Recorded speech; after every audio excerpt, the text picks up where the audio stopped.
Earliest historical notices of the Orkneys. The historical notices of the Orkneys previous to the Norse occupation are few in number and exceedingly obscure.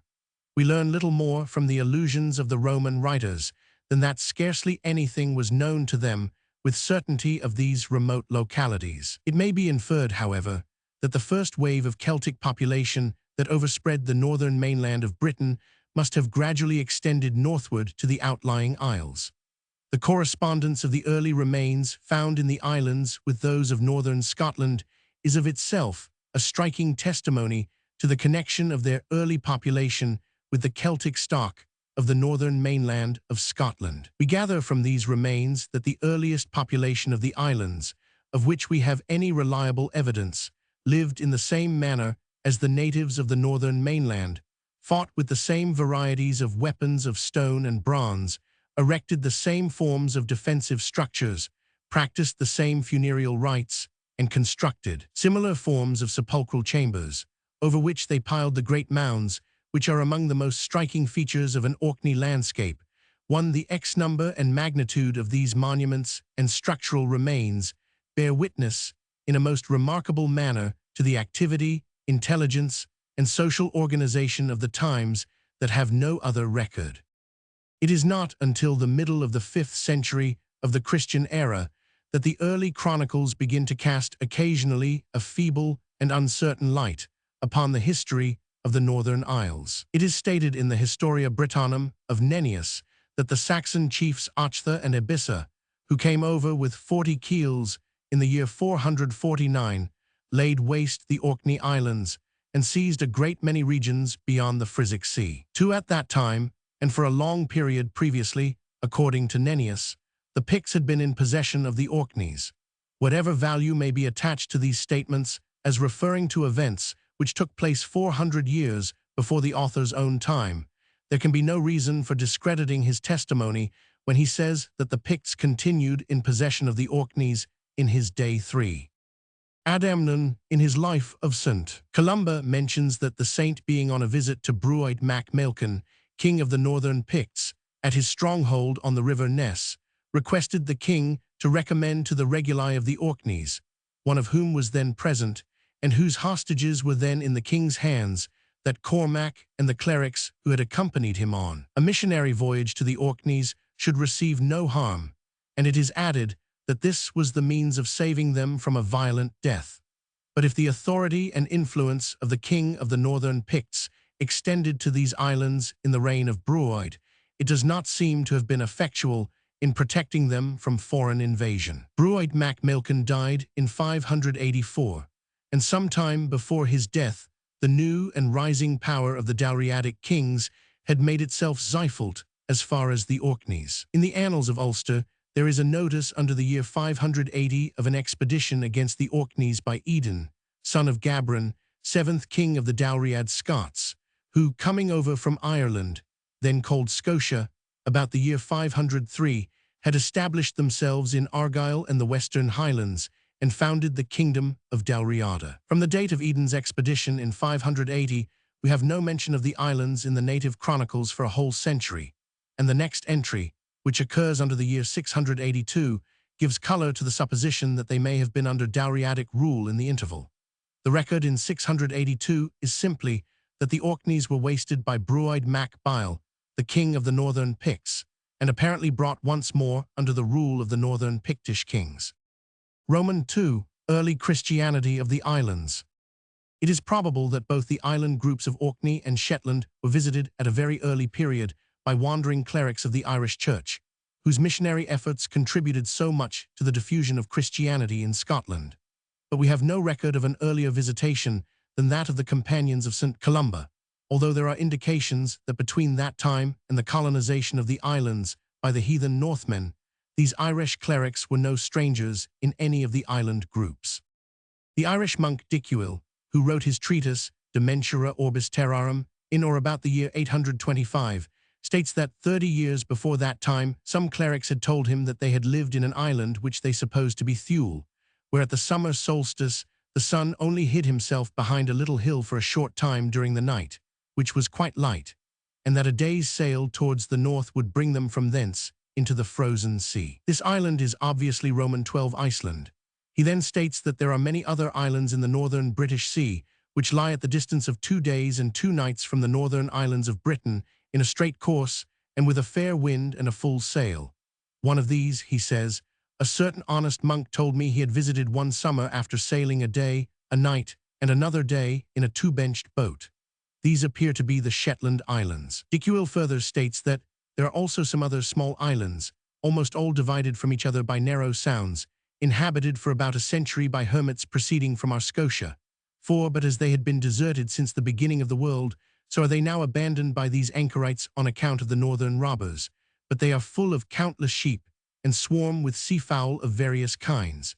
We have not seen these islands mentioned in the works of any author. The reference to the small isles separated by narrow sounds is distinctive of the Faroes, of which the long narrow sounds are the peculiar physical feature, while the statement that they are full of countless sheep, taken in connection with the fact that the Northmen named them sheep isles, Faroe, establishes the identity of the group which Dicuil describes. The Faroes were colonized by the northern robbers, led by Grim Camban, in 825, the very year in which Dicuil was writing. The first Norwegian settlement was made in Iceland in 875 by Leif and Ingulf, who carried with them a number of Irish captives, and the Landnámabók states that, before Iceland was colonized from Norway, men were living there whom the Northmen called Papas. They were Christians, and it is thought they came over the sea from the west, for after them were found Irish books, and bells, and crosiers, and other things, so that one could see that they were Westmen. These things were found in Papi, eastwards, and in Papili. Again, in the island Ingabok of Ari Frodi, the same reason is assigned for the departure of the monks as is given by Dicuil. Ari Frodi also says, speaking of Iceland, Christian men were here then called by the Northmen Papa, but afterwards they went their way, for they would not remain in company with heathens, and they left behind them Irish books, and bells, and pastoral staves, so that it was clear that they were Irishmen. Thus, by the concurrent testimony of Adamnan, the biographer of St. Columba himself, an abbot of the monastery of High, of the Irish monk Dicuil, writing during the lifetime of the men who had fled from the northern robbers, and lastly, of the Icelandic historians themselves, it is established that the whole of the northern islands were visited by Christian teachers, and probably, in part at least, converted to the Christian faith, before they were overrun by the Norwegian invaders, and the new faith swallowed up in the rising tide of heathenism thrown upon their shores from the land of Odin and the Aesir.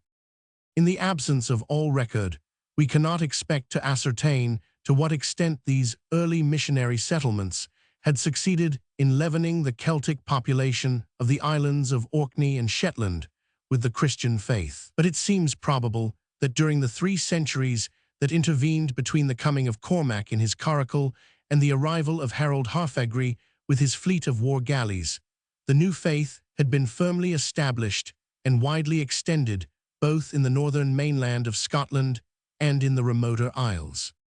The indications which point to a Christian occupation of the isle, of no inconsiderable extent and continuance previous to their occupation by the Norsemen, are the dedications of the early ecclesiastical foundations, the occurrence of monumental stones sculptured in the style peculiar to the earliest Christian monuments of the mainland of Scotland and bearing inscriptions in the Ogham character, the finding Roman fortinas at Saveruff and Burien, of ecclesiastical bells of the square-sided form peculiar to the early ages of the Church, and the occurrence in the Norse topography of the islands of place, names indicative of the previous settlement of Celtic Christian priests. Square-sided bell found at Saveruff, Orkney. The earliest dedications were probably those to St. Ninian and St. Columba, St. Brigid, and St. Treadwell.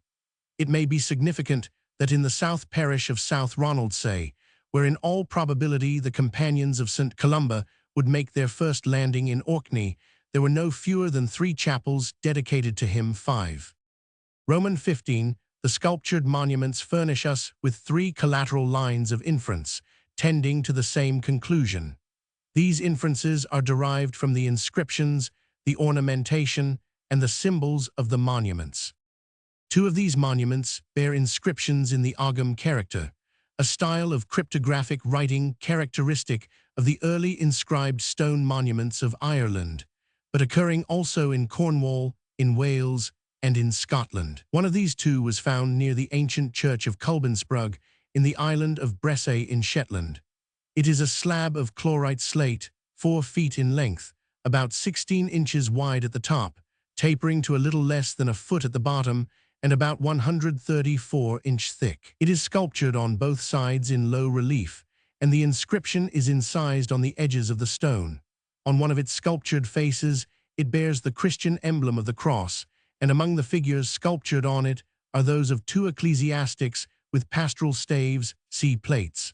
The other inscribed stone was found by Dr. William Trail in the Pictish Tower, or Broch, of Burien, in North Ronaldsay in Orkney. The inscription scratched on it has not yet been deciphered. It also bears the Christian emblem of the cross. The association of the cross with these Ogham inscriptions 6 points ex veto a period anterior to the Norse occupation of the islands. The Bressay stone, showing one side, an Ogham inscription on edge. Roman 17. The Bressay stone, showing the other side, an Ogham inscription on edge.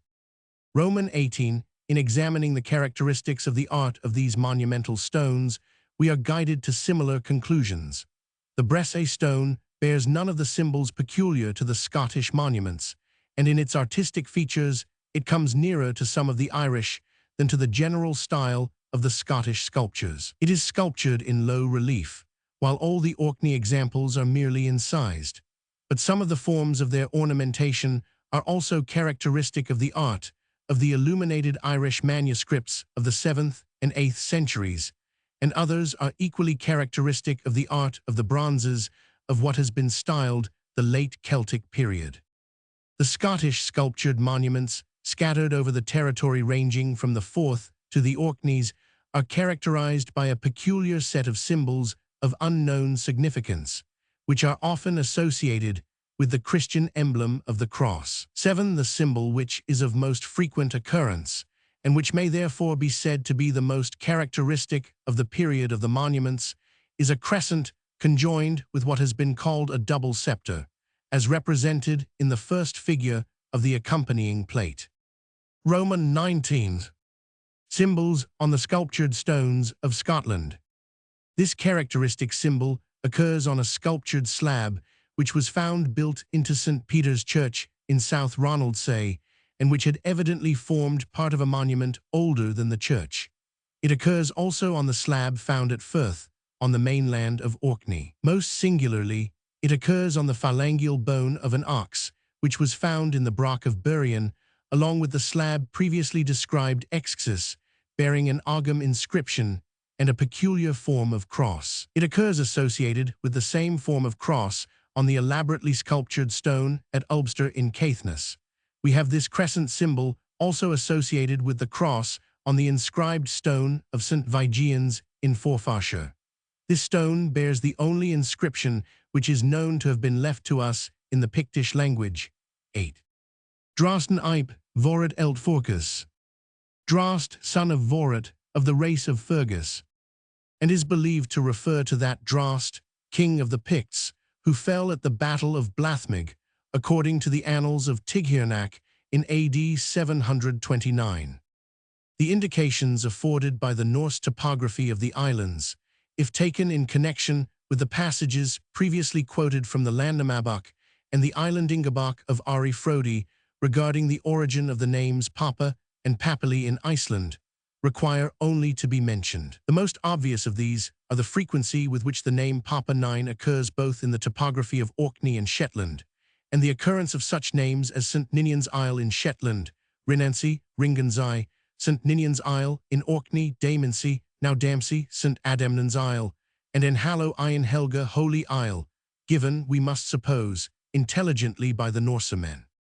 Roman 21. Thus, at the very starting point of their recorded history, we find indications of Christianity, with suggestions even of its civilization and its art shedding their benign influence over the Isles. Roman 3. Arrival of the Northmen and establishment of the earldom of Orkney and Caithness. The earliest notice we have of the visits of the Northmen to the shores of Britain occurs in the Anglo-Saxon Chronicle under the date AD 787. In this year King Beorhtric took Eadburh, King Offa's daughter, to wife, and in his days first came 3 ships of Northmen from Hrethaland, and then the reeve rode thereto, and would drive them to the king's ville, for he knew not what they were, and they there slew him. These were the first ships of Danish men that sought the land of the English race. As they came from Hrethaland, now Hordaland, on the west coast of Norway, they were Norwegians, not Danes. The Irish annals and the Welsh chronicles agree in representing the first inroads of the Norsemen on the Irish coasts as having commenced in the year 795. In 798, they plundered Inispatrick of Man and the Hebrides. In 802, and again in 806, they ravaged Iona, slaying in the latter year 68 of the monastic family there. In 807, they established themselves on the mainland of Ireland, and a few years afterwards, we find a Norseman making Armagh the capital of his kingdom. In 852, Olaf the White, a chieftain descended from the same family as Harald Harfagri, conquered Dublin and founded the most powerful and permanent of the Norse kingdoms in Ireland. By the victory of Hafrsfjord in 872, Harald Harfagri made himself sole monarch of Norway. Large numbers of the wealthy and powerful Odolers, whom he had dispossessed of their territorial possessions, fled to the islands of Orkneyinga and Shetland, which for a full century previous to this time had been well known to the Norsemen as the Viking station of the western half, the rendezvous of the northern rovers, who swept the coasts of the Hebrides and swarmed in the Irish seas. Being fugitives from their country and outlaws of the new kingdom, which Harold had succeeded in establishing in Norway, they settled themselves permanently in the islands. Then they turned their haven of refuge into a base of operations for retaliatory warfare, harrying the coasts of Norway during the summer months and living at leisure in the islands during winter on the plunder. At length King Harold, irritated by their incessant ravages, collected a powerful fleet, and visiting Shetland, Orkney, and the Hebrides in succession, he swept their coasts clear of the plunderers, subduing the whole of the northern and western islands as far south as Man. In this expedition, Ivar, a son of Ragnvald, Earl of Moray, was killed in order to recompense Ragnvald for the loss of his son. King Harold bestowed on him the territory of the subjugated Isles of Orkney and Shetland, with the title of Earl of the Orkneys. Harold seems to have dealt similarly with the Hebrides, but his conquest of the Vikings in these remote isles was not so complete as in the Orkneys. Ketil Flatneff, Flat Nose, who, according to the Laxdæla Saga, had emigrated to the Hebrides because he could not resist King Harold in Norway, had married his daughter Aud to Olaf the White, the powerful king of Dublin, and had established himself in a kind of independent sovereignty in the Hebrides. And though he seems to have migrated from them to Iceland in consequence of King Harold's expedition, the continued hostility to King Harold's rule is evinced by the fact that the second earl whom he sent to the Hebrides as Bjorn Skarabelsi was slain by 2 relatives of Ketil Flatneff, his wife and daughter taken captive, and the latter sold as an ex-Zia slave. Ragnvald, however, returned to his own earldom in Norway and made over his newly acquired possessions to his brother Sigurd, the first earl of the saga. Roman 4. The earldom in the Norse line, 870–1231. Thorstein the Red, son of Olaf the White, king of Dublin, came then to the north, and allying himself with Earl Sigurd, they crossed over to the mainland of Scotland and subdued Caithness and Sutherland as far as Ekialsbeki, and afterwards carried their conquests into Ross and Moray. In this invasion, Earl Sigurd killed Maelbrigd the Bucktoothed Melbrigd de Tun, a Scottish mayormer of Ross or Moray, and having tied his head to his saddlebow, the tooth, which was very prominent, inflicted a wound on his leg, and the wound inflaming caused the death of the earl, who was hoylaid, buried in a mound or cairn on Ekialsbeki. 11 after his death, Thorstein the Red reigned as king over the conquered districts of Scotland, which at that time, says the Landnámabók, 12 comprehended Caithness and Sutherland, Ross and Moray, and more than the half of Scotland. The Laxdæla Saga 13 says that in his engagements with the Scots Thorstein was always successful, until at length he became reconciled with the king of the Scots and obtained possession of the half of Scotland, over which he became king. But he was shortly afterwards slain in Caithness by the treachery of the Scots, and after his death Aud, his mother, migrated to Iceland. Previous to her departure, she had given Groa, the daughter of Thorstein, in marriage to Duncan, Earl or Mayormer of Duncansby in Caithness. Thus the Norse earldom ex-Ziv of Caithness passed for a time into the family of one of its native chiefs. But by the subsequent marriage of Greloga, the daughter of Duncan and Groa, with Thorfinn Hossacleaf, son of Thorfinar, Earl of Orkney, the Scottish earldom was again added to the earldom of the Isles. While Thorstein the Red ruled on the northern mainland of Scotland, Guttorm, the son of Sigurd Eysteinsson, had succeeded to the Orkney earldom on the death of his father, but after having held it for 1 year, he died childless. Meantime, when Ragnvald, Earl of Moeri, heard in Norway of the death of his brother Sigurd, he obtained a grant of the earldom of Orkney from King Harald for his own son Halad. Halad found the islands so much infested by Vikings that he soon gave up the earldom in disgust and returned to Norway, preferring the life of a farmer to that of an Earl 14. Then Ragnvald sent another son, Einar, to take possession of the earldom. Einar was a man of a different stamp from Halad. He soon made his power felt among the Western Vikings and freed his possessions entirely from their ravages. The sons of Harald Harfagri, Halfdan Halig and Guthrod, grew up to be men of great violence. One spring they went north to Moeri and burnt Earl Ragnvald in his own house with 60 of his men. Halfdan Halig then sailed west to Orkney to dispossess Einar of the earldom, but having allowed himself to be surprised by Einar, he was captured in Rinency and killed by having a blood eagle cut on his back. 15 Harald Harfagri came west and fined the Orkneys in 60 marks of gold for the death of his son. Earl Einar offered to the BNDR 16 that he would pay the money on condition that he should have all the odal possessions in the islands, a condition to which they agreed the XXV more readily, says the Saga, that all the poorer men had but small lands, while those who were wealthy said they would redeem theirs when they pleased. But the odal lands remained in the possession of the Earl till Einar's great-grandson, Sigurd H. Lodverson, was obliged to buy the assistance of the Odolers against the Scots when hard pressed by the Scottish Earl Finnilich. 18. When Einar died, he left 3 sons, 2 of whom, Arnkel and Erlend, were killed with King Eric Bloodyacres in England. The third, Thorfinn Hossacleaf, married Greloga, daughter of Duncan, Earl of Duncansby, and thus reunited in the Norse line the 2 earldoms of Orkney and Caithness. Earl Thorfinn Hossacleaf left 5 sons. Arnfinn, the eldest, who was married to Ragnhild, a daughter of King Eric Bloodyacres, was killed by his wife at Miakal Merkel in Caithness. She then married Havard, his brother. She soon tired of him and instigated Einar Kleining, his sister's son, to kill him.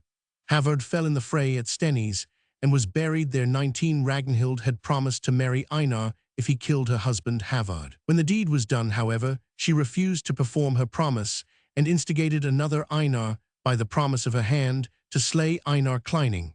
This he did, but again Ragnhild was faithless. Then she married Leot, the third son of Earl Thorfinn Hossacleaf and brother of the 2 husbands whom she had already had and slain. Meanwhile Skuli, a 4th brother, had gone to Scotland and obtained an earl's title for Caithness from the King of Scots. 20. He was defeated by Leot and slain in the dales of Caithness, and thus Leot became sole Earl of Caithness and Orkney. He fell in battle with a native chieftain named Magbiod. 21 in the Roman 26 sagas, at Skedamire 22 Skitten in Caithness, and was succeeded in the earldom by Hlodver, the last of the 5 brothers. Earl Hlodver married Audna, the daughter of the Irish king Caerval. He died shortly after his accession to the earldom and was buried at Hofen Huna in Caithness. 23. His son Sigurd, sometimes called the Stout, succeeded him. He is said to have been a mighty warrior and to have driven the Scots completely from Caithness. 24. But he was not left in undisturbed possession of his Scottish earldom. The Scottish Earl or Mayormer, Finlay Mac Ruari, invaded Caithness and gave him battle at Skedamire, where his uncle Leot had fallen before another Scottish Mayormer not long previously. Finlay had so large a force that there were no less than 7 Scotsmen to one of Sigurd's men, and the Orkneymen who were with Earl Sigurd were unwilling to fight against such odds. Then Sigurd offered to restore to the BNDR their allodial lands, which they had resigned to Earl Einar, his great-grandfather. By this means, more than by the charmed raven banner made for him by his Irish mother, he obtained the victory. After this, says the Njal Saga 25, Earl Sigurd became ruler over these dominions in Scotland, Ross and Moray, Sutherland and the Dales, of Caithness, which seem also to include the old Strathnaver. His troubles with the Scots were not yet over. Caithness was invaded by two Scottish Maormers, called Hundi and Melsnati in the Saga 26. A battle took place at Duncansbay, in which Melsnati was slain but Hundi fled, and the Norsemen, learning that another Roman 27 Scottish Earl Malcolm was assembling an army at Duncansbay, gave up the pursuit and returned to Orkney. Afterwards Sigurd became reconciled to Malcolm, king of the Scots, and obtained his daughter in marriage. But the most notable event in the life of Earl Sigurd was that which befell him as he lay in the harbour of Osmundwall shortly after his accession to the earldom. Olaf Tryggvason, king of Norway, returning from a western cruise, happened to run his vessels into the same harbour, as the Pentland Firth was not to be passed that day.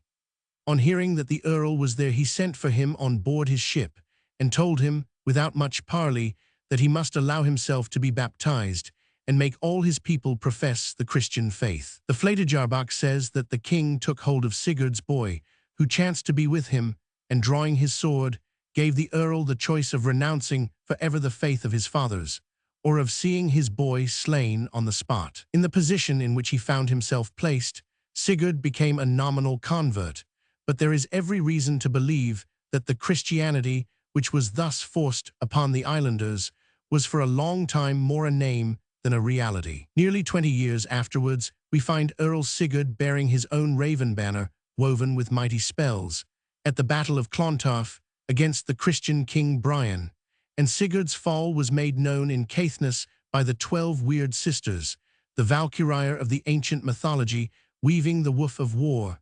27.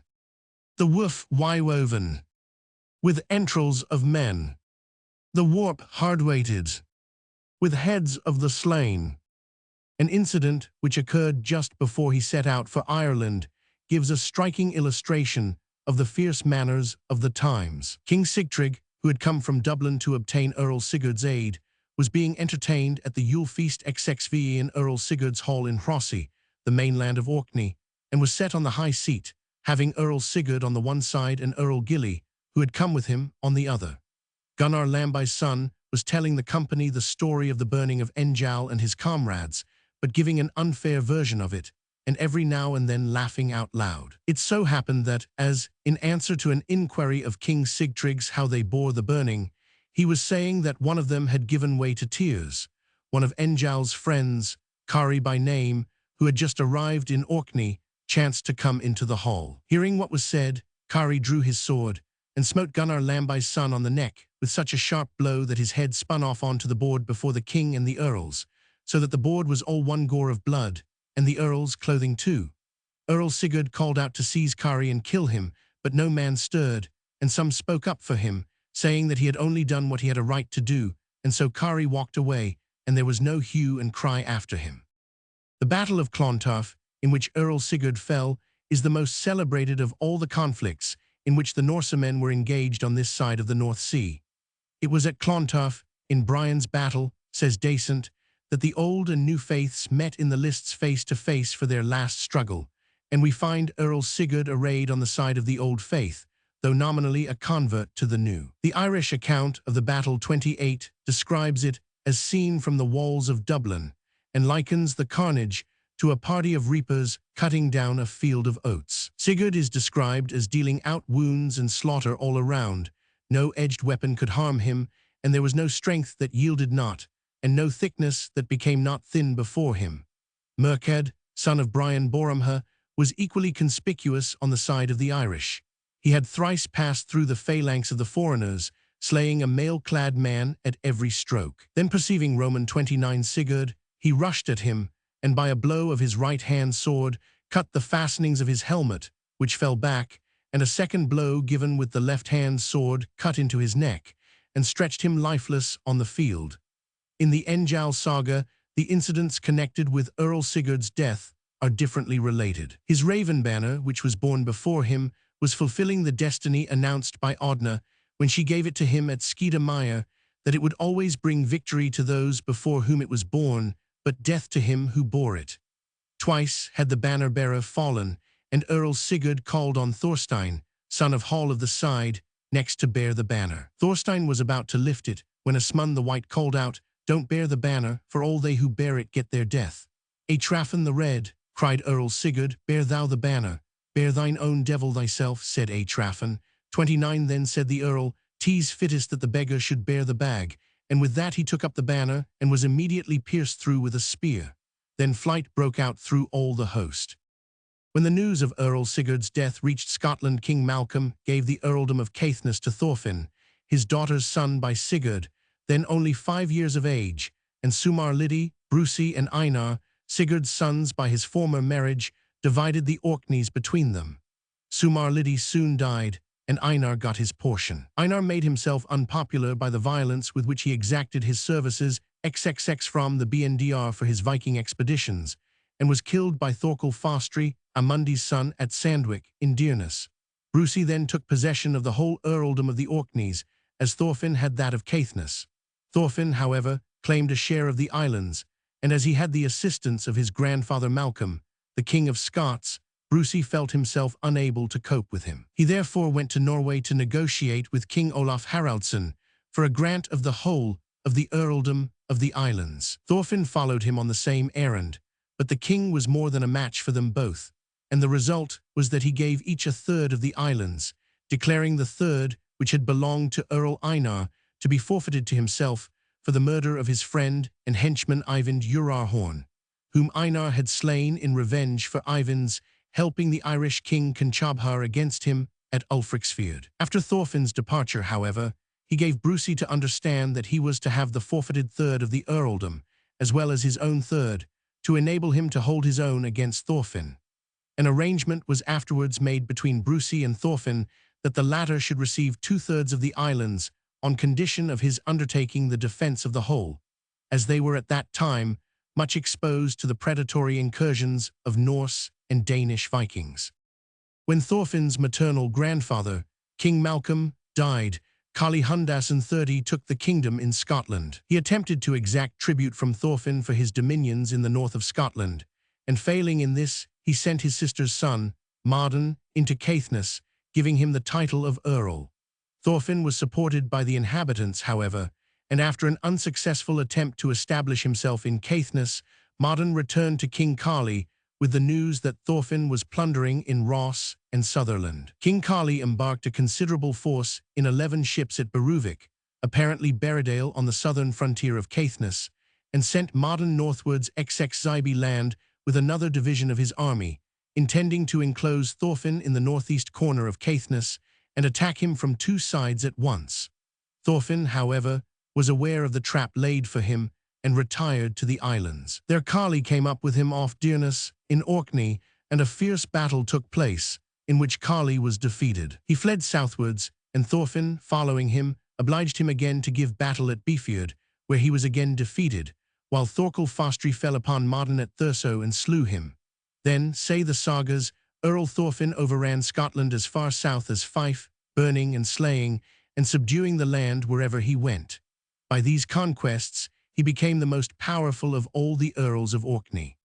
Ragnvald Bruseson was in Norway when he heard of his father's death, and being Odel-born to his father's third of the islands, and having received from King Magnus Olafsson a grant of that third, which King Olaf had declared forfeited to himself for Eyvind Urarhorn's murder, he went west to the Orkneys, prepared to maintain his rights against the claims of Thorfinn, who had taken possession of the whole.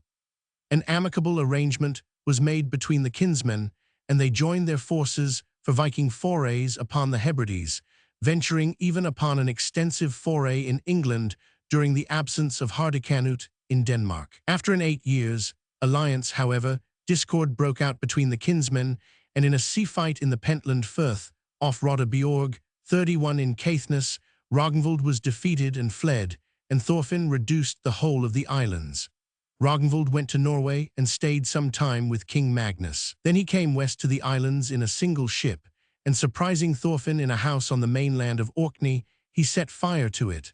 Thorfinn broke down part of the wall of the house and leapt out, carrying his wife Ingiborg in his arms, and escaped through the smoke. Ragnvald, believing that Roman 32 Thorfinn had perished, took possession of the islands. Thorfinn, who had got secretly over to his dominions in Caithness, returned shortly afterwards, and surprising Ragnvald in a house on Papa Stranse, burnt the house and all who were in it, except Ragnvald, who sprang over the heads of the men who surrounded him and got away in the darkness. He concealed himself among the rocks by the shore, but was discovered by the barking of his dog and slain by Thorkel Fastri. Thus Thorfinn was again sole ruler of the Orkney earldom, as well as that of Caithness. He went to Norway to make his peace with King Magnus, who was foster brother to Earl Ragnvald, and therefore would seek vengeance for his death. At that time, Magnus was at war with Svein Ulfson, king of Denmark. While he lay with his fleet at Selly, 2 warships rowed up to the king's vessel, and a man in a white cloak went straight aboard, and up to the quarterdeck, where the king sat at meat.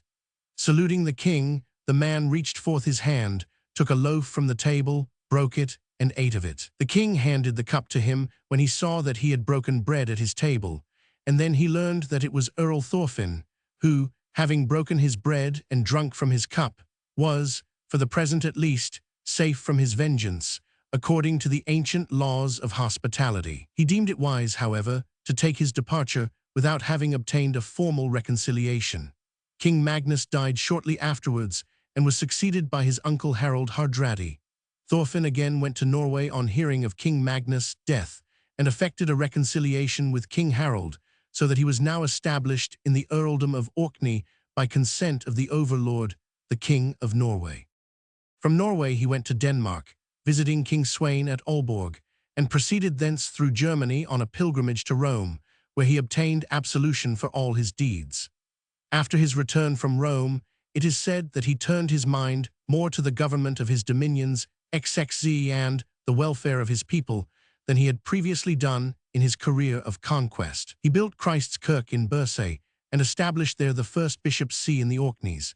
He died in 1064, having been earl by the Saga account for 70 winters and the most powerful and wide-landed of all the earls of the Orkneys. After his death, as the Saga states, his widow Ingiborg was married to King Malcolm Canmore 32 and became the mother of Duncan, whom, however, the Scottish historians have always represented as a bastard. Thorfinn was succeeded by his 2 sons, Paul and Erlend, who were with King Harald Hardradi in his unfortunate expedition to England. After the Battle of Stamford Bridge, in which King Harold fell, the Orkney earls were allowed to go home by the victorious Harold Godwinson, and they ruled their dominions jointly in great harmony till their sons grew up to manhood, when there began to be discord between the families.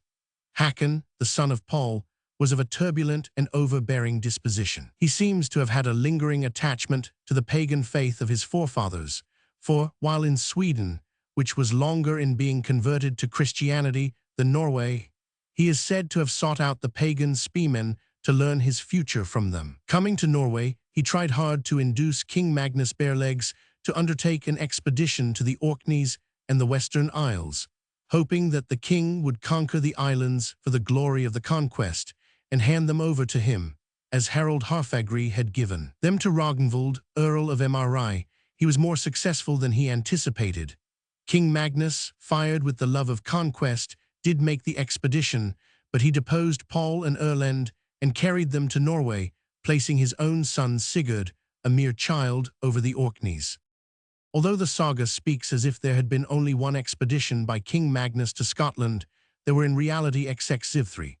Fordun 33 states that when Donald Bane, Duncan, and Edgar were struggling for the kingdom on the death of Malcolm in 1093, King Magnus was ravaging the gulfs of the Scottish seaboard, and it is stated in the Saga 34 that he assisted Mercertach in the capture of Dublin in 1094. In his second expedition, in 1098, he carried off the Earls Paul and Erlend and made his own son Sigurd Earl of Orkney. Munch surmises that the motives of this expedition were twofold: to secure his power in the Orkneys and to assist his protégé Donald Bane, who had again usurped the crown of Scotland on the death of Duncan in 1095, and was in 1097 hard pressed by Edgar with an English army. King Magnus took with him from the Orkneys Magnus Erlend's son, afterwards St. Magnus, and proceeded southwards to the Hebrides, where he ravaged Lewis, Skye, Uist, Tiree, and Mull, sparing Iona on account of its sanctity. The saga says that he opened the door of the little church of Columkill, St. Oran's chapel, and was about to enter, but stopped suddenly, closed the door, forbade anyone to enter, and gave the inhabitants peace. Then he went on to Islay and Kintyre, and thence to Man and Anglesea, where he fought the battle with the two Hughs, Earls of Chester and Shrewsbury. On his return northward, he caused his vessel to be drawn across the Isthmus of Tarbert, in imitation of the fabulous Sea King Bate, of whom a similar story is told. He returned to Norway in 1099, and during the next 2 years was occupied with the Swedish War. In 1102, he returned to the west, married his son Sigurd to Biadminia, the daughter of Mercertach, and fell in a skirmish with the Irish in Ulster in 1103. He was buried in St. Patrick's Church in Down 35. Sigurd, the son of King Magnus, remained Earl of the Orkneys until his father's death, when he succeeded to the throne of Norway. Hakon Paul's son, and Magnus Erlend's son, then succeeded XXXVTO the earldom, and held it jointly until Magnus was murdered in Egilsey by Hakon on the 16th April, AD 1115.36. After the murder of Magnus, Hakon became sole earl. He went on a pilgrimage to Rome and the Holy Land, and after his return became a good ruler, and was so popular that the Orkneymen desired no other rulers than Hakon and his issue. Earl Hakon left 2 sons, Harold and Paul the Silent. Harold, who had succeeded to the earldom of Caithness, which he held from the King of Scots, was in some way unintentionally put to death by his mother Helga and her sister Frakork. As the saga tells the story, he met his death by insisting on putting on a poisoned shirt, which the sisters intended for his half-brother Paul, who, on Harold's death, became sole Earl of the Orkneys. A new claimant arose, however, in the person of Kali, son of Karl, a nobleman resident at Agder, in Norway, who had married a sister of Earl Magnus the Saint. Kali received from King Sigurd the gift of half the Orkneys, which had belonged to his uncle Magnus, and his name was changed from Kali Karlsson to Ragnvald, because his mother said that Ragnvald Bruseson was the most accomplished of all the Earls of Orkney, and thought the name would bring her son good fortune. Ragnvald had many romantic adventures in the prosecution of his attempt to obtain possession of half of the earldom held by Paul, which are detailed at length in the saga. At last, he was advised by his father Karl to make a vow to St. Magnus, that if he should succeed in establishing himself in the Orkneys, he would build and endow a stone minster at Kirkwall, dedicated to St. Magnus, to whom the half of the earldom rightly belonged. The vow was made, and Ragnvald's next expedition was successful. He landed in Shetland, and by a dexterous stratagem, the beacons on Fair Isle and in the Orkneys were made to XXX give a false alarm of his descent upon the Orkneys, so that when he did land there, he was unopposed.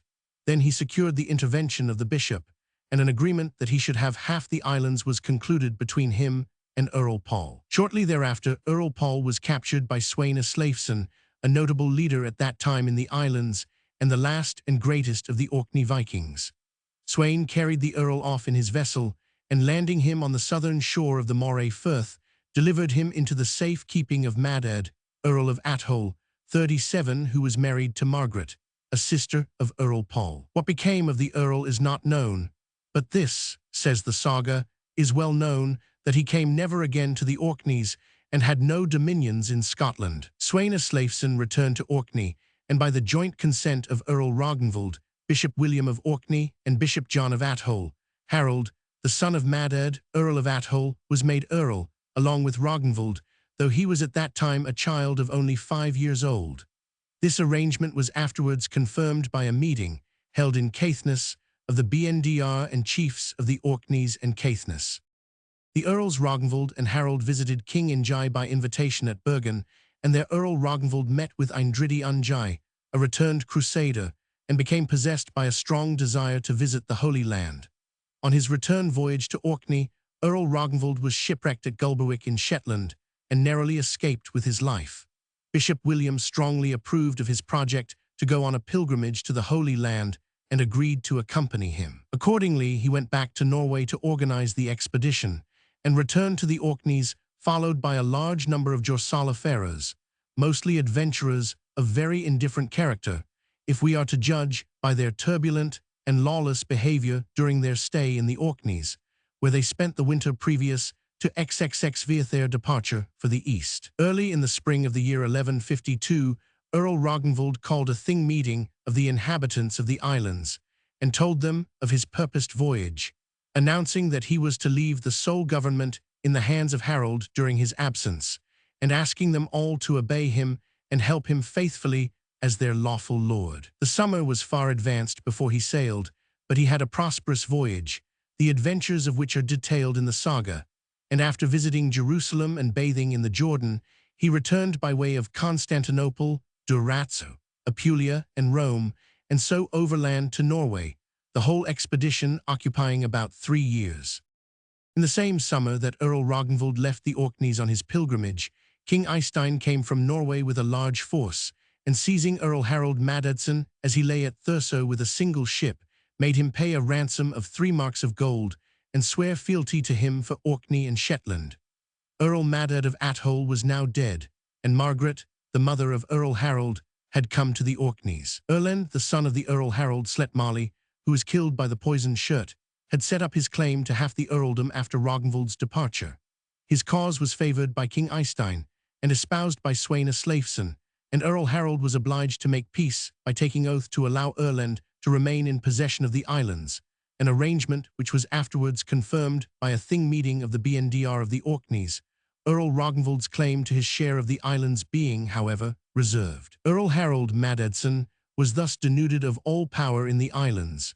He fled across to Caithness, but after a time he returned to the Orkneys with 4 ships and 100 men, and after an unsuccessful attempt to surprise Erlend 38, he was obliged to abandon the enterprise for a time. Meanwhile, Erlend had carried off Harold's mother Margaret, who seems to have been still a XXXV beautiful though a very indifferent character, and fled with her to the island of Mousa in Shetland, where they fortified themselves in the old Pictish tower or Borg of Mousa, which about 2 centuries before had given shelter during a whole winter to a pair of lovers from Norway. Under circumstances somewhat similar, 39 Harold pursued them and laid siege to the Borg, which could not be taken by assault, but the 2 earls came to a mutual understanding, and the siege was abandoned. Erlend married Margaret, and the same summer he and Harold went each on a visit to Norway to meet Earl Ragnvald on his return from the Holy Land. Erlend succeeded in making an alliance with Earl Ragnvald. Earl Harald was not aware of this till he returned from Norway and heard the news in Orkney. He and Ragnvald met at Thurso, and a skirmish took place between their respective followers, in which 13 of Ragnvald's men were slain, but by the efforts of their mutual friends, the 2 earls were brought to an agreement of peace. Erlend and his faithful ally Sweyn Sleifson surprised the squadron of the 2 earls at Skapa, taking 14 ships and putting both the earls to flight. They crossed over to Caithness during the night, each in a separate boat, and returning some time after with a fresh force, they surprised Erlend in Dempsey and slew him. Then they made peace with Erlend's old ally, Sweyn Sleifson, although this was not effected without some difficulty. Harold and Ragnvald then ruled the 2 earldoms jointly and apparently in great harmony until the death of the latter in 1158. Ragnvald was slain at Calder in Caithness by Thorbjorn Clerk, the former friend and counsellor of Earl Harald, who had been made an outlaw by Earl Ragnvald for a murder committed in Kirkwall, following on a series of acts of violence. 40. Roman 39 Earl Harald Maddadson now became sole ruler of the earldoms of Orkney and Caithness, but by his second marriage he had allied himself with Horfled Gormlath, daughter of Malcolm mac Heth, the so-called Earl of Moray, ex-Bishop Wymond, and pretender to the Scottish throne, and consequently there could be no pacific relations between him and King William the Lion. The events of this period are somewhat confusedly told in the chronicles, but it seems probable that Harold was one of the 6 earls who rebelled against King Malcolm in 1160 in order to place William of Egremont, grandson of Duncan, on the throne. 41, and that he also supported Donald Bane, the son of William who aspired to the throne, and from 1180 maintained himself in Moray and Ross, till he was slain at the Battle of Macgervey, 1187.42, when Harold Ungi, son of Eirik Slagbrillir, by Ingigerd or Ingirid, daughter of Earl Ragnvald, appeared as a rival claimant to the earldom of Orkney, having received from King Magnus Erlingsson a grant of his grandfather's share of the islands. King William embraced his interests and gave him a grant of half of Caithness, which was thus taken from Earl Harald. Then Earl Harald became involved in difficulties with his other suzerain, the reigning king of Norway, through the expedition of the Iarskegger, or partisans of Sigurd, son of Magnus Erlingsson, whom they endeavored to place upon the throne in opposition to King Sverrir. Sigurd's cause was largely espoused by the Orkneymen, and the expedition, which was organized and fitted out in Orkney, did much mischief in Norway. Earl Harald was obliged to present himself before King Sverrir in Bergen. He went from Orkney accompanied by Bishop Bjarni. In presence of a great assembly in the Christ's Kirk Garth, the Earl confessed his fault, saying that he was now an old man, as his beard bore witness, that he had bent the knee before many kings, sometimes in closest friendship, but oftener in circumstances exlaff misfortune, that he had not been unfaithful to his allegiance, although some of his people might have done that which was contrary to the king's interests, and that he had not been always able to rule the Orkneys entirely according to his own will, and that now he came to yield up himself and all his possessions into the king's power.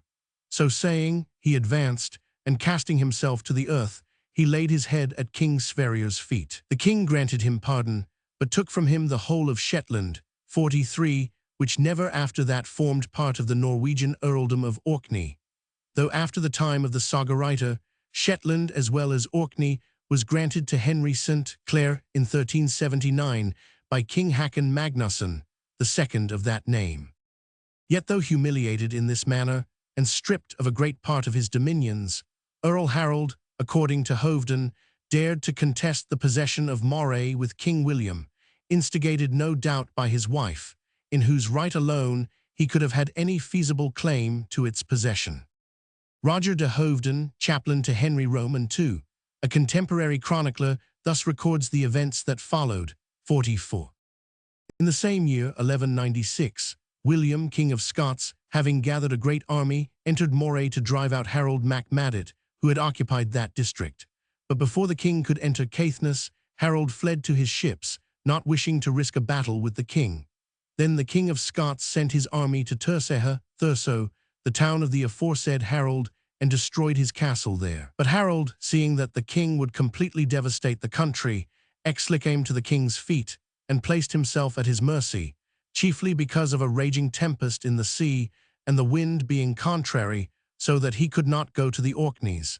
And he promised the king that he would bring to him all his enemies when the king should again return to Moray. On that condition, the king permitted him to retain a half of Caithness, and the other half he gave to Harold, the younger, grandson of Reginald Ragnvald, a former Earl of Orkney and Caithness. Then the king returned to his own land, and Harold to the Orkneys. The king returned in the autumn to Moray, as far as Ilverneren, Inverness, in order to receive the king's enemies from Harold. But though Harold had brought them as far as the port of Lochley near Inverness, he allowed them to escape. And when the king returned late from hunting, Harold came to him, bringing with him 2 boys, his grandchildren, to deliver them to the king as hostages. Being asked by the king where were the king's enemies whom he had promised to deliver up, and where was Thorfinn his son, whom he had also promised to give as a hostage, he replied, I allowed them to escape, knowing that if I delivered them up to you, they would not escape out of your hands. My son I could not bring, for there is no other heir to my lands. So, because he had not kept the agreement which he had made with the king, he was adjudged to remain in the king's custody until his son should arrive and become a hostage for him. And because he had permitted the king's enemies to escape, he was also adjudged to have forfeited those lands which he held of the king. The king took Harold with him to Edinburgh Castle and laid him in chains until his men brought his son Thorfinn from the Orkneys, and on their delivering him up as a hostage to the king, Harold was liberated. So Harold returned to Orkney, and there remained in peace and quiet, until Harold the Younger, having received a grant of the half of the Orkneys from Sverrir Birkebein, the king of Norway, joined himself to Sigurd Mert and many ex-Leother warriors and invaded Orkney. Harald the Elder, being unwilling to engage with him in battle, left the Orkneys and fled to the Isle of Man. He was followed by Harald the Younger, but Harald the Elder had left Man before his arrival there and gone by another way to the Orkneys with his fleet, and there he killed all the adherents of the younger Harald whom he found in the islands. Harald the Younger returned to Caithness to Wick, where he engaged in battle with Harald the Elder, and in that battle Harald the Younger and all his army were slain. Harald the Elder then went to the King of Scots, on the safe conduct of Roger and Reginald, the bishops of St. Andrews and Rosemarkie, and took to the king a large sum in gold and silver for the redemption of his lands of Caithness. The king said he would give him back Caithness if he would put away his wife Gormlath, the daughter of Malcolm mac Heth, and take back his first wife, Afreca, the sister of Duncan, Earl of Fife, and deliver up to him as a hostage Laurentius his priest 45 and Haniver the son of Ingemund as hostages. But this Harald was unwilling to do, therefore came Reginald, son of Sumarlid, king of Man and the Isles, to William, king of Scots, and purchased from him Caithness, saving the king's annual tribute. Reginald, being supplied with auxiliary forces from Ireland by his brother-in-law, John of Courcy, overran Caithness, and returning home, left the conquered earldom in charge of 3 deputies. Harold procured the murder of one of them. Exlian then, coming over from Orkney with a strong force, landed at Scrabster, where the bishop met him and endeavored to mollify him. But Harold had a special grudge against Bishop John, which added to his rage at what he considered the defection of his Caithness subjects. The bishop had refused to collect from the people of Caithness a tax of 1 penny annually from each inhabited house, which Earl Harald had some years previously granted to the papal revenues. Accordingly, he stormed the Borg at Scrabster, in which the bishop and the principal men of the district had taken refuge, slew almost all that were in it, and caused the bishop to be blinded, and his tongue to be cut out 46. The 2 remaining deputies of King Reginald fled to the King of Scots, whose first act was to take revenge on Harold's son Thorfinn. He was blinded and castrated after the barbarous manner of the times, and died miserably in the dungeon of Roxburgh Castle. King William, then collecting a great army, marched north to Eysteinstal on the borders of Caithness in the spring of 1202. Though Harold had collected a force of 6,000 men, he felt himself unable to cope with the king, and was obliged to sue for peace, which was obtained on the hard condition of the payment of every 4th penny to be found in Caithness, amounting to 2,000 marks of silver. Earl Harold's career was now drawing to a close. He died in 1206 at the advanced age of 73, having had the earldom for 20 years jointly with Earl Ragnvald and 48 years after Ragnvald's death. His sons John and David succeeded him and ruled jointly for 7 years, when David died and John became sole Earl of Orkney and Caithness.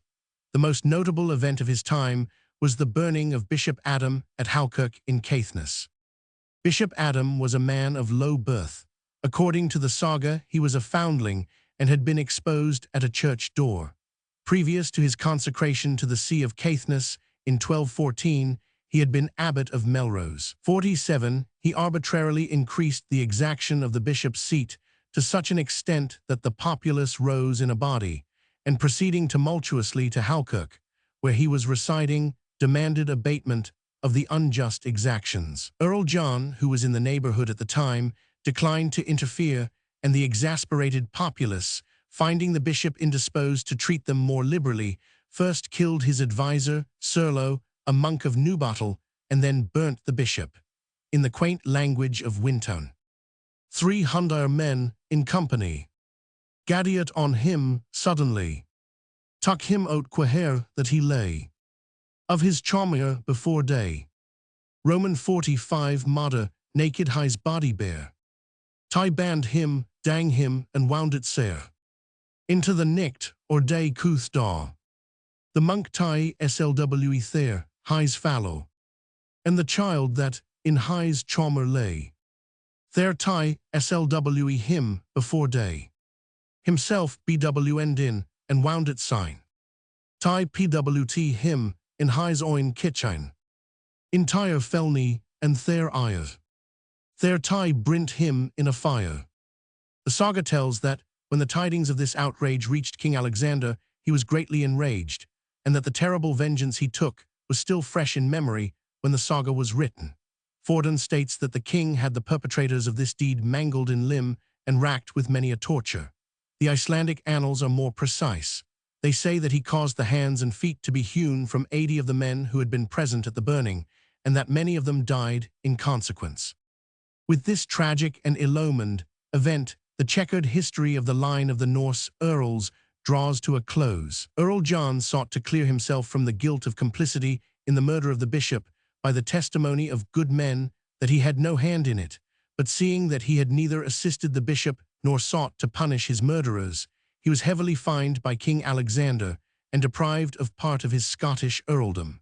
Subsequently, he had an interview with the king at Forfar and bought back his lands. In the summer of 1224, he was summoned by King Haakon to Norway, having fallen under suspicion of a desire to aid the designs of Earl Skule against Haakon's power in Norway.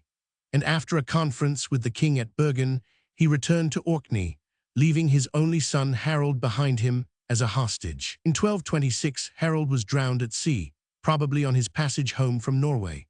In 1231, Earl John, having become involved in a feud with Hainulf Ungi, a commissioner whom King Haakon had sent over to the Orkneys, Esenkal Roman 46 Gunnarsson, grandson of Earl Ragnvald Kali Karlsson, and Olveril Tate, they attacked him suddenly in an inn at Thurso, set fire to the house, and slew him in the cellar where he had sought to conceal himself. Thus the ancient line of the Norse earls that had ruled the Orkneys since 872, a period of 350 years, became extinct, and the earldom passed into the possession of the House of Angus. V. The earldom in the Angus line, 1230-1312. On the failure of the line of the Norse earls by the death of Earl John in 1231, King Alexander Roman II of Scotland in 1232 granted the earldom of North Caithness to Magnus, 48, the second son of Gilbride, Earl of Angus. Sutherland, or the southern land of Caithness, was now made a separate earldom and given to William, son of Hugh Freskin, who was thus the first of the Earls of Sutherland.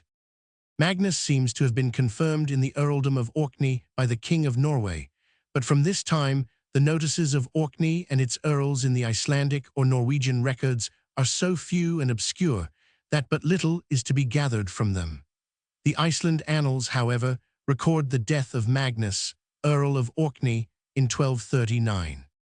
In the diploma of Bishop Thomas Tulloch, drawn up circa 144,349, it is stated that this Magnus was succeeded by Roman 47 Earl Gilbride, to whom succeeded Gilbride his son, who held both the earldoms of Orkney and Caithness in Scotland. The annals only notice one Gilbride, whom they call Gibbon, Earl of Orkney. His death is placed in the year 1256. According to the diploma, Gilbride had one son, Magnus, and a daughter, Matilda. This Magnus is mentioned in the saga of Hakon Hakonsson as accompanying the ill-fated expedition of that monarch against Scotland in 1263.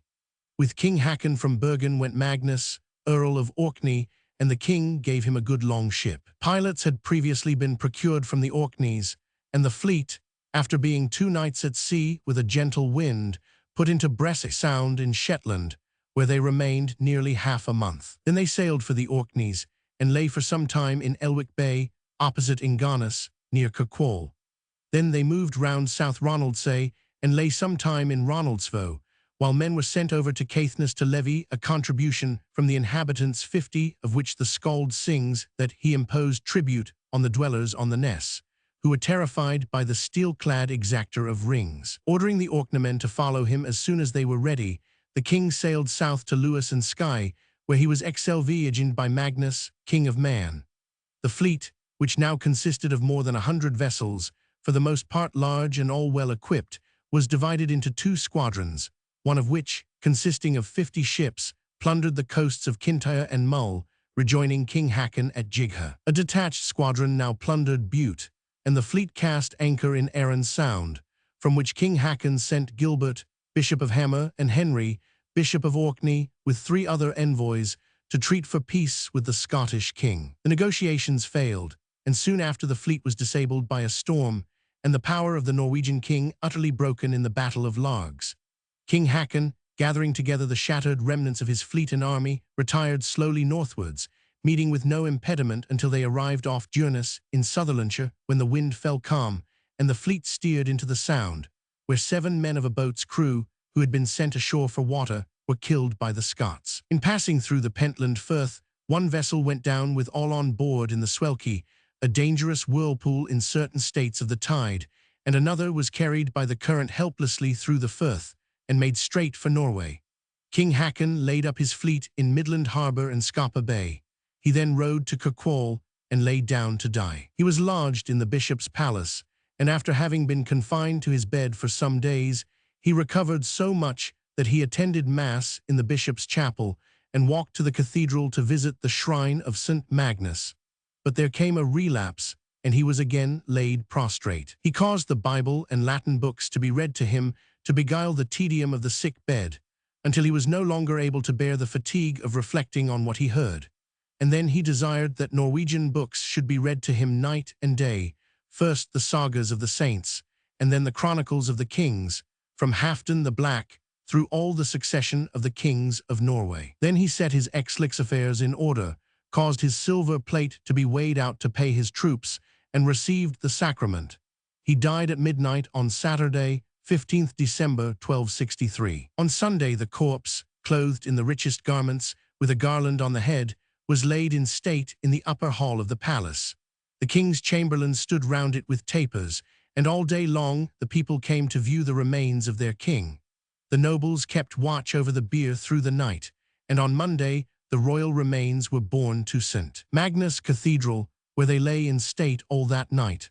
On Tuesday they were temporarily interred in the choir of the church, near the steps leading to the shrine of St. Magnus. Before his death, the king had given directions that his body should be carried east to Norway and buried beside the remains of his father and his relatives in Bergen.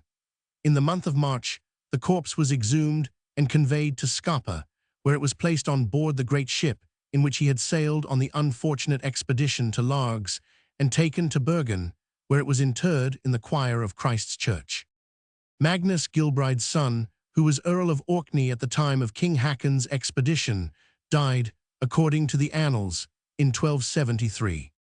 He was succeeded by a son of the same name. The annals have the entry under the year 1276. Magnus, king of Norway, gave to Magnus, son of Earl Magnus of Orkney, the title of Earl at Tunsberg. He appears also as Earl of Orkney in the document, dated 5th February 1283, declaring Margaret, the Maiden of Norway, the nearest heir to the Scottish throne. 51. The death of Earl Magnus, Magnus' son, is recorded in the year 128,452, along with that of Bishop Peter of Orkney and Sturla the lawman. The diploma states that he died without issue, and was succeeded by his brother John in the earldom of Orkney and Caithness. John, as Earl of Caithness, appears in 1289 as one of the signatories to the letter addressed by the nobles to King Edward of England, proposing that the young Prince Edward should marry Margaret, the Maid of Norway. His name also occurs in the list of those summoned to attend the first Parliament of Balliol. He swore fealty to King Edward at Merkel in Caithness in 1297. King Eirik of Norway, in 1281, had married the Scottish Princess Margaret, daughter of Alexander Roman III. She died in 1283, leaving one daughter, Margaret, the Maid of Norway, who became sole heiress to the crown of Scotland, and in 1289 was formally betrothed to Prince Edward of England. She died at sea off the coast of Orkney, 53, on her way to Scotland, in September or October 1290. There is no record of the circumstances of her death. 54, but we learn from a letter Leof Bishop Odfin of Bergen 55, written 20 years after the event, in connection with the case of the false Margaret, who was burned at Bergen in 1301, as will be detailed hereafter, that her remains were brought back to Bergen in charge of the bishop, most probably of the Orkneys, and Herr Thor Hakonsson, whose wife, Ingebjørg Erlingsdatter, was Margaret's attendant on the voyage. In 1293, Eirik married Isabel, who is styled in the Iceland annals daughter of Sir Robert, son of Robert, Earl of Bruce. 56. It appears that on the 24th of July of that year, King Edward gave permission to Robert Bruce, Earl of Carrick, the father of Isabella Bruce, to go to Norway. 57, and to remain there for a time. And Munch, the Norwegian historian, conjectures that he had then brought over his daughter and stayed till the marriage took place. 58, and that King Eirik may have hoped by this alliance to bring the crown of Scotland once more into the possession of a branch of his own royal line. In 1297, Isabella bore him a daughter named Ingebjorg. King Eirik died 13th July 1299 and was succeeded by his brother Hakon Magnusson. John, Earl of Orkney, seems to have gone to Norway to take the oath of allegiance to King Hakon immediately after his accession, for we find in the Icelandic annals that he was betrothed to King Eirik's daughter in 1299. The statement is explicit, and though it may seem strange to us that an infant scarcely 2 years of age should be betrothed to a man of 40, Munch makes the remark that such unlikely contracts were by no means so unusual in those days as to oblige us to discredit the statement. In fact, we find this same King Hakon betrothing his own daughter when an infant of 1 year to a man who, though he was much younger than Earl John, was nevertheless a full-grown man. But Earl John seems to have died shortly after the betrothal, for we find that Ingebjorg was betrothed anew in 1311, and John's successor in the earldom appears on record in 1312, with Ferquhard, Bishop of Caithness, witnessing the confirmation by King Robert I and Hakon V at Inverness, 28 October, of the prior treaty executed at Perth, 6 July 1266, between King Alexander Roman III and Magnus Roman IV, the son of the unfortunate Hakon, by which the kings of Norway ceded forever the Isle of Man and all the other islands of the Sudreys, and all the islands in the west and south of the Great Half, except the Isles of Orkney and Shetland, which were specially reserved to Norway. In consideration of this, the King of Scotland became bound to pay to the King of Norway and his heirs forever an annual sum of 100 marks within St. Magnus Church, in addition to a payment of 4,000 marks to be paid within the space of 4 years.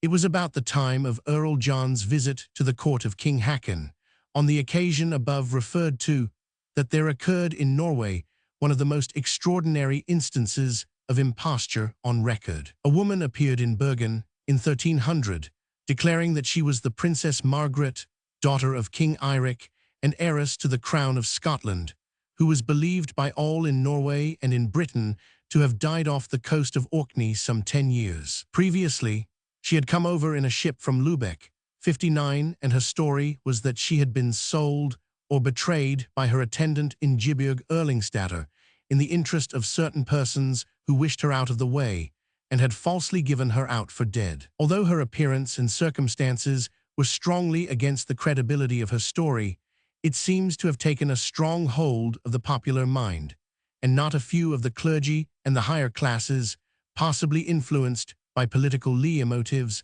appear to have given her countenance. She was a married woman, and was accompanied by her husband, a German. She is described by Bishop Odfin as being well up in years. Her hair was grayish and partially whitened with age, and to all appearance she was at least 20 years older than the date of King Eirik's marriage with Margaret of Scotland, and consequently about 7 years older than King Eirik himself, who was but 13 when he was married. Yet, says Munch, though the king's daughter Margaret had died in the presence of some of the best men of Norway, though her corpse had been brought back by the bishop and Herr Thor Hakonsson to King Eirik, who himself had laid it in the open grave, satisfied himself of the identity of his daughter's remains, and placed them in the Christ's kirk by the side of her mother's. Though this woman, in short, was a rank impostor, yet she found many among the great men to believe her story, and not a few of the priests also gave her their countenance and support. That this German woman, purely of her own accord, should have attempted to personate the Princess Margaret 10 years after her death, and should have ventured to appear publicly in Norway on such an enterprise, seems hardly credible. It is more likely that she may have been persuaded to it by some parties perceiving in her a certain personal resemblance, who schooled her in the story she must tell to give her personation an air of reality. King Hakon was away from Bergen, and no action was taken in regard to her case until he returned in the early part of the winter of 1301. It was natural that he should wish personally to see and examine the impostor and confront her with the princess's attendants, especially to hear the testimony of Ingebjorg Erlingsdatter before deciding on anything. There is no record of the trial, but soon after the king's arrival, the false Margaret was burnt at Nordnes in Bergen as an impostor, and her husband was beheaded. As she was being taken through the Kungsgard gate to the place of execution, she is reported to have lived said, "I remember well when I as a child was taken through this self-same gate to be carried to Scotland. There was then in the high church of the apostles an Iceland priest, Haflidi 60 by name, who was the court priest of my father King Eirik. And when the clergy ceased singing, then Sir Haflidi struck up with the Veni Creator, and the hymn was sung out to the end, just as I was being taken. On board the ship, notwithstanding the manifest nature of the imposture, she was regarded by the multitude as a martyr.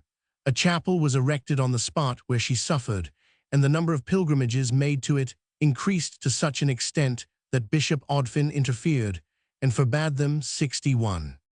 Earl John's successor in the earldom of Orkney and Caithness was his son Magnus, the fifth of the name and last of the Angus line. He first appears on record in 1312 in the treaty between King Robert Bruce and Hakon Magnusson, concluded at Inverness. In 1320, as Earl of Caithness and Orkney, he subscribed the famous letter to the Pope, asserting the independence of Scotland. 62, it seems as if he had been LV-dead in 1321, for in a document addressed by King Robert Bruce to the Balavy of the King of Norway in Orkney, and dated at Cullen, 4th August 1321, he complains that Alexander Brun, the king's enemy, convicted of lese majestatis, had been received into Orkney and had been refused to be given up, though instantly demanded by our Balavues in Caithness, Henry St. Clair. He was certainly dead in 1329, for in that year Katharina, as his widow, executes 2 charters in her own name as Countess of Orkney and Caithness, by which she purchases from the Lord High Steward, Drotset, Herr Erling Vidkunsen, certain lands in Roggenvaldsey, including the Pentland Skerries. In one of these documents, she speaks of Earl John as he from whom her husband had inherited his possessions, which he left to her, thus corroborating the statement of the diploma that Magnus was the son of John 64. Roman 6. The earldom in the Strathern line, 1321-1379. The diploma states that the earldom now passed by lineal succession to Malise, Earl of Strathern, Magnus V having left no male issue. In 1331, Malise, Earl of Strathern, possessed lands in Caithness, 65 doubtless in right of his wife, probably a daughter of Magnus V. Malise fell in the Elvi battle of Halidon Hill in 1333, and was succeeded by his son, also named Malise, who became heir to the 3 earldoms of Strathern, Caithness, and Orkney. Malise the Younger styles himself Earl of Strathern, Caithness, and Orkney in a document dated at Inverness in 133,466, in which he grants his daughter Isabella in marriage to William, Earl of Ross, granting her also the earldom of Caithness, failing heirs male of himself and his wife Marjorie. 67. William, Earl of Ross, succeeded his father Hugh, who fell at Halidon Hill in 1333, but it is stated that he was not confirmed in the earldom for 3 years, on account of his absence in Norway 68.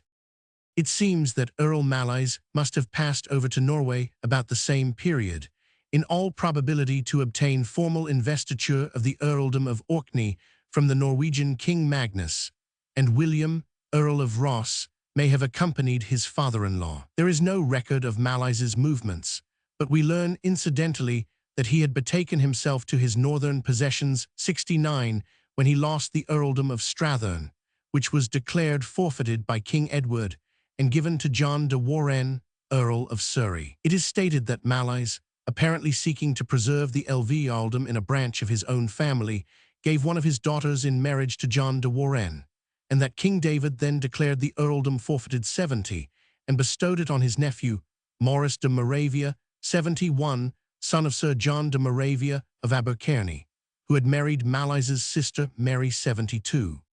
Malise appears to have made an effort to recover the earldom of Strathern in 1334. In that year King Edward, by a letter dated 2 March directed Henry de Beaumont, Earl of Bargon, not to allow any process to be made before him respecting the earldom of Strathearn forfeited for treason by Earl Malise. He also wrote a letter of the same date to Edward Balliol, stating that he has heard that Malise, Earl of Strathearn, claims the county of Strathearn, which he had granted to John de Warenne, Earl of Surrey, and requesting Balliol to act with deliberation 73. The diploma states that Malise was first married to Johanna, daughter of Sir John Menteith, and that by her he had a daughter Matilda, married to Wayland de Ard. But there is a record of a confirmation by Robert I. 1306-1329 of a grant of the lands of Carcassie, Cortachy in Forfarshire, and half of Urquell in the earldom of Strathearn, by Malise, Earl of Strathearn, to his wife Johanna, daughter of the late John de Monteith. 74, as Malise the Younger only became Lvi Earl of Strathearn on the death of his father in 1333. If the confirmation be correctly ascribed to Robert I, this must refer to the Malise who was Earl previous to 1333, and who had a daughter Matilda contracted to Robert de Thony in 1293, being not yet in her 20th year. 75. The diploma further states that Malise the Younger was married the second time to a daughter of Hugh, Earl of Ross, consequently a sister of William, Earl of Ross, who married Malise's daughter Isabella. From the deed of 1334, we learn that Malise's wife's name was Marjorie. In a deed of 1350, we find William, Earl of Ross, styling his sister Marjorie Countess of Caithness and Orkney, 76, and with her consent appointing his brother Hugh his heir in the event of his own death without male issue. From this, it would appear that Malise was then dead. He must have been dead before 1353, when his son-in-law, Earl Sunnesson, obtained the title of Earl of Orkney from the King of Norway. He is mentioned as dead in 1357 and 135,877, and the Earl of Ross is then said to have entered to his lands in Caithness, doubtless in right of his wife Isabella, and in terms of that deed of 1334, previously noticed 78. While Malise was in Norway and Sweden, two of his daughters had been married to Swedish noblemen, one to Arngils 79 or Erngisel, son of Sune Johnson, and another to Guttorm Spera. 80, on the death of Malise, or shortly thereafter, Erngisel Sunnesson claimed his wife's share of the earldom. In the year 1353, we find him executing a deed on the 10th April as plain Erngisel Sunnesson, and on the 6th May, thereafter his signature appears to a document drawn up at Vagahus concerning the Queen's dowry, occupying the foremost place among the nobles of Norway, and with the title of Earl of Orkney. 81, although the diploma states that he held only his wife's share of the earldom, it is plain from this document that he must have received the title of Earl of the Orkneys from the King of Norway. He soon became involved with the Swedish party in favor of King Eirik of Pommern, and in 1357, King Magnus sequestrated his estates in Norway and declared his title forfeited. His right to the earldom would have lapsed with the death of his wife, who died childless before 1360.82. Nevertheless, he continued to style himself Earl of Orkney during his lifetime. 83, he died in 1392. On the sequestration of Erngisel's rights by the king, a certain Duncan Anderson, who appears to have been a Scotchman and probably agent for Alexander de Ard, the son of Matilda, called the eldest daughter of Malise, issued a manifesto notifying to the inhabitants of Orkney that he has elects true and legitimate heir of Earl Malise, the former Earl of Orkney, under his guardianship, that this heir has now the full and undeniable right to the earldom, and that, as he has heard that the King of Norway has recently sequestrated the revenues of the earldom, he warns the inhabitants not to allow these revenues to be taken forth of the land till the true heir be presented to them, which will be ere very long, if the Lord will. The inhabitants, who seem to have been somewhat disquieted by the missive, sent a representation on the subject to the Court of Norway. It would seem that a representation must have been made by the Court of Norway to the Scottish king regarding the troubling of the islands by the claimants or their friends in Scotland.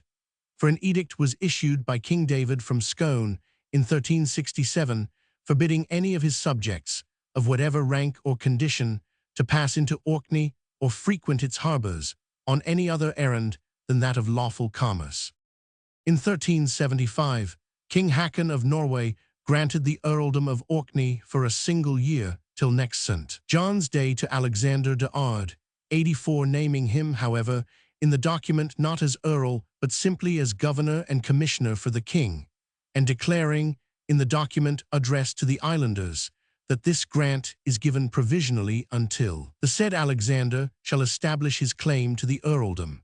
He seems not to have been regarded with much favor by the king, for this grant was not renewed, and in 1379 Henry St. Clair and Malai Spar preferred their claims to the earldom. Alexander de Ard had succeeded to the earldom of Caithness by the law and custom of Scotland, in right of his mother as heir to Earl Malais. In 1375 he resigned the castle of Brathwell Brawl and all the lands in Caithness or any other part of Scotland which he inherited in right of his mother, Matilda de Strathearn, to King Robert Roman II, who bestowed them on his own son, David Stewart. Earl David Stewart appears in 1377-78 as Earl Palatine Elzeof Strathearn and Caithness. King Robert Roman III gave the earldom of Caithness to his brother, Walter Stewart of Brechin, who held it till about 1424. He then resigned it to his son Alan, who was slain at Inverlochy in 1431. The earldom reverted to his father, who in 1437 was forfeited for his share in the murder of King James I. The earldom remained in possession of the crown till 1452, when it was granted by King James Roman II to Sir George Crichton, Admiral of Scotland. On his death in 1455, King James granted the earldom of Caithness to William St. Clair, then Earl of Orkney, in whose line it has continued till the present day. Roman VII, the earldom in the line of St. Clair, 1379-1469. The genealogical questions connected with the succession of the St. Clairs of Roslin to the earldom of Orkney are involved in apparently inextricable confusion. So early as 1321, we find a Henry St. Clair acting as the Balaveus of King Robert Bruce in Caithness, 85, and in 1364 we also find a Thomas St. Clair installed at Kirkwall as the Balaveus of the King of Norway, and Alexander St. Clair, and a Euphemia de Strathearn, styling herself one of the heirs of the late Malais, Earl of Strathearn, 86. The diploma states explicitly that one of the 4 daughters of Malais, Earl of Strathearn, 87, by his wife Marjorie, daughter of Hugh, Earl of Ross, was married to William St. Clair. This must be William St. Clair, son of the Sir William Elzey St. Clair, who fell with the Douglers in Spain fighting against the Saracens in 1330.88. The diploma goes on to narrate that Henry St. Clair, the son of William St. Clair and this daughter of Malais, succeeded to the earldom of Orkney, apparently in right of his mother. We know from the deed of investiture that his accession to the earldom took place in 1379. In a charter of 1391, Earl Henry names his mother Isabella St. Clair. It is usually said that his father, William St. Clair, married Isabella, daughter of Malais, Earl of Strathearn. But as we have seen from the deed of 1334, Isabella was married to William, Earl of Ross, not to William, Earl of Roslin. Yet it appears from the deed of 1391 that Henry's mother's name was Isabella, and though he does not style her a daughter of Malais, the terms of the document imply that she was heiress to lands in Orkney and Shetland. The diploma only mentions one of the Earls Malais, and it may be that the Isabella whom William St. Clair married was the daughter of the elder and sister of the younger Malais of Strathearn. If he had married one of the 4 daughters of the younger Malais, it seems unaccountable why he did not claim his wife's portion of the earldom. We find that the representatives of the other sisters were claimants, and that one of them, Erngisel Sunnesson, actually received his wife's share and enjoyed the title of Earl of Orkney, while Alexander de Ard is said to have succeeded to the earldom of Caithness in virtue of a similar claim, and had his rights to the earldom of Orkney so far recognized by the King of Norway on the forfeiture of Erngisel Sunnesson. The Earl of Ross, as we have seen, also succeeded to the share falling to his wife Isabella, but no claim seems to have been made for the Isabella who is said to have been married to William St. Clair. If she had been a daughter of the younger Malais, it can scarcely be doubted that such a claim would have been made, and if made, established as readily as that of the other Elzea sisters. William St. Clair was alive in 1358, 5 years after the claim of the sister married to Erngisel Sunnesson had been made good, and 1 year after Erngisel's title to the earldom had been declared forfeited. But a more fatal objection to the statement of the diploma that William's wife was a daughter of the younger Malais arises from the fact that in the attestation by the lawmen and canons of Orkney in favor of James of Craigie, 1422, it is expressly certified that Henry Sinclair was himself married to a daughter of the younger Malais, styled Elizabeth de Strathearn, daughter of the late Reverend and Venerable Malais, Earl of Orkney, and that by her he had a daughter, Margaret, who was married to James of Craigie. The diploma, on the other hand, states that Henry was married to Janet Haliburton, daughter of Walter Haliburton of Durlton, and by her had a son, Henry, who succeeded him. It is quite possible, however, that both these statements might be true, the attestation in favor of James of Craigie having no reason to mention the second wife, and the diploma having no special reason to mention the first wife in connection with the succession which it derives through the mother, making her, moreover, such a remarkable instance of longevity that she survived her husband, her son, and all her younger sisters, and all their sons and daughters, and became sole heiress to the earldom after Earl Henry's death, although he left a son who ought to have succeeded him, but who, according to the diploma, succeeded to her, his grandmother. In whatever way these apparently contradictory statements are to be reconciled, the statement of the diploma that Henry St. Clair was the first of the line who enjoyed the title of Earl of Orkney is undoubtedly borne out by the records. In the summer of 1379, he passed over to Norway and received formal investiture from King Haakon of the earldom of Orkney and also of the lordship of Shetland, 89 Elsivwich, since the time of its forfeiture to King Sverre by Earl Harald Maddadson, had been in the possession of the Crown of Norway. The conditions on which he accepted the earldom are set forth at length in the deed of investiture, and contrasting them with the semi-independence of the ancient earls, a recent writer has remarked that they left him little more than the lands of his fathers. 90. Although the earls of Orkney had precedence of all the titled nobility of Norway, and their signatures to the national documents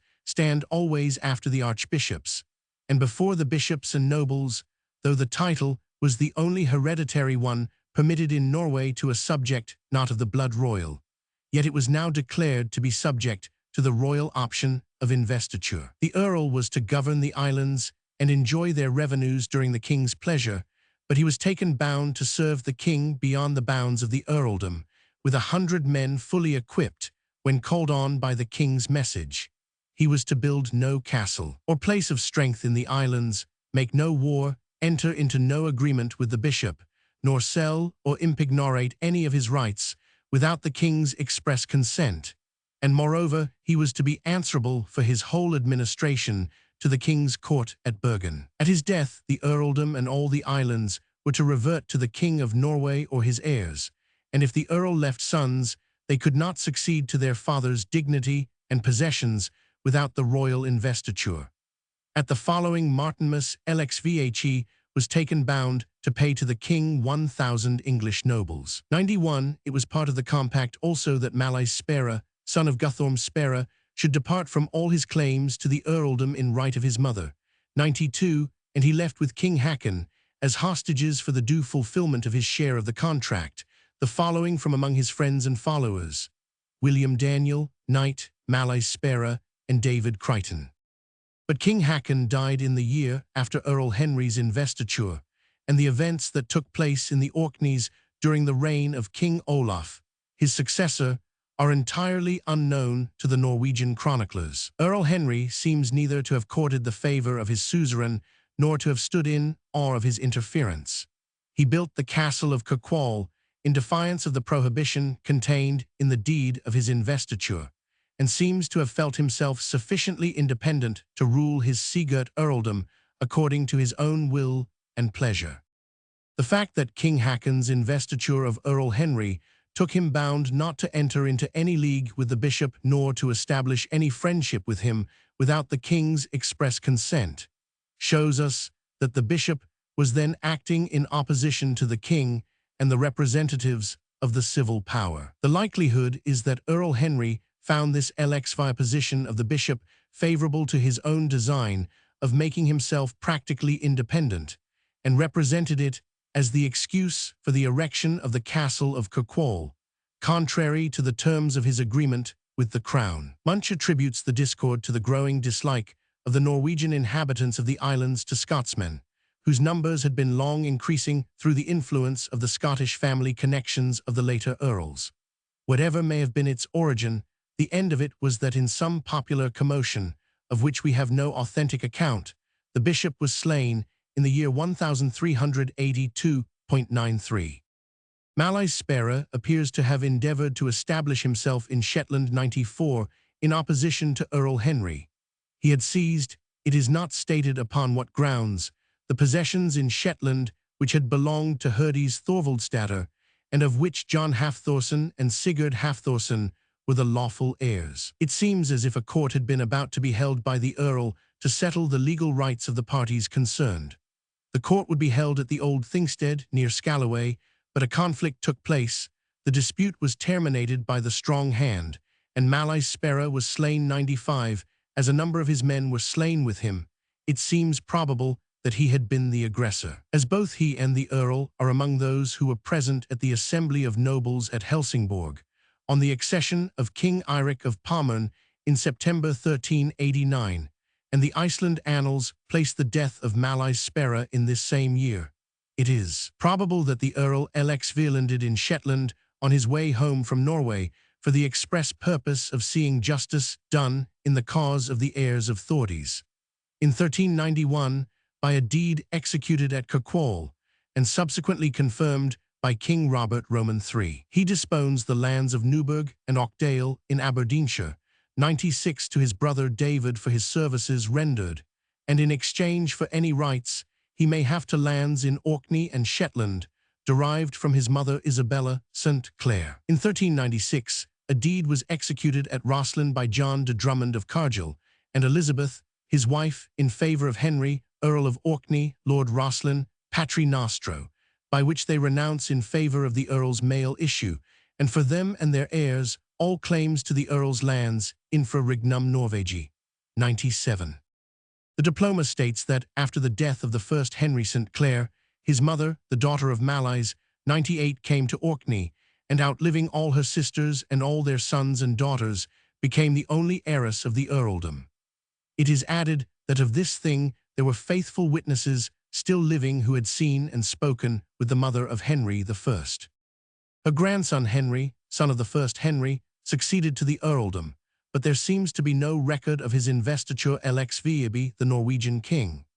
In 1404, he was entrusted with the guardianship of James I, and on his way to France with the young prince, for whose safety it was judged necessary that he should be removed from Scotland, he was captured by the English off Flamborough Head and retained some time in captivity. 99. In 1412, he went to France with Archibald Douglas to assist the French against the English 100.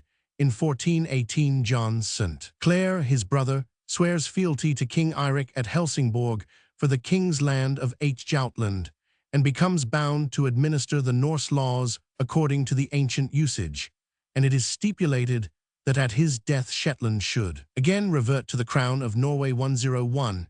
It seems from this that Earl Henry must have been dead in 1418, though Bauer in his continuation of Fordun says that he died in 1420.102. A dispensation was granted for his widow's marriage in 1418.103. Henry was succeeded by his son William, the last of the Orkney earls under Norwegian rule. But the investiture of the new earl did not take place till 1434, and for a period of 14 years the administration of the islands was carried on by commissioners appointed by King Eirik. On the death of Earl Henry, Bishop Thomas Tulloch was appointed commissioner in 1420. He swore fealty to King Eirik in the church of Vestenskav in Laland, undertaking the administration of the islands according to the Norse lawbook and the ancient usages 104. On 10th July 1422, he Elzix received as a fief from the king the palace of Kirkwall and Pertinence, lying in Orkney in Norway, together with the lands of Orkney and the government thereof. 105. In 1423, the administration of the Orkneys and Shetland was committed to David Menzies of Wemyss by King Eirik. In 1426, a complaint was sent to the king by the inhabitants, setting forth that they had been subjected to oppression and wholesale spoliation during the period of his administration. 106. Among the accusations preferred against him, it was asserted that he diminished the value of the money by 1/2, that he threw the lawman of the islands into prison unjustly, and illegally possessed himself of the public seal and the law book of the islands, which the lawman's wife had deposited on the altar of the church of St. Magnus for their security, that he exacted fines and services illegally and with personal violence, and was guilty of many other illegal acts of tyrannical oppression. The government of the islands seems to have been again entrusted to Bishop Tulloch 107 until 1434, when the young earl received his formal investiture 108. William, the last of the Orkney earls under Norwegian rule, succeeded to his father Henry and received investiture on terms nearly similar to those imposed upon his grandfather. Moreover, he was to hold for the king and his successors the castle of Kirkwall, which his grandfather had built without the king's consent. He had taken the title LXX before he received investiture from King Eirik, for in 1426 he appears as Earl of Orkney on the assize at Stirling for the trial of Murdoch, Duke of Albany. 109. In 1435, as Lord High Admiral of Scotland, he had command of the fleet that conveyed the Princess Margaret to France. In 1446, he was summoned by the Norwegian Rigsråd to appear at Bergen on next St. John's Day 110 to take the oath of allegiance to King Christopher, the successor of Eirik of Pommern. In 1460, the king's commissioners in Kirkwall certify to King Christian I that John of Ross, Lord of the Isles, has for a long time most cruelly endeavoured to depopulate the islands of Orkney and Shetland by burning the dwellings and slaying the inhabitants, and that in these circumstances Lord William St. Clair, the Earl of Orkney and Caithness, 111, had been prevented from coming to the king. 112. On 28 June 1461, Bishop William of Orkney writes to the king from Kirkwall excusing the earl for not having come to take the oath of allegiance, because in the month of June of that year he had been appointed one of the regents of the Kingdom of Scotland on account of the tender years of the Prince King James Roman III, and therefore was personally resident in Scotland. The bishop also repeats the complaint against John of Ross, Lord of the Isles, and the bands of his Irishmen, Irish and Scots from the woods, who came in great multitudes in the month of June, with their ships and fleets in battle array, wasting the lands, plundering the farms, destroying habitations, and putting the inhabitants to the sword without regard to age or sex. 113. Tradition still points in several parts of the islands to the Lewismen's graves, probably those of the invaders who were killed in their plundering expeditions through the islands. On the 8th September 1468, a contract of marriage was signed between James Roman III of Scotland and Margaret, ex daughter of King Christian I of Denmark, Sweden, and Norway, by which, after discharging the arrears of the tribute due by Scotland for Man and the Hebrides 114, King Christian engaged to pay a dowry of 60,000 florins with his daughter, stipulating for certain jointure lands, including the Palace of Linlithgow and the Castle of Down, and her terce of the royal possessions in Scotland if left a widow. Of the dowry, 10,000 florins were to be paid before the princess's departure, and the islands of Orkney were pledged for the balance of 50,000 florins. Only 2,000 florins of the 10,000 promised were paid, and the islands of Shetland were pledged for the remainder. The amount for which the whole of the islands of Orkney and Shetland were thus impignorated was 58,000 florins of 100 pence each, or about £24,000. In 1471, King James Roman III gave William, Earl of Orkney, the castle and lands of Ravenscraig and Fife in exchange for all his rights to the earldom of Orkney, and an Act of Parliament was passed on the 20th of February of the same year annexing to the Scottish Crown the earldom of Orkney and lordship of Shetland, not to be given away in time to come to na Percyn or Percynes, exceptionally to ain of the king's sons of Lochful bed. Roman 8, the bishopric of Orkney, 1060-1469. The origin of the bishopric of Orkney is involved in obscurity. Its early history is complicated by the fact that there were two, if not three, distinct successions of bishops, only one of which is recognized by the Norse writers. The Saga statement regarding the origin of the bishopric, unfortunately, is lacking in precision.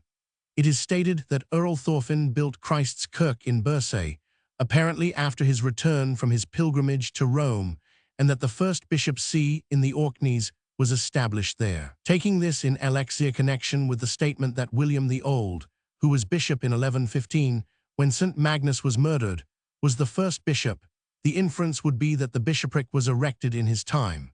The statement regarding his tenure of office for 66 years is scarcely credible, but supposing it to be the fact, as he died in 1167, we obtain 1102 as the date of the erection of the bishopric. On the other hand, Adam of Bremen states 115 that Thorolf was the first bishop of Orkney, and that he was consecrated by Adalbert, Archbishop of Hamburg, in the middle of the 11th century 116, and that another bishop named Adalbert succeeded him. Now, as William the Old was not consecrated before 1102, if there was a bishop in Earl Thorfinn's time, the date of his death being 1064, it must have been this Thorolf.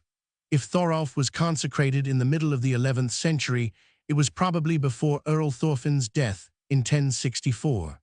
But it seems that the see was vacant or unoccupied before 1093.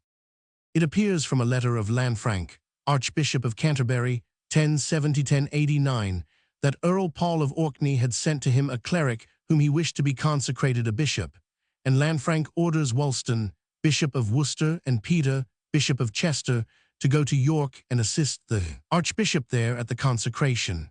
This must refer to the Earl Paul, son of Thorfinn, who with his brother Erlend was carried to Norway by King Magnus on his second expedition to the west in 1098, and neither of them ever returned.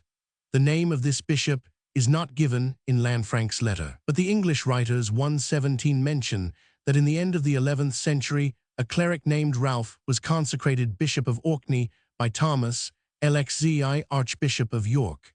Thomas was Archbishop from AD 1070 to 1100. It is mentioned that when the right of the Archbishop of York to consecrate Turgot Bishop of St. Andrews was asserted in 1109, it was proposed that he should do it by the assistance of the English bishops of Scotland and of Orkney.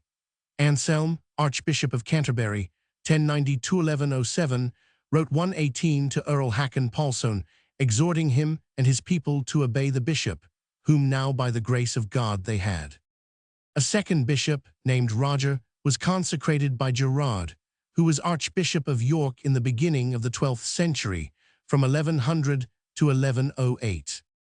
A third bishop, named Ralph, previously a presbyter of York, said to have been elected by the people of Orkney, was consecrated by Archbishop Thomas, the successor of Gerard.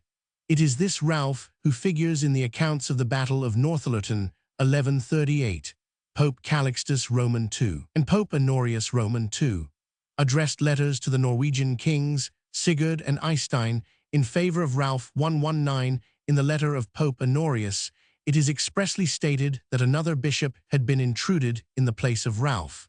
This must refer to William the Old, whom the sagas make bishop from the year 1102. The explanation of all this seems to be that the archbishops of Hamburg and York both tried in vain to secure the right of consecrating the bishops of Orkney, the former on the ground that as the successors of St. Ansgar, they were primates of the Scandinavian churches, and the latter on the same ground on which they claimed the right to consecrate the Bishop of St. Andrews, viz., that their jurisdiction extended to the whole of Scotland and the Isles. In the appendix to Florence of Worcester's Chronicle 120 written in the beginning of the 12th century, it is said that the Archbishop of York had jurisdiction over all the bishops north of the Humber, Elexivand, all the bishops of Scotland and the Orkneys, as the Archbishop of Canterbury had over those of Ireland and Wales. Meantime, however, the Norwegians made their own bishops, and these, having obtained possession of the see, were the real bishops of Orkney, though the others might enjoy the empty title.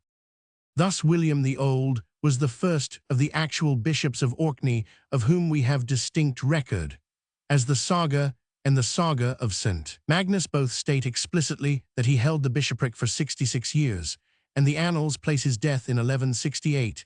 He must have been consecrated in 1102.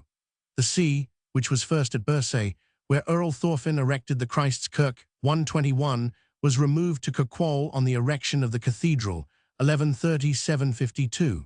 He went with Earl Ragnvald to the Holy Land in 1152. When Pope Anastasius erected the Metropolitan See of Trondheim in 1154, he declared the Bishop of Orkney one of its suffragans, and Bishop William's canonical rights were thus implicitly recognized. He died in 1168, and in 1848, when certain repairs were being executed on the cathedral, his bones were found enclosed in a stone cist 30 inches long and 15 inches wide, along with a bone object like the handle of a staff and a leaden plate inscribed in characters apparently of the 13th century. Hic requiescit Williamus senex, felicis memori. Primus episcopus. The position in which the bones were found in the choir seems to indicate that they must have been moved from their previous resting place. Bishop William's bones and the cist which contained them were carted away with the rubbish when the church was reseated in 1856.122. The leaden plate and bone object which were found in the cist are LXXV preserved in the Museum of the Society of Antiquaries of Scotland. William Roman II, the second bishop, is only known from the entry of his name in the list of bishops 123, 1325, and the entry of his death under the year 1188 in the Icelandic annals. Bjarni, son of Kolbein Hruga, who built the castle on the island of Weir, was the third bishop. His mother, Herborg, was a great-granddaughter of Earl Paul. 124. Bjarni himself was a famous poet, and to him is ascribed the Jomsvikingadrapa, the Lay of the Jomsburg Vikings 125, a bull of Pope Innocent Roman III, dated at the Vatican, 27th May 1,198,126, is addressed to him in connection with the refusal of Bishop John of Caithness to collect an annual tribute in his diocese, as noticed hereafter. 127. It appears from a deed of his in the Charcelary of the Monastery of Munkaliff at Bergen that he possessed lands in Norway, as well as his patrimonial lands in Orkney and castle in the island of Weir. By that deed he gives to the monastery, for the souls of his father Kolbein Hruga, his mother, his brother, his relations and friends, the lands called Holland, near the Dalsfjord, north of Bergen. It is curious thus to find in authentic records a mortification of lands to a church in Norway to provide masses for the soul of a man who is now known in his own former home in Orkney only as Kabi Ro, the giant or goblin of the castle, which he built and inhabited. Bishop Bjarni was present with John, Earl of Orkney, at the Great Assembly of Nobles at Bergen 128 in 1223, and died shortly thereafter. Joffreyr, the fourth bishop, was consecrated in 1223, according to the annals. There was a Joffreyr, Dean of Tunsberg, present at the same assembly in Bergen, above LXX referred to, and as the name is a very uncommon one, it is probable that he is the same who was made Bishop of the Orkneys. He seems to have been long and invalid, for, by a bull dated at Viterbo, 11th May 1,237,129, Pope Gregory Roman IX enjoined Sigurd, Archbishop of Nidaros Drontheim, to move Bishop Joffreyr of Orkney, who had been paralytic and confined to bed for many years, to resign office, or, if he was unwilling to resign, to provide him with a wise and prudent helper. Joffreyr retained the see, however, for 10 years after this. The annals place his death in 1247. Henry I was the fifth bishop, a papal dispensation for the defect of his birth, by Pope Innocent Roman IV, is dated 9th December 1247.13. He was then a canon in the Orkneys. He was with King Haakon's expedition in 1263 and died in 1269. Peter, the sixth bishop, was consecrated in 1270. A brief of his 131 dated at Tunsberg, 3 September 1278, grants 40 days indulgence to those in his diocese who contribute in aid of the restoration of St. Swithin's cathedral at Stavanger, which had been destroyed by fire. He died in 1284. Dagfinn, the seventh bishop, was consecrated in 1286. Nothing is known of him but the name. He died, according to the annals, in 1309. William Roman III was the eighth bishop. He was consecrated in 1310. At the provincial council held at Bergen in 1320, there were several complaints made by the archbishop against William, Bishop of Orkney. 132 Cormac, an LXXV archdeacon of the Sudreys, and Grim Ormson, prebendary of Nidaros, had been sent by the archbishop on a visitation of the diocese of Orkney, and had reported that William had squandered the property of the see, that he had bestowed the offices of the church on foreigners and apostates, that he had compromised his dignity as a prelate of the church by participation in the boisterous pastime of hunting and other unseemly diversions, that he had been careless and lukewarm in the exercise of his spiritual office, and had not sought out those who practiced idolatry and witchcraft, or who were heretics or followed ungodly ways. Moreover, he had imprisoned in Gilbert Lining, a canon of Orkney, whom the archbishop had sent to make inquiry into the collection of the Peter's pence, and had deprived him of his prebendary and all his property. He had also clandestinely appropriated to himself, during 15 years, a portion of the church dues, amounting to the value of 53 marks sterling, and he had refused to permit the removal of the corpse of a woman from Orkney, although her will had been that she should be interred in the cathedral of Trondheim. He was suspended in the following year, 1321, by the archbishop, but in 1324 we find him assisting at the consecration of Laurentius, bishop of Hole. 133, by a deed 134 dated at Bergen, 9th September 1327, he mortgages his dues of Shetland to his metropolitan, Eilif, archbishop of Nidaros, for the payment of 186 marks sterling, which he should have paid the archbishop for 6 years' tains. By another document of the same year, 135, Bishop Odfin of Bergen requests Bishop William of Orkney to assist his priest Ivar in the collection of the Sunnive meal, a contribution which the inhabitants of Shetland had paid from old time to the shrine of St. Sunniva at Bergen. The date of this bishop's death has not been ascertained. William Roman IV, ninth bishop, succeeded him sometime LXXV after the year 1328. There is extant an agreement between him and Hakon Johnson, dated at Kirkwall, 25th May 1369.136. The next mention we have of him is the entry in the annals, under the date 1382. Then was heard the mournful tidings that Bishop William was slain in the Orkneys. William V, 10th bishop, appears only in a record of the time of King Robert Roman III of Scotland. Munch supposes that he may have been the William Johnson who appears as Archdeacon of Zetland in a Norse deed dated at Sandwich in Shetland, March 4, 1360. Henry Roman II, 11th bishop, according to Torfus, appears in a record of 1394. John, 12th bishop, appears in the Union Treaty of Commer in 1397. Patrick, 13th bishop, appears in an attestation by the lawman of Orkney, 2 canons of the Church of St. Magnus, and 4 burgesses of Kirkwall, of the descent and good name of James of Craigie, Laird of Hupe. 137, he is otherwise unnoticed, but as he is there referred to by his canonical title, and the many losses, injuries, and disquietudes which he endured at the hands of his adversaries are specially alluded to, there seems to be no doubt that he held the bishopric between the death of John and the incumbency of Thomas de Tulloch. Thomas de Tulloch, 14th bishop, first appears in existing records in 1418.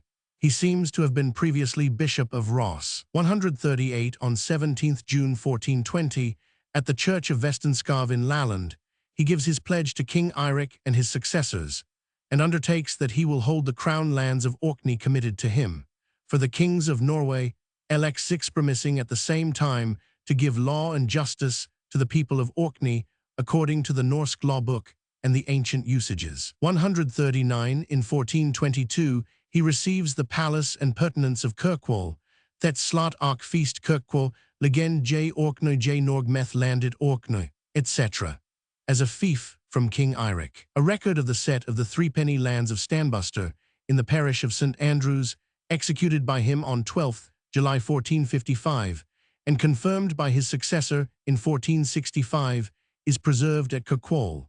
His death took place before 28th June 1461, when we find his successor in office 140. William Roman VI. De Tulloch, the last bishop during the dominion of Norway in the Orkneys, was bishop in June 1461 and tendered his oath of allegiance in 1462. A bull of Pope Sixtus Roman IV, dated at the Vatican, 17th August 1472, placed the See of the Orkneys under the Metropolitan Bishop of St. Andrews. Roman IX, the Bishopric of Caithness, 1150-1469. The Bishopric of Caithness appears to have been coextensive with the older earldom, comprehending Caithness and Sutherland as far south as Ekialsbekki or the Kyle of Sutherland. In later times, the cathedral church was at Dornoch, 141, but it would seem as if the episcopal see had at one time been at Halkirk, called in the Saga Hakirkja, or the High Kirk, near Thurso, where we find the bishops frequently residing. The date of the erection of the bishopric is unknown. Andrew is the first bishop who appears in authentic records. About the year 1153, King David granted to him LXXX lands of Hoctor Kaman, 142, and about the same time he himself gave a grant of the Church of the Holy Trinity of Dunkeld to the monks of Dunfermline. 143, about the year 1165, he and Murithak, his clerk, are witnesses to a charter of Gregory, Bishop of Dunkeld, confirming the said gift. About the year 1181, he is a witness to the grant by Earl Harald Maddadson to the See of Rome of a penny annually from every inhabited house in Caithness, which brought his successor, Bishop John, into such trouble 144. He is also a witness to the remarkable document engrossed in the Book of Deer, by which King David I declares the clerics of Deer to be free from all lay interference and undue exaction, as it is written in their book, and as they pleaded at Banff and swore at Aberdeen. The Chronicle of Maelrose records his death at Dunfermline on 30th December 1185. He seems to have been a learned man, and was much about the court of David I. He is said to have been the author of part of the curious treatise, De Sidu Albani, attributed to Geraldus Cambrensis. John, second bishop, succeeded him. He seems to have refused to exact from the inhabitants the papal contribution of 1 penny annually from each inhabited house in Caithness granted by Earl Harald, for in a bull 146 dated at the Vatican, 27th May 1198, Pope Innocent Roman III enjoins Bishop Bjarni of Orkney and Bishop Reginald of Ross to compel Bishop John to give up his opposition to its collection on pain of the censure of the Church. About this time, also Caithness had been taken from Harold by King William the Lion, with whom he was involved in hostilities, and given over to Reginald Gudronsson, the petty king of the Hebrides. Hence, on Harold's recovery of his possessions in 1202, he was so exasperated that he took vengeance on the bishop 147 by blinding LXX Zihim and cutting out his tongue, and inflicted severe punishments on the people, whom he held to have been guilty of rebellion. Bishop John appears to have survived his mutilation till 1213. Adam, third bishop, was consecrated in 1214 by Malvisin, Bishop of St. Andrews. He was a foundling exposed at a church door, but he had been abbot of Melrose previous to his appointment to the See of Caithness. In 1218, he went with the bishops of Glasgow and Moray on a pilgrimage to Rome. He seems to have been of an opposite disposition to that of his predecessor, who suffered martyrdom in the cause of his people. It was an old custom in Caithness that the husbandmen paid the bishop a span of butter for every 20 cows. Bishop Adam exacted the contribution first for every 15, and at length for every 10 cows. Exasperated by these exactions, the people rose in a body and came to him at Halkirk, where in the tumult a monk of Newbottle named Serlo was killed, and the bishop himself burned in his own kitchen. A letter of Pope Honorius Roman III, dated in January 1222, and addressed to the Scottish bishops of the time, is extant in the archives of the Vatican 148, in which, after commending King Alexander for his promptitude and zeal in avenging Bishop Adam's murder, he goes on to tell that, having learned from their letters what a horrible crime, what a detestable deed had been committed, his spirit quailed, and his heart trembled, and his ears tingled, as he realized the daring atrocity of the deed. "Your letters," he says, "have informed us that a dispute having arisen between Adam, Bishop of Caithness, of adorable memory, on the one part, and his parishioners on the other, concerning the tithes and other rights of the Church, and these matters having been submitted to the king himself by the mediation of certain ecclesiastics, with consent of the bishop, and the king being absent in England, his parishioners, moved with anger against him, because he upheld the cause of his church against them, fell on their pious pastor like ravening LXXE wolves, on their father like degenerate sons, and on their Lord Christ like emissaries of the devil, stripped him of his clothing, stoned him, mortally wounded him with an axe, and finally killed and burned him in his own kitchen." The letter concludes with an injunction to excommunicate all concerned in the murder. The bishop's body was interred in the church at Skinnet, and is said to have been subsequently removed to Dornoch in 1239.149. The saga states that the fearful vengeance taken by King Alexander Roman II for the murder of the bishop was still fresh in memory in the writer's time, and we learn from the annals that the Scottish king caused the hands and feet to be hewn from 80 men who had been present at the burning, so that many of them died.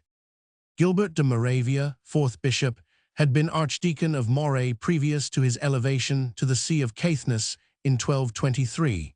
He built the cathedral at Dornoch, and his Charter of Constitution 150 is still extant in the record room at Dunrabin Castle. For many years, there had been an intimate connection between the Diocese of Caithness and the Abbey of Scone 151, and in the constitution of his cathedral, Bishop Gilbert named the Abbot of Scone one of the canons. The 14 churches assigned to the prebends were those of Klein, Dornoch, Crike, Rogart, Lairg, Far, Kildonan, and Durness in Sutherland, and Bower, Watton, Skinnet, Ulrig, Dunnet, and Canisbay in Caithness. Galspy and Lath, Ree, Thurso, Wick, and Latheran were reserved to the bishop. LXXZI, he seems to have been a man of mark in his time. He built the bishop's castle at Scrabster, and was made keeper of the king's castles in the north 152. He seems also to have been the first discoverer of gold in Sutherlandshire, for Sir Robert Gordon states that he found a mine of gold in Durriness, in the lands belonging to his bishopric. He died at Scrabster in 1245, and was afterwards canonized. His relics were preserved in the cathedral church at Dornoch, and continued to be held in reverence down to the middle of the 16th century. In a record of the year 1545, it is stated that the parties compeering before Earl John of Sutherland in the chapter house of the cathedral at Dornoch made oath by touching the relics of the blessed Saint Gilbert. He is the only bishop of Caithness, except Bishop Adam, whose death is recorded in the Icelandic annals. The entry is under the year 1244, death of Gilibert, bishop in Scotland. William, 5th bishop, was his successor.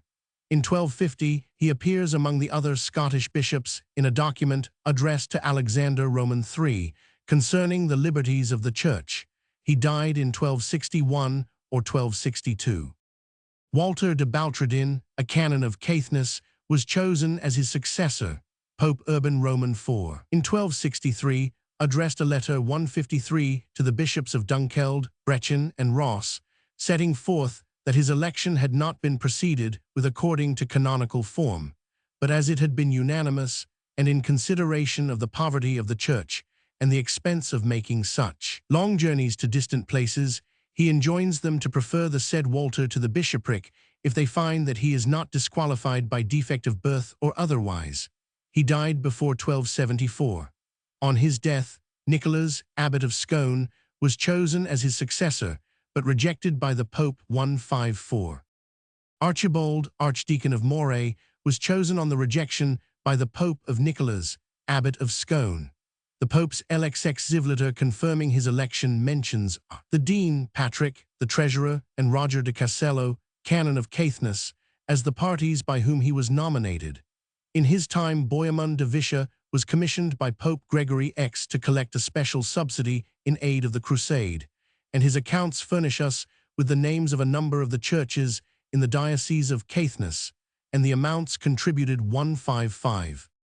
Bishop Archibald must have been dead before 1279, for in that year the Pope addressed a letter to the bishops of St. Andrews and Aberdeen 156, setting forth that the see of Caithness being vacant, the chapter had proceeded to the election of R. the Dean of Caithness, and had constituted Henry of Nottingham 157 in Caithness, their procurator to obtain confirmation of the said election, and that the said Henry, in the Pope's presence, had confessed that the said Dean had a son 30 years old or more, and that he was said to have another, although he, Henry of Nottingham, did not believe it, and moreover, that he had been stricken with paralysis and was old and debilitated.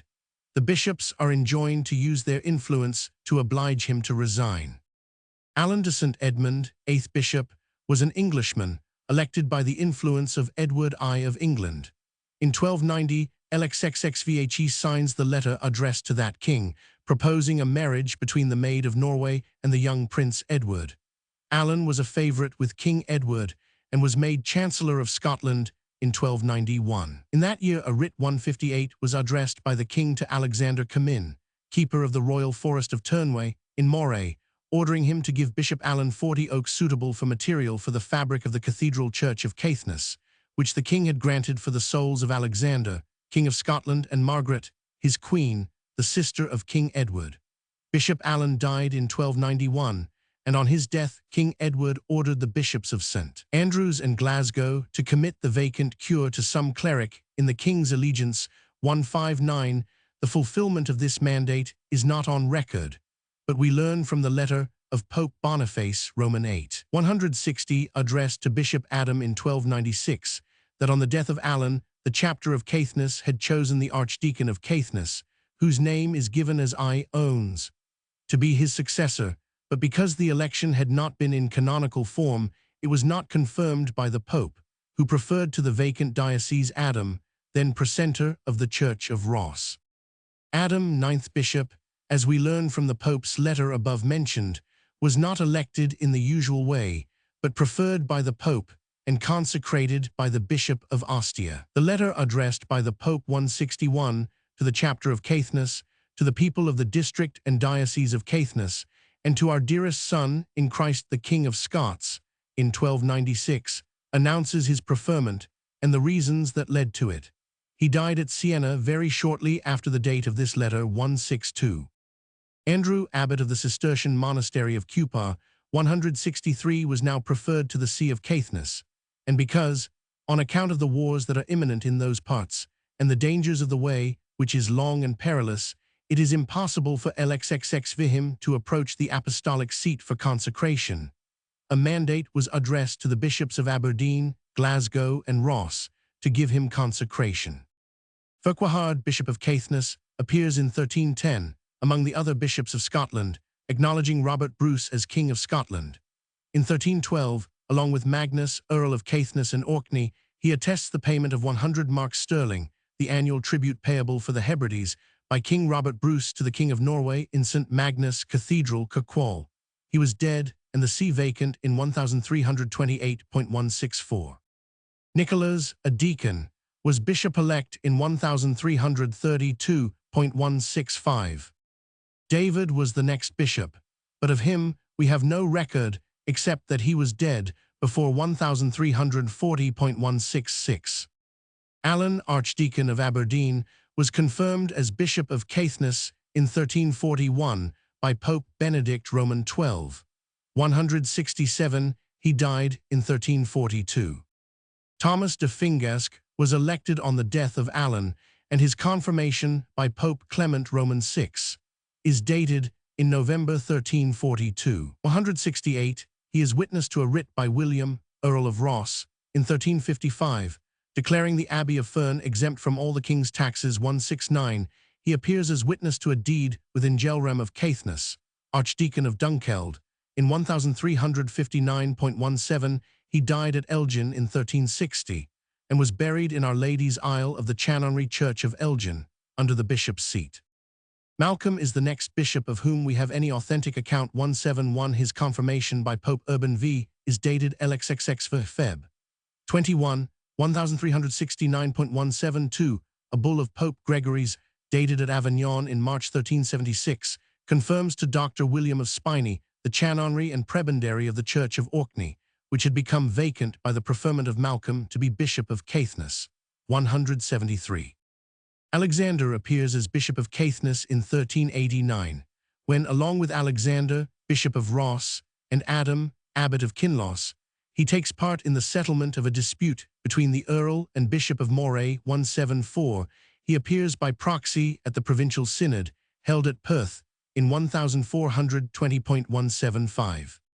Robert was bishop in 1434, and his successor William, who appears as bishop in 1449, was still in office at the period of the transference of the Orkneys from the Norwegian to Scottish rule in 1469. Ancient churches of Orkney.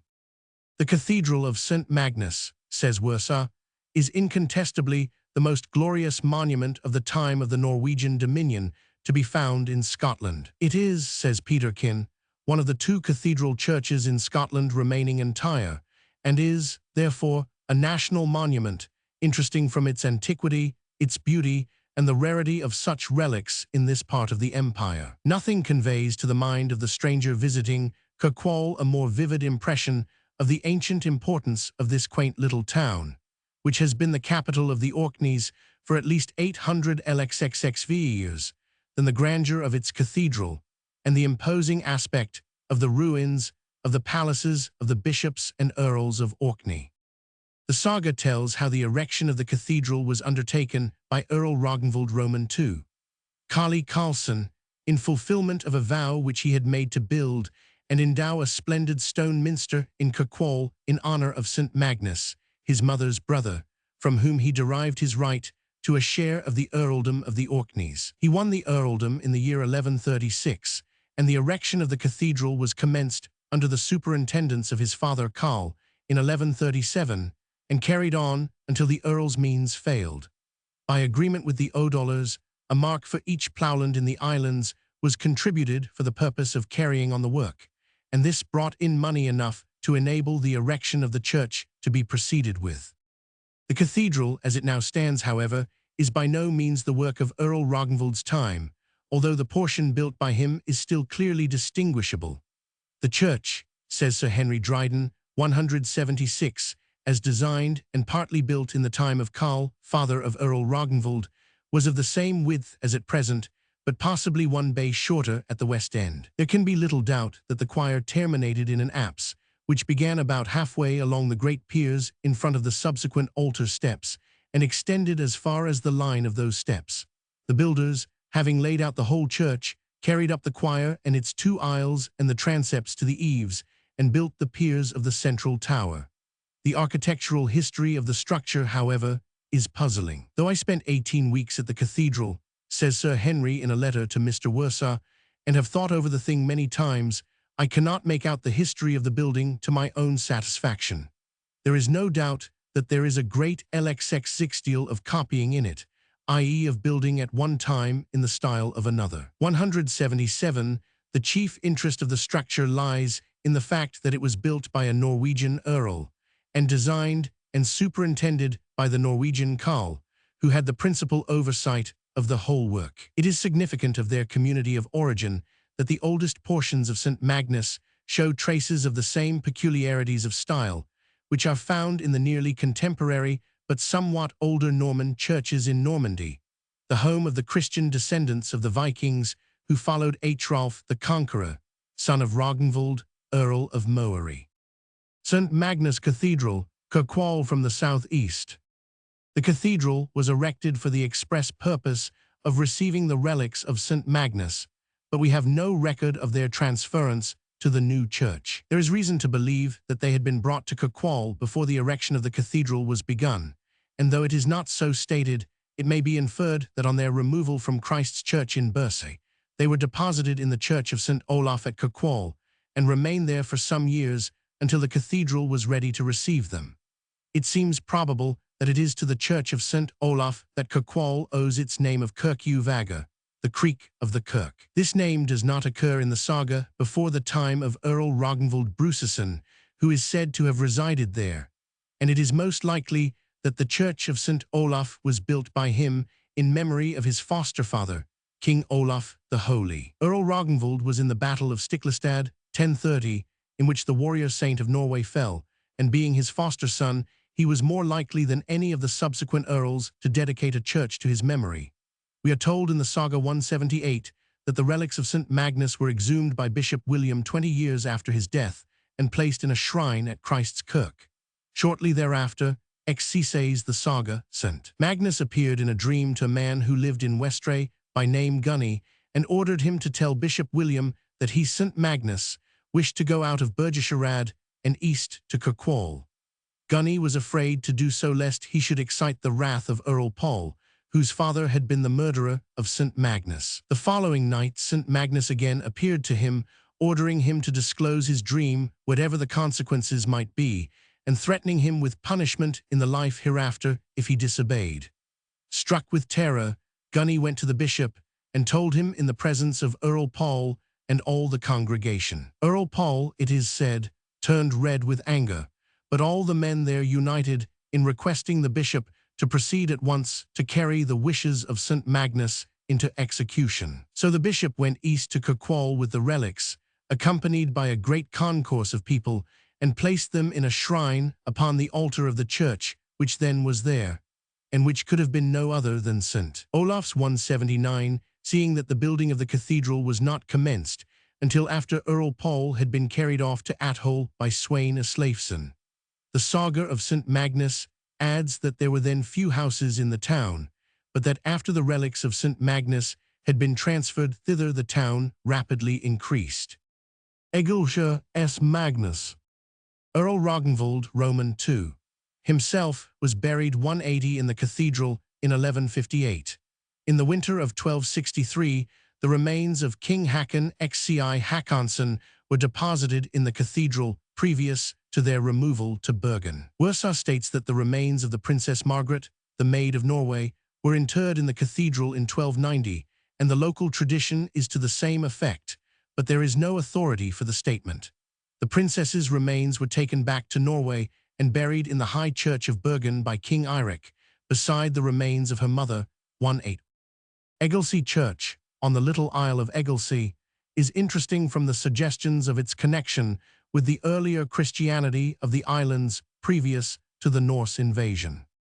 The church stands on the highest ground of the island, on the west side, and is a conspicuous object in the landscape from all sides. It consists of chancel and nave, but differs from all the existing churches in the islands in having a round tower rising at the west end of the nave.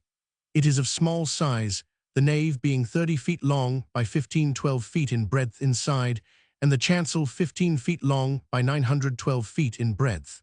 The chancel is vaulted, and the walls are about 3 feet thick. The tower, which seems to have been built with the nave, is 7 feet diameter inside, and is now 48 feet high, the walls being about 312 feet thick.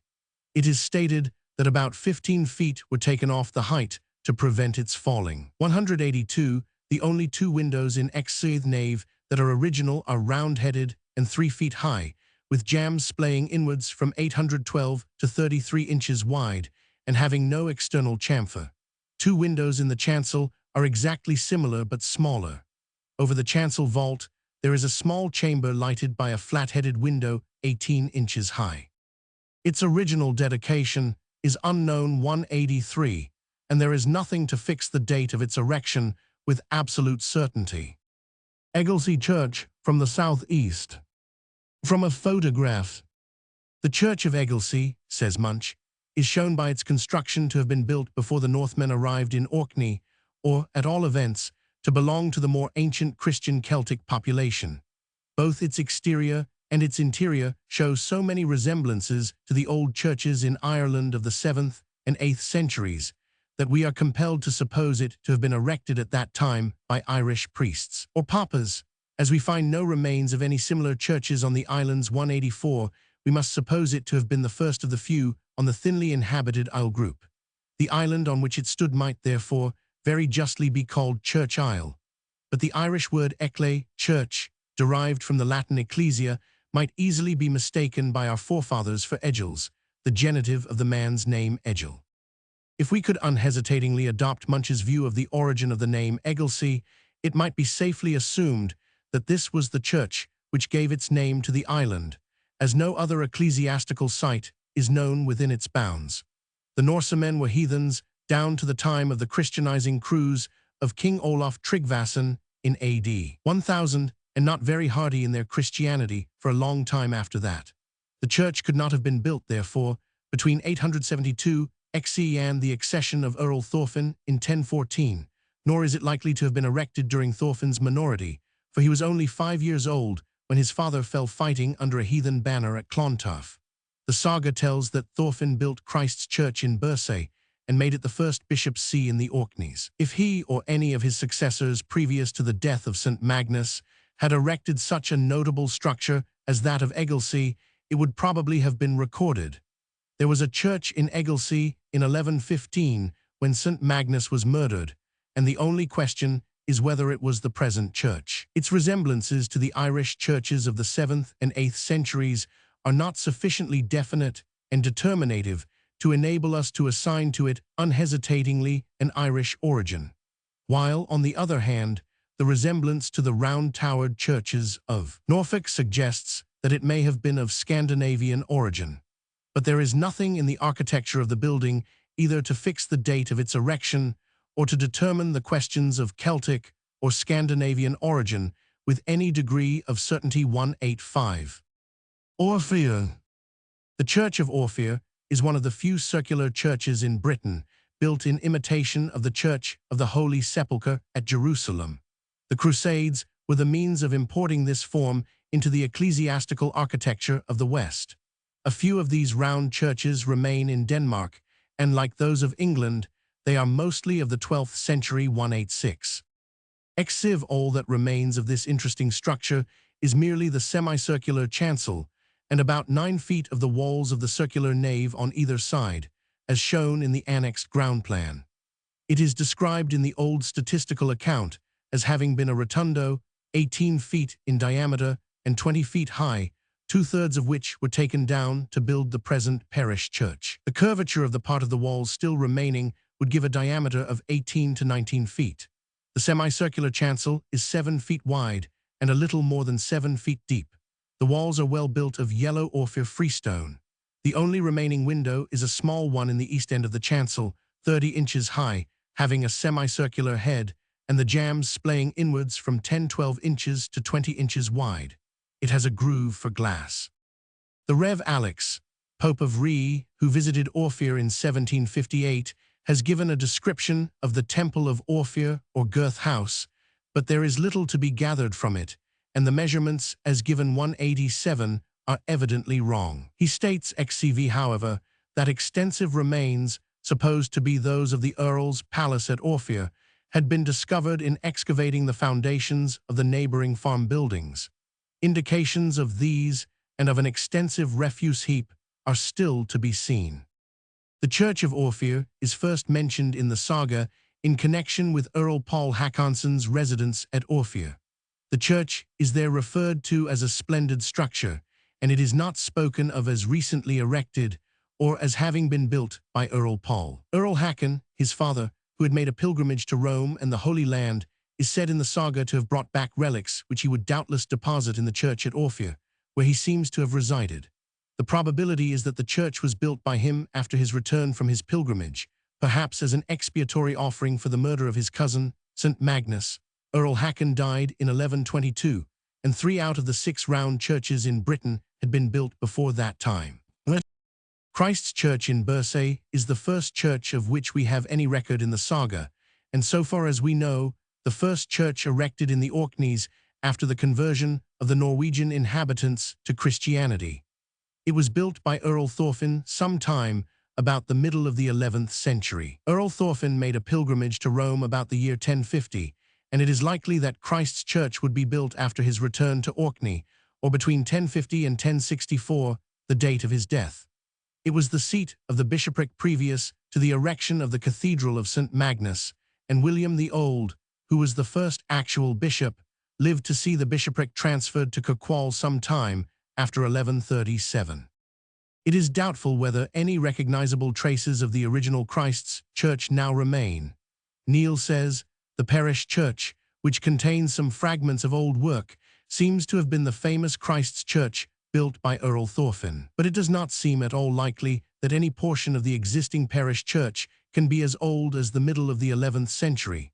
There are remains of an older church, however, beside it, which are still known as the Christ's Kirk, and Mr. George Petrie, who has made a ground plan of the structure, of which only part of the foundation remains, has ascertained that it had an apse at the east end. Weir. The Church of Weir, on the island of the same name, consists of chancel and nave, the extreme length exteriorly being 36 feet and the width 12 feet. The nave is 19 feet by 13 feet inside, and the chancel little more than 7 feet square. The door is in the west end, having parallel jambs with no rebate. The doorway has a semicircular head, roughly arched with thin slaty stones set on edge. The arch being set a little back on the imposts 188, there are 2 windows on the south side of the nave, only one of which appears to be original. It is flat-headed, 22 inches high and 8 inches wide, the jambs splaying inwards to a width of 27 inches. The chancel arch, of which a representation is given in the accompanying plate, is exactly like the doorway. There is one window in the south side, which seems to have been round-headed, 27 inches high by 11 inches wide. Of this chapel Mr. Muir says 189, excepting that at Libster, in Caithness, the entrance to the chancel is the most diminutive, not of primitive date, I have ever seen, the total height being exceedingly 4 feet. In plan, size, and general expression, Weir and Libster are remarkably alike, and in all probability both buildings are the work of the same period, though Libster is perhaps fully the older of the two. Sir Henry Dryden also remarks the similarity of the chapels of Weir and Libster, and adds, probably Weir is of the 12th or 13th century, but the characteristics are not decisive enough to approximate more closely to its date. It is most probable that this chapel 190 was built by Bishop Bjarni, the son of Kolbein Hruga, who built the castle on the island of Weir, as recorded in the Saga. Bjarni was bishop from 1188 to 1223, and would probably reside on his paternal estate in Weir, when not required by the duties of the episcopate to be in Kirkwall. This period answers to the indications afforded by the architectural characteristics of the building, and we have no record of any other person who is likely to have erected a chapel on this little island. The fact that it is still called Cobby Rose Chapel points to its connection with Kolbein Hruga's family. Libster S. Mary. The church at Libster 191, Ree, in Caithness, corresponds in style and plan so closely to the church of Weir that it may be described here briefly. There is no other church in Caithness of any antiquity which demands special notice. Ecclesiastical sites of early date are thickly scattered over the county, but the ruins of the buildings themselves have suffered so much that there is scarcely an architectural feature left to guide us to conclusions as to their date. The church at Libster is fortunately an exception. It consists of chancel and nave, slightly larger than Weir, and very rudely constructed. There is a doorway with inclined jambs in the west end, of which a representation is given in the accompanying plate, but Mr. Muir notices, as a singular feature of the building, that there are nowhere traces of windows, although all the elevations, except the east one, which is broken down to a little below the gable line, remain nearly entire. Entrance to the chancel is of the same form as the doorway, having inclined jambs. With regard to even the probable age of this building, says Mr. Muir, I would not like to venture an opinion.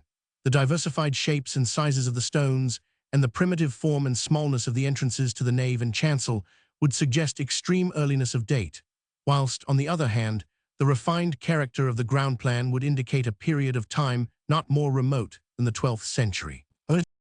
Chancel arch of church at Weir. Doorway in west end of church at Libster Ree.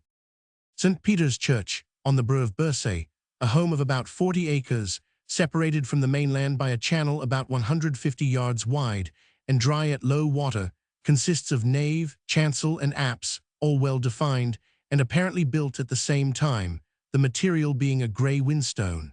The total length of the building is 57 feet. The nave is 28 feet by 15-12 inside, and the chancel about 10 feet square. There is but one doorway in the west end of the church. It has parallel jambs without any rebate for door 192. There are 6 remains of a window in the north wall, 3 feet high by 10-12 inches wide, square-headed, and splaying both internally and externally to a width of 22-12 inches. Only the foundations of the apse remain. The floor was originally leveled to the end of the apse, but subsequently there had been a reredos which blocked off the apse, and then there were steps to the altar, some portion of which still remains. A stone projection or seat, 14 inches high and the same in width, runs all round the nave. In the northeast and southeast corners are 2 circular spaces, 512 feet in diameter, in one of which are the remains of a spiral stone staircase. In all probability, the church was twin-towered, like many of the Scandinavian churches dating from the 13th century. Bari states that this church was dedicated to St. Peter, but the dedication seems to have been unknown in the locality 193 in 1627. There are the remains of a chapel similarly situated on the Bru of Dearness at the east end of the mainland. The Bru of Dearness is an outlying rock, nearly 100 feet high and covered with green sward on the top.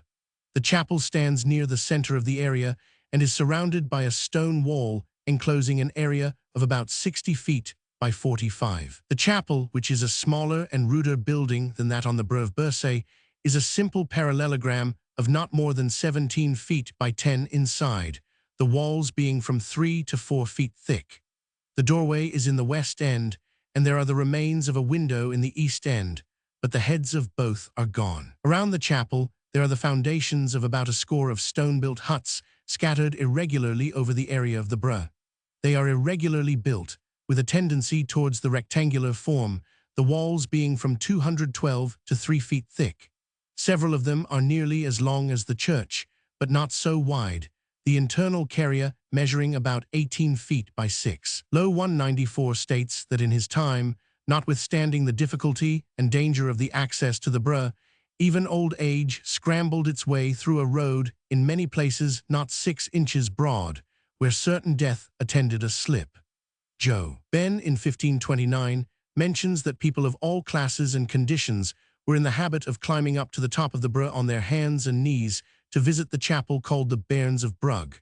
And when they had reached the top, on their bended knees, and with hands joined they offered their supplications with many incantations to the Bairns of Brugg, throwing stones and water behind their backs, and making the circuit of the chapel twice or thrice. There is still a fine spring on the Bru, which doubtless had the reputation of a holy well in connection with these superstitious practices. The Bru was fenced with a strong stone wall toward the land side in Lowe's time, and from this and the remains of the huts he concludes that it had been a rock fort subsequently converted into a sanctuary by the ecclesiastics.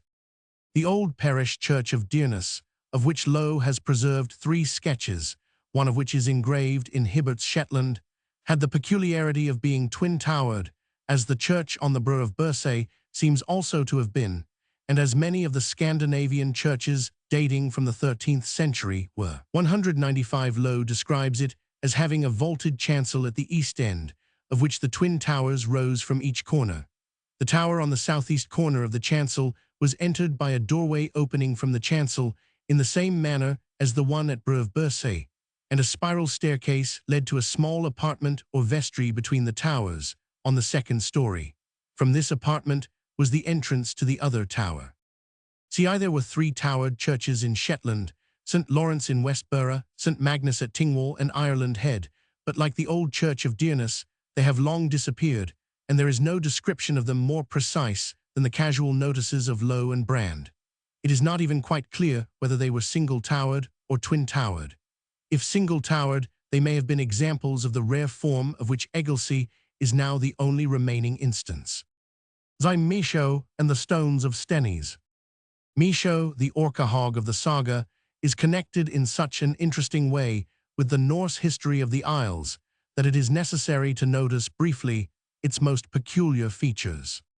It stands about a mile to the northeast of the great stone ring of Stennis. Its external appearance is that of a truncated conical mound of earth, about 300 feet in circumference at the base and 36 feet high, surrounded by a trench 40 feet wide.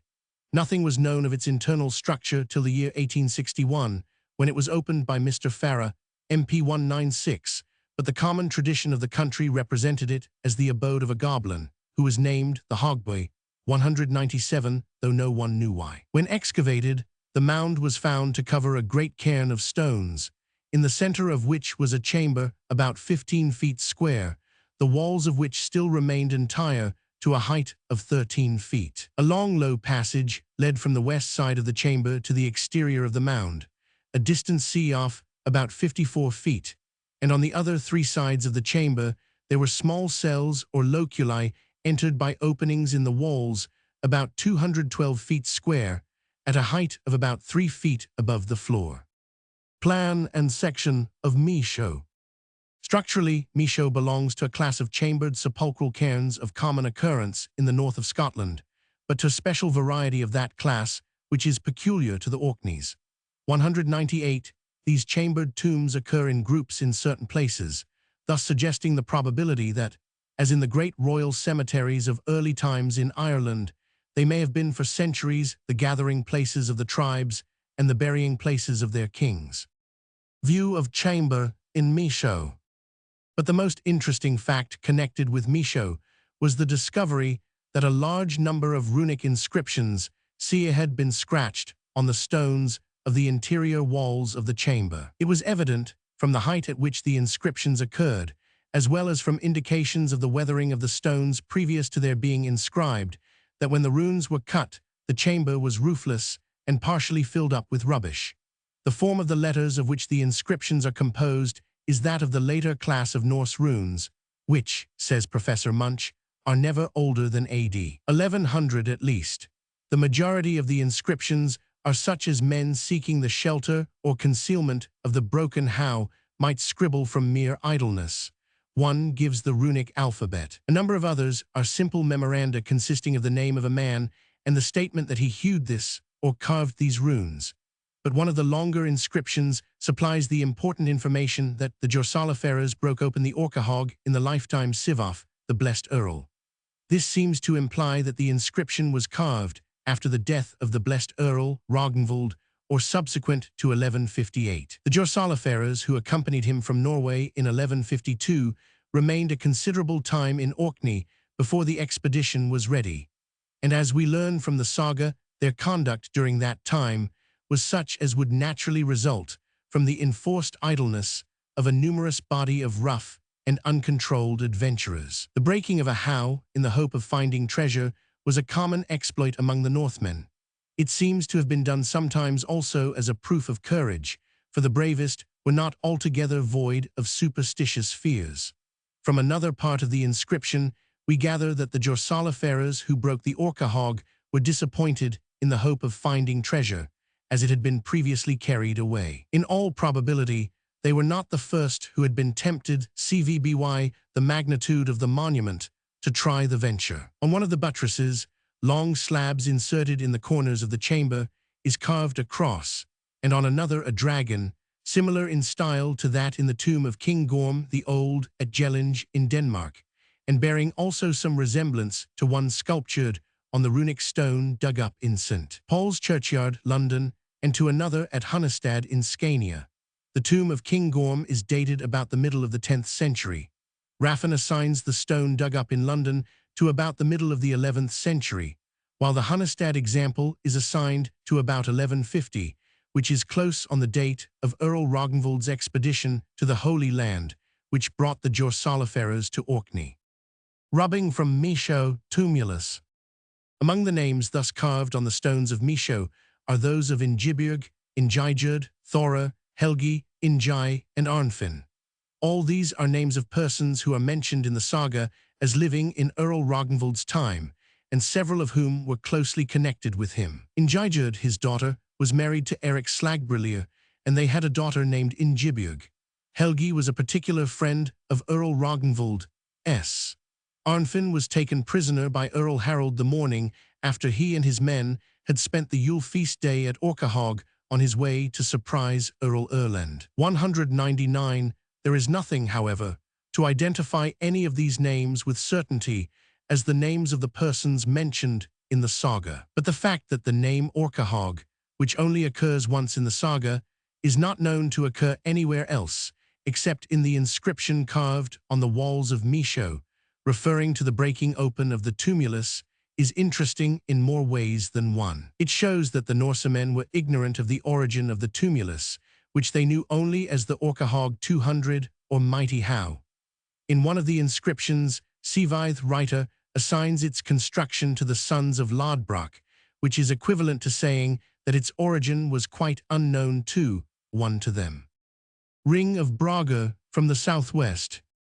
About a mile to the southwest of Misho, and scattered over the Ness or tongue of land, separating the Loch of Stennis from the sea, is a remarkable group of stone circles and tumuli. 202, the largest of the circles, the Ring of Braga, having a diameter of 366 feet, encloses an area of 212 acres. It is surrounded by a trench 29 feet broad and 6 feet deep. Within the enclosure, 13 stones of the great circle still remain standing.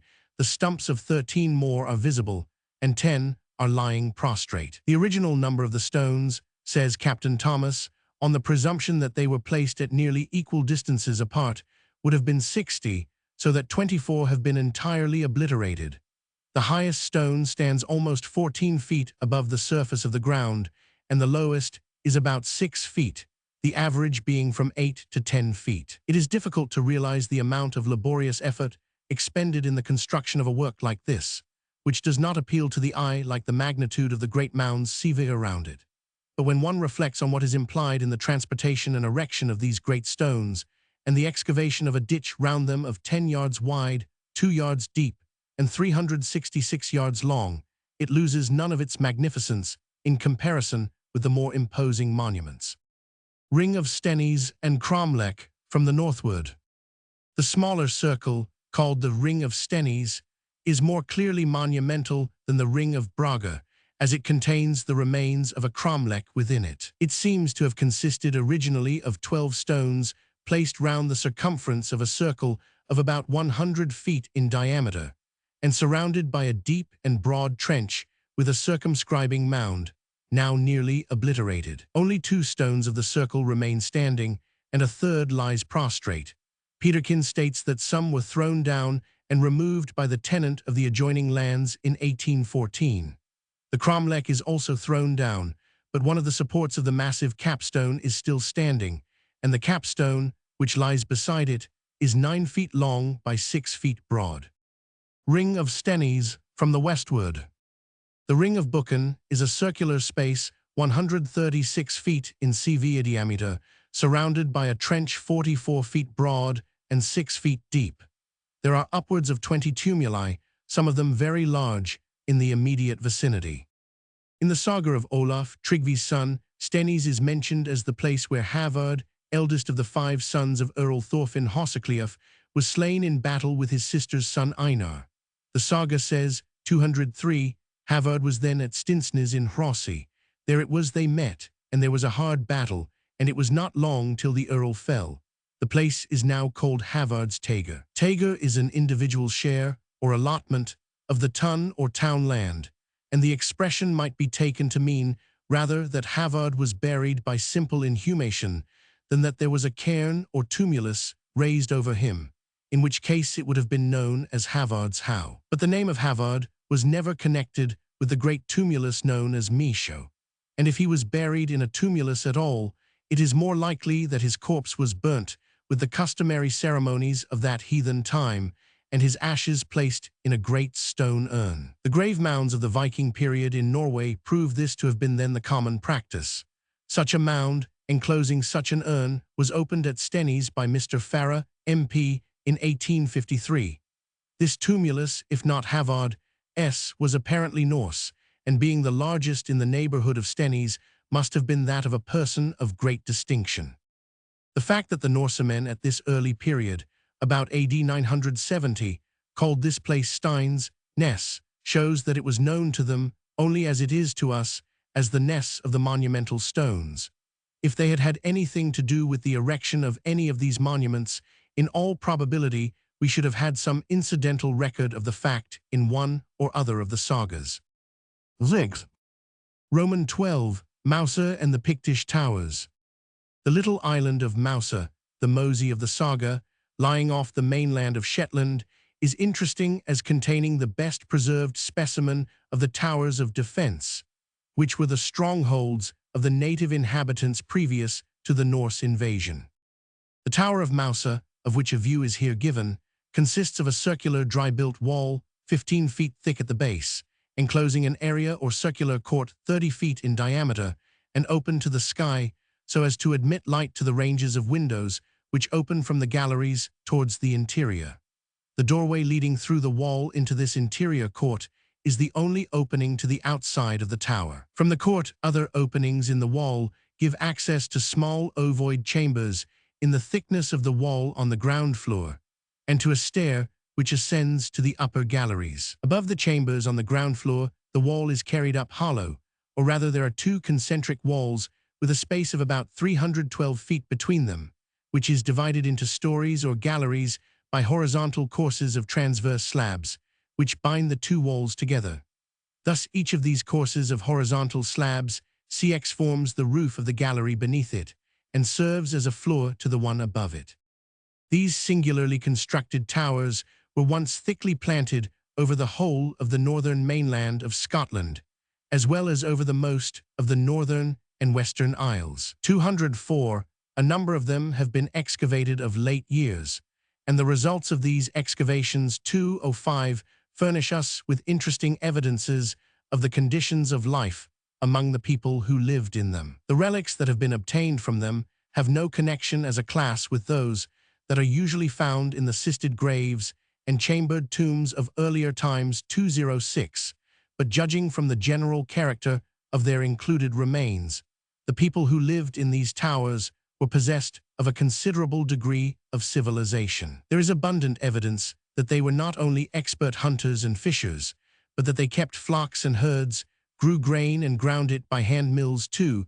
7. Practiced the arts of spinning and weaving, had ornaments of gold of curious workmanship, and were not unskilled workers in bronze and iron. Their pottery was rude, but not ruder than the pottery manufactured and used for common or domestic purposes in some of the islands of Scotland, see within the present century. It is true that silver denarii of the Roman emperors Antoninus, Trajan, and Vespasian have been found in the outbuildings connected with the Broch or Pictish Tower of Lingro at Scapa in Orkney, but it is to be noticed that upwards of 4,000 of these Roman denarii have been found in Scandinavia, where the Romans never were, and found so often associated with relics of the Viking period as to suggest that they were carried thither some centuries after their dates.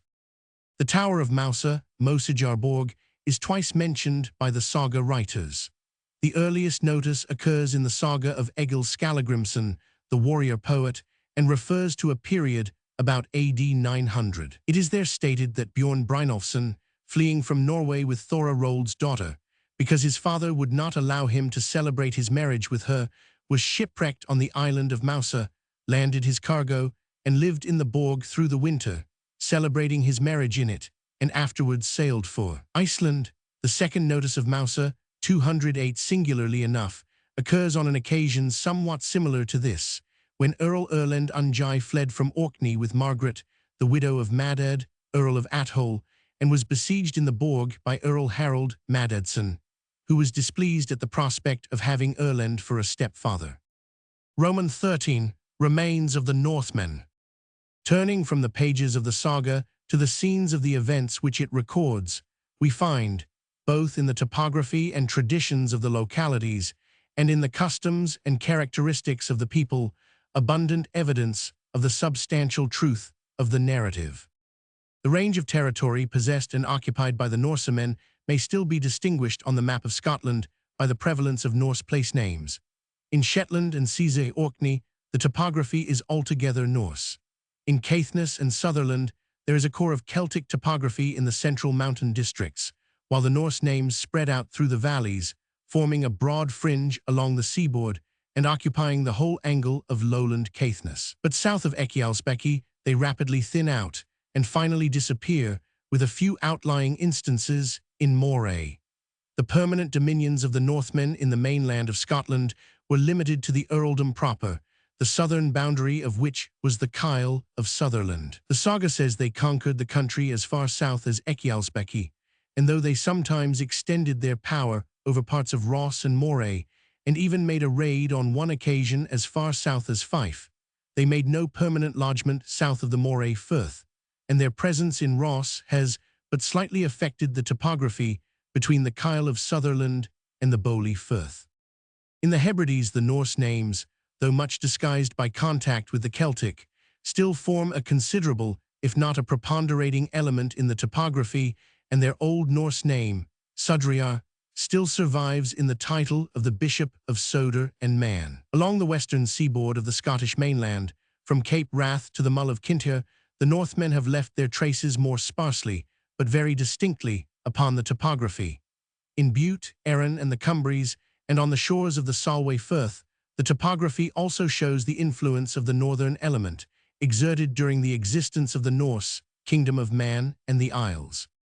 There are many remnants of the older usages 209 in the peculiar local customs, and in the characteristics of the people of the Northern Isles there are also, of necessity, many striking resemblances to those of the Scandinavian race. The elucidation of these, however, would lead into a field far too wide to seize. I've entered on here. The language of the early colonists, which must have survived as long as the islands were governed, according to the Norse law book and the ancient usages, seems to have died out rapidly after they were transferred to Scottish rule. Yet Joe Ben found it existing in Rendell in Orkney in 1529, and it is stated 210 that in 1593 a clergyman named Magnus Norsk, who was ordained to a Shetland parish, went to Norway to learn the Norse language, in order to qualify himself for his ministry, because the Shetlanders at that time understood no other tongue. Even so late as 1774, Lowe found people in Fula who could repeat the Lord's Prayer in Norse, and he gives 35 stanzas of an Old Norse ballad, which he took down from oral recitation. In the Faroe Isles, a large number of these ballads and metrical tales have been collected 211. There can be no doubt that they were equally common in the neighboring island groups, but no literary antiquary possessed of the requisite knowledge seems to have visited Shetland and Orkney in time to rescue them from oblivion. The curious literary fragment, taken down phonetically by Lowe, who was completely ignorant of the language, is plainly akin to the old Scandinavian K.M. Peviser. The story is based on the Sorlathatter, one of the scenes of which is laid in the island of Hoy. The main incidents of the older poem Siziver as follow. Hedin, a prince of Serkland, had sworn mutual brotherhood with Hogni, king of Denmark. Nothing occurred to disturb their friendship until Hogni went on a war expedition. Hedin, wandering in the woods, fell in with a sorceress, from whom he received a magic philtre to enable him to win the love of Hilda, Hogni's daughter. The result was that he ran off with her in a splendid ship belonging to Hogni and made for Serkland. When Hogni came home, he set off in pursuit and came up with them at the island of Hoy. There they both landed with their men, and a furious battle commenced. Odin, who enjoyed a good fight, cast a spell upon the combatants, so that they were obliged to fight on without ceasing, until a Christian should come who should have the hardihood to mingle in the fray, of which Hilda was doomed to be all the time an agonized spectator. At last Olaf Tryggvi's son came to the Orkneys, and Ivar Leomi, one of his men who landed in Hoy, went into the fight and broke the spell, killed Hedin and Hogni, and bore off the prize 212. The story of the Shetland ballad is that Hiluj, a young nobleman at the court of Norway, made love to the king's daughter Hildina, and was rejected by her, though her father supported his pretensions to her hand. When the king and Hiluj were away at the wars, an Earl of Orkney came to Norway, and found such favor with Hildina that she consented to fly with him to the Orkneys. When the king and Hiluj returned and discovered what had happened in their absence, they set sail, with a great host, in pursuit of the fugitives. Hildina persuaded the earl to go unarmed to meet her father and ask for his pardon and peace. The king was pleased to forgive him and to grant his consent to their union. CXV, but now Hiluj, by artfully working on the king's mind, stirs up his latent wrath against the earl and induces him to revoke his consent. The result is that he decides that Hiluj and the earl shall meet in single combat and fight it out to the death of one or other. Hiluj was victorious, and not content with the death of his enemy, he cut off his head and cast it into Hildina's lap with taunting words. Hildina answered his taunts boldly and conceived a bloody revenge. but she must now follow him to Norway, where he renewed his courtship. Ere long she seemed to relent and gave him her promise, but besought her father to grant her this boon, that she herself should fill out the first wine cup at the bridal. Her request was granted. The guests came, the feast was set, and Hildina filled up the wine cups for them. The wine was drugged, and they were all cast into a deep sleep, from which nothing could awake them. Hildina now caused her father to be carried forth and set fire to the house. Hiluj, awaking in the midst of the burning, cried out for mercy. Hildina replied that she would give him the same mercy as he had given to her Earl, and left him to perish in the flames. The dialect of the ballad resembles that which prevailed in Norway in the middle of the 15th century, but presents several peculiarities of local origin. The allusions in it to St. Magnus show that it cannot be older than the 12th century in its present form, although the story of Hedin and Hogni, on which it appears to have been founded, belongs to the heathen time.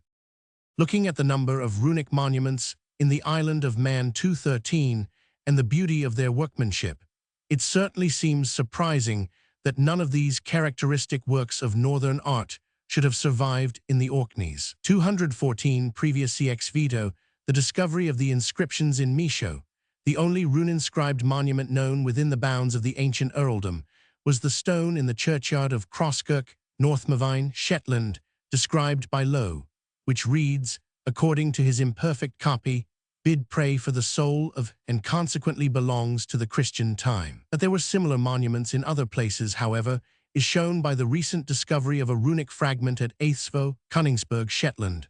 215, it is a mere fragment of the terminal part of a monumental inscription, incised on the edge of the stone, consisting of the letters K Vimic, which Professor Stevens reads as the concluding part of the customary formula, hewed me, i.e. carved this stone. But perhaps the most interesting and suggestive remains of the Northmen are those that have been from time to time recovered from the soil which they made their own, the relics which were actually possessed by the men and women of the Saga time, the weapons they used, and the ornaments they wore. In the grave mounds of the heathen period, the warrior Viking still lies as he was laid, with his shield at his shoulder and his sword ready to his hand. The sword here figured, which is of a distinctively Scandinavian type, was dug up in making the railway near Gorton, in Morayshire, and is now in the Museum of the Society of CXV Antiquaries of Scotland. It is 35 inches in length, of excellent workmanship, damascened along the center of the blade, and the pommel and recurved guard are beautifully inlaid with silver. A number of fragments of shield bosses and broken swords from Orkney graves are also in the museum. The swords are chiefly of the older form, with straight guard and massive square or triangular pommel. In one of the interments at Westray, the scabbard tip here figured was found, and in others, the bones of the dog and horse were found along with the human skeleton, indicating the continuance in Orkney of the sepulchral rites which prevailed in the heathen time in Norway. For at least a century and a half after the establishment of the Norse earldom in Orkney and Shetland, the heathen Norsemen practiced the burial customs which they had brought with them from Norway. Sigurd, Eystein's son, the first Earl of Orkney, was buried in a cairn on Ekialsbakki, and his grave mound was known as Sigurd's house Sigurdhak in the 12th century 216, and Torf Einar caused his men to rear a cairn over the remains of Halfdan Halig, the son of Harald Harfagri, whom he offered to Odin in Rinancy. A vivid picture of the ceremonies attending the burial of a Norse chief of the 10th century is preserved in the narrative of an eyewitness, in the work of an Arab geographer, 217, and CXVEOL. Its details are amply confirmed by the contents of the grave mounds. Of the period, Ahmed ibn Fazlan, being in the country on the upper part of the Volga, then occupied by the Norsemen, as ambassador from the Caliph al-Muqtadir, AD 907-932, resolved to see for himself whether what he had heard of their burial customs was true. A great chief among the Norsemen had just died, and Ibn Fazlan describes, with curious minuteness of detail, the strange things he witnessed on the occasion.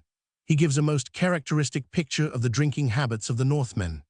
This nation, he says, is much given to wine and drink, by day and night, and it is not uncommon for one or another of them to die with beakers in their hands. When a chieftain dies, his family ask his maids, concubines, and men servants which of you will die with him? One of them will say, I, and by this promise he is bound and cannot revoke it. If he should desire to do so, he is not permitted. It is mostly the maids who are willing to be thus sacrificed, says Ibn Fazlan, and on this occasion it was one of them who offered to die with her lord. She was accordingly given in charge to the other servants, who were to indulge her in every wish till the day of her sacrifice. And he adds that every day she drank, sang, was lively and merry. Meantime, the dead man had been laid in a temporary grave, and strong drink, fruits, and musical instruments placed beside him, as if to relieve the tedium of his confinement until the completion of the preparations for the funeral rites. A splendid suit of clothing was prepared for him. His ship was hauled up on the strand and placed on 4 posts erected for the purpose. A bed was prepared in the midst of the deck, with a tent-like canopy over it and covered with gold-embroidered cloth.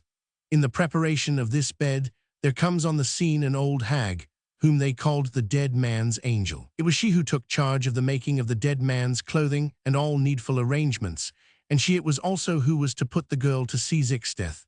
I saw her, says Ibn Fazlan, she was sallow and stern.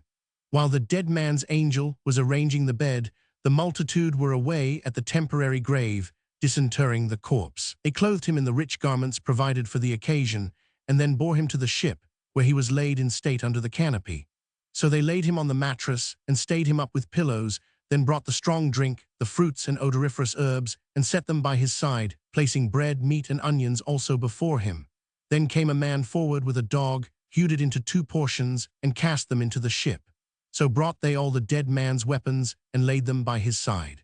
Then they led forth 2 horses, made them run till they were covered with sweat, then hewed them in pieces with the sword, and cast the flesh into the ship.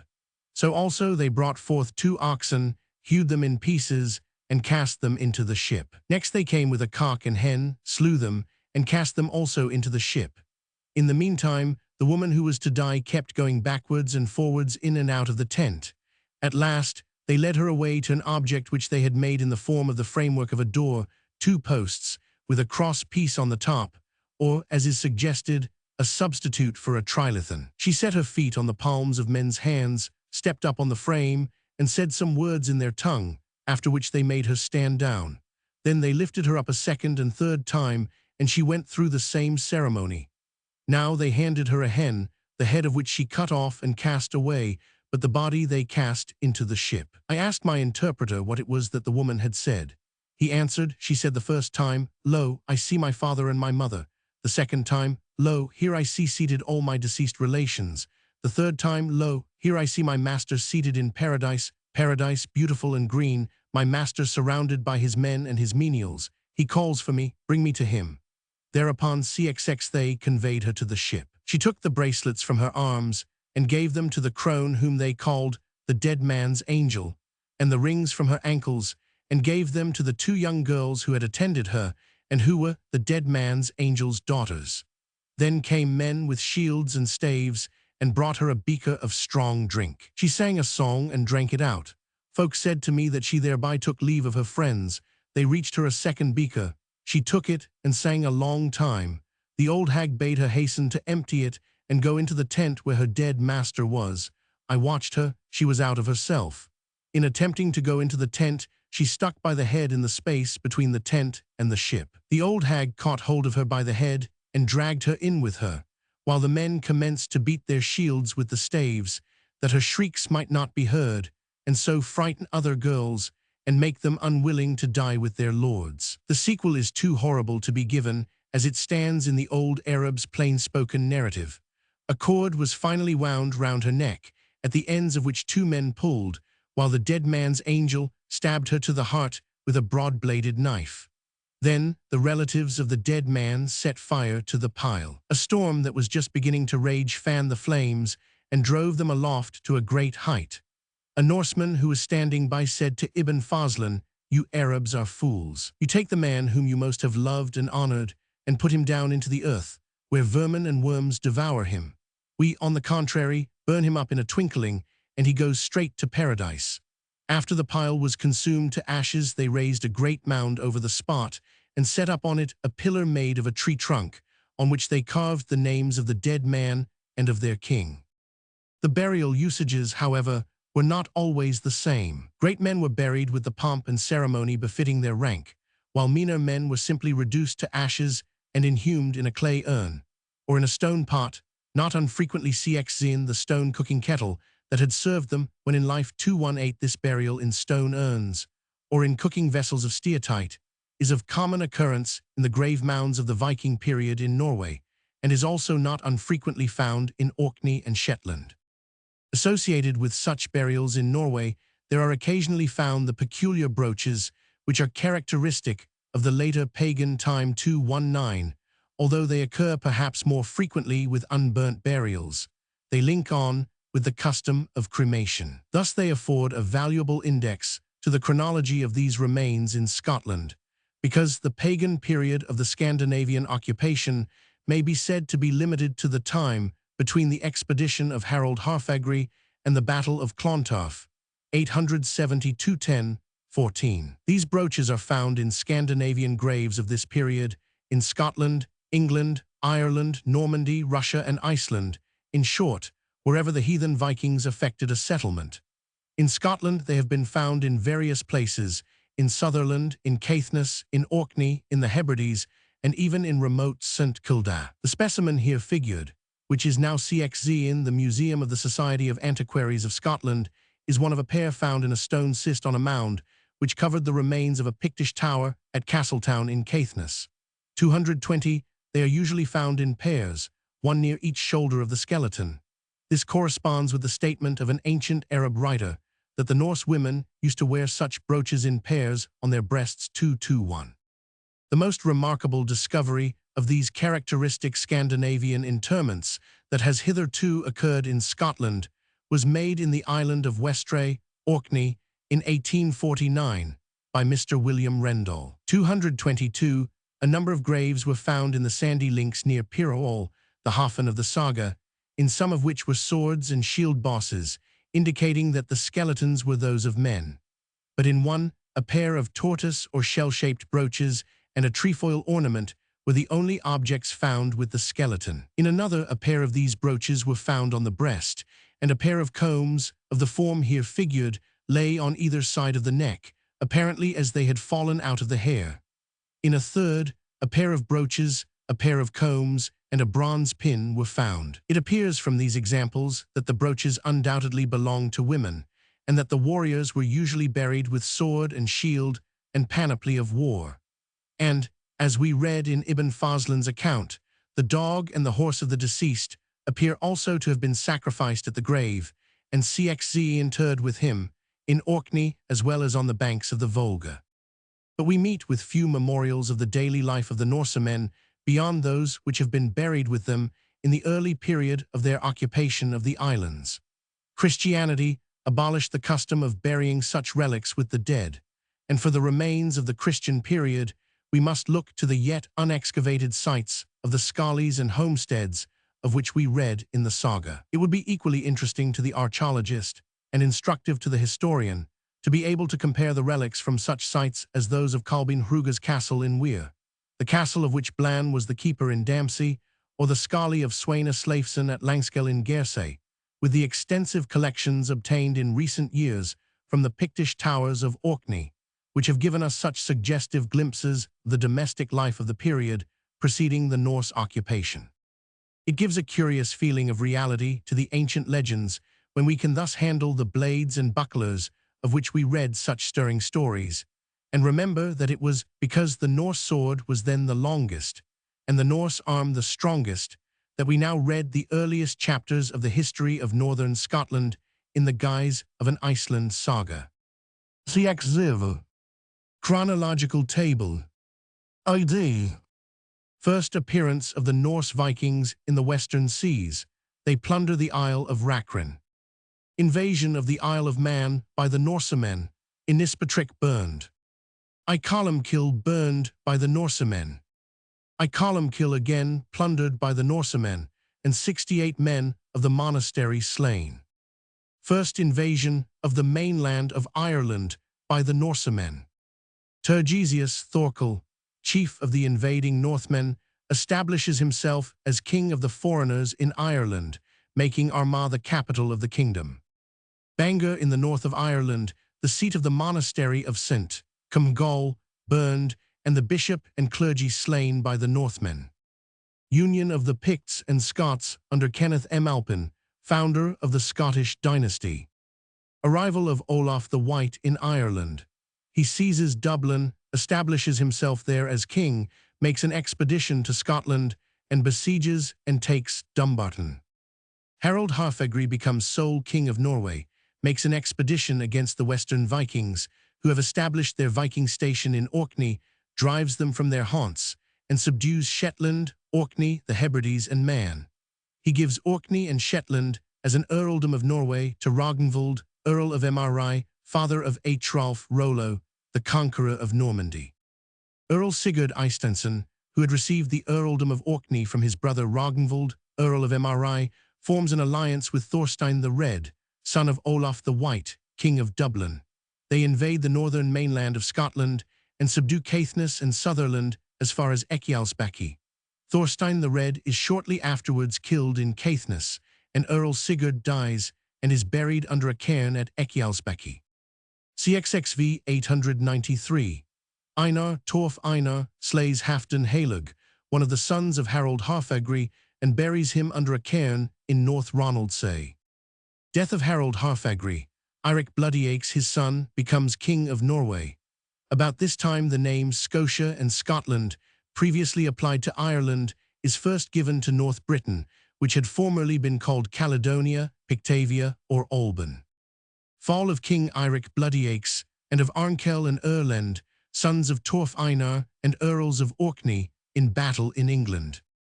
Thorfinn Hossacleof, Earl of Orkney. The sons of Eirik Bloodyacres arrive in Orkney. Sigurd H. Hlodverson becomes Earl of Orkney. Icolumkill plundered by the Norsemen, and the abbot and 15 of the clerics slain. Olaf Tryggvi's son, while on a roving expedition, is baptized by a hermit in the Scilly Isles. Olaf Tryggvi's son becomes king of Norway and immediately establishes Christianity by the strong hand. Returning from a western cruise, on his way to Norway, he finds Earl Sigurd H. Hlodverson by chance at Osmundwall in the Orkneys, and obliges him to profess Christianity and to promise to establish the true faith in the Orkneys. Fall of King Olaf, Tryggvi's son, at the Battle of Swalder in Norway. Battle of Clontarf near Dublin, in which Sigurd H. Hlodverson, Earl of Orkney, fell.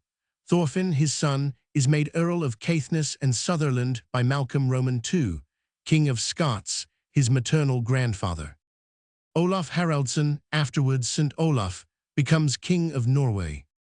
Battle of Ulfriksfjord, in which Earl Einar is vanquished by Eyvind Horn and King Conchabha. Einar Rymeth, Earl of Orkney, slain by Thorkel Fastri at Sandwick, in Dearness, Orkney. The Earls Thorfinn and Brucey acknowledge the suzerainty of King Olaf, the Holy, over the Orkneys. Olaf the Holy driven from Norway by Canute the Great, King of England and Denmark. Fall of King Olaf the Holy at the Battle of Stiklestad. Death of Malcolm Roman II, King of Scots. According to the Saga, Kali Hundason takes the kingdom, and according to the Scottish historians Duncan I succeeds to the throne in Scotland.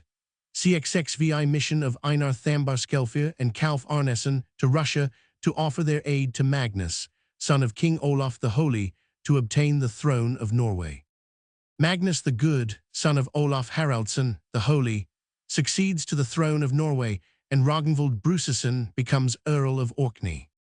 Duncan I, King of Scots, slain by Macbeth, who becomes king. Magnus the Good dies in Denmark and is succeeded by Harold Sigurdsson, surnamed Hardradi.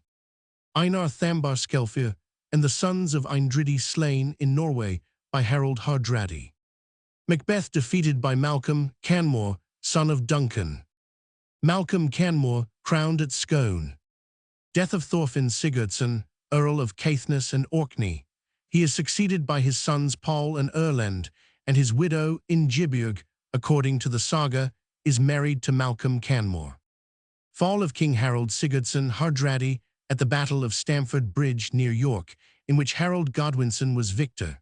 His son Olaf Kir and the Orkney earls, Paul and Erlend, who were with him in the battle, receive peace from the conqueror and liberty to return to Orkney. Olaf Kir succeeds to the throne of Norway. Malcolm Canmore marries Margaret, sister of Edgar Atheling. Malcolm Canmore killed at Ulmwick. Death of King Olaf Kir and accession of Magnus Barelegs to the throne of Norway. He makes an expedition to the west, ravages the Scottish coasts, and assists Muirseartach in the capture of Dublin.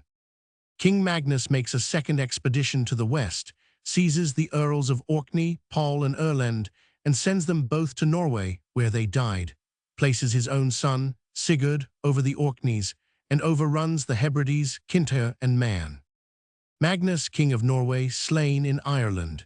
His son Sigurd goes from Orkney to Norway and succeeds to the kingdom jointly with his brothers Eystein and Olaf. Magnus Erlendsson, St. Magnus, and Hakon, Paul's son, succeed to the earldom of Orkney. Accession of Alexander I to the throne of Scotland. King Sigurd Magnusson sets out on a pilgrimage to Jerusalem, which occupies him for 3 years. He is thenceforth called Sigurd the Jorsalfarer. Magnus Erlendsson, St. Magnus, slain in Egilsey by his cousin Hakon, Paul's son. CXXV 1124. Death of Alexander I and accession of David I, King of Scots. Death of King Sigurd, the Jorsalfarer, and accession to the throne of Norway of King Harald Gilli, an illegitimate son of King Magnus Barelegs, from the Hebrides. Harald Gilli slain by Sigurd Slembedieken. Ragnvald Karli Karlsson obtains the earldom of Orkney from Earl Paul, son of Hakon, who is carried off to Athol by Sweyn Aslafsson. Death of Sigurd Slembedieken. Visit of Bishop John of Athol to Orkney. Harald Maddadson, son of Maddad, Earl of Athol, shares the earldom of Caithness and Orkney with Earl Ragnvald Karli. Earl Ragnvald and Erling Skaki leave Norway to prepare for their pilgrimage to Jerusalem. The Jorsalfarers winter in Orkney. Earl Ragnvald leaves the Orkneys on his pilgrimage to Jerusalem. King Eystein comes to Orkney from Norway and, seizing Earl Harald Maddadson at Thurso, obtains from him an acknowledgement of his suzerainty over the Orkneys. Death of David I, King of Scotland, and accession of Malcolm the Maiden. Earl Ragnvald returns from Palestine. Erlend Ungi receives Ragnvald's mother, Margaret, in marriage, and is shortly afterwards slain by the Earls Ragnvald and Harald. Earl Ragnvald slain at Calder in Caithness by Thorbjorn Clerk. Earl Harald becomes sole ruler of Caithness and Orkney. Malcolm the Maiden dies at Jedburgh and is succeeded by King William the Lion. Death of William the Old, first Bishop of Orkney. Magnus Erlingsson becomes King of Norway. Harald Ungi, son of Eirik Slagbrillir by a daughter of Earl Ragnvald, receives from King Magnus the title of Earl and half of the Orkneys, and from King William the Lion half of Caithness, and is subsequently defeated and slain in Caithness by Earl Harald Maddadson. Magnus Erlingsson, King of Norway, slain by King Sverrir, who succeeds him. Death of William Roman II, Bishop of Orkney. Canonization of Ragnvald Karli, Earl of Orkney, who was killed by Thorbjorn Clerk. The Ijarskeggjar collect forces in Orkney and attempt to place Sigurd, son of Magnus Erlingsson, on the throne of Norway, but are defeated and nearly all slain by King Sverrir at Floruvaga near Bergen. CXXVI 1195. Earl Harald Maddadson, compromised by this expedition, goes to Norway with Bishop Bjarni, lays his head at the king's feet, saying that he is now an old man and entirely in the king's power. He is pardoned by King Sverrir, but on condition of forfeiting to the crown of Norway the whole of Shetland, which does not again form part of the domain of the Norwegian Earls of Orkney till 1379. King William the Lion marches north to Eysteinstal on the borders of Caithness with a great army to take revenge for the mutilation of Bishop John and the expulsion of the deputies of Ragnvald Gudronsson from Caithness by Earl Harald. Harald purchases peace by a payment of 2,000 marks. Death of Earl Harald Maddadson.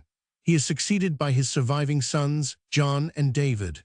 Thorfinn, his eldest son, died in Roxburgh Castle, where he was confined as a hostage and had been mutilated by King William the Lion. Death of King William the Lion and accession of Alexander Roman II to the throne of Scotland. Death of David, son of Harald Maddadson. His surviving brother John becomes sole Earl of Orkney and Caithness. Burning of Bishop Adam at Halkirk in Caithness by the enraged peasantry. The King of Scots caused the hands and feet to be hewed from a number of those who were present at the burning, and many of them died in consequence. Death of Bishop Bjarni and consecration of Joffre to the See of the Orkneys. Earl John slain at Thurso. The line of the ancient Norwegian Earls of Orkney having become extinct by his death, King Alexander Roman II creates Magnus, son of Gilbride, Earl of Angus, Earl of Caithness, and separating Sutherland into another earldom, gives it to William, son of Hugh Freskin. Death of Magnus, Earl of Caithness and Orkney. Death of Gilbert, Bishop of Caithness. Death of Joffre, Bishop of Orkney. Death of Alexander Roman II, King of Scots at Kerrera, Argyllshire. Death of Gilbride Roman II, Earl of Orkney. Expedition of King Hakon Håkonsson of Norway to Scotland. He is defeated at Largs and dies at Kirkwall. Cession of the Hebrides and Man to Scotland by treaty between Magnus Roman IV, King of Norway, and Alexander Roman III, King of Scotland. Death of Magnus, son of Gilbride, Earl of Orkney. CX 1276. Magnus, son of Magnus, made Earl of Orkney by King Magnus Håkonsson at Tunsberg.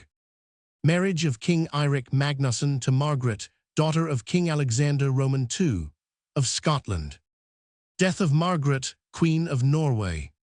Margaret, infant daughter of Eirik, King of Norway, recognized as heiress to the Scottish throne. Death of Magnus Magnusson, Earl of Orkney. Death of King Alexander Roman III, of Scotland. Betrothal of the Princess Margaret, the Maiden of Norway, to Prince Edward of England. Death of Margaret, the Maiden of Norway, off the coast of Orkney, on her way to Scotland. Marriage of King Eirik Magnusson of Norway to Isabella, daughter of Robert Bruce, Earl of Carrick. Appearance at Bergen of the false Margaret, a German woman who gave herself out as the Maiden of Norway, daughter of King Eirik and Queen Margaret, stating that she had been sold by Ingebjorg Erlingstatter and spirited away by parties who had an interest in her disappearance. The false Margaret is burnt as an impostor at Nordnes in Bergen, and her husband beheaded. Death of John, Earl of Orkney. Treaty of Perth, 1266, renewed at Inverness. Battle of Bannockburn. Battle of Halidon Hill. Death of Malise, Earl of Strathern.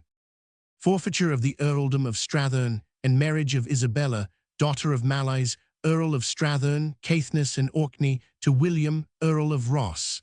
Malise goes to Norway. Erngisel Sunnesson, son-in-law of Malise, Earl of Strathern, made Earl of Orkney. King Hakon grants the earldom of Orkney for 1 year to Alexander de Ard, who resigns all his lands in Caithness to King Robert Roman II. Henry St. Clair made Earl of Orkney and Shetland by King Hakon Magnusson at Marstrand. Bishop William of Orkney slain. Malise Sperra slain near Scalloway by Henry, Earl of Orkney. Death of Erngisel Sunnesson. Union Treaty of Kalmar, by which Denmark, Sweden and Norway were made one kingdom. 1400 circa, death of Earl Henry St. Clair. 1418 circa, death of Earl Henry Roman II, St. Clair. CXXX 1420. Bishop Thomas Tulloch made commissioner in the Orkneys for the King of Norway. David Menzies of Wemyss made commissioner in the Orkneys for the King of Norway. William St. Clair made Earl of Orkney. Contract of marriage between King James Roman III of Scotland and Margaret, Princess of Denmark, and impignoration of the islands of Orkney and Shetland for the princess's dowry. CXXXI. Genealogical tables. I. The Norse line of the Earls of Orkney. Click on image to enlarge. Click on image to enlarge. CXX0. Roman 2. The Angus line of the Earls of Orkney. Gilbride, Earl of Angus, married a sister or daughter of John, Earl of Orkney, son of Harald Maddadson. Magnus Roman II, Earl of Orkney Gilbride I, Earl of. And Caithness, d. 1239, Orkney and Caithness. Gilbride Roman II, Earl of Orkney. And Caithness, d. 1256. Magnus Roman III, Earl of Orkney Matilda. And Caithness, d. 1275. Magnus Roman IV, Earl of Orkney John, Earl of Orkney. And Caithness, d. 1284, and Caithness, d. circa 1310. Magnus V, Earl of Orkney and Caithness, M. Catharina, d.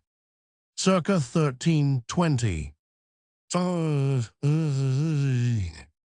Margaret M. Simon Fraser, Isabella M. Malays, who fell at Halidon Hill, 1333, Earl of Strathern, who fell at Halidon Hill, 1333. Roman III, the Strathern line of the Earls of Orkney. Malays, Earl of Strathern, M. Isabella, daughter of Magnus, Earl of Orkney. Isabella, M. to Sir Malays, Earl of Strathern. William St. Clair of Rosslyn, Caithness and Orkney, M. John Menteith, to Marjorie, daughter of Hugh, Earl of Ross, d. circa 1350. Matilda, M. to Agneta, M. to Arngils or Elizabeth, M. to Wayland de Ard, Erngisel Sunneson, who was Henry St. Clair, made Earl of Orkney 1353, Earl of Orkney. Isabella, M. to William, M. to Guttorm Sperrer, Earl of Ross, in 1334. Malay Sperrer, slain at Scalloway. Alexander de Ard, by Earl Henry St. Clair, 1389. CXXZI. Roman IV, the St. Clair line of the Earls of Orkney. William St. Clair of Rosslyn, M. Isabella, daughter of Malays, Earl of Strathern. David Henry, made Earl of Orkney 1379, M1. Elizabeth, daughter of Malays, the younger, Earl of Strathern, Caithness and Orkney. Of Duralton, and d. circa 1400. Margaret M. to Henry, Earl of Orkney, M. Egidia Douglas John. James of Craigie, daughter of Lord William Douglas, d. circa 1418. Elizabeth M. to John de Drummond. William, Earl of Orkney, exchanged his rights to the earldom of Orkney for the lands of Ravenscraig, 1471. CXX Ziv. H. Joutland. CXXXV. Orkneyinga. Orkneyinga Saga. Chapter 1. Of the Earls. It is said that the Orkney Islands were colonized in the days of Harold the Fair-Haired, 223, but previously they were a station for Vikings 224. The first Earl of the Orkneys was called Sigurd. He was the son of Eystein Glumra, the loud-talking, and brother of Ragnvald, Earl of Moeri, 225. After Sigurd, his son, Guttorm ruled 1 year. Thorfinn, 226, son of Earl Ragnvald, succeeded him. He was a man of great power and was Earl a long time. Halfdan Halig, 227, high legs, made an expedition against Thorfinn and drove him from the Orkneys. Einar returned and slew Halfdan in Rinency.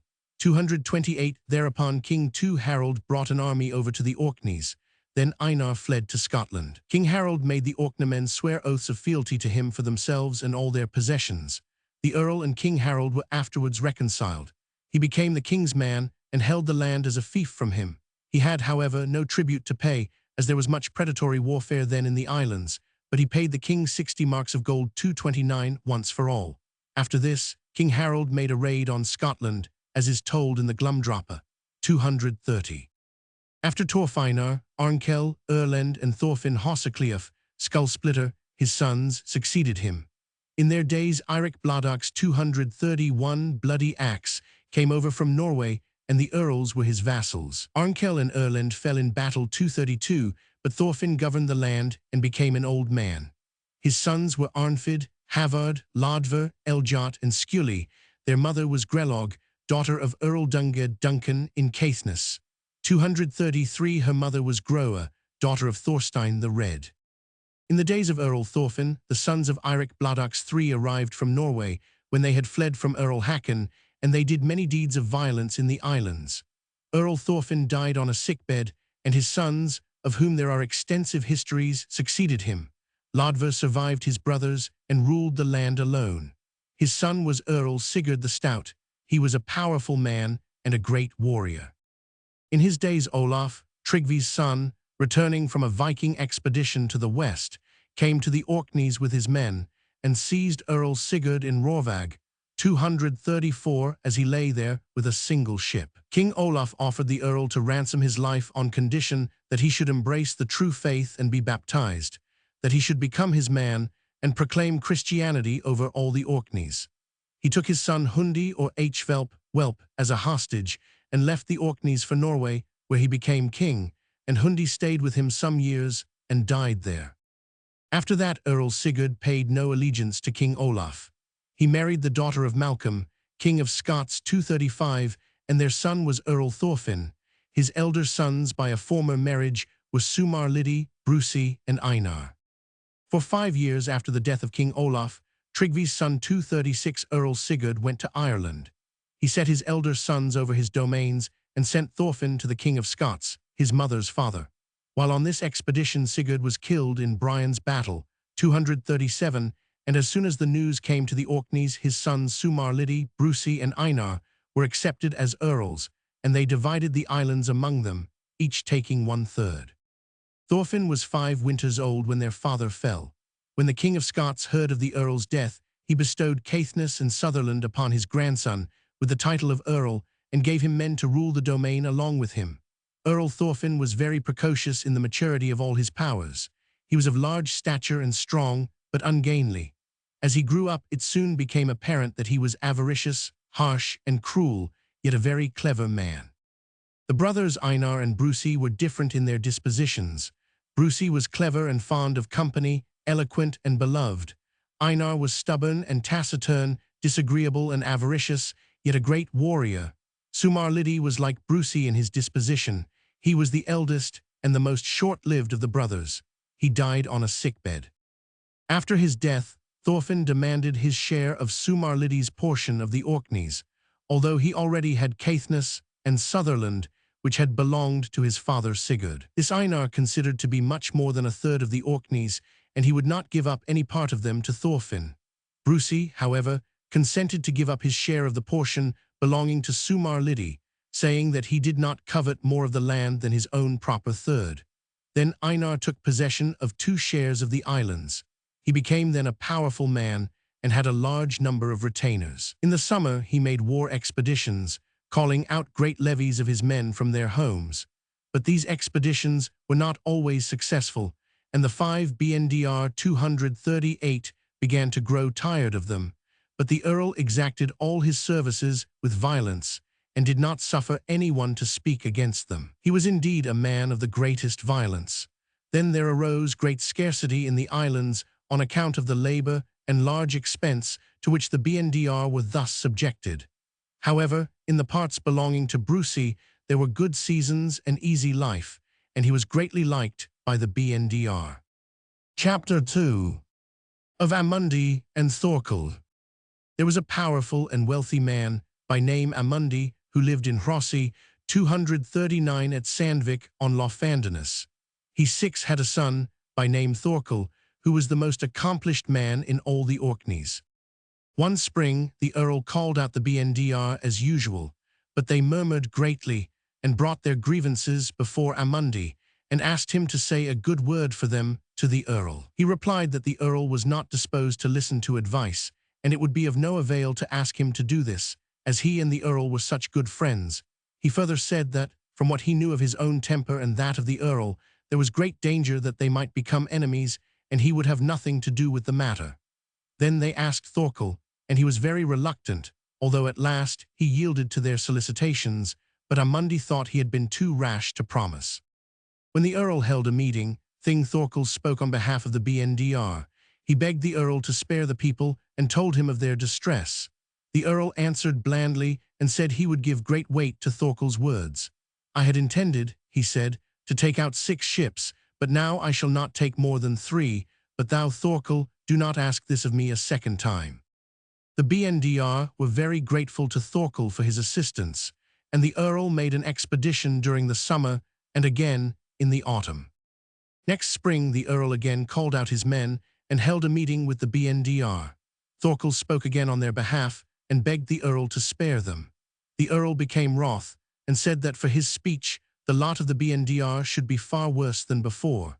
Then he became so mad with rage that he said that one or other of them should not leave the meeting unhurt, and immediately dissolved the meeting. When Amundi heard what Thorkel and the Earl had said to each other, he bade his son go abroad, and Thorkel went to Earl Thorfinn in Caithness.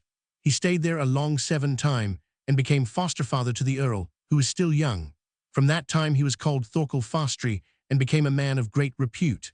Other men of note and influence fled from the Orkneys on account of Earl Einar's violence, some to Earl Thorfinn, some to Norway, and some to other countries. When Earl Thorfinn came to man's estate, he sent to his brother Einar, and demanded from him what he considered his share of the Orkneys. Einar was not inclined to divide his possessions, so, when Earl Thorfinn heard this, he called out men from Caithness and set out for the Orkneys. When Earl Einar had news of this, he collected an army with the intent to defend his possessions. Earl Brucey also collected an army and went to meet them and tried to reconcile them, and peace was made on condition that Thorfinn should have 1/3 of the Orkneys as his own proper share. Then Brucey and Einar joined their portions, on the footing that the latter should rule them and defend them for both, and that he who survived the other should inherit his portion. But this compact was thought unfair, as Brucey had a son, by name Ragnvald, and Einar had no son. Thorfinn appointed his own deputies to manage his possessions in the islands, but he himself lived for the most part in Caithness. In the summer Einar went on expeditions to Ireland, Scotland, and Bretland, Wales. One summer, when ravaging Ireland, he fought in Ulfricsfjord 241 with Confaga, 242 an Irish king, and was defeated, with a heavy loss of men. The next summer Eyvind Urahorn 243 Bull's Horn came from Ireland 8 on his way to Norway, and being overtaken by a violent gale, he turned his ships into a Smundervag, 244, and lay there for a while. When Earl Einar heard this, he went thither with many men, seized Eyvind, and caused him to be killed, but gave quarter to most of his followers. They went to Norway in the autumn, and when they met King Olaf 245, they told him of Eyvind's murder. He said little about it, but it was afterwards found that he considered this a great loss and a serious offense against himself, though he never said much about things with which he was displeased. Earl Thorfinn sent Thorkel Fastri to collect his revenues, but Earl Einar regarded it as chiefly owing to Thorkel that Earl Thorfinn had come into his possessions in the islands. Thorkel left the islands suddenly and went to Ness, Caithness. He told Earl Thorfinn that he had become aware that Earl Einar had intended to kill him if his relatives and friends had not given him warning. And now, he added, I will avoid the risk of having such a meeting with the Earl as shall bring matters to a crisis between us, and I will go farther away, where his power does not reach me. Thorfinn persuaded him to go to King Olaf in Norway and spend the winter with him in great friendship. For you will, he said, be highly esteemed wherever you come among noble men, but I know your temper and that of the Earl to be such that you will not long refrain from hostilities. Thorkel then prepared for his departure, and in the autumn he went to Norway to visit King Olaf and spent the winter with him in great friendship. The king often sought Thorkel's advice because he considered him a wise man and a weighty counselor, and such was the truth. In telling of the earls, the king found that he was very partial, a great friend of Thorfinn, and an enemy of Earl Einar. Early in the spring, the king sent a ship with a message to Earl Thorfinn, asking him to come and see him, and the earl did not put off the journey, for protestations of friendship had accompanied the message. Chapter 3. Thorkel slays Earl Einar. Thorfinn went east to King Olaf in Norway, where he was well received, and spent the summer there. And when he prepared to go westward again, King Olaf gave him a large and excellent warship, fully equipped. Thorkel Fastri went with the earl, who gave him the ship in which he had come from the west in the summer. The king and the earl parted great friends. In the autumn Earl Thorfinn came to the Orkneys. When Earl Einar heard of it, he stayed with many men in his ships. Brusi went to meet the two brothers and tried to reconcile them, and once more they made peace and confirmed it with oaths. Thorkel Fastri should be pardoned and be a friend of Earl Einar, and each of them should give the other a banquet, and the earl should first come to Thorkel at Sandvik, 246. When Einar came, he and his men were most sumptuously treated, yet the earl was not cheerful. The banqueting hall was a large one, with doors at each end. When the earl was going away, Thorkel was to accompany him, and he sent men to examine the way by which they were to go. When they returned, they said they had discovered 3 divisions of armed men in ambush, and were certain that foul play was intended. Upon hearing this, Thorkel delayed starting and called his men together. The earl asked him to make himself ready and said it was now time to go. Thorkel replied that he had many things to see to and kept going out and in. There were fires on the floor, and Thorkel walked about, and once when he entered by one of the doors, he was followed by an Icelander by name Hallvard from the east of Iceland, who shut the door after him. As Thorkel passed between the fire and where the earl sat, the latter said, "Are you ready now?" Thorkel replied, "I am ready now," and struck the earl a blow on the head so that he fell forward on the floor. Hallvard said, "I never saw people with so little presence of mind as you who are here. Why do you not take the earl out of the fire?" With his axe he again struck the earl on the back of the head and pulled him towards the bench. Then Thorkel and his men walked out quickly by the door opposite to that by which he had entered, and there, outside the door, were the rest of his men fully armed. The earl's men took hold of their master and found that he was dead. They were too much stupefied to take revenge, as the thing was done so suddenly, and no one expected such a deed from Thorkel. Besides, the earl's men were mostly without arms, and many of them were good friends of Thorkel's before. Thus Thorkel had to thank his good fortune that he enjoyed a longer life. The earl's men went away, and Thorkel to his ship. In a few days, shortly after the beginning of the winter, he left for the east and arrived safely in Norway. He went immediately to see King Olaf, who received him very graciously and felt much pleasure at his deed, and with him Thorkel spent the winter. Chapter 4. Of Earl Brusi. After the death of Earl Einar, Earl Brusi took possession of that portion of the domain which had belonged to his brother Einar, for there had been many witnesses to the compact which they had made. Thorfinn thought it right that they should each have 1/2 of the islands, yet Brusi had 2/3 that year. Next year Thorfinn demanded 1/2, to which Brusi did not consent, and they had many meetings about it. Their friends tried to settle matters 11 between them, but Thorfinn would not take anything less than 1/2 of the islands. Brusi said, "I was satisfied with that 1/3 part which I inherited from my father, and no one claimed it from me, and I have inherited a second 1/3 after my brother according to a lawful agreement. And although I am unable to contend with you, brother, I will have recourse to other means than giving up my lands and title at present." Thus the meeting ended, but Brusi saw that he had no strength to hold his own against Thorfinn, because he had much larger possessions, and besides, some hope of assistance from his grandfather, the King of Scots. He therefore resolved to go to Olaf, King of Norway, taking with him his son Ragnvald, who was then 10 years old. The king received him well, and he told him his business, and explained to him how matters stood between him and his brother, and begged his assistance to keep his possessions, offering in return his full friendship. The king replied by stating that Harald the Fair-Haired had reserved to himself all odal rights 247 in the Orkneys, and that the earls since that time always held those lands as fiefs, and never as their own. "It is a proof of this," he said, "that when Eirik Bloodaxe and his sons were in the Orkneys, the earls were their vassals, and when Olaf, Tryggvi's son, my kinsman, came there, your father, Earl Sigurd, became his man. Now I have succeeded to the entire heritage of Olaf, Tryggvi's son. I will give you the islands as a fief, on condition that you become my man, and then I will try whether my help will not be of more avail to you than the 12 aid and assistance of the King of Scots to your brother Thorfinn. But if you will not accept these terms, I will try to recover the possessions and dominion which my kinsmen have inherited and possessed there in the west." The earl considered these words thoughtfully and sought the advice of his friends as to whether he should consent to King Olaf's terms and become his man. "I do not see," he said, "how matters will go with me at our parting if I refuse, because the king has made an unequivocal claim and regards the islands as his property. Now, considering his great power and the circumstance that we are here, he will have no scruples in making my case such as he likes." Thus, although the earl had objections to both alternatives, he resolved to give up all, himself and his dominions, into the king's power. Then King Olaf asserted his suzerainty over all his hereditary possessions, and the earl became his man and confirmed this compact with oaths.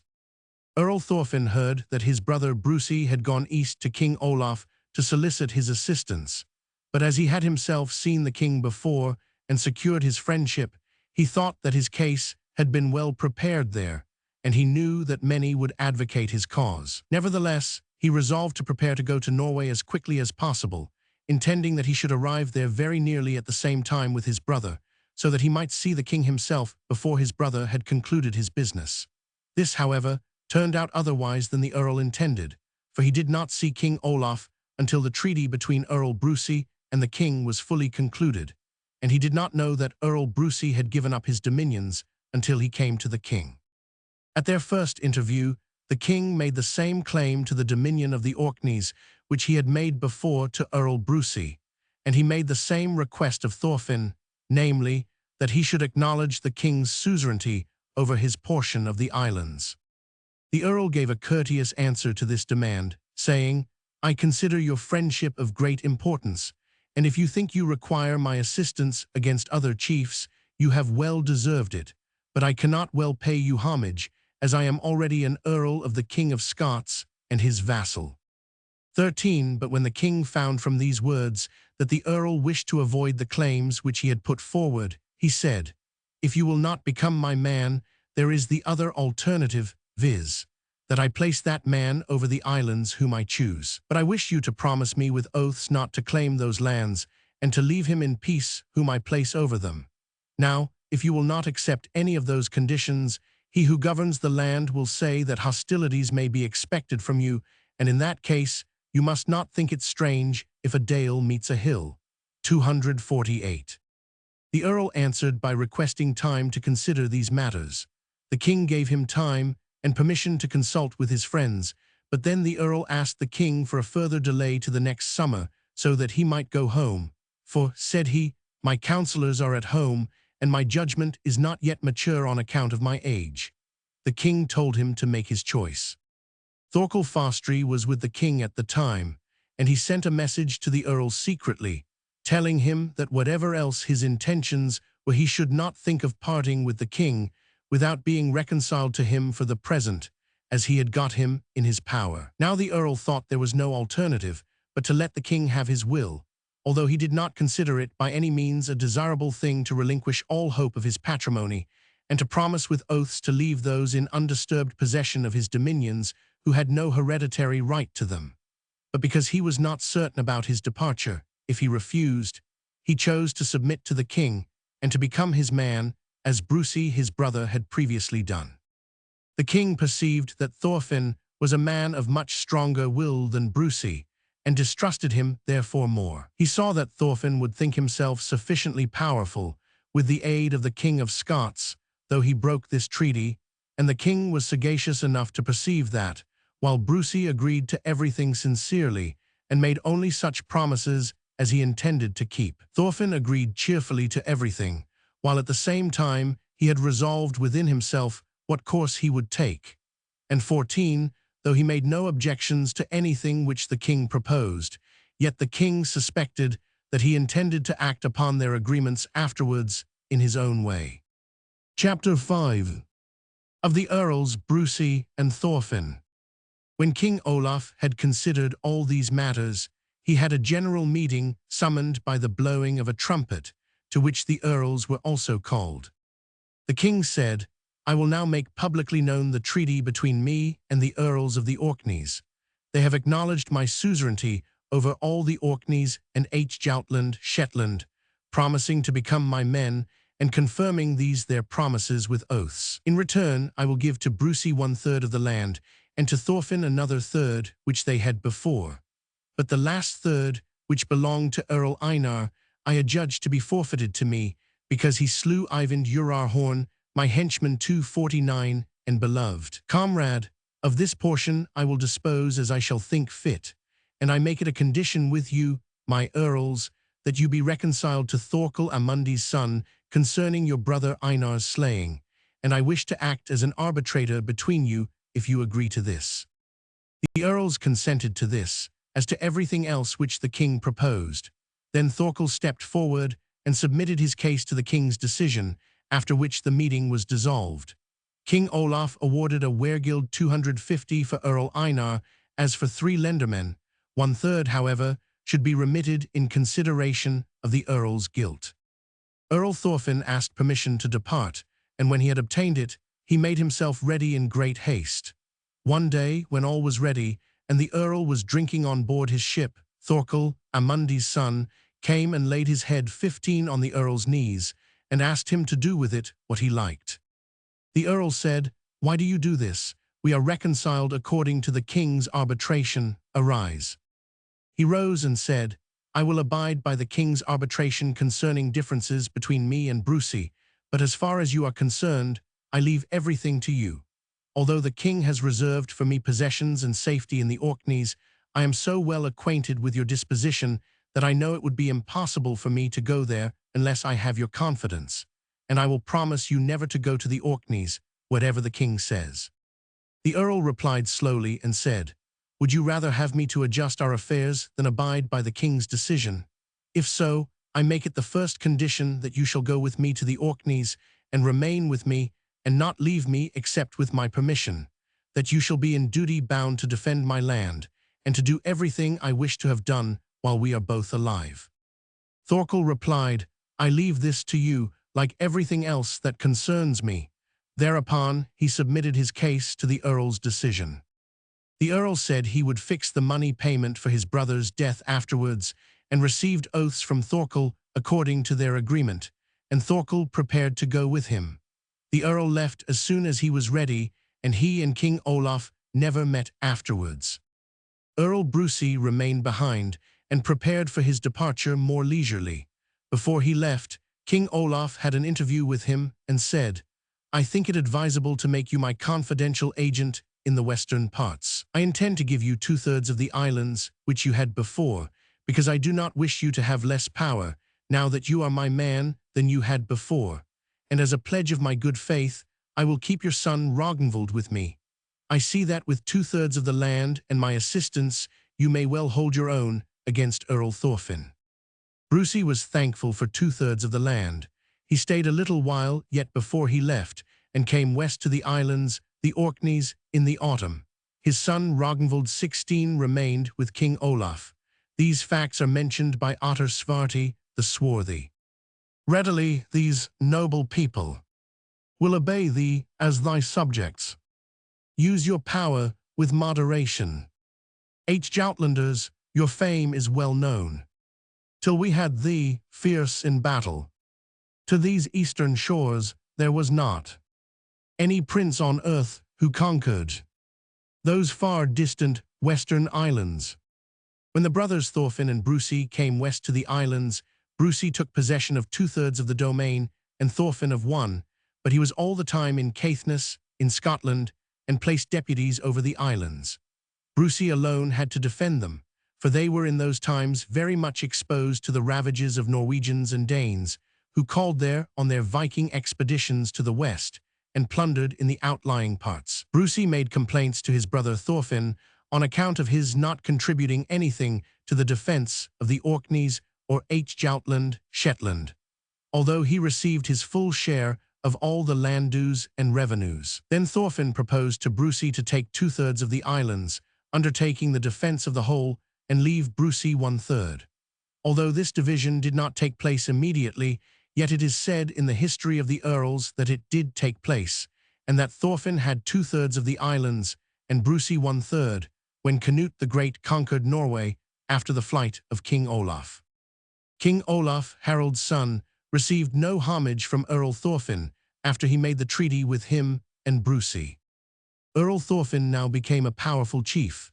He was a man of very large stature, uncomely, sharp-featured, dark-haired, and sallow and swarthy in his complexion. Yet he was a most martial-looking man, and of great energy, greedy of wealth and of renown, bold and successful in war, and a great strategist. He was 5 years old when he received the title of Earl and the revenues of Caithness from King Malcolm 251, his grandfather, and 14 when he went forth from his own territory on maritime expeditions, 17, and attacked the possessions of other chiefs. So says Arnar Jarlaskald, the Earl's poet. By the prince, in storm of helmets, was the sword's edge deeply crimsoned. Scarcely 15, the great-hearted sought renown on fields of battle, ready to defend his own land, or to ravage in another's. Under heaven a braver leader ne'er was found than Einar's brother. Earl Thorfinn was greatly supported by the King of Scots. This assistance being so near, it much increased his power in the Orkneys. The King of Scots died after the reconciliation of the brothers. Harald Maddadson 252 took the kingdom in Scotland. He considered Caithness to belong to him as to the former kings and demanded tribute from it as from other places. Thorfinn, however, did not think his inheritance from his mother's father large, though he had Caithness, and besides, according to his own opinion, it had been given to him first. He was therefore unwilling to pay any tribute. Thus they became open enemies and made war on each other. King Carl wished to appoint a chief, by name Madan, over Caithness. He was his sister's son, and he gave him the title of Earl. Then Madan went down from Scotland and collected forces in Sutherland.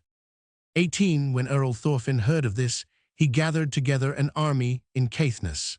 Thorkel Fastri also came to Earl Thorfinn from the Orkneys with many men, and their united forces were somewhat more numerous than those of the Scots. When the Scots knew this, they hesitated in their invasion and returned to Scotland. Earl Thorfinn subdued Sutherland and Ross and plundered far and wide in Scotland and returned again to Caithness, and Thorkel went back to the islands. Their men also returned home. Earl Thorfinn stayed at Dungulsp in Caithness, where he had 5 warships and followers numerous enough to man them. Madan came to find King Carl at Beruvik 253 and informed him of his unsuccessful expedition. The king became very angry at his land being plundered and started immediately with 11 warships and a numerous army. He sailed northward along Scotland, after having dispatched Madan to Caithness a second time with many troops. Madan went by land, and it was intended that he should make the attack from that side, so that Earl Thorfinn might be placed between the two armies. Now it is to be told of King Carl that he did not stop until he arrived at Caithness, and he and Earl Thorfinn were not far from each other. Thorfinn went on board his ships and sailed out on the Pentland Firth, intending to go to the Orkneys, and so near were they that King Carl 19 saw their sails as he sailed into the Firth from the east, and immediately sailed after them. Earl Thorfinn directed his course to the east of the Orkneys, intending to go to Sandvik. 254, he moored his ships on the east side of Durness, and immediately sent word to Thorkel to collect troops. Earl Thorfinn arrived at Durness late in the evening, but as soon as it was daylight next morning, King Carl came upon them unawares with 11 warships. There were only 2 alternatives, one to run on shore and leave the ships with all their valuable contents to the enemy, the other was to meet the king and let fate decide between them. Earl Thorfinn exhorted his men and ordered them to have their arms ready. He said he would not flee and told them to row briskly towards the enemy. Then both parties fastened their ships together. Earl Thorfinn addressed his men, advising them to be smart and to make the first attack fiercely, and saying that few of the Scotsmen would be able to make a stand. The fighting was long and fierce, Arnar Jarlaskald says. Once off Durnus, to the eastward, came King Kali in a mail coat, famous for its strength and brightness. But the land was not defenseless, for with 5 ships, nothing daunted, scorning flight in warlike temper, valiantly the prince went forward, 'gainst the king's 11 vessels. Then the ships were lashed together. Know ye how the men were falling? All their swords and boards were swimming in the lifeblood of the Scotsmen. Hearts were sinking, bowstrings screaming. Darts were flying, spear shafts bending. Swords were biting, blood flowed freely. And the prince's heart was merry. Now Earl Thorfinn incited his men to the utmost, and a fierce conflict ensued. The Scots in the king's ships made but a feeble resistance before the mast, whereupon Thorfinn jumped from the quarterdeck and ran to the foredeck, 20, and fought fiercely. When he saw the crowd in the king's ships getting thinner, he urged his men to board them. King Carl, perceiving this, gave orders to his men to cut the ropes and get the ships away instantly, to take to their oars and bear away. At the same time, Thorfinn and his men fastened grappling hooks in the king's ship. He called for his banner to be borne before him, and a great number of his men followed it. King Carl jumped from his ship into another vessel with those of his men who still held out, but the most part had fallen already. He then ordered them to take to their oars, and the Scots took to flight, Thorfinn pursuing them. Thus says Arnar: never was a battle shorter. Soon with spears it was decided. Though my lord had fewer numbers, yet he chased them all before him. Hoarsely croaked the battle gull when thickly fell the wounded king's men. South of Sandwich swords were reddened. King Carl fled all the way south to Breiðafjörð, 255, where he went on shore and collected an army anew. Earl Thorfinn went back after the battle, when Thorkel Fastri came to him with a numerous army. They then sailed south to Breiðafjörð in pursuit of King Carl, and when they came to Scotland, they began to plunder. Then they were told that Earl Maddadson was at Thurso in Caithness with a large army. He had sent to Ireland for men, because he had there many relatives and friends, and he was waiting for these troops. Then it was thought advisable that Thorkel should go to Caithness with a portion of the army, but Thorfinn remained in Scotland and plundered there. Thorkel went secretly, because all the inhabitants of Caithness were true and faithful to him, and no news went of his journey till he came to Thurso by night, and surprised Earl Maddadson in a house, which they set on fire. Maddadson was asleep in an upper story and jumped out, but as he jumped down from the stair, Thorkel hewed at him with a sword, and it hit him on the neck and took off his head. 21 After this his men surrendered, but some escaped by flight. Many were slain, but some received quarter. Thorkel did not stay there long, but went to Breiðafjörð, bringing with him all the men he had been able to collect in Caithness, Sutherland, and Ross. He met Earl Thorfinn in Moray and told him what he had done in his expedition, for which he received hearty thanks from the Earl, and there they both stayed for a while. Chapter 6 Of the Orkneymen. Now it is to be told of King Carl that he went to Scotland after the battle with Earl Thorfinn, and collected an army as well from the south as the west and east of Scotland, and all the way south from Satiri Kintyre. The forces for which Earl Maddadson had sent also came to him from Ireland. He sent far and near to the chieftains for men, and brought all this army against Earl Thorfinn. They met at Torfnes, 256 on the south side of Beefjord. There was a fierce battle, and the Scots were by far the most numerous. Earl Thorfinn was among the foremost of his men. He had a gold-plated helmet on his head, a sword at his belt, and a spear in his hand, and he cut and thrust with both hands. It is even said that he was foremost of all his men. He first attacked the Irish division, and so fierce were he and his men that the Irish were immediately routed and never regained their position. Then King Carl had his standard brought forward against Earl Thorfinn, and there was the fiercest 22 struggle for a while, but it ended in the flight of the king, and some say he was slain. Thus Arnar Jarlaskald. Reddened were the wolf spit's edges. At a place men call it Torfness. It was by a youthful ruler. This was done upon a Monday. Pliant swords were loudly ringing. At this war thing, south of Echial, when the prince had joined in battle, bravely with the king of Scotland, high his helm, the lord of Joutland, bore amid the clang of weapons, in the battle ever foremost, reddened he his gleaming spear point. In the wounds it gave the Irish. Thus my lord his mighty prowess showed beneath his British buckler, taking many warriors captive. Hlodver's kinsman burnt the country. Earl Thorfinn drove the fugitives before him through Scotland and subdued the country wherever he went, and all the way south to Fife. Then he sent Thorkel Fostri away with some of his men. When the Scots heard that the Earl had sent away some of his men, those that had submitted to him meant to attack him. As soon, however, as he was aware of their treachery, he called his men together and went to meet them.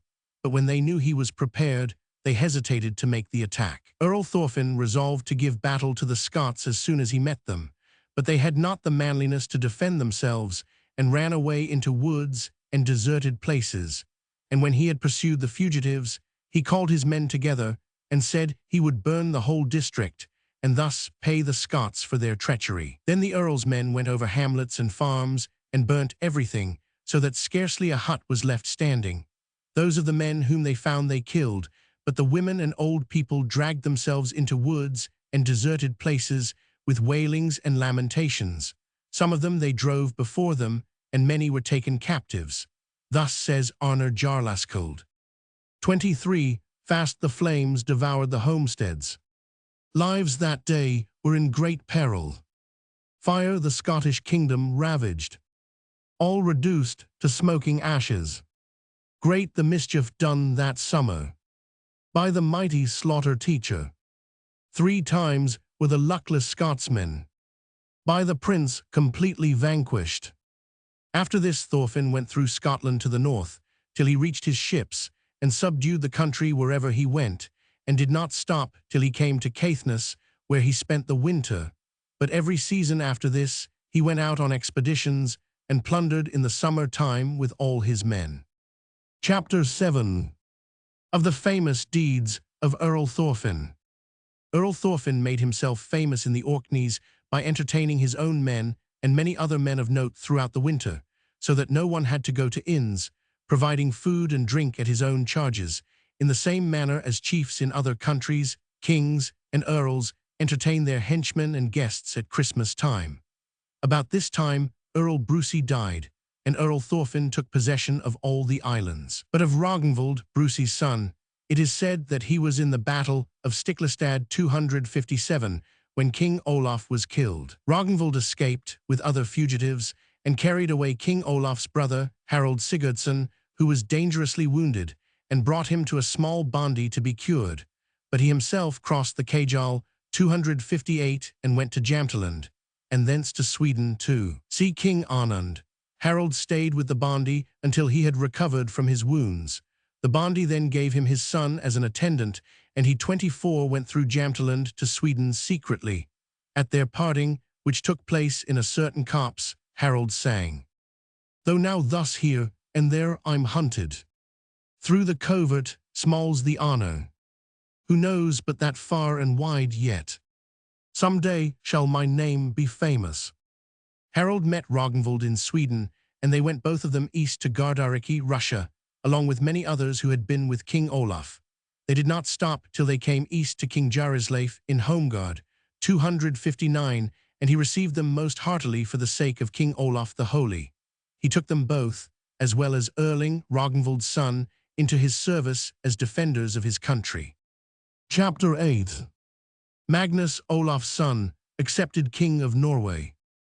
Ragnvald, Brucey's son, remained in Gardariki, Russia. When Harald, Sigurd's son, went to Miklagard, Constantinople, he had the defense of the frontier in summer and spent the winters in Homegard. The king as well as the people esteemed him highly. Ragnvald was a man of large stature and great strength, and one of the handsomest men in appearance, and his accomplishments were such that his equal was hardly to be found. Arnar Jarlaskald says that he fought 10 battles in Garda. So it happened that 10 battles fought the soldier fierce in Gardar. Einar Thambarskelfir and Kalf Arnason brought Magnus, Olaf's son, from Gardariki, Russia. Ragnvald met them in Oldagiuborg. 260, he had nearly made an attack on Kalf before he had informed him of their business. Einar said that Kalf repented of his share in the great crime of having 25 deprived King Olaf the holy of his life and kingdom, and that he now wished to make amends to his son Magnus. He further told Ragnvald that Kalf wished to place Magnus on the throne and support him against the Vikings in the pay of the Knuts. By this, Ragnvald was softened, and now Einar Thambarskelfir asked him to go with them up to Holmgard and introduce them and their business to King Jaroslav. He should tell him that the Norwegians were so disgusted with the rule of the Knuts, but most of all with Ulfifa, 261, that they would prefer any hardships to serving them longer, and then he should ask King Jaroslav to permit Magnus, Olaf's son, to become their chief. When they came there, Ragnvald, Queen Ingigerd, 262, and many of the noblemen pleaded their cause. King Jaroslav was unwilling to trust Magnus into the hands of the Norwegians because of their treatment of his father. At last, however, they succeeded so far that 12 of the noblest men made oaths to the effect that their offers were sincere, but King Jaroslav trusted Ragnvald so much that he did not require him to swear. Kalf promised King Magnus with an oath that he would accompany him both within his kingdom and out of it, and do everything to support his power and to secure his safety. Thereupon, the Norwegians accepted Magnus as their king and swore fealty to him. Einar and Kalf stayed in Holmgard till after Christmas. Then they went down to Oldagiuborg, Ladoga, and procured ships. As soon as the sea was open in the spring, Ragnvald, Brusi's son, made himself ready to go with King Magnus. They went first to Sweden, then to Jamtland, crossed the Kajal, and came to Veradal. When King Magnus came to Thrandheim, all the population submitted to him. Then he went down to Nidaros, 263, and was accepted king of the whole country at the Thing. After this came the dealings of King Magnus and King Svein. Chapter 9. Ragnvald asks Magnus for leave to go to the islands. When Ragnvald, Brusi's son, came to Norway, he heard of the death of his father Brusi, and at the same time that Earl Thorfinn had taken possession of the whole of the islands. Then he wished to visit his odal possessions and asked King Magnus to permit him to go. The king saw that it was necessary for him to go and willingly gave him permission. At the same time, he gave him the title of Earl and 3 warships well equipped. He also gave him a grant of that third part of the Orkneys which King Olaf had possessed 264 and had given to his father Brusi. At last, King Magnus promised his foster brother his full friendship, adding that his assistance should be at his service whenever he required it. Thus they parted the best of friends. Chapter 10. Of Ragnvald's Voyage. Earl Ragnvald sailed for the Orkneys and went first to the estates which his father had possessed. Thence he sent messengers to his kinsman, Earl Thorfinn, and asked for that third part of the islands which had belonged to his father. He also requested them to tell him that he had obtained from King Magnus a grant of that third which had belonged to King Olaf. He therefore demanded 2/3, if it was the pleasure of his kinsman Thorfinn. At this time, Thorfinn had great quarrels with the Irish and the inhabitants of the Sudrayar Hebrides, and felt himself greatly in want of assistance. He therefore gave Ragnvald's messengers the following reply, that Ragnvald should take possession of that third which rightly belonged to him. As for the third which Magnus calls his own, he said, we gave that up to King Olaf the Holy because we were then in his 27 power, but not because we thought it just. I and my kinsman Ragnvald will agree all the better the less we talk of that third, which has been long enough a cause of dispute. But if Ragnvald wishes to be my faithful friend, I consider those possessions in good hands which he has for his pleasure and for the good of us both. His assistance will soon be of greater value to me than the revenues which I derive from them. Upon this the messengers returned, and said he had yielded up to Ragnvald 2/3 on condition that they should be allies, as it was right they should be, on account of their relationship. Ragnvald said, however, that he did not demand more than what he considered his own, but as Thorfinn had so willingly given up the lands, he would indeed assist him and be his firm friend, which was but natural, as they were so nearly related. Accordingly, Ragnvald took possession of 2/3 of the islands. Chapter 11. The Battle of the Kinsmen Thorfinn and Ragnvald. Early in the spring, Thorfinn sent word to his kinsman Ragnvald and asked him to go out with him on an expedition, bringing as many men as he could. As soon as Ragnvald received this message, he collected together as many men and vessels as he could, and when he was ready, he went to meet Earl Thorfinn, who was also ready with his band. He received his kinsman Ragnvald very well, and they joined their forces.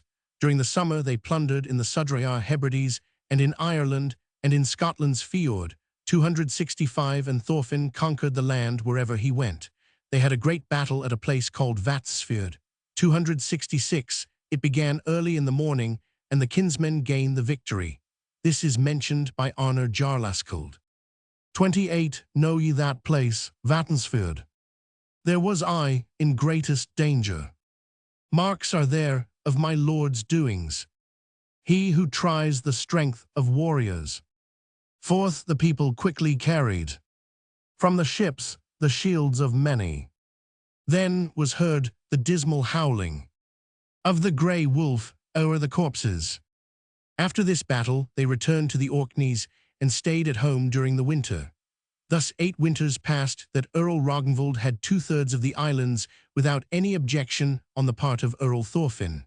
Every summer they went out on war expeditions, sometimes both together, sometimes separately, as Arnar says. The chief beloved did many deeds. Everywhere there fell before him Irishmen or British people. Fire devoured the Scottish kingdom. The kinsmen agreed very well whenever they met, but when bad men went between them dissensions often arose. Earl Thorfinn dwelt for the most part in Caithness, at the place called Gajler, 267, where Scotland and England meet. Chapter 12. Of Earl Thorfinn's warfare. One summer Earl Thorfinn made war in the Sudrayar Hebrides and in Scotland. He had sent men into England to foray, and they carried away all the spoil they could find. But when the English became aware of the presence of the Vikings, they gathered together and attacked them. They took from them all the cattle, and killed all the men that were of any note, but sent back some of the reavers, and requested them to tell Earl Thorfinn how they had made the Vikings tired of plunder and rapine, to which they added many insulting words. Thereupon the reavers went to Earl Thorfinn and told him of their mishaps. He was greatly annoyed at the loss of his men, yet he said he could not then do anything, and that they would have to refrain at this time. But he said he was quite able to repay the Englishmen for their mockery, and would do so if he were well next summer. Chapter 13. Of Earl Thorfinn's expedition to England. At that time Hardicanute was king of England and Denmark. Earl Thorfinn went to the Orkneys and spent the winter there. Early in the spring he called out a levy from all his domains and sent word to his kinsman Ragnvald. Ragnvald assented and called out men from all his possessions. Earl Thorfinn collected troops in Caithness and the Orkneys. He also had many from Scotland and Ireland and from the Sudrayar Hebrides, and with all these forces he sailed to England as he had promised. Hardicanute was in Denmark at the time. As soon as the earls came into England, they began to harry and plunder, but the chiefs whose duty it was to defend the land went to meet them with an army. There was a great and fierce battle, in which the earls gained the victory. After this, they plundered far 30 and wide in England, slaying men and burning the dwellings of the people. This is mentioned by Arnar. Not forgotten was this battle by the English or men ever. Hither came the wretch Ringgiver, with his warriors nearly doubled. Swords cut keenly under shield boss. Rushed all Ragnvald's men together. Strong were all the old one's people. South of Man did these things happen. On the native land of Britons.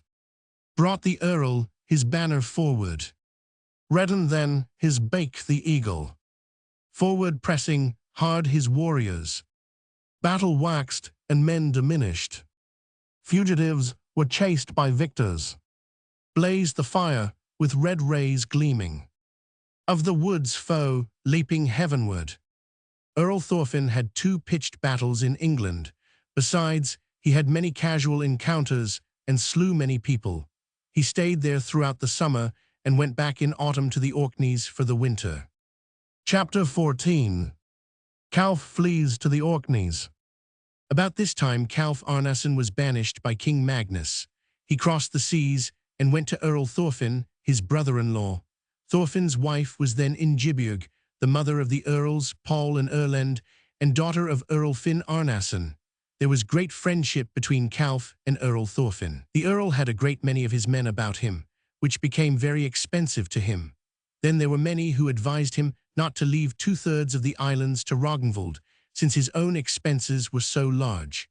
Thereupon Earl Thorfinn sent men into the islands to demand from Ragnvald that 3rd portion, which had belonged to Earl Einar Rangmuth, Rymouth. 31 Upon receiving this message, the Earl Ragnvald consulted with his friends. Then he called Earl Thorfinn's messengers and told them that he had received that portion of the islands which they claimed as a fief from King Magnus, and that the king called it his patrimony. It was therefore, he said, in the power of King Magnus to decide which of them should have it, and he would not give it up if the king wished him to retain it. The messengers went away and told these words to Earl Thorfinn, adding that the 3rd portion which he had demanded would certainly not be got without trouble. On hearing this, Earl Thorfinn became very angry and said that it was unfair if King Magnus should have the inheritance of his brother, adding that he had yielded to the demand more because he was then in King Olaf's power than because it was a just claim. Now, he said, I think Ragnvald does not return me well my good will in having left him in quiet possession for a time, if I am not to have the inheritance of my brother now, except by fighting for it. Now Earl Thorfinn became so enraged that he straightway sent men to the Hebrides and to Scotland, and collected together an army, making it known that he would march against Ragnvald, and demand that without abatement which he had not got when he asked peacefully for it. When this was told to Earl Ragnvald, he called his friends together, and complained to them of his kinsman Thorfinn intending to come and make war on him.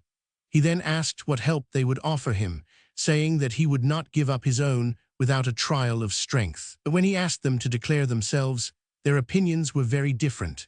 Some spoke in favor of Earl Ragnvald, and said that one could not be hard upon him for not being willing to part with his possessions. Others again said it was excusable on the part of Earl Thorfinn to desire to have those possessions for a while which Ragnvald had had before, and which had belonged to Earl Einar. Further, they said it was the greatest foolishness for Ragnvald to fight with such troops as he could get from 2/3 of the islands against Thorfinn, who had 1/3 with Caithness, a great deal of Scotland, and all the Hebrides 32 besides.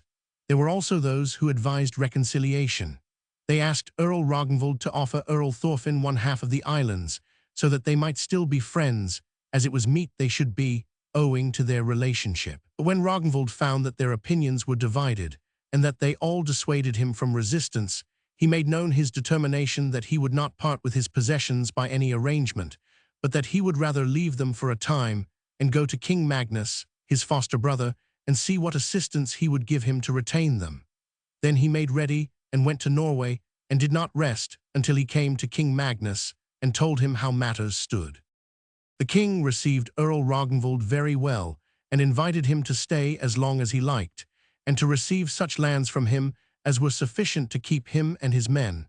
But Earl Ragnvald said he wished assistance to recover his possessions. King Magnus said he would certainly give him such aid as he stood in need of. Ragnvald stayed a short time in Norway, until he had made ready his expedition for the Orkneys. He had a numerous and well-equipped army, which King Magnus had given him. The king also sent word to Kalf Arnason that he should have his estates restored to him, and be permitted to stay in Norway if he took Earl Ragnvald's part in his dispute with Earl Thorfinn. Chapter 15. Battle of Rodeburg. Earl Ragnvald sailed from Norway for the Orkneys and landed in Jutland, Shetland, where he collected men, and went thence to the Orkneys. There he summoned his friends to meet him, and obtained reinforcements. Earl Thorfinn was in Caithness, and news soon reached him of Earl Ragnvald's proceedings.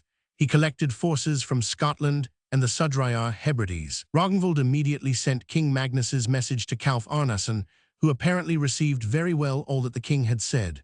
Earl Ragnvald collected his army together in the Orkneys, 33 intending to cross over to Caithness, and when he sailed into the Pentland Firth, he had 30 large ships.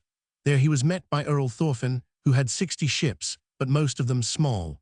They met off Rodaberg, Red Cliff, and at once prepared for battle. Kalf Arnason was there also. He had 6 ships, all of them large, but did not take part in the fight. Now the battle began with the utmost fury, both earls encouraging their men. When the fighting had thus continued for a while, the loss of men began to be heaviest on Earl Thorfinn's side, the chief cause being the great difference in the height of the ships.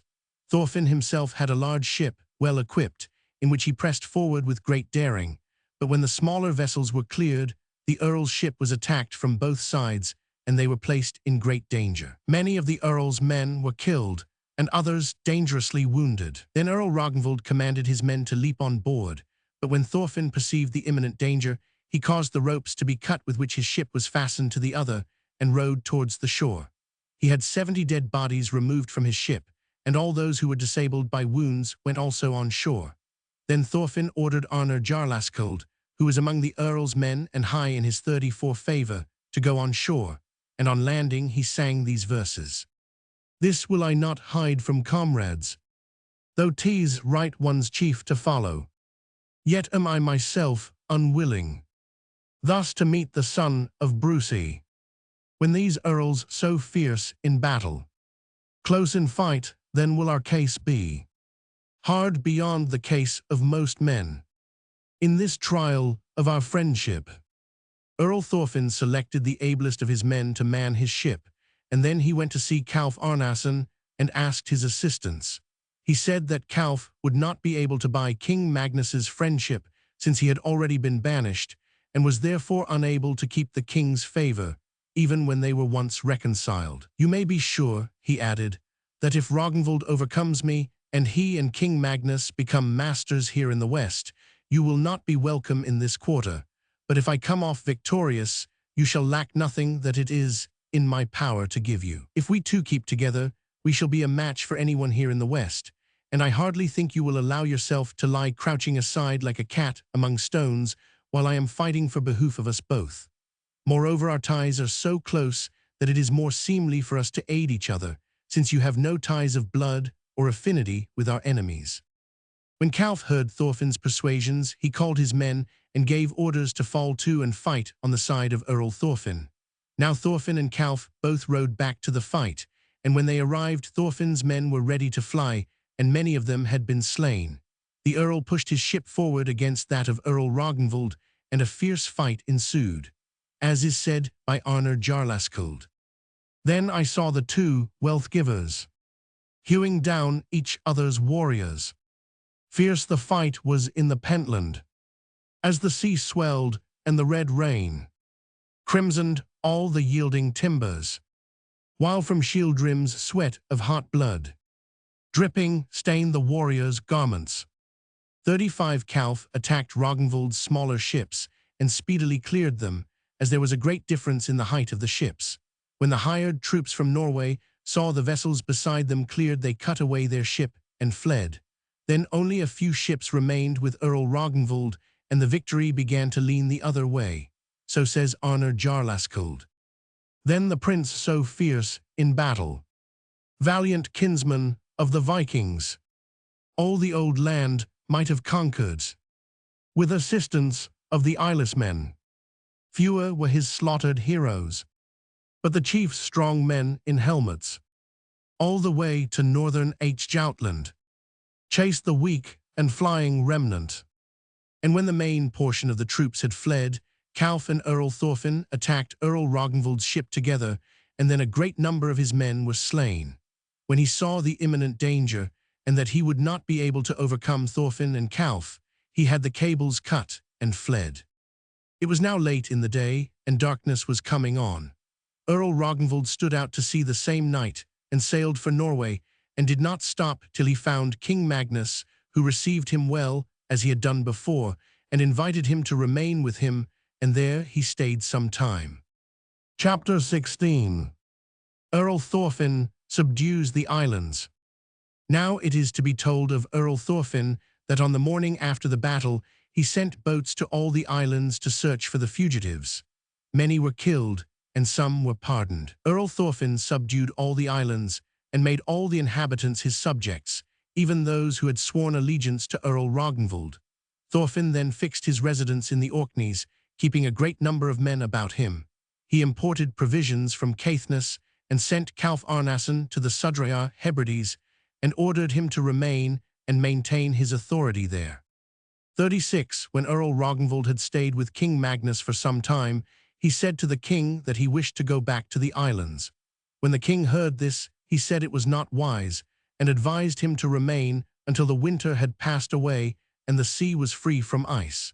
Yet he said that he would give him as many men as he wanted and a sufficient number of ships. Ragnvald, in reply, said that this time he would go without the king's men, adding that he could not lead an army against Earl Thorfinn without a great loss of men, as he had such extensive dominions in the west. This time, he continued, I intend to go to the west in a single ship, as well manned as possible. Thus I expect there will be no news of us beforehand, and if I get to the islands, I shall take them by surprise, and then we may speedily gain such a victory as could hardly, if at all, be gained by a number of troops. But if they become aware of our movements, we can still let the sea take care of us. King Magnus said he might go as he pleased, and return to him when he wished. After this, Ragnvald made his ship ready and selected the crew carefully. Several of King Magnus's henchmen went with him, and altogether he had a picked crew in his vessel. When they were ready, they sailed out to sea and had a fair wind. This was early in the winter. Chapter 17. Ragnvald comes to the islands. Ragnvald first came off the coast of Jutland, Shetland, and heard that Earl Thorfinn was in the Orkneys with few men, because he did not expect any enemies in the depth of winter. Ragnvald went straightway to the Orkneys. Earl Thorfinn was in Hrossey, 269, suspecting nothing. When Ragnvald arrived in the Orkneys, he went where he had heard that Earl Thorfinn was, and came upon him unawares, so that his presence was not known until he had secured all the doors of the house, in which the Earl and his men 37 were. It was in the night time, and most of the men were asleep, but the Earl was still sitting over his drink. Ragnvald and his men set fire to the house. When Earl Thorfinn became aware of the presence of enemies, he sent men to the door to know who they were. They were told that it was Earl Ragnvald. Then they all leaped to their weapons, but they were unable to do anything in the way of defense, as they were all prevented from getting out. The house was soon in flames, and Earl Thorfinn said that permission should be asked for those to go out who were to receive quarter. When this was asked of Earl Ragnvald, he permitted all the women and thralls to go out, but he said that most of Thorfinn's henchmen would be no better to him alive than dead. Those who were spared were dragged out, and the house began to burn down. Earl Thorfinn bethought him of a plan, and broke down part of the woodwork of the house and leaped out there, carrying Ingiborg, his wife, in his arms. As the night was pitch dark, he got away in the smoke unperceived by Earl Ragnvald's men, and during the night he rowed alone in a boat over to Ness, Caithness. Earl Ragnvald burnt the house, with all who were in it, and no one thought otherwise than that Earl Thorfinn had perished there. After this, Ragnvald went over the islands and took possession of them all. He also sent messages over to Ness, Caithness, and to the Sudraya Hebrides, to the effect that he intended to have all the dominions of Thorfinn, and nobody spoke against him. Earl Thorfinn was then in Caithness in hiding with his friends, and no news went abroad of his escape from the burning. Chapter 18. Earl Ragnvald slain. Earl Ragnvald resided in Kirkjuvag, and brought there all necessaries for the winter. He had a great number of men, and entertained them liberally. A little before Christmas, the Earl went with a numerous following 38 into Little Papy 270 to fetch malt for the Christmas brewing. The evening which they stayed in the islands, they sat a long time round the fires to warm themselves, and he who had to keep up the fires said they were running short of fuel. Then the Earl made a slip of the tongue in speaking and said, "We shall be old enough when these fires are burnt out," but he intended to have said that they would be warm enough, and when he noticed his blunder he said, "I made a slip of the tongue in speaking just now. I do not remember that I ever did so before, and now I recollect what my foster father King Olaf said at Stiklestad when I noticed a slip of the tongue which he made, namely, that if it ever so happened that I should make a slip in my speech, I should not expect to live long after it. It may be that my kinsman Thorfinn is still alive." At that moment they heard that the house was surrounded by men. It was Earl Thorfinn and his men. They set the house on fire immediately and heaped up a large pile before the door. Thorfinn permitted all others to come out except Earl Ragnvald's men, and when most of them had gone out, a man came to the door dressed in linen clothes only and asked Earl Thorfinn to lend a hand to the deacon. This man placed his hands on the wall and sprang over it and over the ring of men and came down a great way off and disappeared immediately in the darkness of the night. Earl Thorfinn told his men to go after him, saying, "There went the Earl, for that is his feet, and no other man's." They went away and divided into parties to search for him. Thorkel Fastri with some others went along the beach, and 39 they heard the barking of a dog among the rocks by the sea. Earl Ragnvald had had his favorite dog with him. Thorkel had the Earl seized and asked his men to kill him, offering them a reward in money, but no one would do it. So Thorkel Fastri slew Earl Ragnvald himself, as he knew that one of the two earls must die.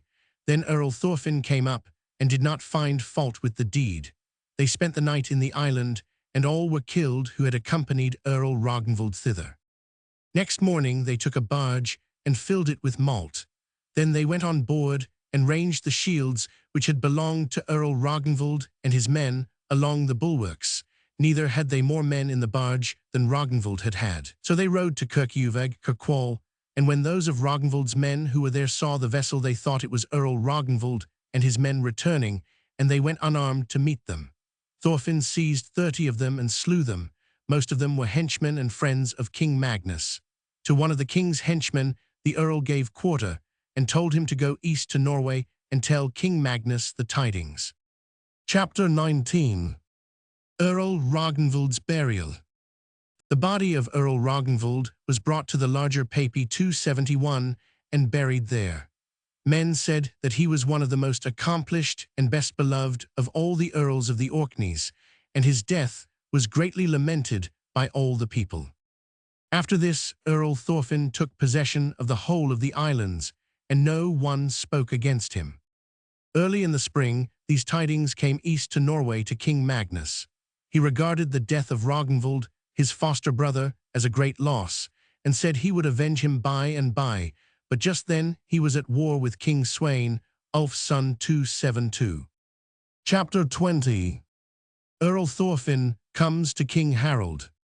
About this time King Harald, Sigurd's son 273, King Magnus's uncle, arrived in Norway, and King Magnus gave him the half of the kingdom. One winter they called out men from the whole of Norway, intending to go south to Denmark, but while they lay in Selly 274 two warships rowed into the harbor and up to King Magnus's ship. A man in a white cloak went from the strange ship and along the king's ship and up to the quarterdeck. The king sat at meat. The man saluted him, and taking up a loaf he broke it and ate of it. The king received his salutation and handed the cup to him when he saw that he ate the bread. The king looked at him and said, "Who is this man?" "My name is Thorfinn," he said. "Art thou Earl Thorfinn?" said the king. "So am I called in the west," he said, "and I am here with 2 ships of 20 benches, well manned considering our means, and I wish now to join in this expedition with you, if you will accept my assistance. All my men and I myself are in God's power and yours, my lord, on account of my great misdeeds by which I have offended you." In the meantime, some men gathered together and listened to their conversation. "It is true, Earl Thorfinn," said the king, "that I intended, in case we should meet, that you should not have to tell of our parting, but now matters stand so that it does not become my dignity to have you slain, and you shall go with me now. But the terms of our reconciliation I will declare when I am more at leisure." Earl Thorfinn thanked the king and returned to his ship. The king stayed a long time in Selly, and men gathered to him from Vik, 275, for he intended to sail to Jutland when he obtained a fair wind. Thorfinn was often in conversation with the king, who treated him in a friendly manner and had him frequently present at his councils. One day the earl went on board the king's ship and went up to the poop. The king asked him to sit down. The earl sat down, and they both drank together and were merry. A tall, brave-looking man, dressed in a red tunic, came to the poop and saluted the king, who received his greeting graciously. He was one of the king's henchmen. He said, "I have come to see you, Earl Thorfinn." "What is your business with me?" said the earl. "I wish to know what compensation you intend to give me for my brother, who was killed by your orders out west in Kirkwall, along with others of King Magnus's henchmen." "Have you never heard," said the earl, "that it is not my wont to pay money for the men whom I cause to be killed? I have nothing to do with how you have treated other people, if you pay the manboat for him for whom it devolves on me to seek compensation. I also lost some money there myself, and was shamefully treated. It is more binding on me than anyone else to seek redress for my brother and myself, and therefore I now demand it. The king may remit offenses committed against himself, even if he thinks it of no importance that his henchmen are led out and slaughtered like sheep." The earl answered, "I understand it to be to my advantage here that I am not in your power. Are not you the man to whom I gave quarter there?" "True enough," said he, "it was in your power to have killed me like the others." Then the earl said, "Now the saying proves true, that often happens to many which they least expect. I never thought I should be so placed that it would be injurious to me to have been too generous to my enemies, but now I have to pay for having given you quarter. You would not have denounced me today in the presence of chiefs if I had caused you to be killed like your comrades." The king looked at the earl and said, "There it comes 42 out still, Earl Thorfinn, that you think you have killed too few of my henchmen without compensation." While saying this, the king turned blood-red with anger. The earl started up and left the poop, and returned to his own ship, and all was quiet during the evening. In the morning, when the men awoke, a fair wind had sprung up, and they rowed away from the harbor. The king sailed south to Jutland with the whole fleet. In the earlier part of the day, the earl's ship stood out farther to sea, and in the afternoon he took a westerly course, and there is nothing to be told of him till he arrived in the Orkneys and resumed the government of his dominions. King Magnus and Harald sailed to Denmark and spent the summer there. King Sweyn was unwilling to meet them and stayed in Skane with his army. That summer, King Magnus was seized with an illness of which he died, but he had previously declared that he gave the whole kingdom of Norway to his uncle Harald. Chapter 21. Earl Thorfinn's message to King Harald Hardradi. Earl Thorfinn now ruled the Orkneys and all his dominions. Kalf Arnason was frequently with him. Sometimes he made Viking expeditions to the west and plundered in Scotland and Ireland. He was also in England, and at one time he was the chief of the Thingmen. When Earl Thorfinn heard of the death of King Magnus, he sent men to Norway to King Harald with a friendly message, saying that he wished to become his friend. When the messengers reached the king, he received them well, and promised the earl his friendship. When the earl received this message from the king, he made himself ready, taking from the west 2 ships of 20 benches, with more than 100 men, all fine troops, and went east to Norway. He found the king in Hordaland, and he received him exceedingly well, and at their parting the king gave him handsome presents. 43 from thence, the earl went southwards along the coast to Denmark. He went through the country, and found King Svein in a Laborg. 277, he invited him to stay, and made a splendid feast for him. Then the earl made it known that he was going to Rome. 278, but when he came to Saxland, he called on the Emperor Heinrich, who received him exceedingly well, and gave him many valuable presents. He also gave him many horses, and the earl rode south to Rome, and saw the Pope, from whom he obtained absolution for all his sins. Then the earl returned, and arrived safely home in his dominions. He left off making war expeditions, and turned his mind to the government of his land and his people, and to the making of laws. He resided frequently in Bergischerad Bursay, and built there Christ's Kirk, a splendid church, and there was the first bishop's see in the Orkneys. Thorfinn's wife was Ingiborg, called the mother of the earls. They had 2 sons who arrived at manhood. One was called Paul, the other Erlend. They were men of large stature, fine-looking, wise and gentle, more resembling their mother's relations. They were much loved by the earl and all the people. Chapter 22. Of Earl Thorfinn's death. Earl Thorfinn retained all his dominions to his dying day, and it is truly said that he was the most powerful of all the earls of the Orkneys. He obtained possession of 11 earldoms in Scotland, all the Sudreyar Hebrides, and a large territory in Ireland. So says Arnar Jarlaskuld. Unto Thorfinn, Raven's feeder, armies had to yield obedience. From Thusaska 279, right on to Dublin. Truth I tell, as is recorded. Earl Thorfinn was 5 winters old when Malcolm 280, the King of Scots, his mother's father, gave him the title of Earl, and after that he was Earl for 70 winters. He died towards the end of Harold Sigurdsson's reign 281. He is buried at Christ's Kirk in Burgesherad, Bursay, which he had built. He was much lamented in his hereditary dominions, but in those parts which he had conquered by force of arms, many considered it very hard to be under his rule. And after his death, many provinces which he had subdued turned away and sought help from the chiefs, who were odel-born to the government of them 282. Then it soon became apparent how great a loss Thorfinn's death was to his dominions. The following stanzas were made about the battle between Earl Ragnvald, Bruce's son, and Earl Thorfinn. Since the earls have broken friendship, peace I can enjoy no longer. Feasts of corpses to the ravens, 45 each has in his turn provided. Off the islands were the blue tents, by the mighty rent asunder, dabbled with a foul bird's feathers, in red blood 'neath lofty branches. Have ye heard how Calfer followed Finnur's son-in-law in battle?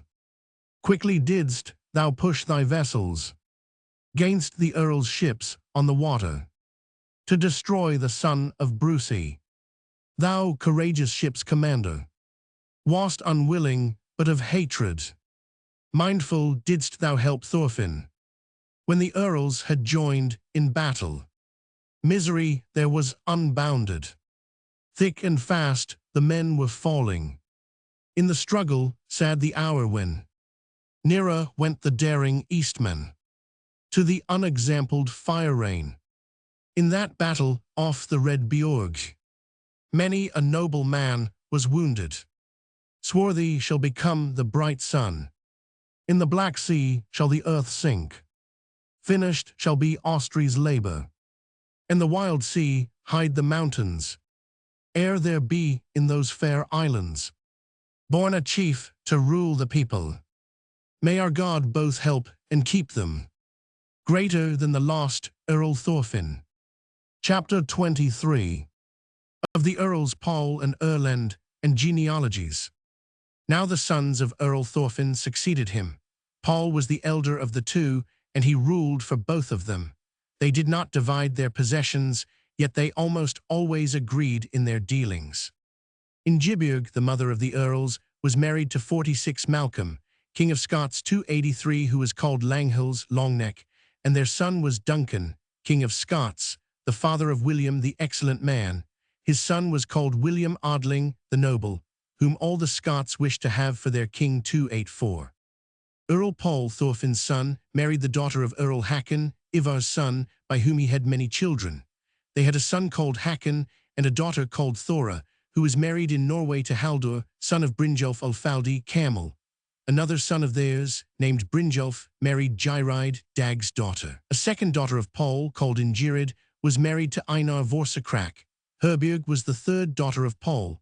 She was the mother of Ingiborg Ragna, who was married to Sigurd of Westness. Their sons were Hakon Pick and Brynjolf.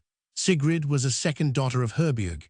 She was the mother of Hakon Barn and of Herborg, who was married to Kolbein Hruga. The fourth daughter of Earl Paul was Ragnhild, who was the mother of Benedict, the father of Ingiborg, the 47 mother of Erling Erkediaken Archdeacon. Ragnhild had a daughter by name Bergliot, who was married to Havard, Gunnar's son.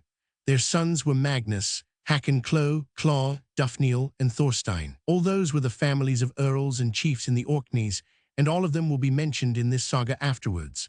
The wife of Earl Erlend, Thorfinn's son, was Thora, the daughter of Sumarlidi, Ospak's son. The mother of Ospak was Thordis, the daughter of Holofsida in Iceland. Their sons were Erling and Magnus, and their daughters Gunhild and Cecilia, who was married to Isak, and their sons were Indridi and Karl. Erling had a natural daughter called Jatva. her son was Berg. Chapter 24. Here is told of the death of King Harald and his daughter. When the brothers Paul and Erlend had succeeded to the government of the Orkneys, King Harald Sigurdsson Hardradi came from Norway with a large army. He first touched Jutland. From thence he went to the Orkneys and left there his queen Elisif and their daughters Maria and Ingigerd. From the Orkneys he had many troops. Both the earls went with him on the expedition. He went from Orkney to England and landed at a place called Cliffland, Cleveland, and took Skarderborg, Scarborough. Then he touched at Hallarns, Holderness, and had a battle there, in which he was victorious. The Wednesday next before Mathiasmas, 20th September, he had a battle at Jorvik, York, with the earls Valthiof and Morukari. Morukari was slain there. 285. Next Sunday the Borg at Stamford Bridge surrendered to him, and he went on shore to arrange the government of the town. And there he left his son Olaf, the earls Paul and Erlend, and his brother-in-law Eystein Ori. While he was on shore, he was met by Harold Gudinason Godwinson at the head of a numerous 48 army. In that battle King Harald Sigurdsson fell. After the death of the king, Eystein Ori and the earls arrived from the ship and made a stout resistance. There Eystein Ori fell, and almost the whole army of the Northmen with him. After the battle King Harold Godwinson permitted Olaf, the son of King Harald Sigurdsson, and the earls to leave England, with all the troops that had not fled. Olaf sailed in the autumn from Hrafnsiri 286 to the Orkneys. The same day and at the same hour as King Harold fell, his daughter Maria died, and it is said that they had but one life. Olaf spent the winter in the Orkneys and was very friendly to the earls, his kinsmen. Thora, the mother of King Olaf, and Ingibjorg, the mother of the earls, were daughters of two brothers. In the spring, Olaf went to Norway and was made king along with his brother Magnus. While the brothers Paul and Erlend ruled the Orkneys, they agreed extremely well a long time, but when their sons came to manhood, Erling and Hakon became very violent. Magnus was the quietest of them all. They were all men of large stature and strong and accomplished in everything. Hakon, Paul's son, wished to take the lead among his brothers.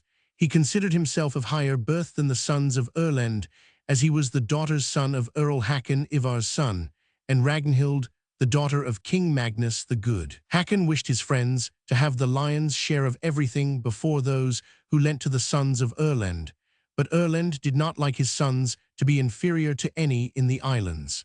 Matters went so far that the kinsmen could not be together without danger. Then their fathers persuaded them to compose their differences. A meeting was appointed, but it soon became apparent that each of the fathers was inclined to take the part of his sons, and therefore they did not agree. Thus dissensions arose between the brothers, and they parted without coming to an agreement, which was by many considered a great misfortune. Chapter 25. A meeting of peace. After this, well-disposed men interfered and tried to reconcile them. A meeting for reconciliation was appointed in Hrossey 287, and at that meeting they made peace on the understanding that the islands should be divided in 2 shares, as they had been between Thorfinn and Brusi, and thus matters stood for a while. When Hakon had arrived at the age of manhood, he was continually on war expeditions. He became a very violent man, and greatly molested those who adhered to Erlend and his sons, and this went so far that they came to open enmity a second time, and attacked each other with numerous troops. Havard, Gunnar's son, and all the principal friends of the earls consulted once more and tried to make peace between them. This time Erlend and his sons refused to make peace if Hakon remained in the islands, and because their friends considered their quarrels so dangerous to themselves, they besought Hakon not to let the condition that he should leave the islands for a time stand in the way of peace. Then, by the advice of good men, they became reconciled.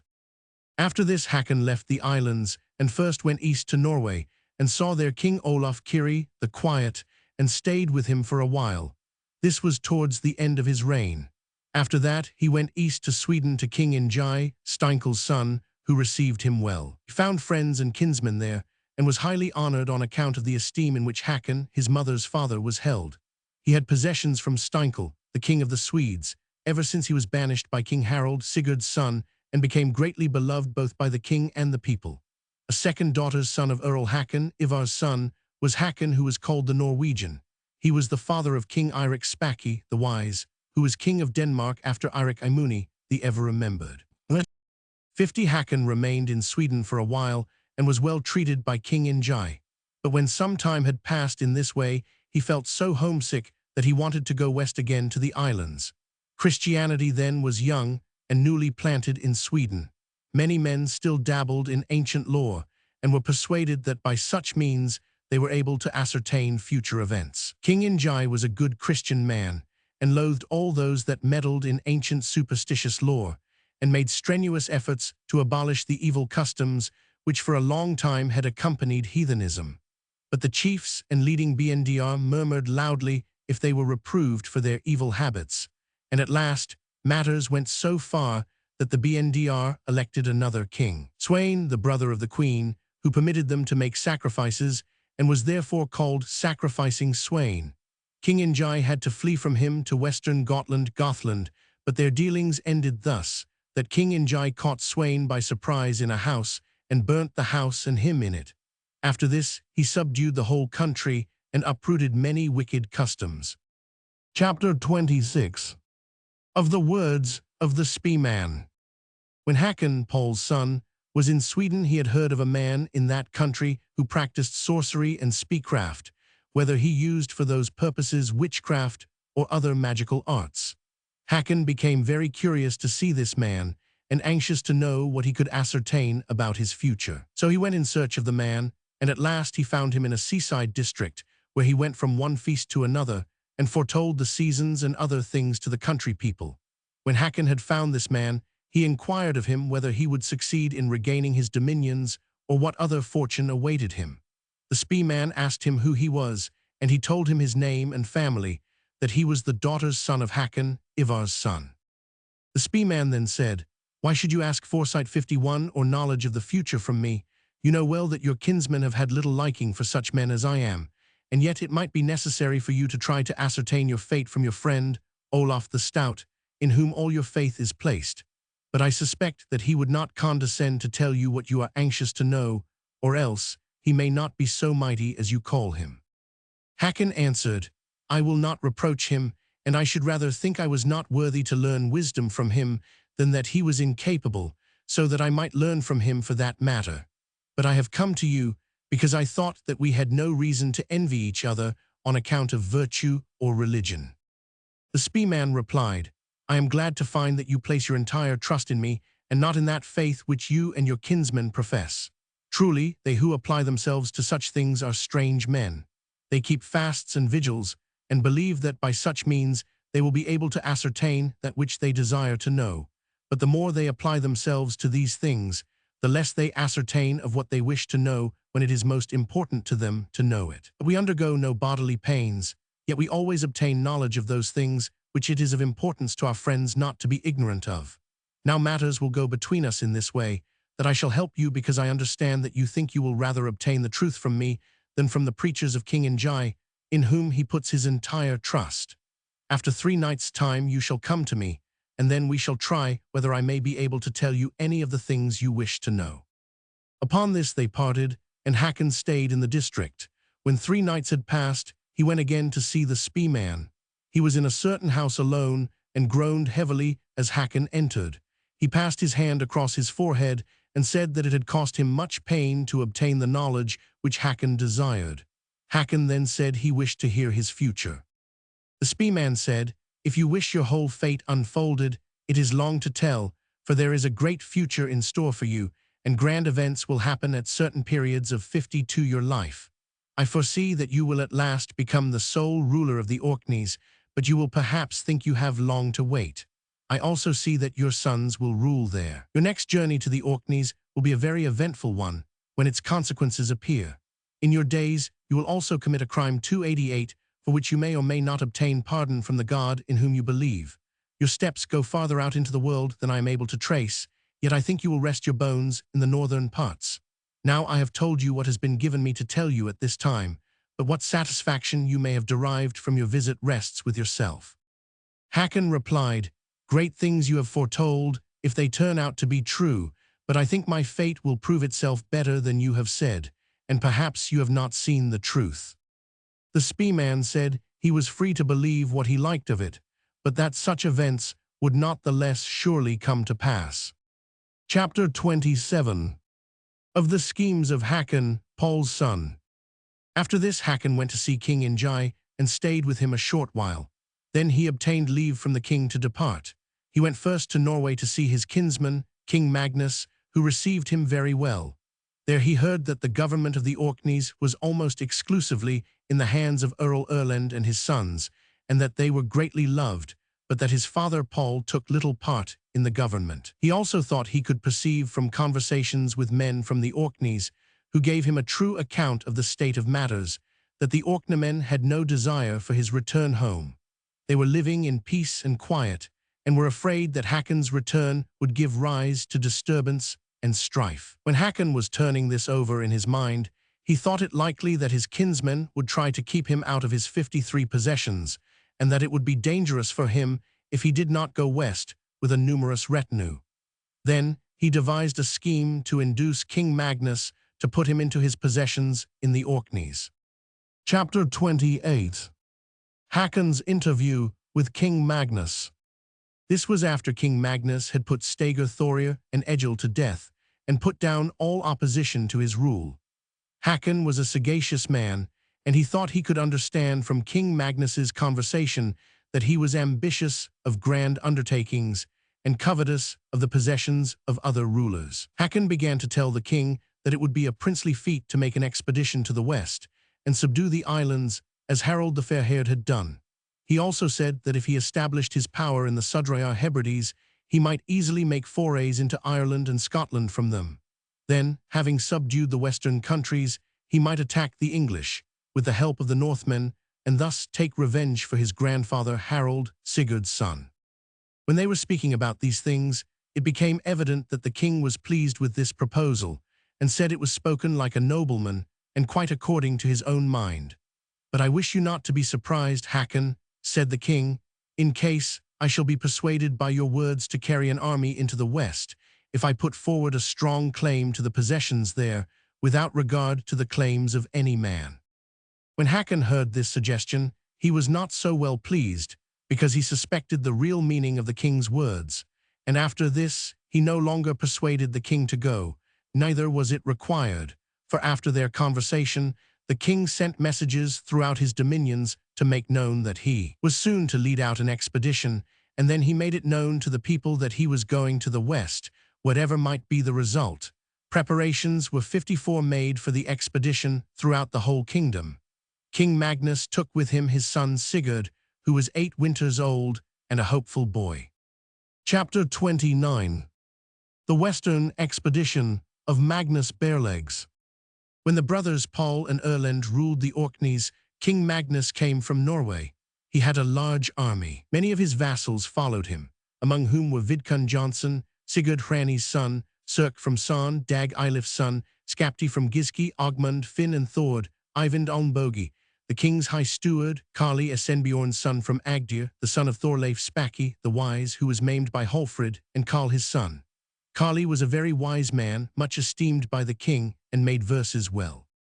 When King Magnus came to the Orkneys, he seized the earls Paul and Erlend, and sent them east to Norway, but placed his son Sigurd over the isles, and gave him counselors. King Magnus went to the Sudrayar Hebrides, accompanied by Magnus and Erling, the sons of Earl Erlend and Hakon, Paul's son.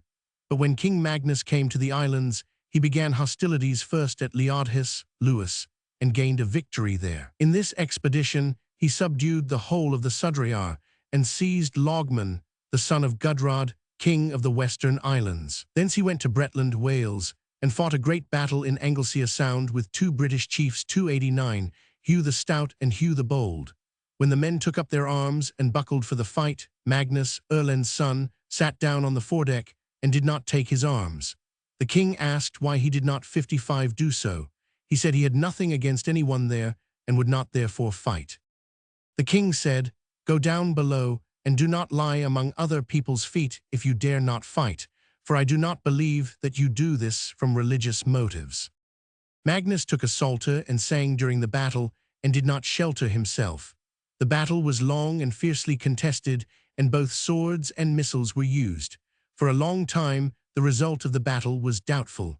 King Magnus shot from a bow, and a man from Helagoland 290 was with him. Hugh the Bold fought valiantly. He had a suit of armor which covered him entirely, except his eyes.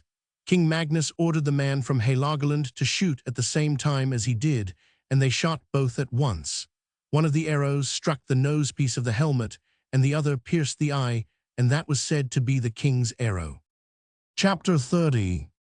Carly's death. After Hugh's death, the British Normans fled, and King Magnus obtained a great victory. He lost there many brave men, and many others were wounded. Carly had received many wounds, but none mortal.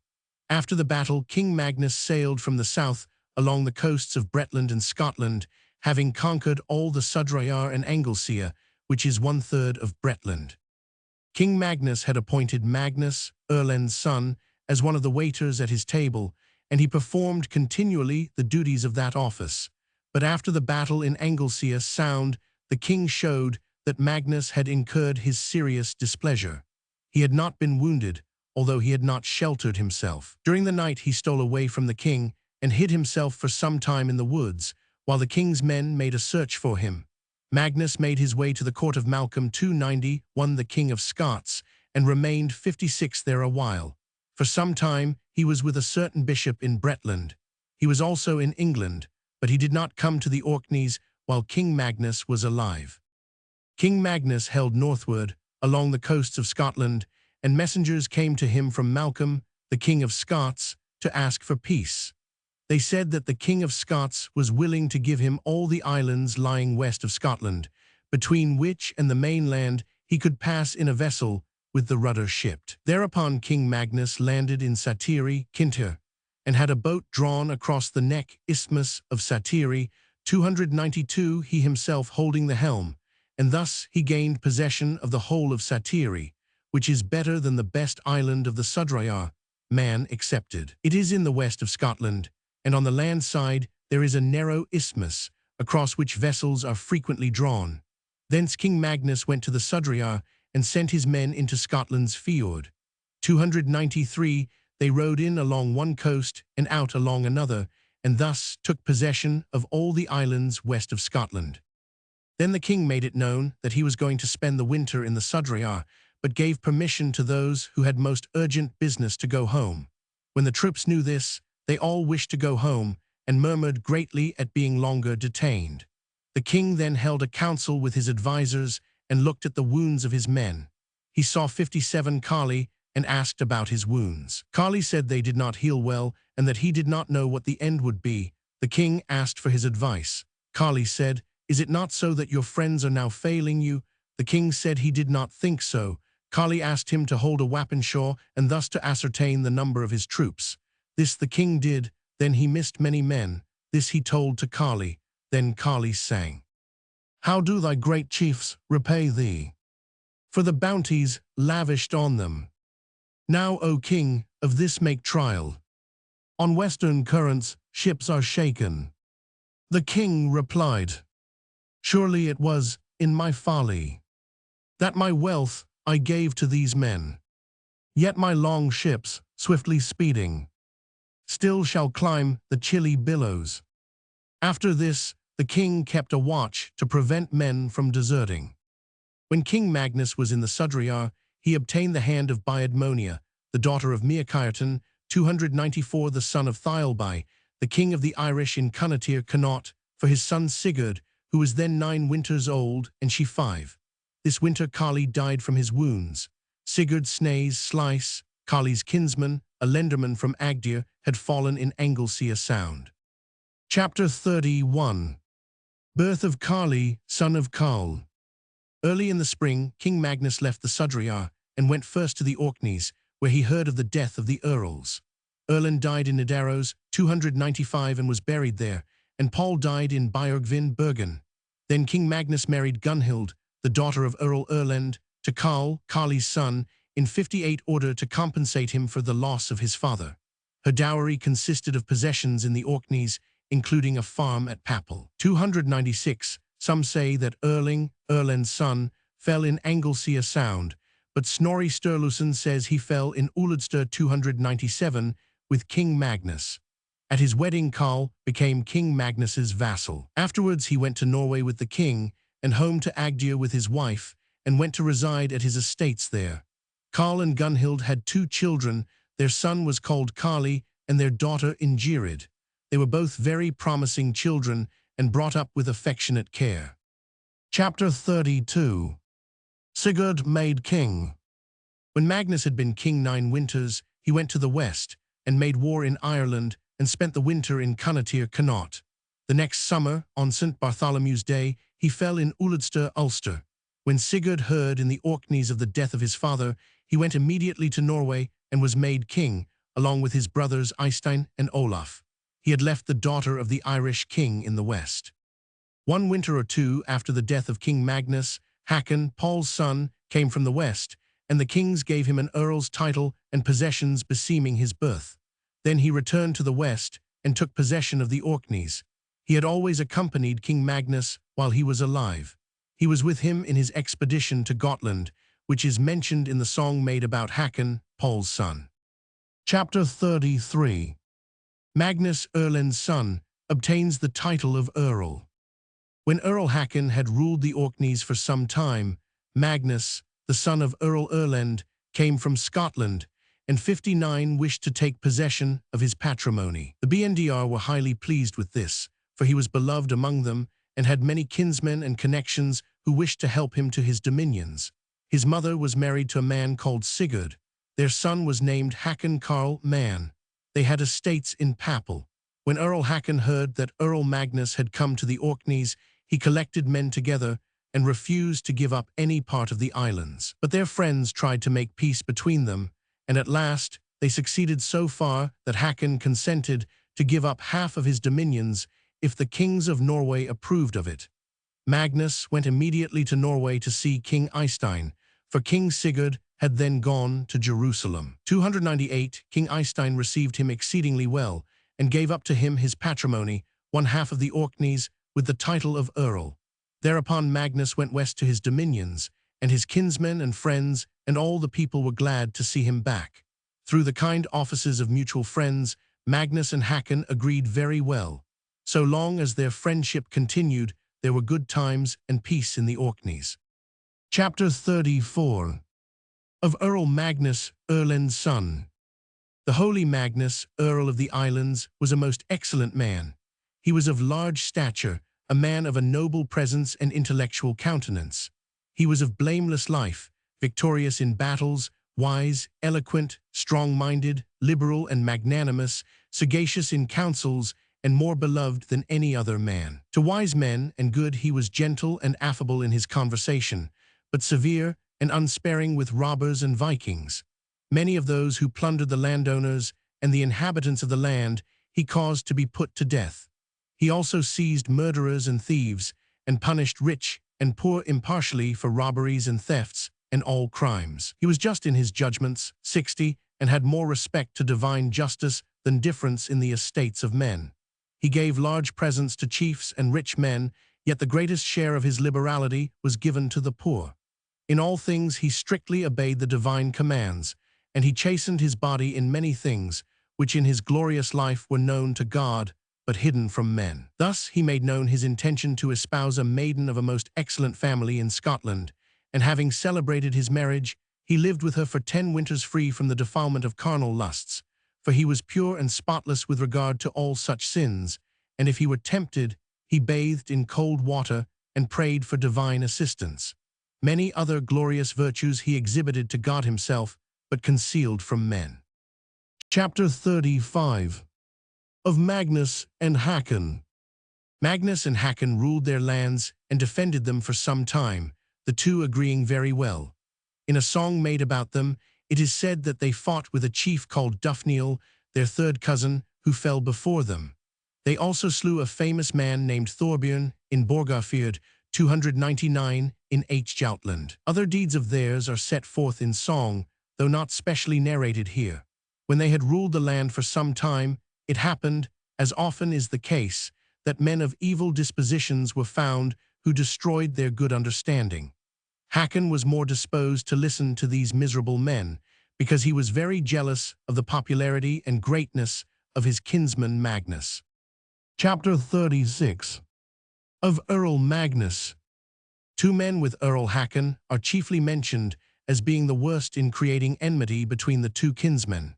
These were Sigurd and Saki.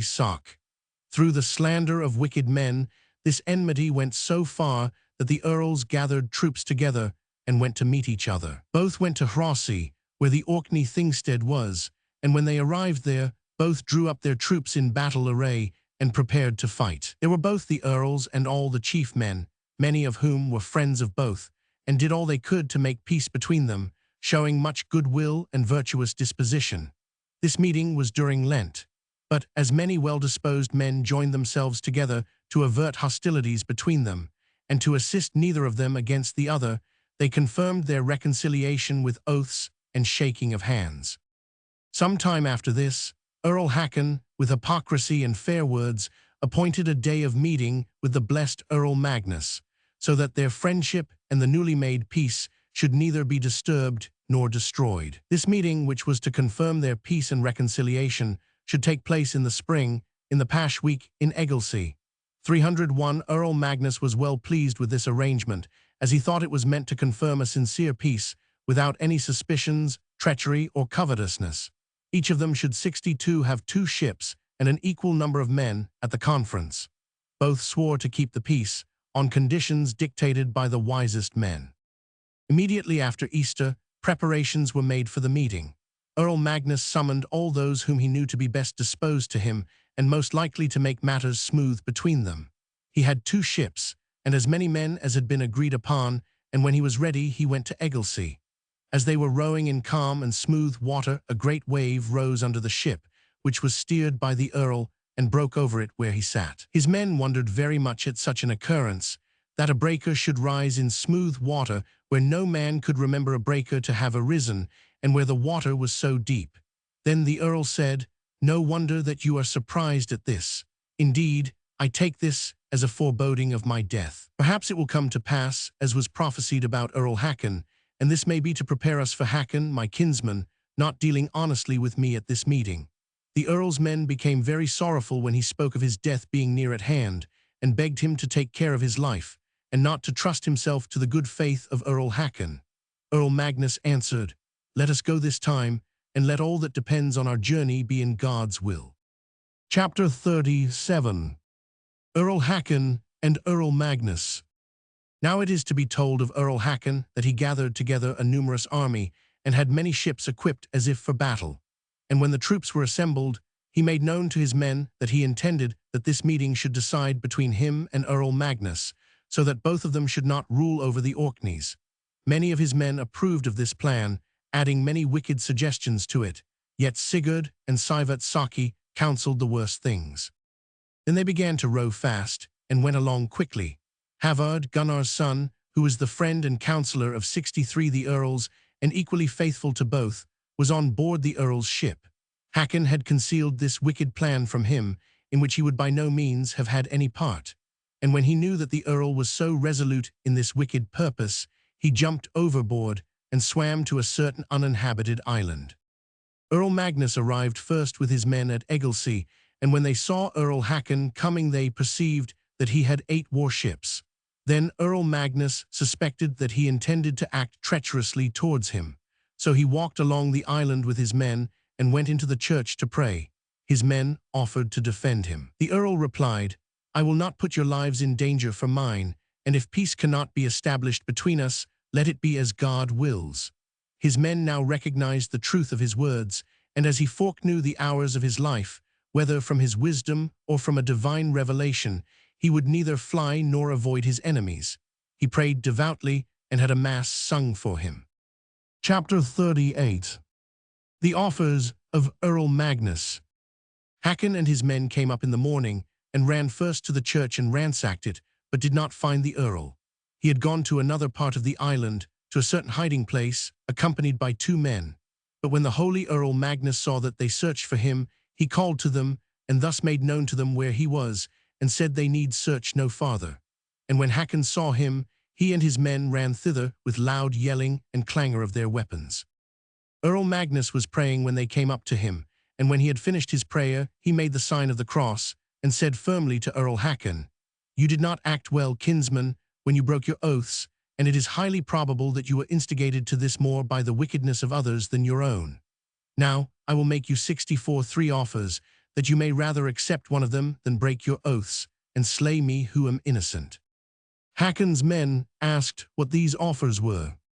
"The first is, that I shall go to Rome or away to Jerusalem and visit the holy places, taking with me 2 ships from the Orkneys, with the necessary equipment for the journey, and obtain benefits for the souls of us both. I shall swear never to return to the Orkneys." This offer was promptly rejected.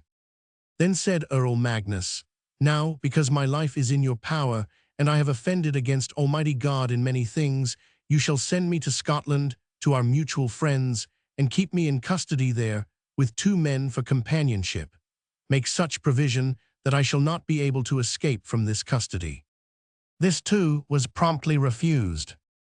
Magnus then said, "There is yet one more offer which I will make, and God knows that I think more of your soul than of my own life, for it were better that you should do as I shall offer you than that you should take my life.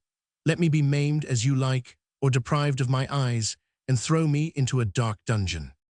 Then said Earl Hakon, "This offer I accept, and I ask for no more." But the chief started up and said to Earl Hakon, "One of you will we kill now, and from this day you shall not both rule the lands of the Orkneys." Earl Hakon replied, "Slay him then, for I will rather have earldom and lands than instant death." Thus their conversation was related by Holdbody, a truthful Bondi in the Sudrayar, who was one of the 2 of Earl Magnus's men who were with him when he was taken. Chapter 39. The beheading of Earl Magnus. The worthy Earl Magnus was as cheerful as if he were invited to a banquet, and spoke neither words of offence nor 65 anger. After these words had passed, he fell on his knees to pray, hiding his face in his hands, and shedding many tears before God. Then when the holy Earl Magnus was thus doomed to death, Hakon ordered his banner-bearer Ofig to slay the earl, but he refused with the utmost wrath. Then forced he Lifalf his cook to be the slayer of Magnus, but he began to weep aloud. "Weep not thus," said Earl Magnus, "for this is an honorable task. Be firm, and you shall have my clothing, according to the custom and laws of the men of old. Be not afraid, for you do this against your will, and he who forces you sins more than you." When he had said this, he took off his tunic and gave it to Lifalf. Then he asked for permission to pray, which was granted to him. He fell upon the earth and gave himself to God, offering himself as a sacrifice. He prayed not only for his friends, but also for his enemies and murderers, and forgave them with all his heart their offenses against himself. He confessed his sins to God, and prayed that they might be washed from him in the shedding of his blood. He commended his spirit to God's keeping, and prayed that his angels might come to meet his soul and carry it into the rest of paradise.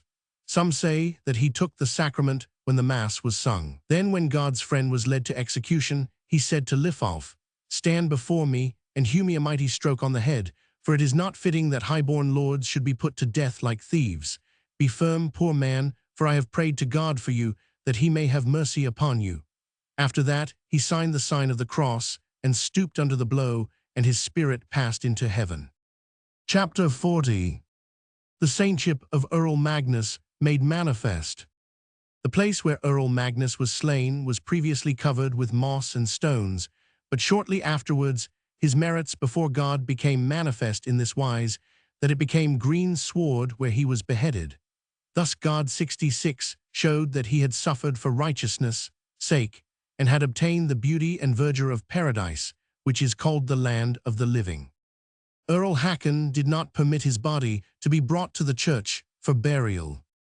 The day of Earl Magnus's death was 2 days after Tiburtiusmas, 14th April. Then he had been 7 winters earl in the Orkneys along with Earl Hakon. 74 winters had passed since the death of King Olaf. The kings of Norway were at this time Sigurd, Eystein, and Olaf. It was 1091 winters after the birth of Christ, 302. Chapter 41. The Earl's body brought to church. Thora, the mother of Earl Magnus, had invited both the Earls to a banquet after their meeting, and Earl Hakon went there after the murder of the holy Earl Magnus. Thora herself served at the banquet and brought the drink to the Earl and his men who had been present at the murder of her son. And when the drink began to have effect on the Earl, 67 then went Thora before him and said, "You came alone here, my lord, but I expected you both. Now I hope you will gladden me in the sight of God and men. Be to me instead of a son, and I shall be to you instead of a mother. I stand greatly in need of your mercy now, and I pray you to permit me to bring my son to church. Hear this my supplication now, as you wish God to look upon you at the day of doom." The Earl became silent and considered her case as she prayed so meekly and with tears that her son might be brought to church. He looked upon her, and the tears fell, and he said, "Bury your son where it pleases you." Then the Earl's body was brought to Hrossey and buried at Christ's Kirk in Bursay, which had been built by Earl Thorfinn. Chapter 62. The miracle-working of Magnus the Martyr. Soon after this, a heavenly light was seen above his burial place. Then men who were placed in danger began to pray to him, and their prayers were heard. A heavenly odor was frequently perceived above his burial place, from which people suffering from illness received health. Then sufferers made pilgrimages thither both from the Orkneys and Jutland, and kept vigils at his grave, and were cured of all their sufferings 303, but people dared not make this known while Earl Hakon was alive.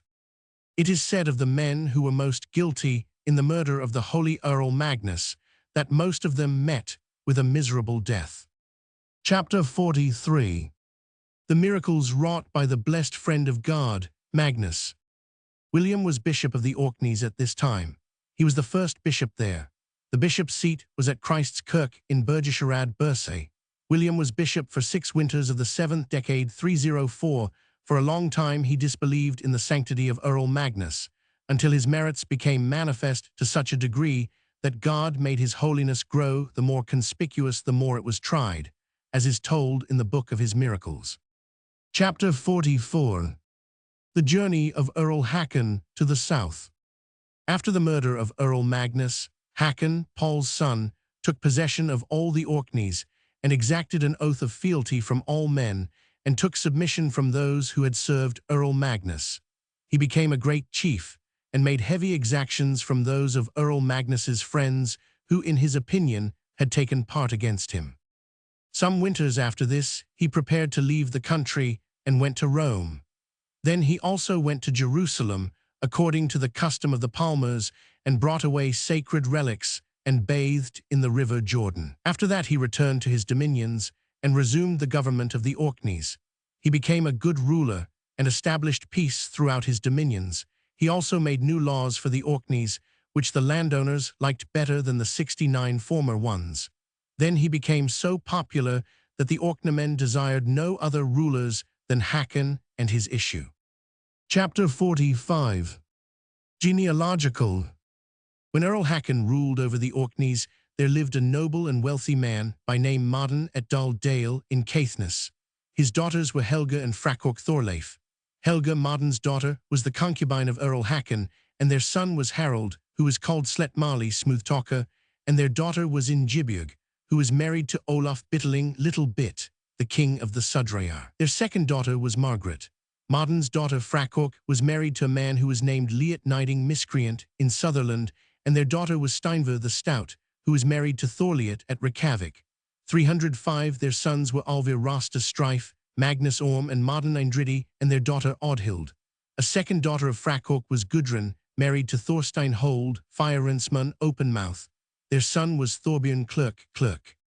Hakon, Paul's son, had a son named Paul, who was called Humulgi Speechless. He was a reserved man but popular. When the brothers grew up, they never agreed.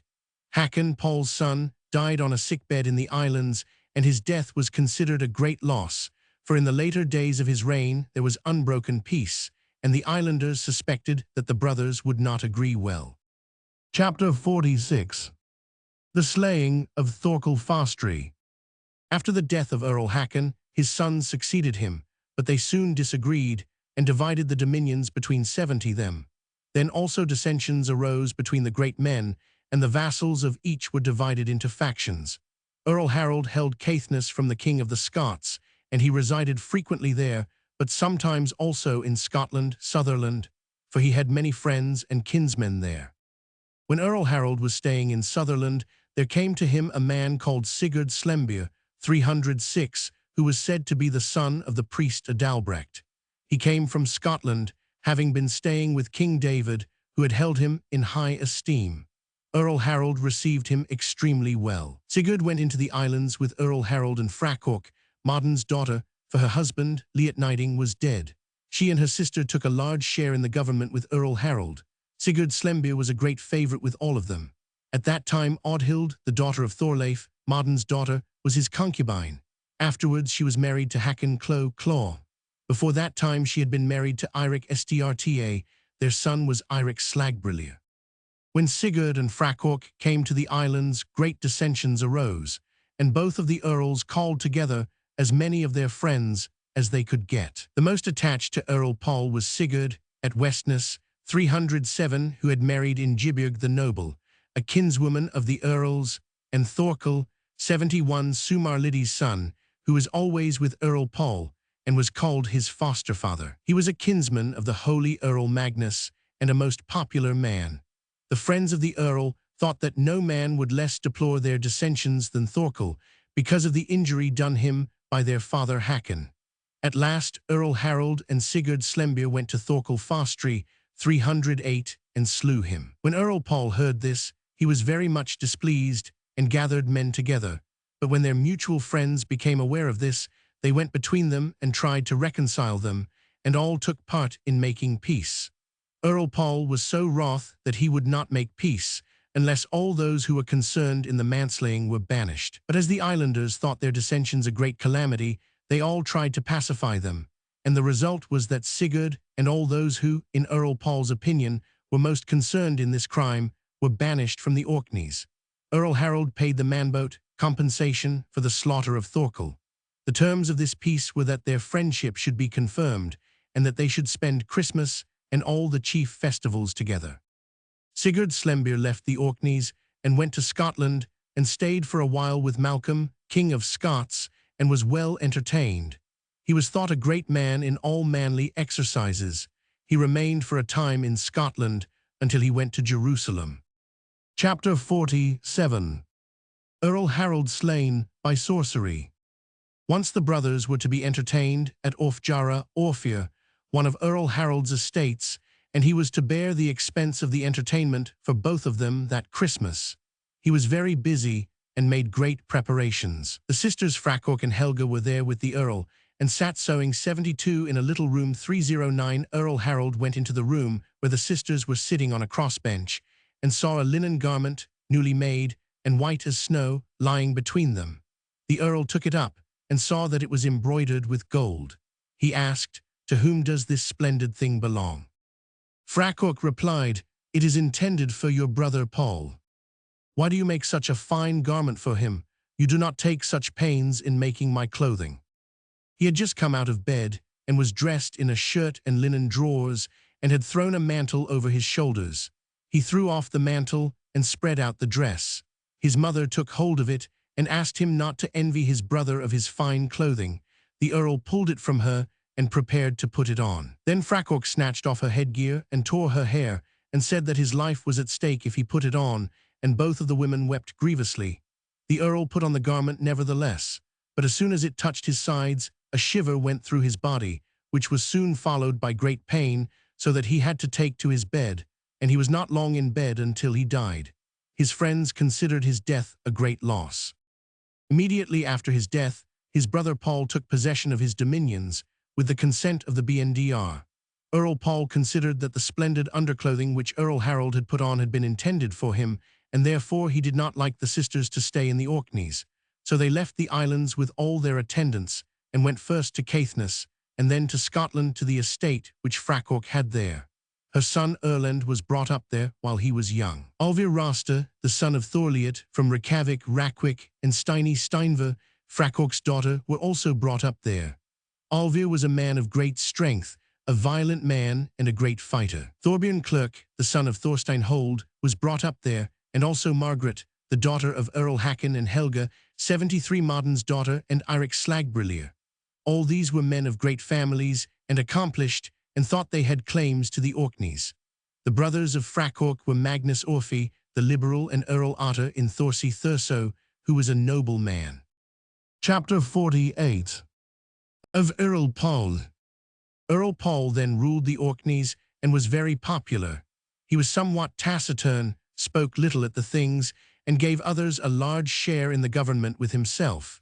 He was a modest man and gentle to the people, liberal with his money, and spared nothing with his friends. He was not warlike and kept himself very quiet. At that time there were many noble men descended from earls in the Orkneys. Then there lived at Westness, in Hrolfsi, Rouse, a noble man by name Sigurd, who had married Ingiborg the noble.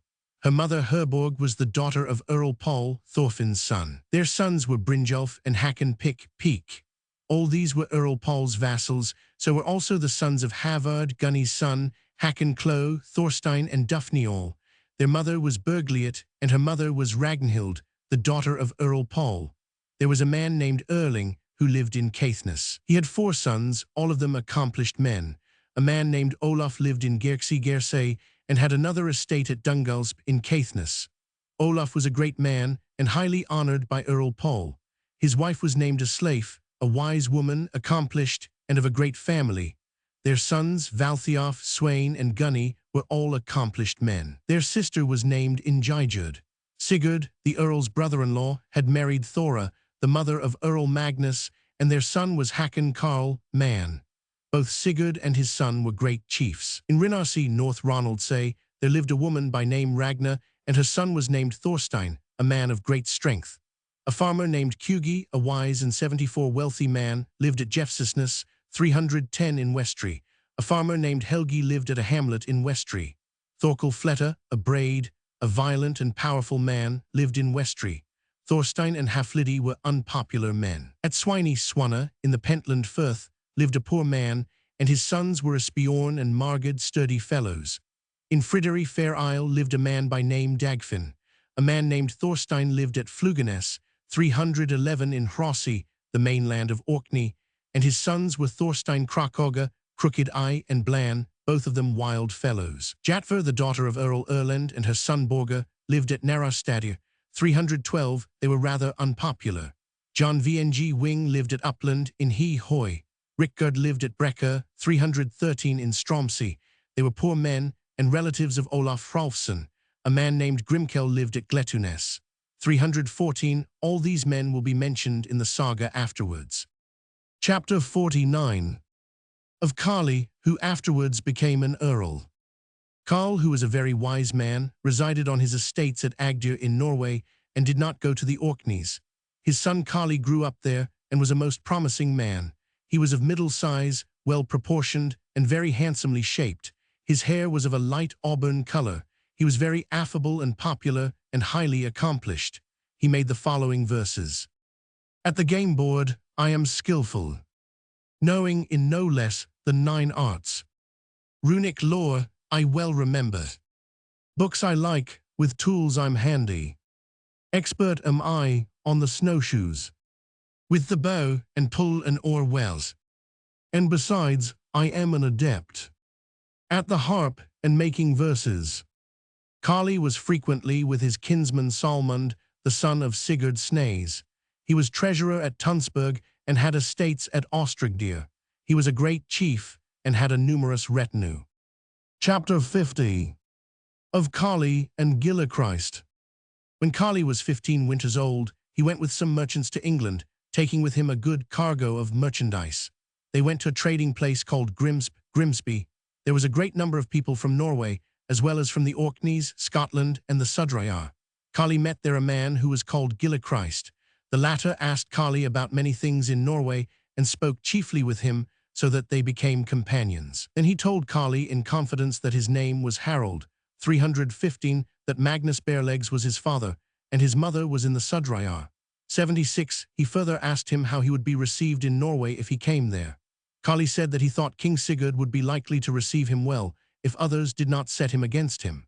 Gillichrist and Karli exchanged presents, and at parting they promised each other mutual friendship wherever they might meet. Chapter 51 of Kali and John. After that, Kali went from the west in the same ship. They touched at Agdir, and from there they went to Björgvin, Bergen. Then he made a stanza. Unpleasantly, we have been wading in the mud a weary 5 weeks. Dirt we had indeed, in plenty, while we lay in Grimsby harbour. But now, on the moor of seagulls, ride we o'er the crests of billows, gaily as the elk of bowsprits eastward ploughs its way to Bergen. When they came to the town, there was a great number of people from the north and the south of Norway, and from foreign lands, who had brought much merchandise. The crew of the ship went to some public places to amuse themselves. Kali was a great dandy, and made a great display, as he was newly arrived from England. He thought a great deal of himself, and many others thought a great deal of him too, because he was of a good family and highly accomplished. In the inn where he sat drinking there was a man named John Petterson, the son of Sirk, from Sarn. He was the king's vassal at the time. His mother was Helga, the daughter of Herk, from Setter. John was a great dandy too. The dame who kept the inn where they were drinking was Un by name, a woman of good repute. John and Kali soon became companions and parted great friends, whereupon John went home to his estates, and Kali went to his father, Karl, at Agdir. Kali stayed frequently with his kinsman 77 Salmund. Thus some years passed, in which Kali made trading trips during the summer and spent the winters at home or with Salmund. Chapter 52. Kali goes into Dal's cave. One summer Kali went to Thrandheim. He was detained by weather in an island called Dals, and there was a cave called Dalshilir. It was said that money was hidden there. The merchants went into the cave and found it very difficult to penetrate into it. They came to a sheet of water stretching across the cave, and no one dared to cross it except Kali and one of Salmund's domestics called Havard. They swam across the lake, having a rope between them. Kali also carried firewood and fire-making gear between his shoulders. They came to the opposite shore, which was rugged and stony. The smell also was there very bad, so that they could hardly make a light. Kali said they should not go any farther, and piled up stones as a monument. Then Kali sang a song. Here I raise a mighty stone pile, in remembrance of our daring, in this Dal's cave, dark and gloomy, where we sought the goblin's treasure. Yet I know not how the captain of the ocean's gliding snow skates may recross the dismal water. Long and dreary is the journey. Then they returned and came safe to their men, and it is not mentioned that anything else happened during their journey. When they came to Björgvin, Kali went to the same inn to Dame Un. John Petterson was there, and one of his domestics, by name Brynjolf. Many other men were also there, although their names are not mentioned here. Chapter 53. Of Havard and Brynjolf. One evening, when John and Kali had gone to bed, many remained drinking and talked a great deal. The guests were getting drunk, and at last they began comparing men 316 and disputing about who were the greatest of the landed men of Norway. Brynjolf said that John Petterson was the best man, and of the noblest family of all the young men south of Stad. Havard, the companion of Kali, spoke of Salmund, and said that he was in nothing inferior to John, adding that the men of Vik would esteem him more than John. Out of this a great quarrel arose, and as the ale spoke in them, they kept so little within bounds that Havard jumped up, took a piece of wood, and struck Brynjolf a blow on the head, so that he fainted. Those present took hold of Brynjolf and sent Havard away to Kali, who again sent him to a priest called Rickgard in Alvedra. And tell him from me, said Kali, to keep you till I come to the east. Kali sent a man with him, and they rode to the south till they came to Orkneyinga. Then Havard said to his fellow traveller, Now, as we are out of their reach, let us rest ourselves and lie down to sleep. When Brynjolf recovered, he was conducted to John, and he told him all that had happened, and also that the man had been sent away. John guessed the truth about Havard's destination and ordered 10 men, led by Brynjolf, to take a rowing boat, in which they rowed till they came to Orkneyinga, and by that time it was daylight. They saw a boat on the beach. Brynjolf said, Perhaps these men may be able to tell us something of Havard. Then they went up and found them when they had just woke up. Brynjolf and his men attacked them immediately with arms, and Havard and his companion were both slain. After this, they returned 79 to the town and told the news to John, and then it was known to the whole town. Kali considered these slaughters a great offense against himself, and when mediators went between him and John, the latter said that he would leave to him to say what amends he wished for the offense, without prejudice to the right of the king and the parties to the suit. Kali agreed to this, yet they were no friends from this time. Kali went home after this occurrence, and when he saw his father, he told him the news and the result. Then Karl said, "I think your judgment was rather strange, in that you should have agreed to any terms of reconciliation before Salmund knew. I think your position is difficult, and that you can do little else than try to be reconciled. But Salmund would not have acted like you if your man had been killed." Kali replied, "I suppose it is true, father, that I have judged rather hastily in this matter, and you were too far away to advise me. It will often appear that I am not so deeply wise as you. But I thought that Salmund had not a better chance of gaining honorable amends, though I refused what was offered to me. And I consider it no dishonor for you and Salmund if he offers to allow you to determine your compensation, though I doubt whether such an offer will be made.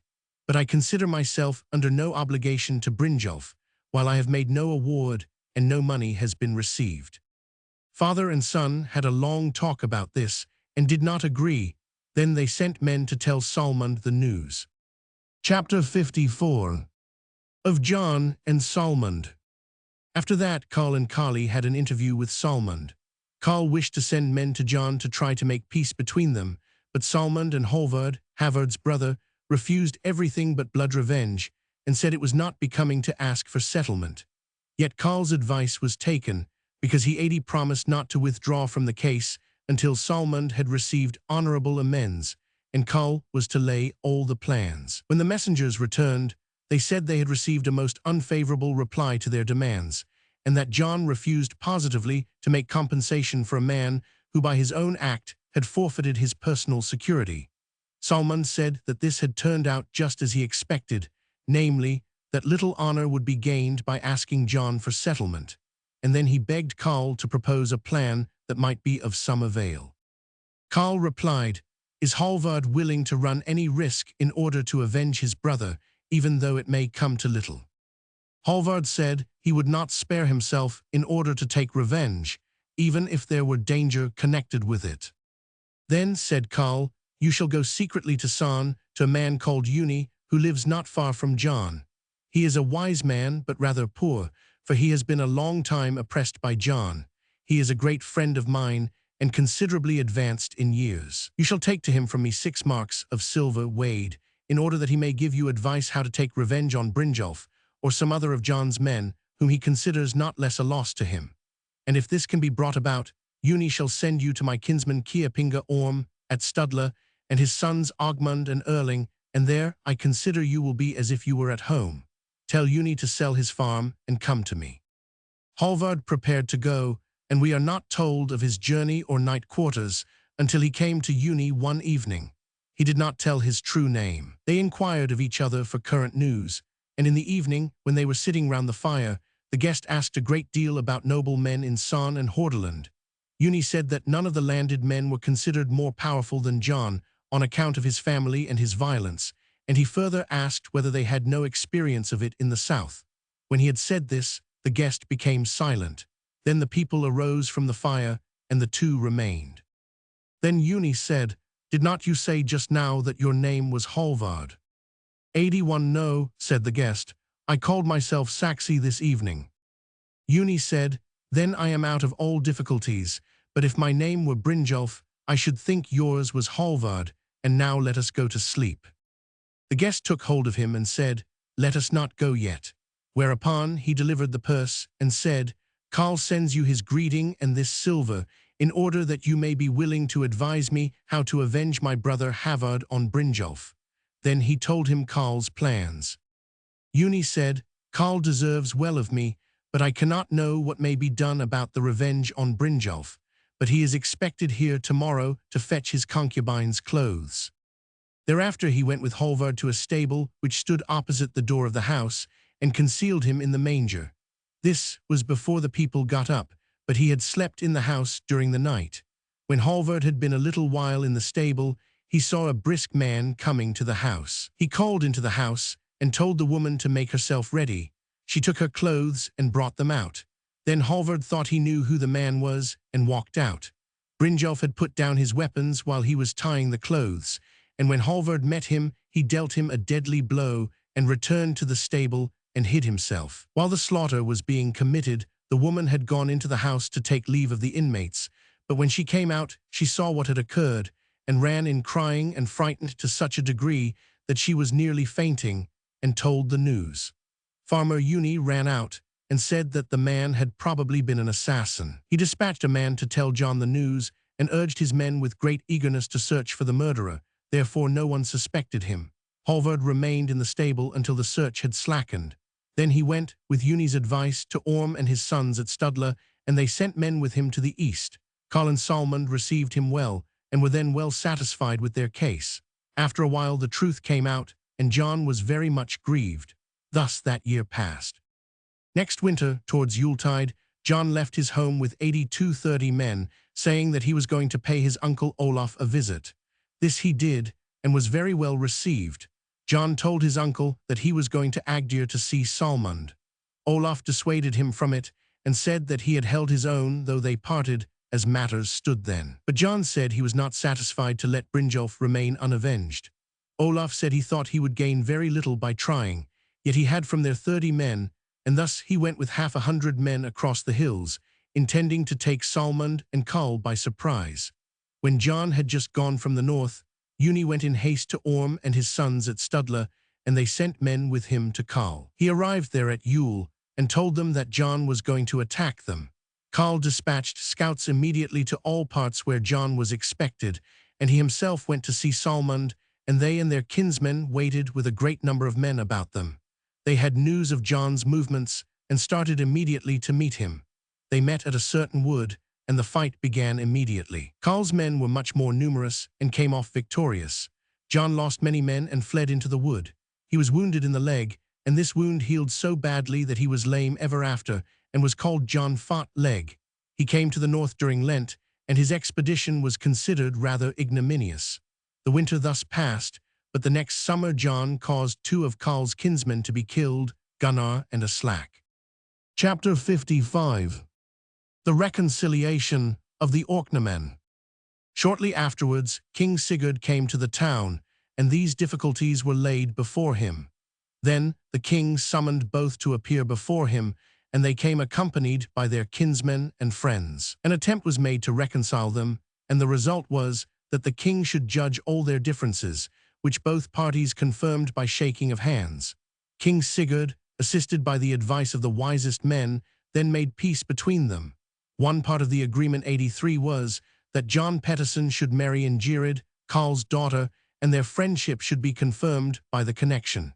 The killed were set off against each other. The attack on Karl and John's wound were set off against the loss of men in the east. Further wounds were matched, and the difference made up.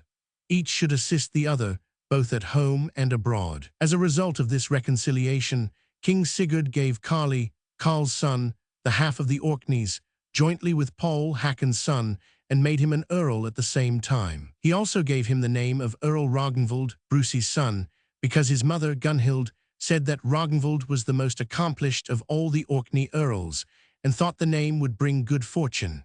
This part of the Orkneys had belonged to Earl Magnus, Karli's mother's brother. After this reconciliation, they who were enemies before parted good friends. Chapter 56. King Sigurd's death. This winter King Sigurd resided in Oslo 317. During Lent he was taken ill, and died one night after Lady Day. His son Magnus was in the town, and held a thing, and was accepted king throughout the land, agreeably to the oaths which the inhabitants had sworn to King Sigurd. He also took possession of all the royal treasures. Harald Gilli was at Tunsberg when he heard of the death of King Sigurd. He had meetings with his friends, and sent for Ragnvald and his father, because they had always been friends since they met in England. Ragnvald and his father had also done most to help Harald to prove his paternity to Sigurd. In this they were assisted by many barons, among others Ingimr, Sweyn's son, and Thiostolf, Ali's son. Harald and his party resolved to hold the Hoggathing 318 at 84 Tunsberg, and there Harald was accepted king of one half of the land. The oaths with which he had given up his patrimony in order to be permitted to prove his paternity by an ordeal 319 were said to have been given under compulsion. Then people flocked to him and gave in their allegiance, and soon he had many men about him. Messages went between him and King Magnus, but it was not until 4 winters had passed that they were reconciled, on the terms that each of them should have one half of the kingdom. But King Magnus had the long ships, and the table service, and all the treasures of his father, yet he was dissatisfied with his portion, and showed enmity to all the friends of King Harald. King Magnus would not hold valid King Sigurd's gift of the Orkneys and the earldom to Ragnvald, because he was the firmest partisan of King Harald, until all their dealings were concluded. Magnus and Harald were 3 winters kings of Norway, and nominally at peace, but the 4th summer they fought at Fireleif, 320, where King Magnus had nearly 6,000, but Harald only 1,500 men. These chiefs were with King Harald, his brother Kristrad, Earl Ragnvald, Ingimr from Ask, Thiostolf Ali's son, and Salmund. King Magnus gained the victory, and Harald fled. 85 Kristrad and Ingimr were killed. Ingimr made the following stanza. Fiends me drove to Fireleif, 321. Not with my will did I fight there. Bit by arrows from the elmbow. Ne'er to ask, shall I return?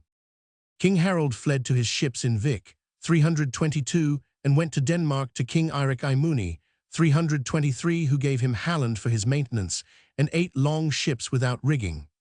Thiostolf, Ali's son, sold his lands, bought ships and arms, and went in autumn to King Harald in Denmark. At Yuletide King Harald came to Bjørgvin and lay in Florevaga till after Yule. Then they attacked the town and met with little resistance. King Magnus was seized on board his own ship and maimed. King Harald then took possession of the whole kingdom, and the next spring he renewed the gift of the islands and the title of Earl to Ragnvald. Chapter 57. Karl's schemes. Karl resolved to send men to the Orkneys to ask Earl Paul to give up half the islands which King Harald had given to Ragnvald, and they should be friends and good kinsmen. But if Earl Paul refused, the same men should go to Frakok and Alvir Rasta and offer them one half of the land, jointly with Earl Ragnvald, if they were willing to take it from Earl Paul by force of arms. When they came to Earl Paul in the Orkneys and delivered the message, he replied, I understand this claim. It has been planned advisedly and with long forethought. They sought the help of the kings of Norway to obtain my possessions. Now I will not repay this perfidy by giving away my possessions to a man who is 86 not nearer to me than Ragnvald is, and refusing them to my brother's son or sister's son. There is no need to talk any more of this, for with the assistance of my friends and kinsmen, I shall defend the Orkneys as long as God grants me life. Then the messengers saw what would be the result of their message to Earl Paul, and went away across the Pentland Firth to Caithness, and south into the country to Frakok, and delivered their message, to the effect that Karl and Ragnvald offered her and Alvir half the islands if they were willing to conquer them from Earl Paul. Frakok replied, It is true that Karl is a very clever man, and it was wisely planned to seek assistance here, as we have a great many relatives and connections. I have now married Margaret Hakon's daughter to Modden, Earl of Atjukla Athol, who is of the noblest family of all the Scottish chiefs. His father Malcolm is the brother-uncle of King Malcolm, the father of David, who is now King of Scots. We have many and just claims on the Orkneys.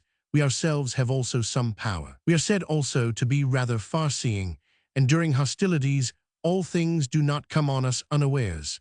Yet we will be glad to enter into alliance with Karl and his son for many reasons. Tell them from me that I and Alvir shall bring an army to the Orkneys against Earl Paul about the middle of the next summer. Let Earl Ragnvald meet us then, and come to a decisive battle with Earl Paul, and I will collect forces together during the winter from my kinsmen, friends, and connections in Scotland and the Sudrayar Hebrides. The messengers returned to Norway and related how matters stood. Next winter Earl Ragnvald prepared to go west, and the chiefs Salmund and John with him. They went the next summer and had a fine body of troops, though not numerous, and 5 or 6 ships. They arrived at Hjotland, Shetland, about the middle of the summer, but heard nothing of Frakkork. Strong and contrary winds sprung up, and they brought their ships to Alasund, 324, and went a-feasting over the country, for the BNDR received them well. But of Frakkork, it is to be told that in the spring she went to the Sudrayar, where she and Alvir gathered troops and ships together. They got 12 ships, all of them small and somewhat badly manned, and about the middle of the summer they directed their course to the Orkneys, intending to meet Earl Ragnvald according to their agreement. The wind was rather unfavorable. Alvir Rasta was the commander of these troops, and he was to obtain an earldom in the Orkneys if they gained the victory. Frakkork was there also with many of her retainers. Chapter 58. The fight between Earl Pol and Alvir Rasta. Earl Pol was then at a feast with Sigurd at Westness in Hrolfsi Rause, and when he heard that Earl Ragnvald had arrived in Hjotland, and at the same time that an army which was going to attack him was gathering in the Sudrayar, he sent word to Kugi in Westry and Thorkel Flettir, who were wise men, and many others of his chief men he called together. At this meeting Earl Pol sought advice from his friends, but they differed in their opinions. Some wished him to share his possessions with one of the two parties, so as not to have both as enemies. Others advised him to go over to his friends in Ness, Caithness, and see what assistance he could get there. Earl Pol replied, "I will not offer them my possessions now, since I refused peremptorily when they asked civilly. Besides, I think it would be unworthy of a chief to flee from my lands without a trial of strength. My counsel is to send men tonight to collect troops throughout all the islands.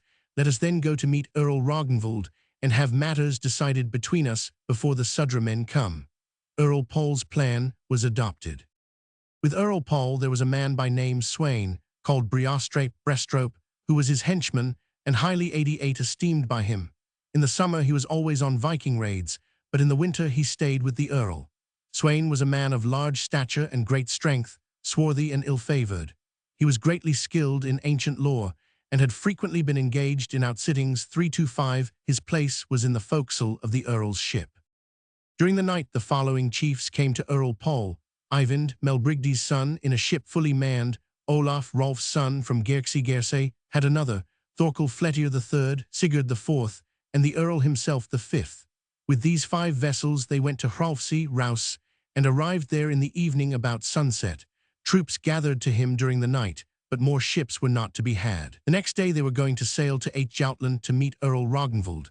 But in the morning, shortly after sunrise, some men came to Earl Pol, who said they had seen longships coming from the Pentland Firth. Whether 10 or 12 they did not know. The Earl and his men were convinced that this was Frakkork's party, and the Earl ordered his men to row against them as fast as possible. Olaf and Sigurd advised them to go leisurely, saying that their troops might arrive at any moment. When they were east of Tankarnes, the longships 12 together sailed to the west from Muley. 326, the Earl and his men fastened their ships together. Then the Bondi, Erling from Tankarnes and his sons, came to the Earl and offered him their assistance. And then their ships were so crowded that they thought they could not use more men.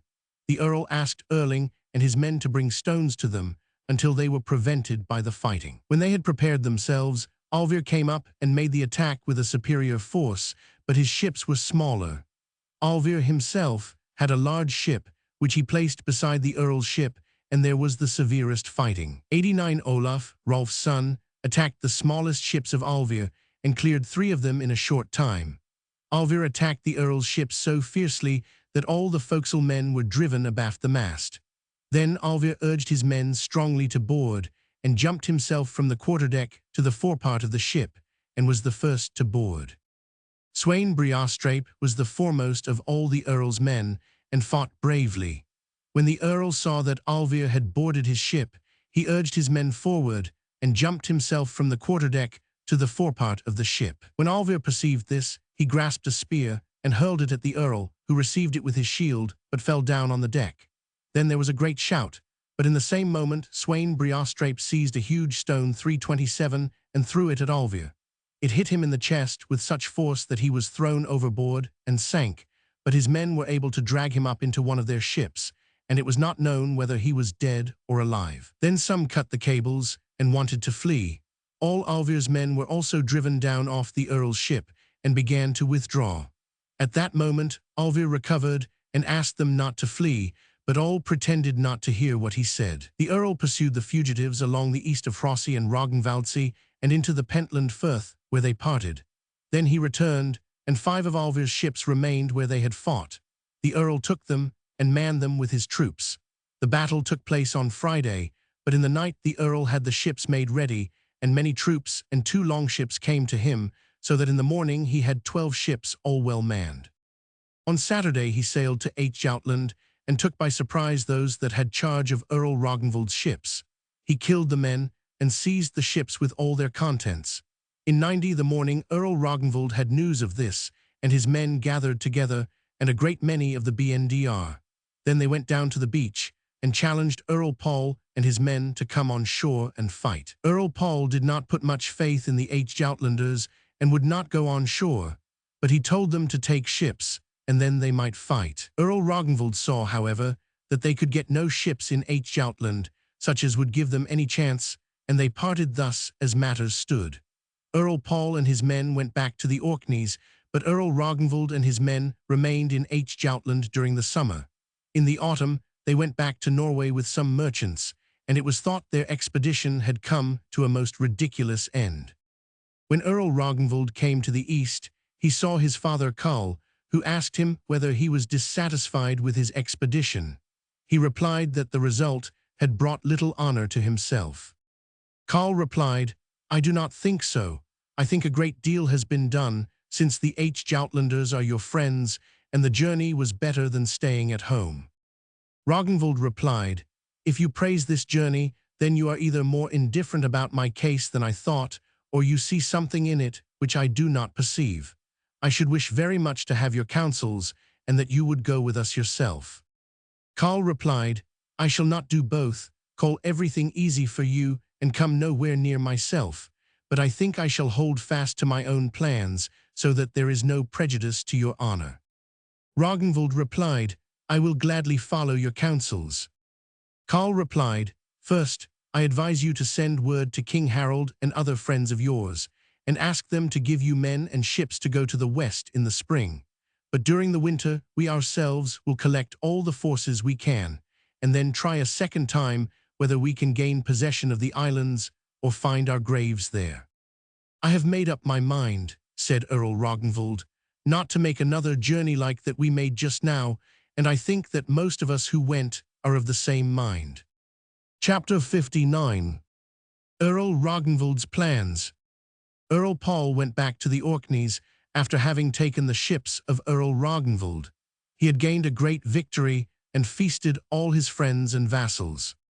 It was now resolved to make a beacon in Friderry, Fair Isle, which should be lighted if enemies were seen coming from Jutland. Another beacon was made in Rinarsey, North Ronaldsay, and others in some other islands also, so that they might be seen all over the islands. Thorstein, the son of Havard, Gunny's son, was to have charge of that on Rinarsey, his brother Magnus of the one in Sandy, Hugi of that in Westry, and Sigurd at Westness of the one in Rolfsea. Olaf, Rolf's son, went to Dungulsp in Caithness and was to have the emoluments of that place. His son Valthiof lived at that time in Stromsey, Stroma. Earl Paul gave presents to his men, and all promised him their unfailing friendship. He had many men about him in the autumn, until he heard that Ragnvald and his men had left Jutland. Nothing happened in the islands until Yule. Earl Paul had a grand Yule feast, which he prepared at his estate in Jorfiara Orfir, and invited many guests. Valthiof, Olaf's son, from Stromsey Stroma, was invited. He went with his men in a 10-oared boat, and they perished all of them in the West Firth on Yule Eve. That was thought sad news, as Valthiof was a most accomplished man. His father, Olaf, had a large party in Caithness. There were his sons Sweyn and Gunny, and the sons of Grim of Swiney 328 Isbjorn and Margad, brave-looking fellows, who always followed Sweyn. 3 nights before Yule, Sweyn, Olaf's son, Isbjorn and Margad, had put out to sea fishing, and a slave and her son, and Gunny, Olaf's 92 son, had gone a short distance to visit their friends. The night after that, Alvir Rasta arrived at Dungulsp with the party that had been out with him on a Viking raid during the summer. He surprised Olaf in the house and set it on fire immediately. There he was burnt with 5 others, but the rest were permitted to escape. Alvir and his men took all the movable property and then went away. After this, Sweyn was called a slave's son. He came home on Yule Eve and went immediately out north on the Pentland Firth. At midnight they came to Grim, the father of Asbjorn and Margud, in Swefni Swanna. He went into the boat to them, and they brought Sweyn to Nararstadir Narstein in Skalpade Skapa. A man by name Arnkel lived there. His sons were Hainif and Sigurd. Grim and his sons returned, and Sweyn gave him a finger ring of gold. Hainif and Sigurd accompanied Sweyn to Jorfiara Orfir, where he was well received, and he was conducted to his kinsman Eyvind Melbrigdi's son. Eyvind conducted him to Earl Paul, who received him well and asked his news. He told him of his father's death, at which the Earl was much grieved, and said it had in a great measure happened through him. He invited Sweyn to stay with him, and he accepted the invitation with thanks. Chapter 60. Sweyn slays Sweyn. Then they went to Evensong. There was a large homestead there at Orfir. It stood on the hillside, and there was a height behind the houses. From the top of the hill Oradafjord may be seen on the other side. In it lies Damaisi. In this island there was a castle. The keeper of it was a man by name Blan, the son of Thorstein, at Flydrenes. 330 in Jorfiara there was a large drinking hall. 331-93, the door was near the east gable on the southern wall, and a magnificent church was in front of the door, and one had to go down to the church from the hall. On entering the hall one saw a large flat stone 332 on the left hand. Farther in there were many large ale vessels, but opposite the outer door was the stofa. When the guests came from Evensong, they were placed in their seats. The Earl had Sweyn, a slave's son, next to him. On the other side next to the Earl was Sweyn Briarstrape, and then John his kinsman. When the tables were removed, there came in men with the tidings of Valthiof's drowning. This the Earl considered sad news. He said that no one should tell it to Sweyn while the Yule feast lasted, adding that he had cares enow already. In the evening, when they had finished drinking, the Earl went to bed, and so did most of his guests.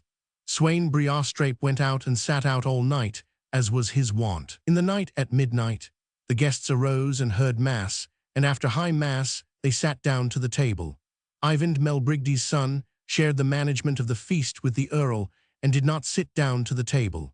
Table boys and candle boys were standing before the Earl's table 333, but Eyvind handed drinking cups to each of the 94 Sweyns. Sweyn Briarstrape thought Eyvind poured more into his cup than Sweyn, a slave's son, and that he took the cup away from the latter before he had emptied it, so he called Sweyn, a slave's son, a sluggard at his drink. There had long been a coldness between Sweyn Briarstrape and Olaf, Atrolf's son, and also between him and Sweyn, a slave's son, since he grew up. When they had been drinking for a while, the guests went to None's service. When they came in again, memorial toasts 334 were proposed, and they drank out of horns. Then Sweyn Briarstrape wished to exchange horns with his namesake, saying his was a small one. Eyvind, however, put a big horn into Sweyn a slave's son's hand, and this he offered to his namesake. Then Sweyn Briarstrape became angry, and was overheard by the Earl and some of the men muttering to himself, "Sweyn will be the death of Sweyn, and Sweyn shall be the death of Sweyn." But nothing was said about it. The drinking went on until evensong, and when the Earl went out, Sweyn, a slave's son, walked before him, but Sweyn Briarstrape remained behind drinking. When they came out to the ale-room, Eyvind followed them, and craved a word alone with Sweyn, a slave's son. He said, "Did you not hear what your namesake said when you offered him the horn?" "No," he replied. Then Eyvind repeated his words, and said that it was surely the devil that had spoken through his mouth in the night. "He intends to kill you," he added, "but you should forestall him and slay him." Eyvind put an axe into his hand, and told him to stand in the shadow beside the flat stone. He should strike him in front if John preceded him, but from behind if John followed him. The Earl went to the church, and no one took heed of Eyvind and Sweyn, but when Sweyn Briarstrape and John walked out shortly after, the latter had a sword in his hand, as was his habit, though the others were unarmed. John 95 walked in front. Some light came through the outer door, but outside the sky was cloudy. When Sweyn Briarstrape came into the doorway, Sweyn, a slave's son, struck him on the forehead so that he stumbled but did not fall. And when he regained his footing, he saw a man in the door and thought it was he who had wounded him. Then he drew his sword and struck at his head, splitting it down to the shoulders. This, however, was John, his kinsman, and they fell there both. Eyvind came up at the same moment and led Sweyn, a slave's son, into the stofa opposite the door, and he was dragged out through a window. There Magnus, Eyvind's son, had a horse ready for him and accompanied him away behind the house and into Orada Firth. There he took a boat and brought Sweyn to the castle in Damaisi, and the next morning Blan accompanied him to Bishop William in Egglesey. When they arrived there, the bishop was at Mass, and after the Mass Sweyn was conducted to him secretly. Sweyn told the bishop the news, the death of his father and brother Valtheof, and the slaughter of Sweyn and John. Then he besought the bishop's assistance. The bishop thanked him for the slaughter of Sweyn Briarstrape and said it was a good riddance. 335, he kept Sweyn, a slave's son, during the Yuletide, and after that he sent him to a man called Holdbodi, Hundi's son, in Tiervis Tari, in the Sudrayar Hebrides. Holdbodi was a great chief, and received Sweyn very well, and there he spent the winter highly esteemed of all the people. Chapter 61 of Earl Paul. A short time after the slaughters had been committed in Jorfiara, the men ran from the church and carried Sweyn into the house, for he was not yet dead, but insensible, and he died during the night. The Earl commanded everyone to take his seat, as he wished to know for certain who had 96 committed the manslaughters. Then Sweyn, a slave's son, was missed, and it was thought clear that he had done the deed. Then Eyvind came and said that it was plainly seen that Sweyn Briarstrape must have killed John. The Earl said that no one should touch a hair of Sweyn, a slave's son's head, as this had not been done without provocation.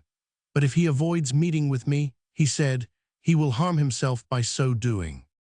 It was thought most probable that Sweyn had gone to Hakon Karl in Papuli, 336, the brother of Earl Magnus the Holy. He was a great chief, a quiet man and moderate. The Earl did not hear of Sweyn that winter, and then he outlawed him. In the spring, the Earl visited many of the northern islands to collect his land dues. He made great friends of the chiefs and bestowed presents with both hands. The Earl visited Stromsey, Stroma, and gave Thorkel Flettier the farm which Valtheof had, till such time as he should know where Sweyn was. Thorkel said, "Here the saying does not prove true, that the king has many ears.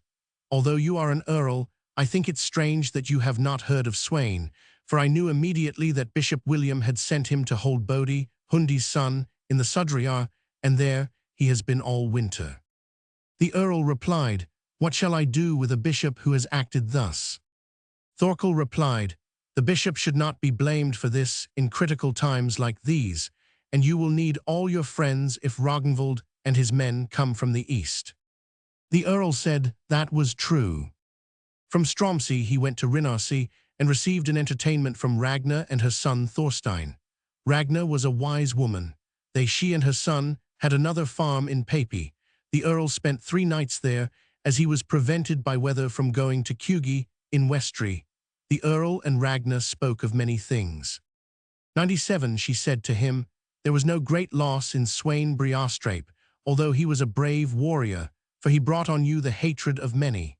I should therefore advise you, in presence of the difficulties that face you, to make as many friends as possible, and be slow to resent offences. I could wish that you would not attach blame to Bishop William and other kinsmen of Sweyn, a slave's son, but rather take the bishop into favour, and send word to the Sudrayar after Sweyn to pardon him and restore him his possessions, in order that he may be to you such as his father was. It has long been the custom of the noblest men to do a great deal for their friends, and thus to secure support and popularity." The Earl replied, "You are a wise woman, Ragna, but you have not yet been made Earl of the Orkneys, and you shall not rule the land here. Is it come to this, that I must give Sweyn money in order to be reconciled to him, thinking that it would be to my advantage?" Then he became wroth and continued, "Let God decide between me and my kinsman Ragnvald, and may he let it happen to each of us according to his deeds. If I have offended against Ragnvald, I now make offer of reparation, but if he will invade my dominions, I will think him my greatest friend who assists me to defend them. I have never seen Ragnvald, and so far from having ever offended him with my knowledge, it is known that I had no part in what my kinsmen did. Many replied that to try to deprive him of his possessions by force of arms would be a most unprovoked assault, and no one spoke against this. When the spring advanced, Earl Paul had beacons kept up in Frideri, Fair Isle, and Rinnarsey, North Ronaldsay, and almost all the islands, so that each could be seen from the other. A man named Dagfinn, H. Lodver's son, an active fellow who had a farm in Frideri, was to keep that beacon, and light it if an army was seen coming from H. Joutland. Earl Ragnvald spent the winter at home at Agder, in Norway, where he and his father had farms and sent messages to his kinsmen and friends. Some of them he visited himself and asked them to assist him with troops and ships to go to the west, and most of them were willing to help him in his need. 98 during the month of Goi, 337 Karl sent away 2 transport vessels, one west to England to buy provisions and arms. Salmon took the other south to Denmark to buy such things as Karl told him, because he had all the management of their equipment. It was intended that these vessels should return about Easter, and they had arranged to start in the week after Easter. Karl and Ragnvald had 1 warship each, and Salmund a 3rd. They had also a transport ship with provisions. When they came to Björgvin, King Harald was there, and he gave Ragnvald a warship fully manned. John Fat Leg had a warship also. Aslak, the son of Erlend from Herner and the daughter's son of Stager Thorir, had the 6th. He had also a barge with provisions. Thus they had 6 large ships, 5 boats, and 3 transports. When they were waiting for fair wind at Herner, a ship came from the west, and they asked for news from the Orkneys, and also what preparations Earl Paul would have if Earl Ragnvald came to the west. Chapter 62. Karl's Counsels. While they were lying at Herner, Earl Ragnvald called together a meeting of his men, and spoke of Earl Paul's preparations, and also of the great enmity the Orkneymen showed against himself, since they were going to prevent him taking possession of his patrimonial inheritance, which had been justly given him by the kings of Norway. He made a long and eloquent speech, the conclusion of which was that he intended to go to the Orkneys and gain them or die there. His speech was approved of by all, and every one promised him faithful support. Then Karl arose and said, "We have heard from the 99 Orkneys that all the islanders will rise with Earl Paul against you to keep you out of your inheritance. They are slow to lay aside the enmity which they have conceived against you kinsmen.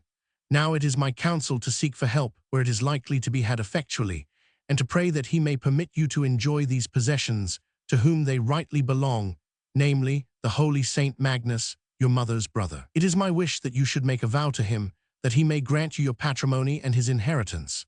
You should promise one thing, that if you obtain those dominions, you will build a stone minster at Kirkjuvag, Kirkwall in the Orkneys, more magnificent than any other in these lands, dedicating it to your kinsman, Earl Magnus the Holy, endowing it with money, so that it may be fitly established, and that his relics and the bishop's see may be brought there."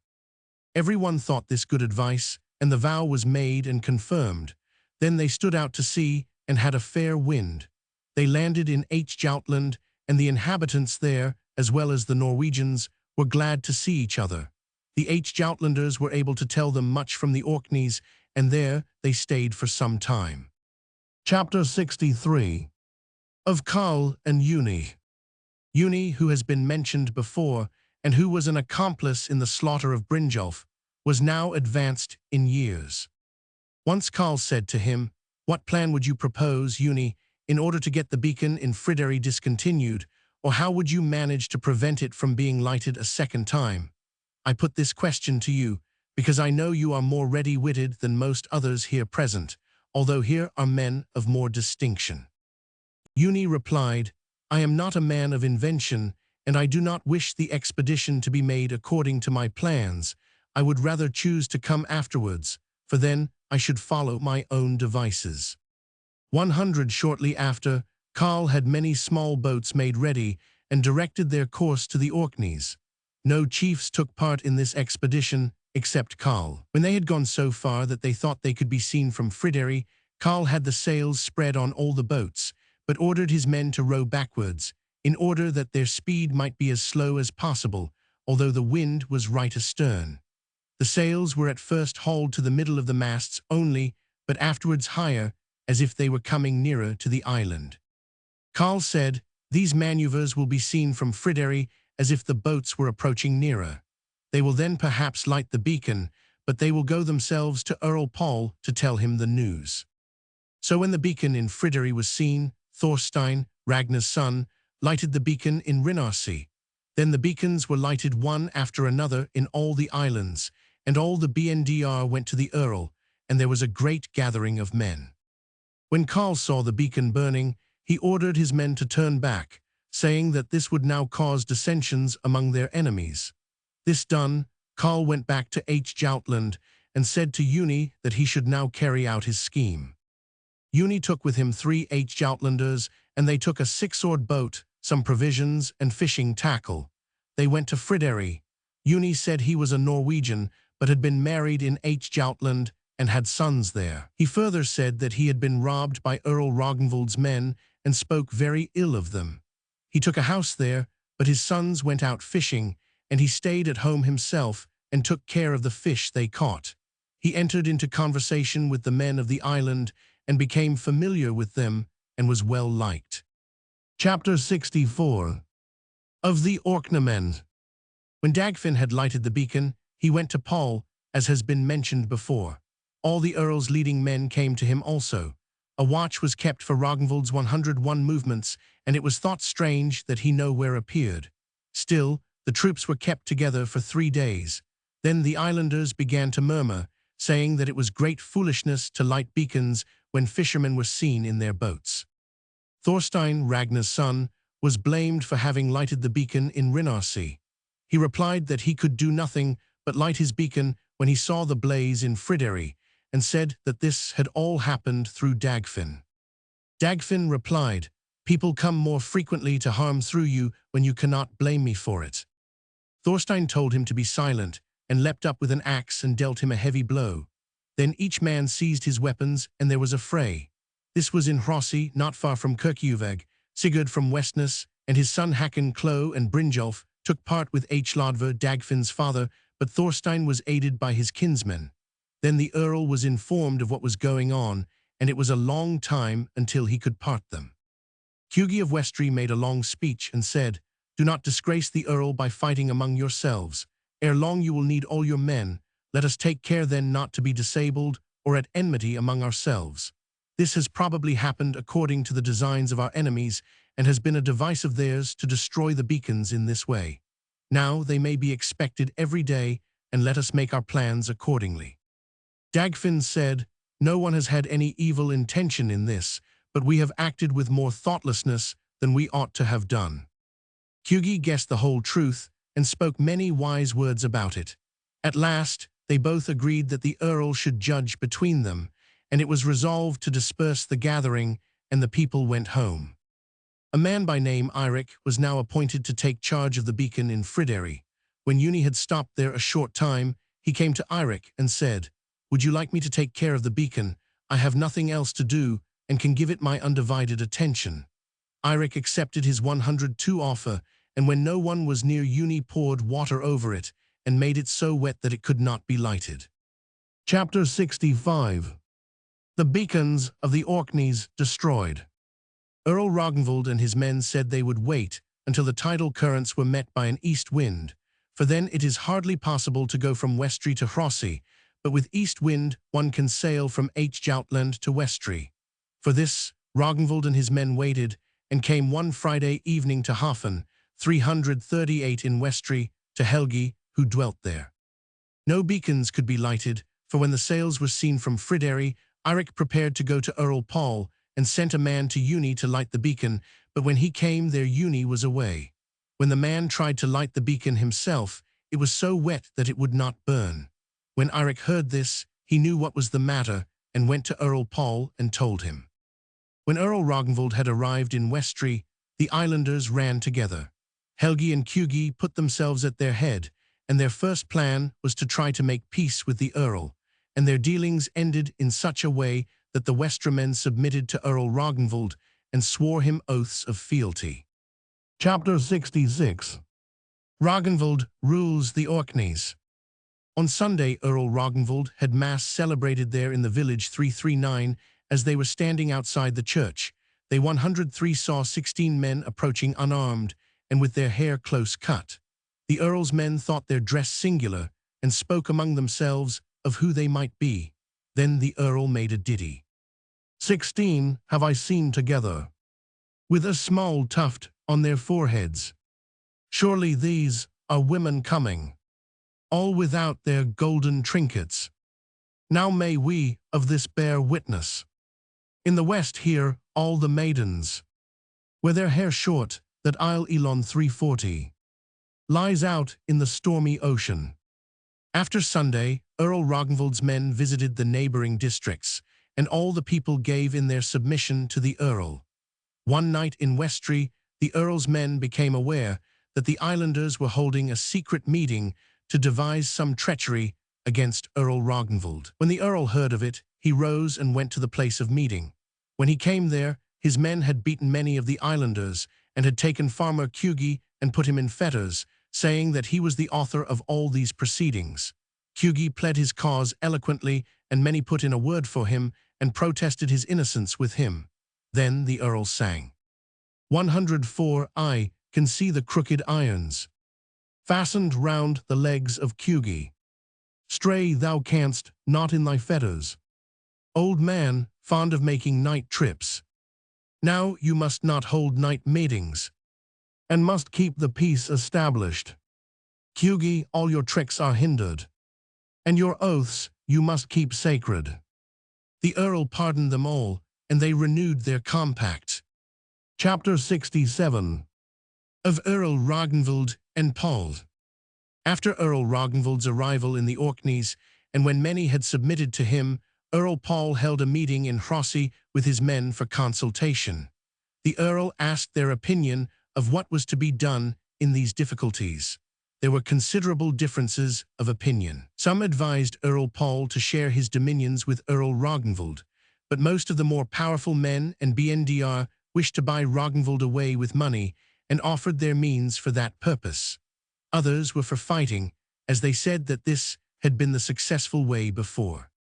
Earl Ragnvald had spies at the meeting, and when they came to him, the Earl asked a certain skald who had been there for news. He sang, Of our foes I gained this knowledge, that o'er secrets they are brooding.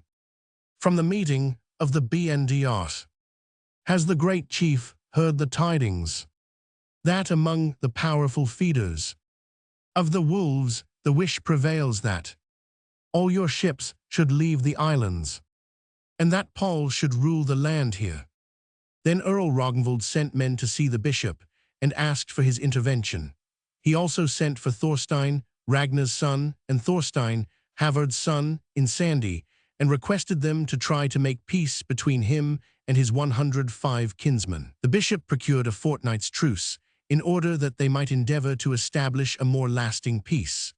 Then the islands were allocated that should maintain each of them. In the meantime, 341, Earl Ragnvald went to Hrossey, mainland, and Earl Paul to Hrolfsey, Rousey. At this time it happened that the kinsmen Sweyn, a Sleif's son, John Vng of Upland in He, and Rickgard of Brecker in Stjornsey, Stransey, attacked Thorkel Fletir on the estate which had belonged to Valthiof, and burnt him in the house with 9 others.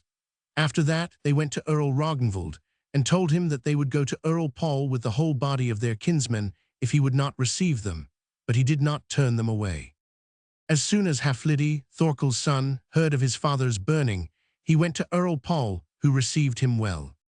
After this John and his men bound themselves to serve Earl Ragnvald, who had now many followers in the islands, and had become popular. Earl Ragnvald gave leave to John, Salmond, and Aslak, and many others of his partisans to go home, but they said they preferred to wait until matters should be definitely settled. Earl Ragnvald replied, If it is the will of God that I should gain possession of the Orkneys, I think he and the holy Earl Magnus, my kinsman, will give me strength to hold them, even if you go home to your estates." Then they went home to Norway. Chapter 68. Sweyn takes Earl Paul captive. Early in the spring, Sweyn, a Sleif's son, left the Sudrayar Hebrides and went to Scotland to see his friends. He stayed a long time at Atjokla Atoll with Earl Maddad and Margaret, Hakon's daughter, and had many secret consultations with them. Sweyn heard that there were disturbances in the Orkneys and became desirous of going there 106 to see his kinsmen. He went first to Thurso, in Caithness, accompanied by a nobleman by name Liatolf. Sweyn had stayed with him a long time in the spring. They came to Earl Otter at Thorsi, the brother of Frakkork. Liatolf tried to make them compose the matters that had been done by Frakkork's orders, and Earl Otter made compensation for his part. He promised his friendship to Sweyn, and he promised to Otter, in return, to help Erlend, the son of Harold Sletmali, Smooth Talker, to obtain his patrimony in the Orkneys when he should wish to claim it. Sweyn changed ships there and took a barge manned by 30 men. He crossed the Pentland Firth with a northwesterly wind, and so along the west side of Hrossi on to Efjusund, 342, and along the Sound to Hrolfsi Rouse. At one end of the island there is a large headland and a vast heap of stones beneath it. Otters often resorted to this stone heap. As they were rowing along the Sound, Sweyn said, "There are men on the headland, let us land and ask them for news. Let us change our dress, untie our hammocks 343 and 20 of us lie down there, and 10 keep on rowing. Let us go leisurely." When they came near the headland, the men in the island called to them to row to Westness and bring Earl Paul what was in their vessel, thinking they were speaking to merchants. Earl Paul had spent the night at a feast with Sigurd at Westness.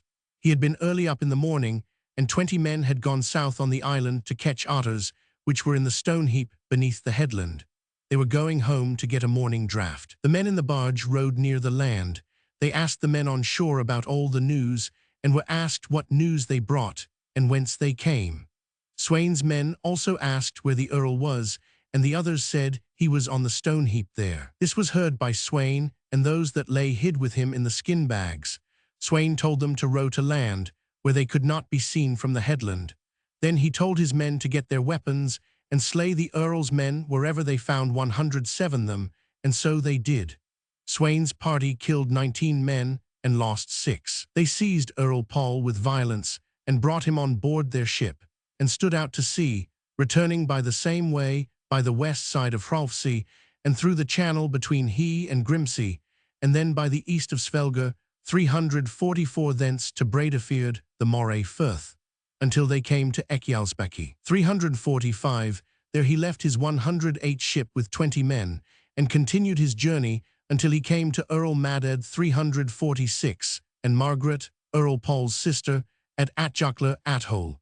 There they were well received. Earl Maddad placed Earl Paul in his high seat, and when they were seated, Margaret entered with a long train of ladies and advanced to her brother. Then men were procured to amuse them, but Earl Paul was moody, and it was no wonder, for he had many cares. It is not recorded what passed between Earl Paul and Sweyn while they were on the journey together. Earl Maddad, Margaret, and Sweyn had a consultation together, but in the evening, when the drinking was finished, Sweyn's followers were conducted to a sleeping room by themselves, and the Kay turned upon them. This was done every evening while they were there. Chapter 69. Of Sweyn, a Sleif's son, returned to the Orkneys. One day Margaret announced that Sweyn, a Sleif's son, should go to the Orkneys to see Earl Ragnvald, and ask him whom he preferred to share in the dominion of the Orkneys with him, Earl Paul or Harold, the son of her husband Maddad, who was then 3 winters old. When Earl Paul heard this, he said, "So far as my mind is concerned, I will say that I have left my dominions in such a way as has never been heard of before, I think, and I shall never return to the Orkneys any more. I see that this must be God's vengeance for the theft which I and my kinsmen committed. But if God thinks the dominion mine, then will I give it to Harold, if he may enjoy it. But I wish some money given to me, so that I may establish 109 myself in some monastery, and you can take care that I do not escape. And you, Sweyn, shall go out to the Orkneys, and say that I have been blinded, or still more mutilated, because my friends will fetch me if I am an unmaimed man. In that case, I may not be able to refuse to return to my dominions with them, for I suspect that they will consider our parting a greater loss than it is." What more the Earl said has not been placed on record. Then Sweyn, a slave's son, went to the Orkneys, and Earl Paul remained behind in Scotland.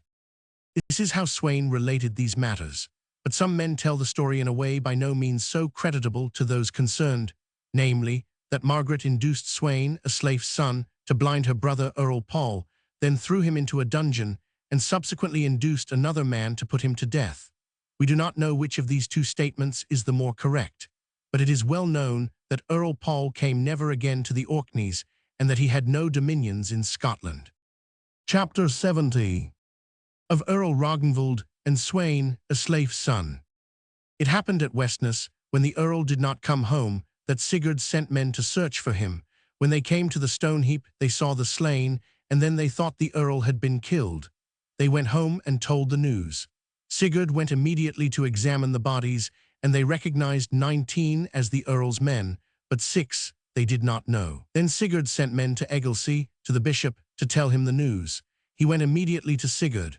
When they were talking about what had happened, Sigurd hinted that it had been done at the instigation of Earl Ragnvald, but the bishop replied that it would be proved that Earl Ragnvald had not acted treacherously towards his kinsman Earl Paul. "It is my opinion," he said, "that some others have committed this crime." 110 Borger, the son of Jatver, Erlend's daughter, who lived at Jataberg, 347, had seen the barge coming from the south and returning.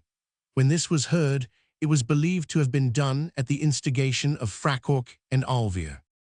When the news spread in the islands that Earl Paul had disappeared, and no one knew what had become of him, the islanders had a consultation, and most of them went to Earl Ragnvald and swore fealty to him. But Sigurd, of Westness, and his sons, Brynjolf and Hakon Clo, said they would not swear oaths of fealty to any man while they did not know anything of Earl Paul, or whether he might be expected to return or not. There were others also who refused to swear oaths to Earl Ragnvald. Others again fixed an hour or a day when they would become Earl Ragnvald's men, if Earl Paul had not then been heard of.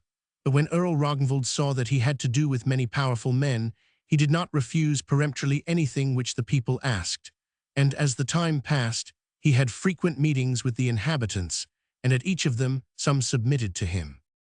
One day it happened in Kirkjuveg, Kirkwall, when Earl Ragnvald was holding a thing meeting with the BNDR, that 9 armed men were seen walking from Skalpade Skapa to the meeting. When they came near, Sweyn, a slave's son, was recognized, and all were curious to know what news he had to tell. He had come in a ship to Skalpade and left it there, while he and his men walked to Kirkjuveg. When Sweyn came to the meeting, his kinsmen and friends turned to him and asked him for news, but he did not say much. Sweyn sent for the bishop, who welcomed him heartily because they had long been friends. They went aside to talk, and Sweyn told the bishop the whole truth about what he had done and asked for his advice in these difficult circumstances. The bishop said, "Those are weighty tidings you have 111 brought, Sweyn, and we shall probably not be by ourselves sufficient in this matter. I wish you to wait here for me, but I shall plead your cause before the people and Earl Ragnvald." Then the bishop went to the meeting and asked for silence. When silence was obtained, the bishop pleaded Sweyn's cause, explaining for what reason he had left the Orkneys and what penalties Earl Paul had inflicted on him for the slaying of Sweyn Briastrape, a most wicked man. The bishop concluded by asking Earl Ragnvald and all the people to grant security to Sweyn. Earl Ragnvald replied, "For my part, I promise Sweyn 3 nights' security, but I think I can see from your countenance, Sir Bishop, that you and Sweyn know some great news which you have not yet made known. I wish you to take Sweyn into your keeping and to be responsible for him, and I will speak to him tomorrow." "I will," said the bishop, "and he will be very glad to speak to you as soon as possible, for he wishes to become your man if you are willing to receive him." The earl replied, "I do not think my friends are too many in these lands, yet I shall have some farther talk before I consent to this." Then these 4, Earl Ragnvald, his father Carl, the bishop, and Sweyn, a slave's son, had a private interview. Sweyn repeated everything good and bad that had happened between him and Earl Paul, and they came to the conclusion to send away the bulk of the people at the meeting. The earl arose next morning and gave the people permission to go home. But when the multitude had gone away, he called together all those that remained, and made them all renew their promise of security to Sweyn, while he told the news. In the morning, Magnus 348 Carl, the brother of the holy Earl Magnus, was persuaded to tell Sigurd of Westness and his sons of Earl Paul's abduction, that he was not to be expected back to his dominions, and that he had been maimed. Sigurd said, "Great news do I think this, about the 112 carrying away of the Earl, yet to me the saddest of all is that he should have been maimed, for he would not be anywhere where I would not go to him." Afterwards, he told his friends that Hakon would not have left him unharmed if he had had a sufficient force with him when he told him these tidings, so greatly was he moved by them. When the news became generally known, all the Orkneymen submitted to Earl Ragnvald, and he became the sole ruler of Earl Paul's dominions. Not long after this, the foundations of St. Magnus Church 349 were marked out, and craftsmen procured, so that more was done during that year than in the ensuing 4 or 5. Carl took great interest in the erection of the building and had the principal oversight of the whole, but as it proceeded, it became very expensive to the earl, and his means were nearly exhausted. Then he consulted his father, and he advised him to pass a law declaring that the earls should be considered to have inherited all the odal possessions from the owners, but that they were to be redeemable by the heirs 350.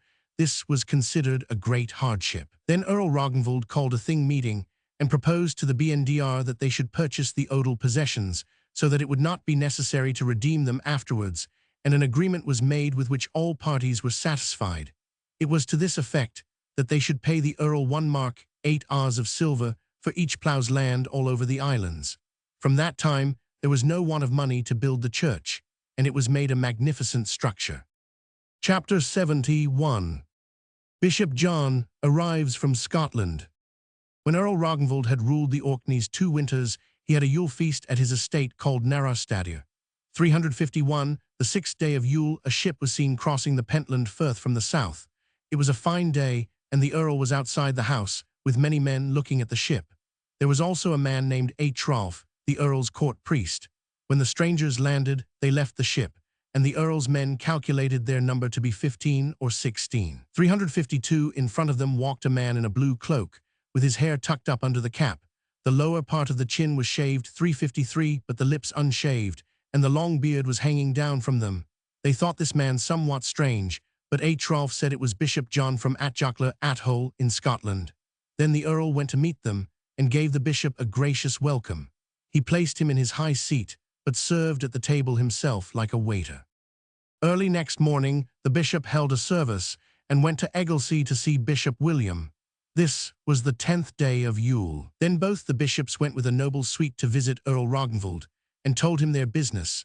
114, explaining the agreement between Sweyn, Aslaf's son, and Earl Maddad, namely, that their son Harold should bear the title of Earl, and have half the Orkneys jointly with Earl Ragnvald, but Earl Ragnvald should have the government in his hands, even when Harold grew up, and if a difference arose between them, Earl Ragnvald should have his own way. Sweyn was present, and confirmed the bishop's statement. It was resolved to hold a meeting during Lent in Caithness, and there they agreed upon the terms above mentioned, and their agreement was confirmed by the oaths of the best men of the Orkneys and Scotland. Then Harold, Maddad's son, went to the Orkneys with Earl Ragnvald, and was invested with the title of Earl. Harold was accompanied to the islands by Thorbjorn Clerk, the son of Thorstein Hold, and Gudrun, the daughter of Frakork. He was a wise and a great man. He was foster-father to Harold at that time, and had great influence with him. Thorbjorn married in the Orkneys Ingirid, Olaf's daughter, sister to Sweyn, Aslaf's son. He was sometimes in the Orkneys, and sometimes in Scotland. He was a most valiant man, but overbearing in most things. Sweyn, Aslaf's son, took possession of all the estates that belonged to his father Olaf and his brother Valthiaf. He became a great chief, and had always many men with him. He was a wise man, and far-seeing in many things, but overbearing and rash. No 2 men in the West were considered at that time greater than the brothers-in-law Sweyn and Thorbjorn, and there was a warm friendship between them. Chapter 72. The burning of Frakork. On one occasion Sweyn, Aslaf's son, asked Earl Ragnvald to give him troops and ships to take vengeance on Alvir and Frakok for the burning of his father Olaf. The Earl said, "Do you not think, Sweyn, that Alvir and that old hag Frakok, who is good for nothing, will scarcely be able to do us any harm now?" 115 Sweyn replied, "They will always be mischievous while they live, and I expected something else when I did great things for you than that you would refuse me this." The Earl replied, "What will you be satisfied with?" Sweyn said, "2 ships well equipped." The Earl said he should have what he wished. Then he made preparations for going. When he was ready, he sailed south to Borgarfjord, 354, and had a northwest wind to Dufirar, 355, which is a trading place in Scotland. From there he passed Moray to Ekialsbeki, 356, and from there he went to Earl Maddad at Atjakla Athol. He gave Sweyn guides who knew the way across mountains and forests wherever Sweyn wished to go, and he went through the interior of the country, over mountains and through woods, away from all habitations, and came down in Hjalmundal, 357, near the middle of Sutherland. Alvir and Frakok had had spies wherever they thought they might expect enemies from the Orkneys, but this way they did not expect any. They did not, therefore, perceive the enemy till Sweyn and his men were in a certain slope behind the house. Alvir Rasta met them there with 60 men, and the fight began immediately. There was little resistance on the part of Alvir's men, and they retreated towards the houses because they could not reach the wood. A great many were killed, and Alvir ran to Hjalmundal's river and then up on the mountains.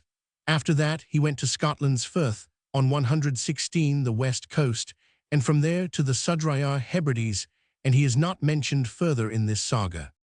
When Alvir escaped, Sweyn and his men approached the houses and plundered everything. Then they burnt the houses with all the inmates, and their Frakok perished. Sweyn and his men committed many ravages in Sutherland before they went to their ships.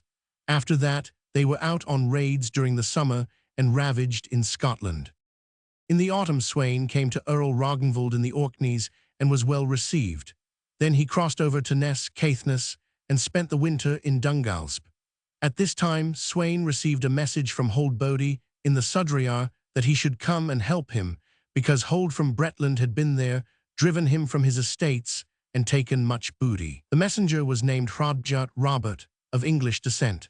When Sweyn received the message, he quickly left for the Orkneys and called on Earl Ragnvald and requested him to give him troops and ships. The Earl asked Sweyn what he was going to do then. He said that he had received a message from a man whom he ought least of all to refuse, and who had proved his best friend in his greatest need, and when most others were his enemies. The Earl said, "It is well if you part good friends, but most of those Sudrayarmen are treacherous. You must, however, act a manly part, and I will give you 2 ships fully manned." Sweyn was well pleased with this, and went to the Sudrayar, but did not find Holdbody till he came to the Isle of Man, because the latter had fled thither. When Sweyn came to the Isle of Man, Holdbody was very glad to see him. The British hold had plundered and killed men, to a large extent in the Isle of Man as well as in the Sudrayar. He had killed a nobleman named Andrew, who left a widow by name Ingirid, and a son by name Sigurd. Ingirid was wealthy and had large estates. Holdbody advised Sweyn to woo her, and when he proposed marriage, she made it a condition of her acceptance that he should avenge her late husband Andrew. Sweyn replied, "I may inflict some loss on the British, but we cannot know how we may succeed in manslaying." 117, then Sweyn and Holdbody went out on an expedition with 5 ships. They plundered in Bretland, landing at a place called Jarlsness, 358, and committing great ravages. One morning they went into a certain village and met with a little resistance. The inhabitants fled from the village, and Sweyn and his men plundered everything and burnt 6 homesteads before dinner. An Icelander named Eirik was with Sweyn and sang the following: "Half a dozen homesteads burning, half a dozen households plundered. This was Sweyn's work of a morning. This his vengeance, coals he lent them." After this they went to their ships. They were out reiving all the summer and obtained much booty, but Hold fled into an island called Lund 359, where there was a strong place. Sweyn besieged it for some time, to no purpose. In the autumn, they went back to the Isle of Man.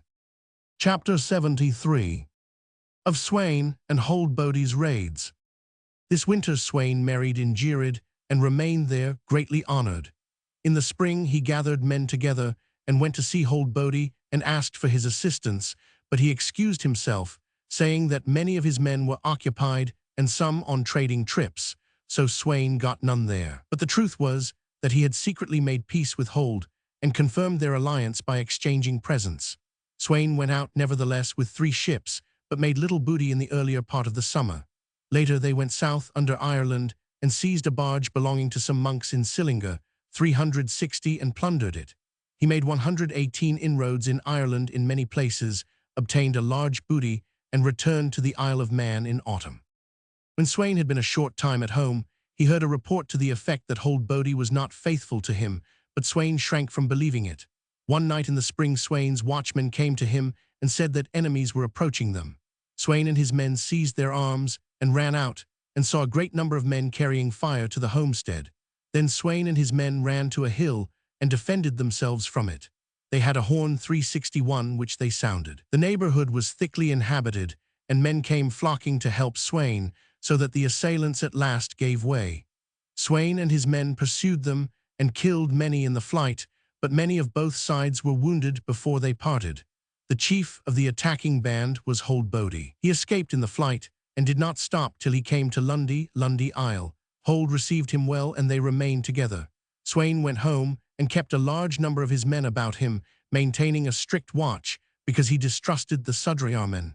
Late in the winter he sold his lands and went early in the spring to Liadhis, Lewis. During this expedition he had committed many ravages. Chapter 74. Of Earl Ragnvald and Sweyn. While Sweyn was in the Sudreyar, Earl Ragnvald went over to Caithness and was entertained at Vic Wick by a man named Harold. His son was named Sweyn, an active fellow. While the Earl was there, Thorbjorn Clerk came up from Scotland and said that his father, Thorstein Hold, had been killed by a certain Earl. People talked of how frequently Earl Ragnvald and Thorbjorn spoke together, because the Earl scarcely took leisure to discharge his duties for that 119 reason. Thorbjorn went with the Earl out to the islands Orkneys, and Sweyn, Harold's son, became the Earl's table boy. Thorbjorn had been in Scotland for some time. He had slain 2 men who had been with Sweyn, a slave's son, at the burning of Fracork. When Sweyn came from the Sudreyar, he went home to his farm in Gersay, and not to Earl Ragnvald, as he used to do when he came from his expeditions. So when the Earl heard that Sweyn had come home from the Sudreyar in the summer, he asked Thorbjorn for what reason he thought Sweyn did not come to him. Thorbjorn replied, "I suppose Sweyn is offended with me because I had those men slain who were with him at the burning of Fracork." The Earl said, "I do not like you to be enemies." Then Earl Ragnvald went to Gersay and tried to reconcile them, which was easy, because they both wished the Earl to judge between them. Then he made peace between them, and it lasted for a long time after. Chapter 75. Earl Ragnvald's Pleasantries.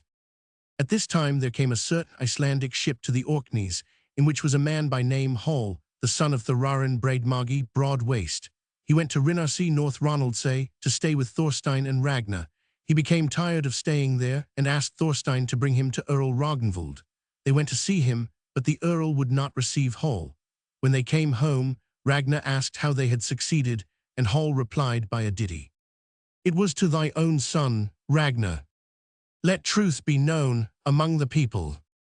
I gave the noble task of asking my reception among the courtiers. But the generous ring-giver, who enjoys the highest honor, has declined my clownish service, having plenty of the bravest." 120. Shortly afterwards, Ragnar went to see Earl Ragnvald on this errand herself.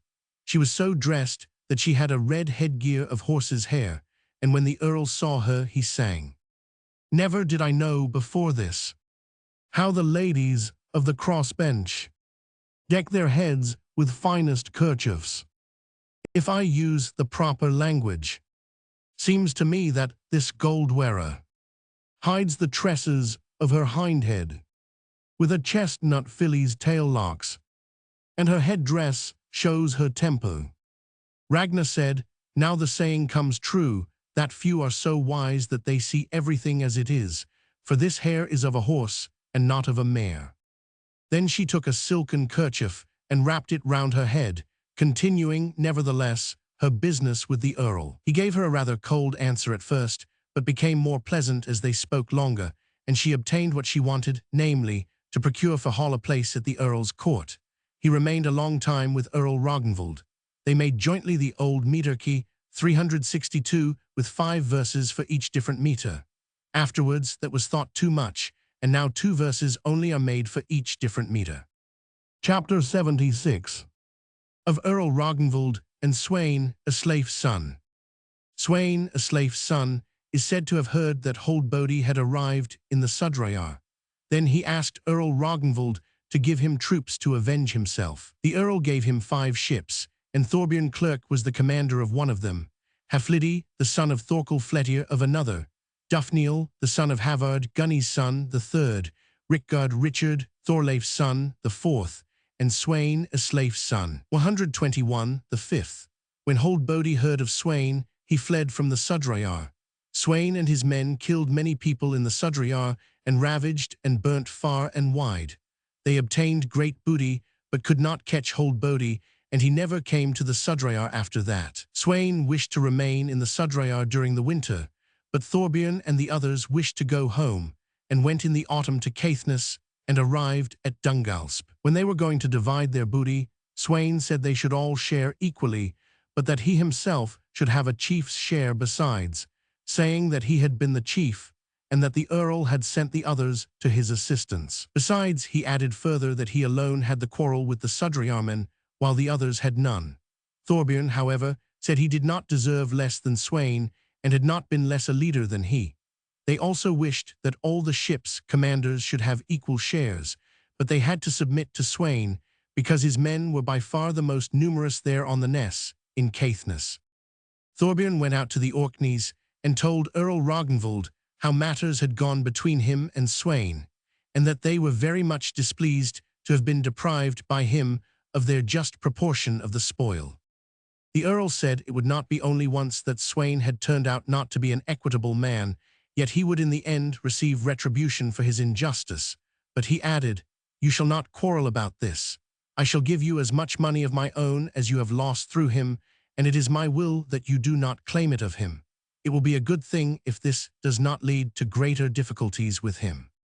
Thorbjorn replied, "May God reward you, my lord, for the honor you do us, and we shall not quarrel with Sweyn about this, but I shall never be his friend any more, and I shall do him some despite in return." And after that Thorbjorn divorced himself from Ingirid, Sweyn's sister, and sent her to him over to Ness, Caithness.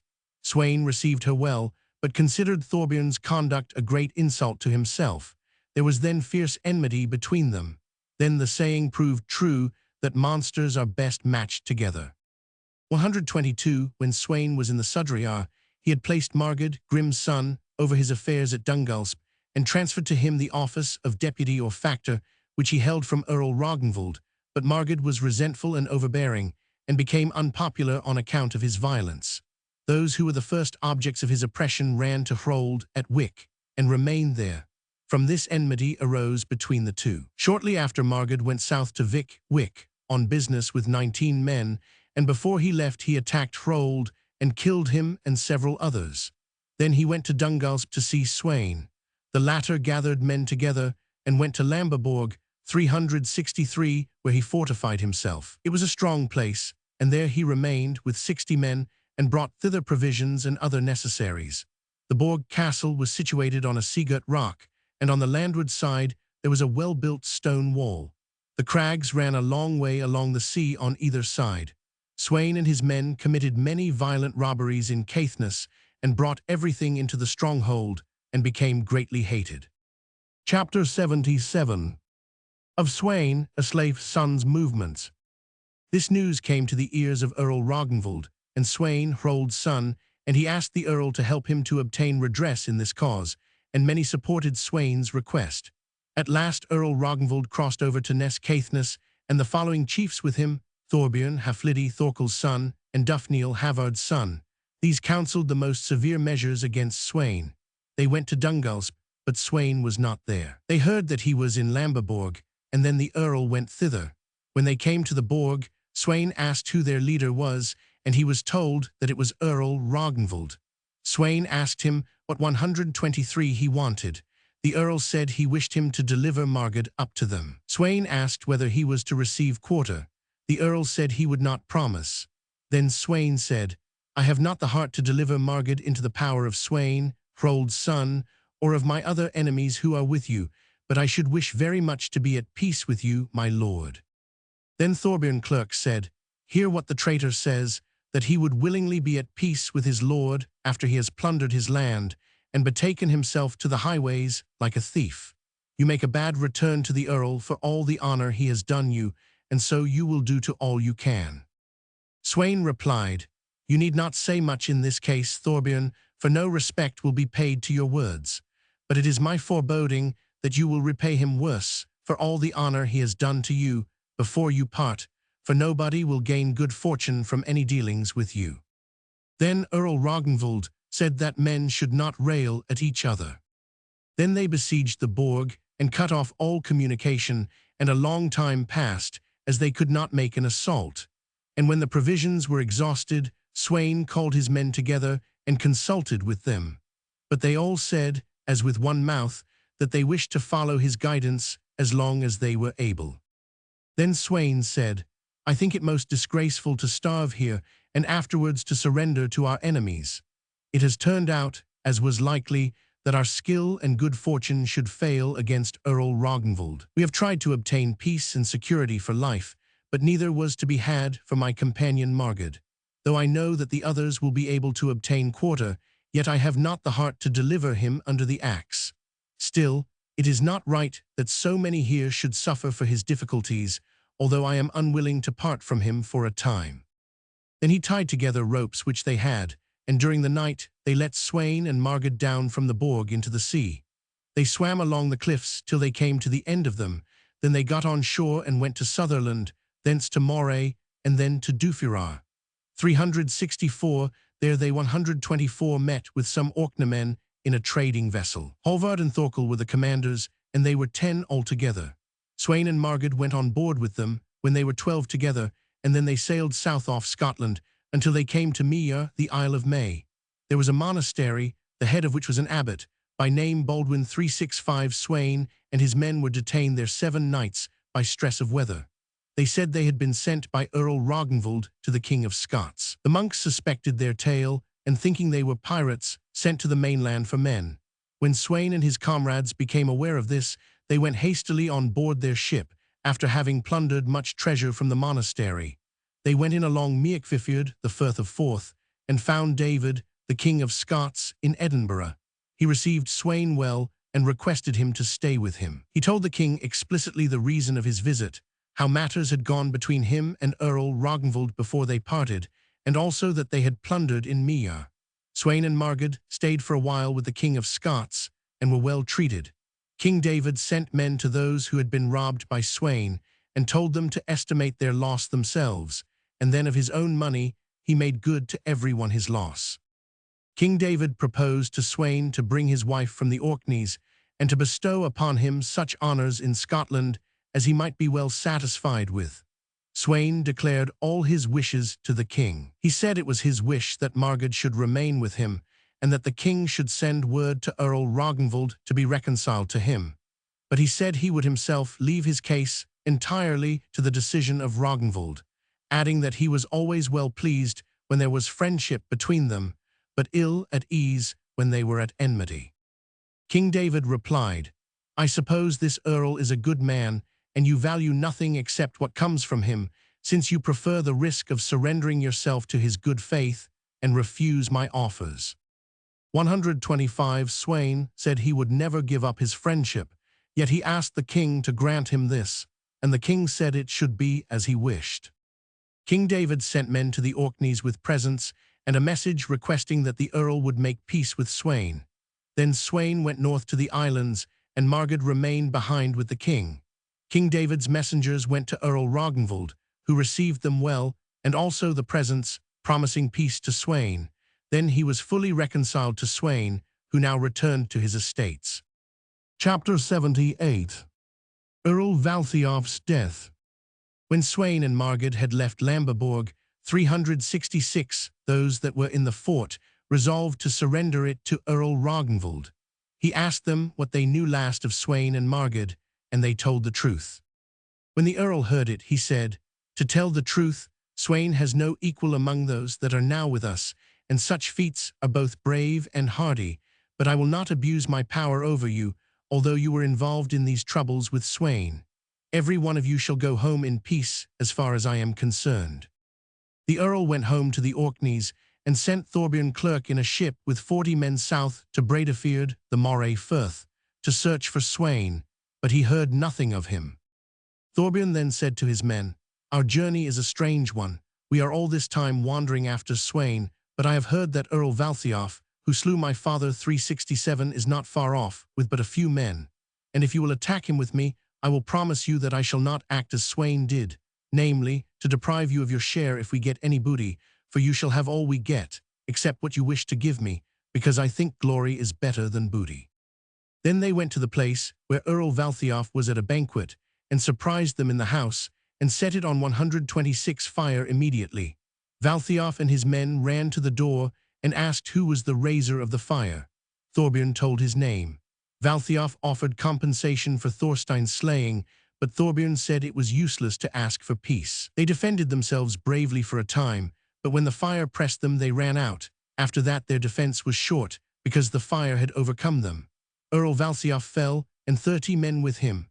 Thorbjorn and his men got a great deal of booty, and he kept all his promises to them faithfully. Then they went to the Orkneys to Earl Ragnvald, who was well satisfied with what they had done.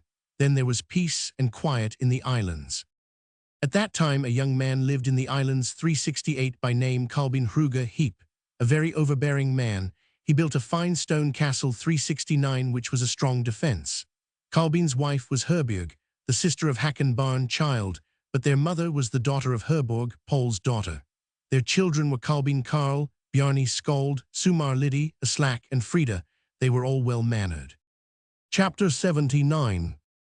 Of Eindridi Ungi the Young. At that time the sons of Harald Gilli 370 ruled over Norway. Eystein was the oldest of them, but Ingi was a legitimate son, and he was most honored by the lendermen, because he let them have their way in all things as they liked. At this time, the following lendermen, barons, assisted him in 127 the government, Ogmund and Erling, the son of Kiapinga Orm. They advised King Ingi to send word to Earl Ragnvald and give him an honorable invitation, saying truly that he had been a great friend of his father, and desired him to become as intimate with the Earl as he could, so that he might be a dearer friend of his than of his brother, whatever might happen between them. The Earl was related to the brothers, and a great friend of theirs, and when he received this message, he quickly prepared to go, because he felt a desire to go to Norway to see his friends and kinsmen. Earl Harald asked to be permitted to go with him out of curiosity and to amuse himself. He was then 19 winters old. When the earls were ready, they started from the west with some merchants, having a noble retinue, and arrived in Norway early in the spring. They found King Ingi in Björgvin, Bergen, and he received them very well. Earl Ragnvald saw many of his friends and kinsmen, and spent a great deal of the summer there. Eindridi Ungi, the young, arrived from Miklagard, Constantinople that summer. He had been long in service 371 there, and was able to tell many things from there, and it was thought good entertainment to inquire from him about things in that part of the world. The Earl conversed frequently with him. 128 Once when they were talking, Eindridi said, "It seems strange to me that you do not think of going out to Jerusalem, and that you should be satisfied with being told of the things that are there. It would best suit such men as you are to be there on account of your great accomplishments, and you will be honored above all others wherever you come among noble men." When Eindridi had said this, many spoke in favor of it, and exhorted the Earl to become the leader of such an expedition. Erling made a long speech in support of the proposal, and said he would join the party himself if the Earl would consent to be their chief. and as many men of note seemed eager for the journey, he promised to go. And when he and Erling were settling matters between them, many noble men joined the party. These lendermen barons were among them. Eindridi Unjai, who was to be their guide, John Pettersson, Aslak Erlendsson, Guttorm Mal, and Karl from Halland. It was resolved that none of them should have a larger ship than with 30 benches, except the Earl, and no one should have an ornamented vessel but he. This was done in order that no one should envy another, because he had finer men or a better ship than he. John Fat Legge was to build a ship for the Earl, and to have it as finely fitted out as possible. Earl Ragnvald went home in the autumn, and intended to stay at home 2 winters. King Ingjai gave the Earl 2 long ships, small but very beautiful and specially built for rowing. They were therefore of all the ships the swiftest. Earl Ragnvald gave Harold one of them, called Fifa, the other was called Hjalp. In these ships the Earls went to sea, holding westward. Earl Ragnvald had received large presents from his friends. It was Tuesday evening when the Earls put out to sea, and they had a fair wind during the night. On Wednesday there was a great storm, and in the evening they saw land. It was very dark, and they saw signs of breakers surrounding them on all sides. Up to this time they had kept together. There was nothing to be done except to run the vessels on shore, and this they did 372. The beach before them was stony and narrow, enclosed behind 129 by crags. All the men were saved, but they lost a large quantity of their stores. Some of the things were thrown up by the sea during the night. As usual, Earl Ragnvald bore himself as the bravest of all the men there. He was so merry that he played with his fingers and spoke nearly all his sayings in rhyme. He took a golden ring from his hand and sang this ditty. Thus I hang the hammer beaten, hand-ring from my rounded fingers. Thus I put my fingers through it. So the nymph of crashing waters threw me joyful in a rock rift, there to play me with my fingers. When they had carried their things up from the sea, they went farther inland to search for habitations, because they thought they knew they had landed in Hjaltland. They soon found farms and distributed themselves among them. The people were glad to see the Earl, and when he was asked about his voyage, he sang. Both my ships on beach went crashing, when the surges swept my men off. Sore afflicted by the billows were the friends of Hjalp and Fifa. Certainly this misadventure of the danger-seeking rovers will not soon be quite forgotten by those who got such a wedding.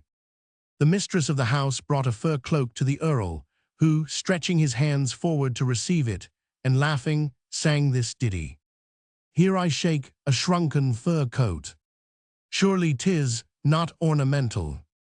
All our clothes are in the ship field, and it is too wide to seek them.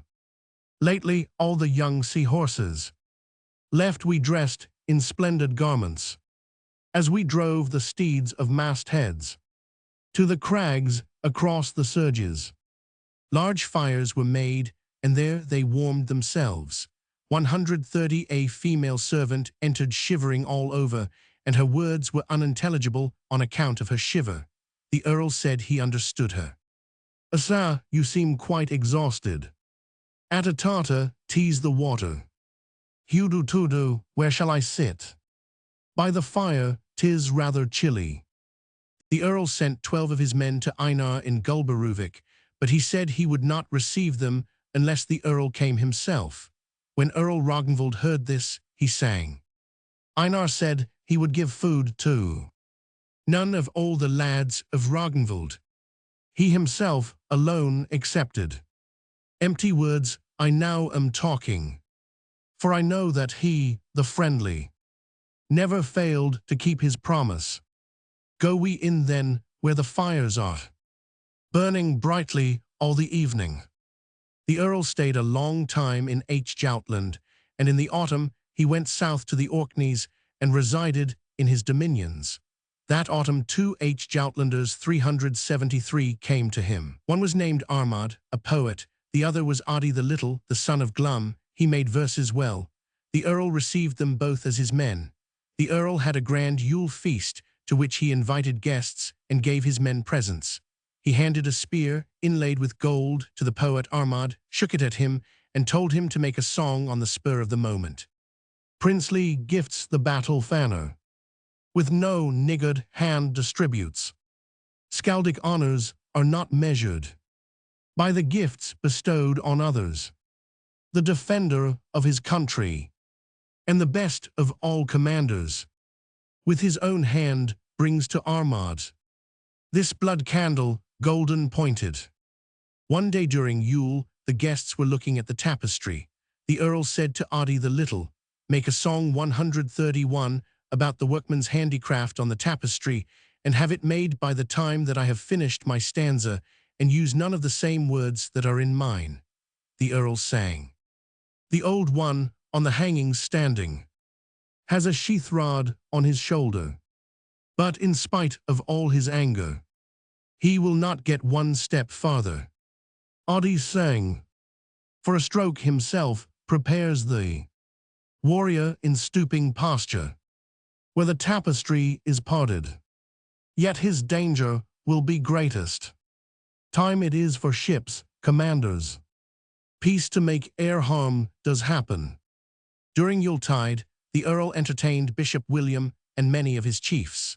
Then he made known his intention to go to Jerusalem, and requested the bishop to go with him, because he was a good Parisian scholar 374, and the Earl wished him to be their interpreter. The bishop agreed to the Earl's request and promised to go. The following chiefs went with Earl Ragnvald: Magnus, the son of Havard, Gunny's son, Sweyn, Hrold's son, and the following men of lesser note: Thorgeir Skatakal, Adi the Little, Thorberg Svarti, Armad the Skald, Thorkel Krakoga, Grimkel of Fletunes, and Bjarni his son. When the 2 winters appointed for their preparations were past, Earl Ragnvald went early in the spring from the Orkneys east to Norway to see how far the lendermen, barons, had progressed with their preparations. And when he came to Björgvin, he found there Erling, John, his brother-in-law, and a slack. But Guttorm arrived shortly after. To Björgvin came also the ship which John Fott had caused to be built for the Earl. It was a most exquisite piece of workmanship, and all ornamented. The whole of the carved work on the prow, the vanes, and many other parts of the ship were gilt. Altogether, it was a most splendid ship. Eindridi came 132 frequently to town during the summer, and said he should be ready in a week. The Earl's men murmured greatly at having to wait so long, and some proposed not to wait for him, saying that such voyages as this had been made without Eindridi. A short time after Eindridi came to town and said he was ready. Then the Earl commanded his men to set sail when they thought there was favorable wind, and when the day came when they thought they might expect a favorable wind, they left the town and set sail. The breeze was faint, and the Earl's ship moved slowly because it required strong wind. The other chiefs lowered their sails and would not leave the Earl. When they were outside the islands, the breeze increased to such a degree that in the smaller vessels they had to take in sail, but the Earl's ship now went at a great speed. They saw 2 large ships coming after them, and soon they passed them. One of these 2 ships was highly finished. It was a dragon. Both its head and stem were richly gilded. It was white on the bows, and painted everywhere above the sea where it was thought it would look well. The Earl's men said that was very likely Eindridi's, adding, "He has not kept well the agreement that no one should have an ornamented ship except you, sire." The Earl replied, "Eindridi's pride is great, and he may be excused for not liking to be on the same level with us, as we are so much his inferiors, but it is difficult to see whether his good fortune runs before him or goes along with him. But let us not direct our movements according to his hot-headedness." Eindridi soon passed them in the larger vessel, but the Earl kept all his ships together and had a successful voyage. They arrived all safe in the Orkneys in the autumn. Chapter 80 of Earl Ragnvald and the Orkneymen. It was resolved that they should spend the winter there. Some lived at their own expense, others were quartered with the BNDR, and many were with the Earl. There was a great 133 turmoil in the islands. The Orkneymen and the Eastmen quarreled frequently about bargains and women and other things. The Earl had a very difficult task to keep peace among them, for both parties considered that he deserved well of them and they of him. Dragon ship of the Viking period. From Homburg's Nordben I hedna tiden. Of Eindridi it is to be told that when they came to Jutland, Shetland, his fine ship was totally wrecked, and he lost a great quantity of goods, but the smaller ship was saved. He spent the winter in Jutland and sent men to Norway to have another ship built for the voyage to the east. One of Eindridi's crew was called Arni Spitcheleg, Stickleg. He went to the Orkneys during the winter with 9 men. Arni was a very violent man, daring and turbulent. He and his comrades lived at their own expense during the winter. He bought malt and meat of a tenant of Sweyn, a slave's son, and when he demanded payment, Arni delayed to pay. When he demanded it a second time, he was overwhelmed with abuse, and before they parted, Arni struck him with the back of his axe, saying, "Go and tell your champion, Sweyn, whom you are always praising, to obtain redress for you. You will need no more." The man went and told Sweyn, requesting him to obtain redress. He gave him a cold answer and said he would promise nothing. One day in the spring, Sweyn went to collect his rents. They were 4 together in a 10-oared boat. They had to pass the island in which Arni was staying, and Sweyn said he would land there. It was ebbing tide. Sweyn went on shore alone, carrying an axe with a short handle and no other weapon. He told his men to keep the boat from getting aground. Arni Spitcheleg and his comrades were lying in an outhouse not far from the sea. Sweyn walked up and found them indoors. They greeted him. He acknowledged their greeting and spoke to Arni, saying that he should settle the farmer's account. Arni replied that there was plenty of time for that. Sweyn asked him to do it for his intercession, but still Arni refused. Then Sweyn said he would not ask any further, and at the same time he drove the axe into Arni's skull, so that the iron was buried in it, and he lost hold of the handle. Sweyn ran out, and Arni's companions 134 after him to the beach. As they ran fast along the muddy shore, one of them, who was the swiftest, came to close quarters with him. There were large roots of seaweed lying in the mud. Sweyn seized one of them and thrust it into the face of the man who had come up with him, and he grasped at his eyes to clear the mud away, but Sweyn escaped to his boat and went home to Gerksey. Shortly after, he went on his own business over to Caithness and sent word to Earl Rognvald to settle the matter about Arni Spitcheleg's slaying. And when the Earl received the message, he summoned together those who were entitled to compensation for Arni and settled the matter to their satisfaction, he himself paying the compensation money. Many other acts of violence perpetrated by the Eastmen and the Orkneymen during the winter, the Earl made good out of his own funds. Early in the spring, he called a thing meeting in Hrossey, mainland, to which came all the chiefs residing in his dominions. He then made it known to them that he intended to leave the Orkneys and to go to Jerusalem, saying that he would leave the government in the hands of his kinsman Harold, and praying all his friends to obey him and help him faithfully in whatever he required, while he was obliged to be away himself. Earl Harald was then nearly 20, tall and strong, but ugly, yet he was a wise man, and the people thought he would be a good chief. In the summer, Earl Rognvald prepared to leave the Orkneys, but the summer was far advanced before he was ready, because he had to wait a long time for Eindridi until his ship came from Norway. When they were ready, they left the Orkneys in 15 large ships. The following were commanders of ships: Earl Rognvald, Erling Skaki, Bishop William, Aslak Erlend's son, Guttorm, Magnus Havard's son, Sweyn Hrold's son, Eindridi Unjai, and the others who were with him are not named. From the Orkneys they sailed to Scotland and then to England, and when they sailed to Northumberland, off the mouth of Vera, the Ware, Armad sang. High the crests were of the billows, as we passed the mouth of Vera. Masts were bending, and the low land, 135, met the waves in long sand reaches. Blind our eyes were with the salt spray, while the youths at home remaining, from the Thingfield fair on horseback. Then they sailed till they were south off England, and so on to Valand. 375, there is no account of their voyage until they came to a seaport called Nurben. 376, there they learned that the earl who had governed the city, and whose name was Gerbjorn, had lately died, but left a young and beautiful daughter, by name Ermingerd. She had charge of her patrimony, under the guardianship of her noblest kinsmen.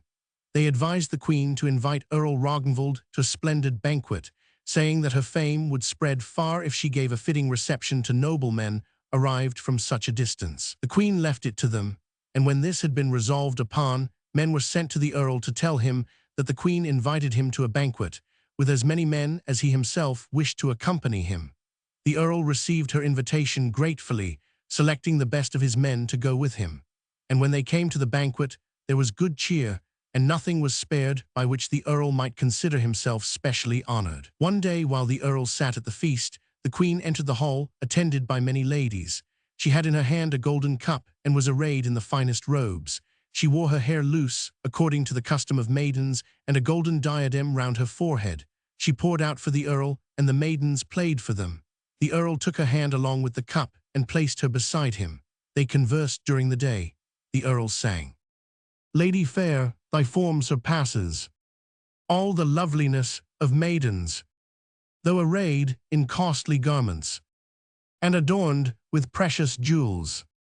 Silken curls in radiant splendor fall upon the beauteous shoulders of the goddess of the gold rings. The greedy eagle's claws I reddened." 136. The earl stayed there a long time and was well entertained. The inhabitants of the city solicited him to take up his residence there, saying that they were in favor of giving the queen to him in marriage. The earl said he wished to complete his intended journey, but that he would come there on his return, and then they might do what they thought fit. Then the earl left with his retinue and sailed round Thrasnus. They had a fair wind, and sat and drank, and made themselves merry. The earl sang this song: "Long in the prince's memory Ermingirda's soft words shall linger. It is her desire that we shall ride the waters out to Jordan. But the riders of sea-horses, from the southern climes returning, soon shall plough their way to Verben, o'er the whale pond in the autumn." Then Armad sang, "Ne'er shall I see Ermingirda more from this time, if it be not that my fate shall be propitious. Many now are grieving for her. Happy were I if I could but be beside her just for one day. That indeed would be good fortune, once again to see her fair face." Then Adi sang, "Truth to tell, we too are scarcely worthy of fair Ermingirda, for this wise and lovely princess may be called the Queen of Maidens. This the title that beseemeth best the splendor of her beauty, while she lives beneath the sun ray. May her lot be ever happy." They went on till they came west to Galicialand, 377 5 nights before Yuletide, and intended to spend it there.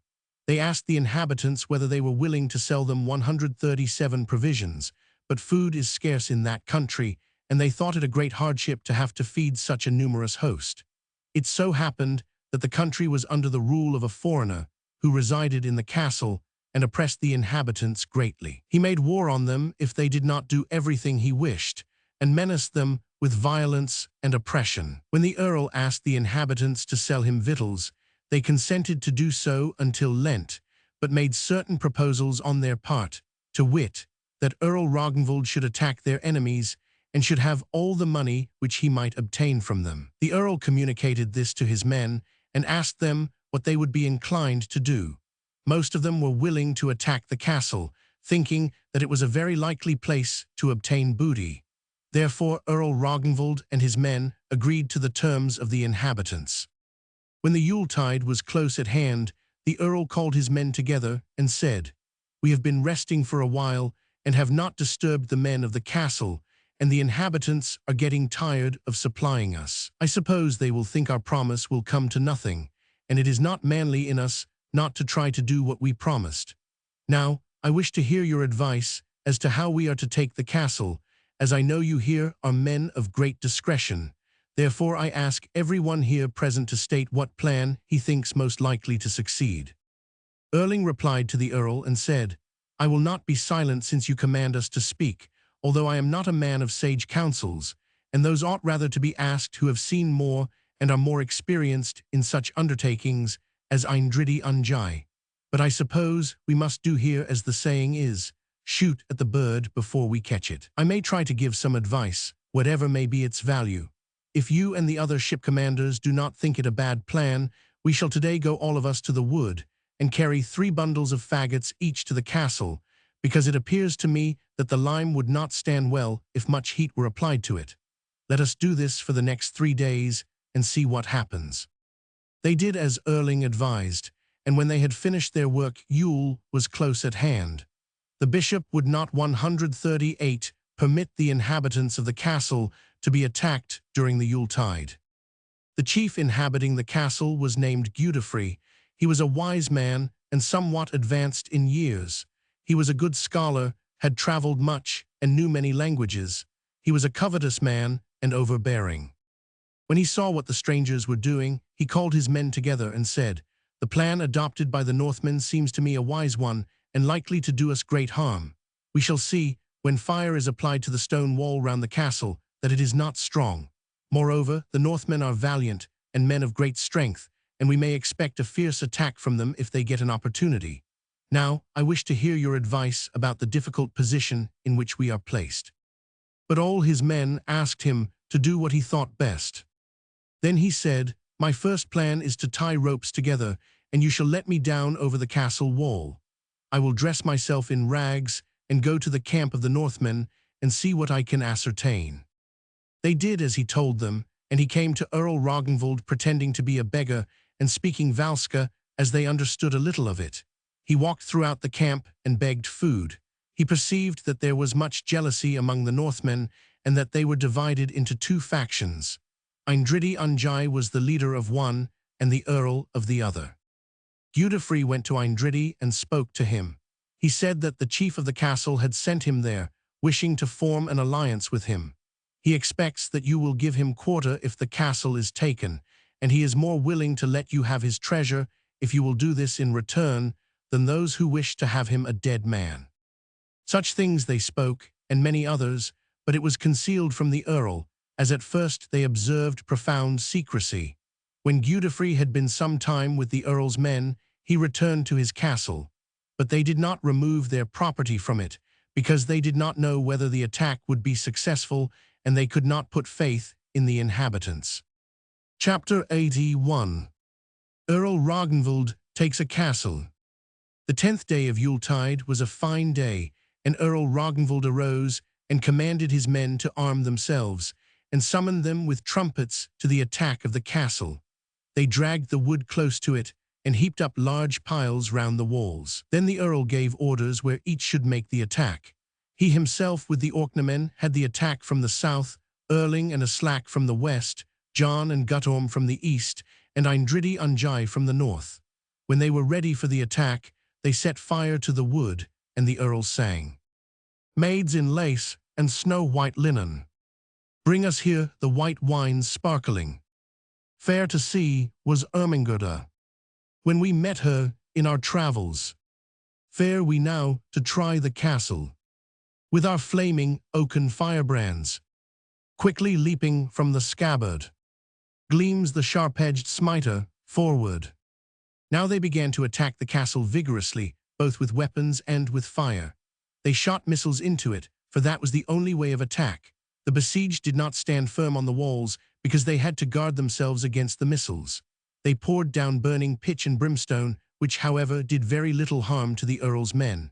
What Erling had foretold came to pass. The lime could not stand the fire, and the wall fell down, leaving large breaches open. A man named Sigmund Angel Fishhook, the Earl's stepson, was one of the keenest in the attack, and frequently went in front of the Earl, although he was then hardly a full-grown man. When the attack had lasted for a while, all the besieged were driven from the wall. The wind blew from the south and drove all the smoke towards Eindridi, and when the fire began to spread rapidly, the Earl had water poured on it to cool the burnt stones, and then there was a short pause in the attack. The Earl sang a song. 140 Now, I mind me of the Yuletide, which I spent with friends and brave men, on the east of Agdir's mountains, with the valiant warrior Salmond. Now again, another Yuletide. Am I in the same way busy? At the south side of this castle, adding to the din of weapons. Further he sang, "Glad I was when that fair lady listened to my love tale's telling. Hopelessly was I led captive by a valiant maid in autumn. Still I love the noble lady, and I spread the feast for eagles, stone and lime well bound together. Now before me fall asunder." Then Sigmund Ongol sang, "When in springtime o'er the waters ye go homeward to the Orkneys, tell the lady whom I most love, lady of the splendid garments, that beneath the castle ramparts there was none who stepped more boldly 'mong the young men than her lovers." Then the Earl and Sigmund prepared to force their way into the castle, and meeting with little resistance, they entered it, and many were killed. But those that surrendered to the Earl received quarter. They obtained a great deal of property, but did not find the chief, and almost no treasure.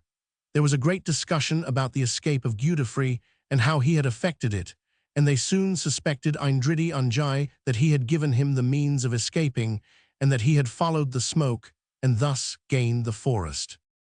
After this, Earl Ragnvald and his men stayed a short time in Galicialand and directed their course along the west of Spain.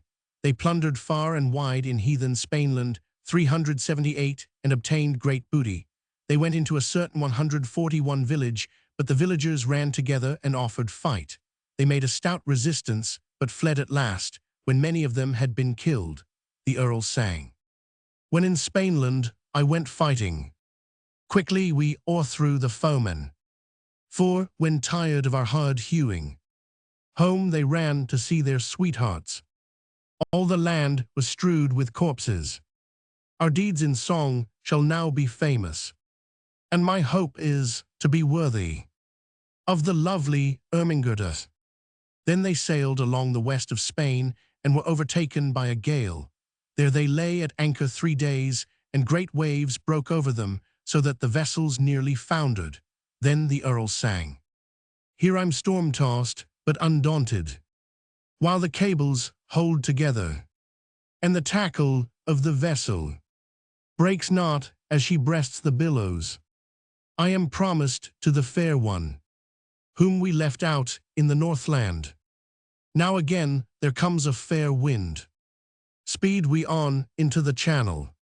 Then they set sail, and ran into Njorfasund 379 with a fair wind, and Adi sang, "When the faithful friend of heroes, in the guest hall sweet mead quaffing, sat beside the fair ring-giver. That was a week to be remembered. Now the splendid steeds of billows bear the noble-minded Ragnvald, and his warriors wearing bucklers, quickly through the sound of Njorfi." When they were tacking into the sound, the Earl sang, "By an east wind, breathing softly, as from lips of valiant lady, 142 are our ships now wafted onward, as we push the yards out farther, though we had to tie the canvas tighter than we had expected, to the middle of the sail-yard. South off Spain we bear away now." They sailed through Njorfasund, and then the gale began to abate, and when they had cleared the sound, Eindridi Anjai parted from the Earl with 6 ships, and sailed across the sea to Marseille, but Earl Ragnvald and his men remained at the sound. It was said that Eindridi now himself proved that he had allowed Gudifrey to escape. The Earl's men sailed out to sea, and stood southwards to Serkland. 380, then Earl Ragnvald sang, "Now our good ship, land forsaking, laves her breast in limpid waters. Long ere he who sings these verses sees again the northern islands, with the sharp prow I the yielding, earth-surrounding sea am carving, far off Spainland sweeping southward." More is not said of the Earl's progress till they came south off Serkland and lay near Sardinia, not knowing where the land was. It was very calm, and a thick fog spread over the water, so that they could hardly see anything from the ships, and they sailed therefore slowly. One morning the mist disappeared, and the crew arose and looked around and saw 2 islets. When they looked for them the second time, there was but 1 islet. This they told to the Earl. Then he said, "This cannot have been islets which you have seen. It must be ships such as they have in this part of the world, and which they call dromedar. 381 from a distance they look as big as homes, but where the other dromond lay, a puff of wind has probably swept over the water, and she has sailed away, but they are likely some rovers."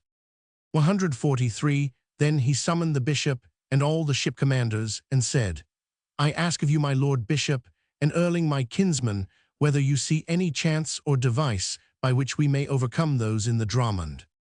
The bishop replied, "I think you will find it difficult to attack the dromond in your long ships, for you will hardly be able to reach their bulwarks with a boarding pike, and they have probably brimstone and boiling pitch to pour under your feet and over your heads. You may see, Earl Ragnvald, wise as you are, that it would be the greatest rashness to place yourself and your men in such jeopardy."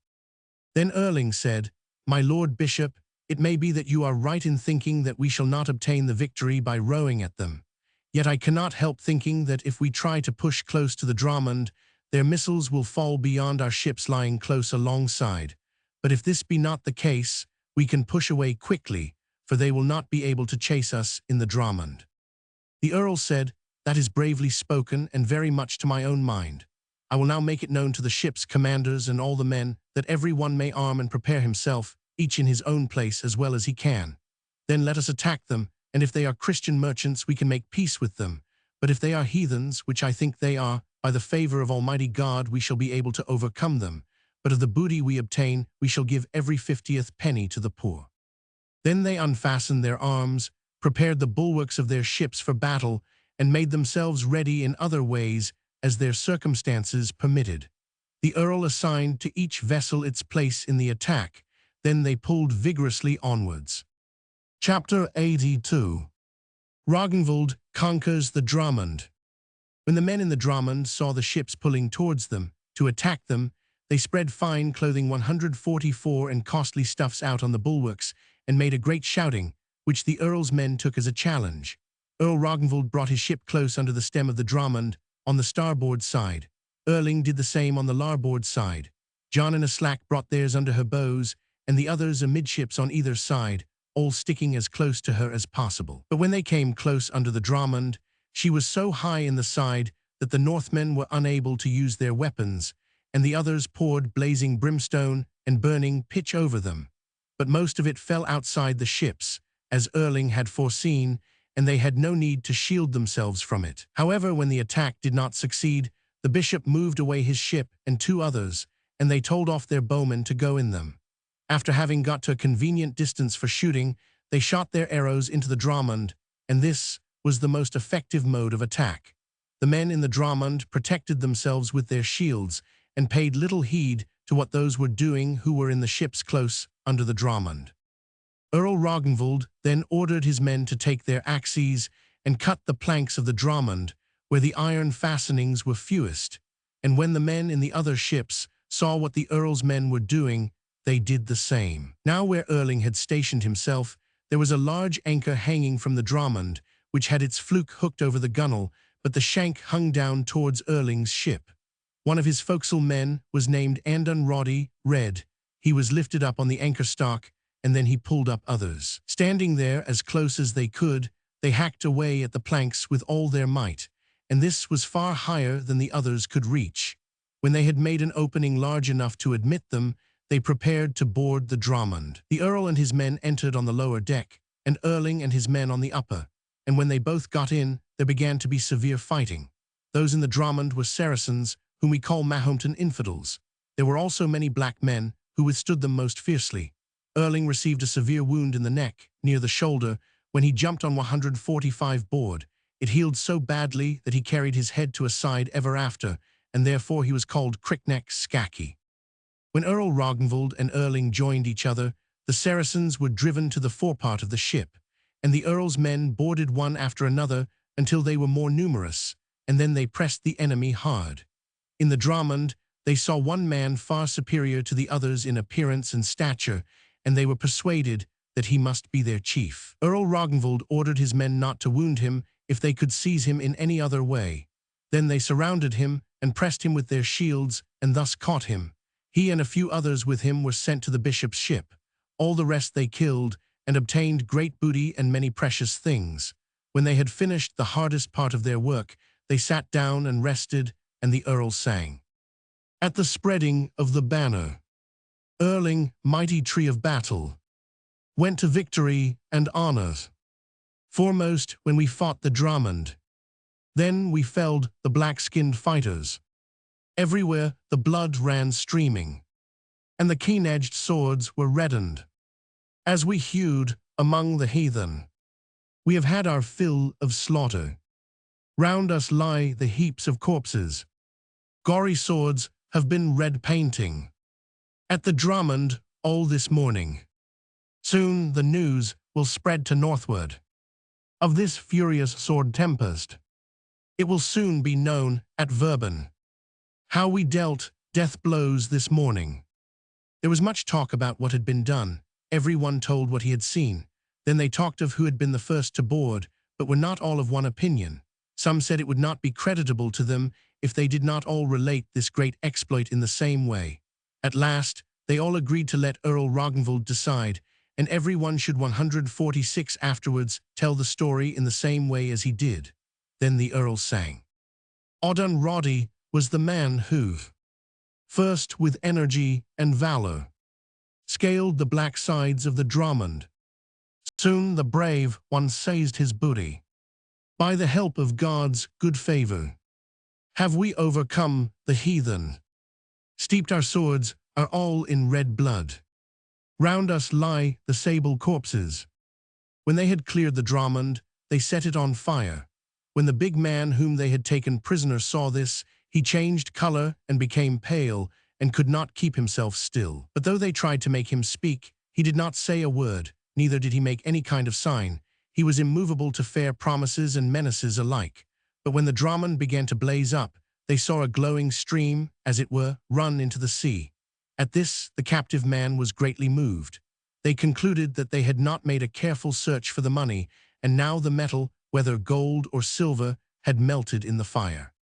Then Earl Ragnvald and his men sailed south, under Serkland, and lay off a certain town of Serkland, and had 7 nights' truce with the men of the town, and sold them silver and other valuables. No one would buy the big man, and then the Earl gave him leave to go away with 4 men. He came back on the morning after with his men, and told them that he was a nobleman of Serkland, and that he had been ransomed from there with the Dramund and all its contents. It grieved me most, he said, that you should burn it, and thus destroy so much treasure without anyone's having the benefit of it. Now you are in my power, but it counts for your benefit with me that you spared my life, and did me such honor as you could. But I would gladly never see you again, and now may you live hale and well. Then he rode away into the country. Earl Ragnvald sailed to Crete, and anchored in a strong gale. When Armad kept watch during the night, he sang. 147 lie we now, where stormy billows break above the sturdy bulwarks. My lot is to keep the watch well on this wave-surmounting seahorse, while the lads are snugly sleeping. I to Crete look o'er my shoulder. They lay off Crete until they had fair wind to Jorsalir, Jerusalem, and arrived early on a Friday morning at Akersborg Acre. They went on shore with great pomp and splendor, such as seldom had been seen there. Thorbjorn Svarti sang. Oft have I, with comrades hardy, been in battle in the Orkneys, when the feeder of the people led his forces to the combat. Now our trusty Earl we follow, as we carry up our bucklers gaily to the gates of Acre. On this joyful Friday morning, they stayed in Akersborg for a while, and a disease broke out among their men, of which many died. Thorbjorn Svarti died there. Adi Litli sang. Bravely bore the baron's vessels Thorbjorn Svarti, skald and comrade, as he trod the Sea King's highway, round by Thrasnus, south to Acre. There I saw them heap the grave mould of the high church o'er the king's friend. Earth and stones now lies he under, in that southern land of sunshine. Earl Ragnvald and his men left Akersborg and visited all the holiest places of Jorsalaland. They went all to Jordan and bathed. Earl Ragnvald and Sigmund Angel swam across the river and went to some shrubs and tied large knots. 382, the earls sang. 148, long the way as I have travelled to this heath enclosed by deserts, and the wise maid will remember. 2. My crossing over Jordan. Seems to me that those who tarry at their homesteads will not find it a short journey here to travel.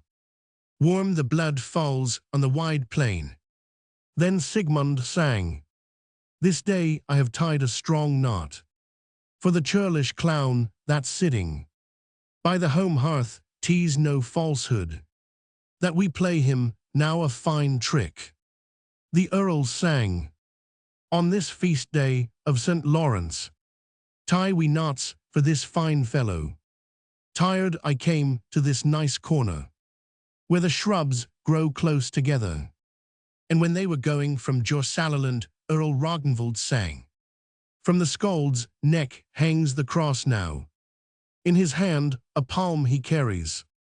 Now should cease unkindly feelings. From the heights my men rush downwards. During the summer, Earl Ragnvald and his men left Jorsalaland and were going to Miklagard. In the autumn, they came to a town called Imbalum, 383, and stayed there a long time. When two persons met, where the street was 149 crowded, and one of them thought it necessary to go to one side, he cried out to the other, midway, midway. One evening the earl's men, among whom was Erling Skaki, walked from the town, and on the bridge leading to the ship, some inhabitants of the town met them and cried out, midway, midway. Erling was very drunk and pretended not to hear it, and when they met he jumped from the bridge into the mud. His men ran to his assistance and dragged him out, and had to undress him completely. Next morning, when the earl saw him and was told what had happened, he smiled and sang, bad the luck my friend has met with. In the mud he tumbled, splashing, as he would not cry out, midway, loudly like the foreign people. I suppose the prince's brother, when upset, looked rather rueful. Black the mud that on the ground is in Imbal, as Erling knoweth. Some time after, it happened that they came from the town very drunk, and John Fott was missed by his men, and no one else was missing. They sent immediately to the other ships to search for him, but he was not found. They could not search for him on shore during the night, but in the morning, when it was daylight, they found him murdered under the wall of the town, but it was never known who had slain him. They buried him honorably at a holy church, and then they went away, and came north to Gisness, 384, and there they waited some nights for a fair wind to sail to Miklagard. They made their ships look splendidly, and sailed with great pomp, as they knew Sigurd 150 Jorsalafari had done. While they were crossing the sea northward, the earls sang this song. Let us ride the sea king's horses. Leave the plough in field untouched, as we drive the wet prows onward, all the way to Miklagard. There we'll take the royal bounty, paid for wielding well our weapons, while we fill the wolf's red palate, and on battlefields win honor. Chapter 83. Of Earl Ragnvald. Ragnvald and his men came to Miklagard, and were well received by the emperor and the Vringir. 385, at this time Menelaus, whom we call Manuli, 386, was the emperor of Miklagard. He gave them a great deal of money, and offered them pay if they would stay there permanently. They spent there a great part of the winter. Eindridi Ungi was there when they came, and was highly honored by the emperor. He had little to do with the earl and his men, but rather spoke slightingly of them to others. Ragnvald commenced his journey from Miklagard during the winter, and went first to Dyrexborg 387 in Bulgarialand. From there, they sailed west to Pul. 388 Earl Ragnvald, Erling, Bishop William, and most others of their noblest men left their ships there, procured horses, and rode first to Ramaborg, Rome, and then from Rome until they came to Denmark. From there they went to Norway, where the 151 people were glad to see them. This journey became very famous, and all those who had made it were considered greater men afterwards than before. Ogmund Dreng, Erling Skaki's brother, had died while they were away. While both were alive, he was considered the greater of the two.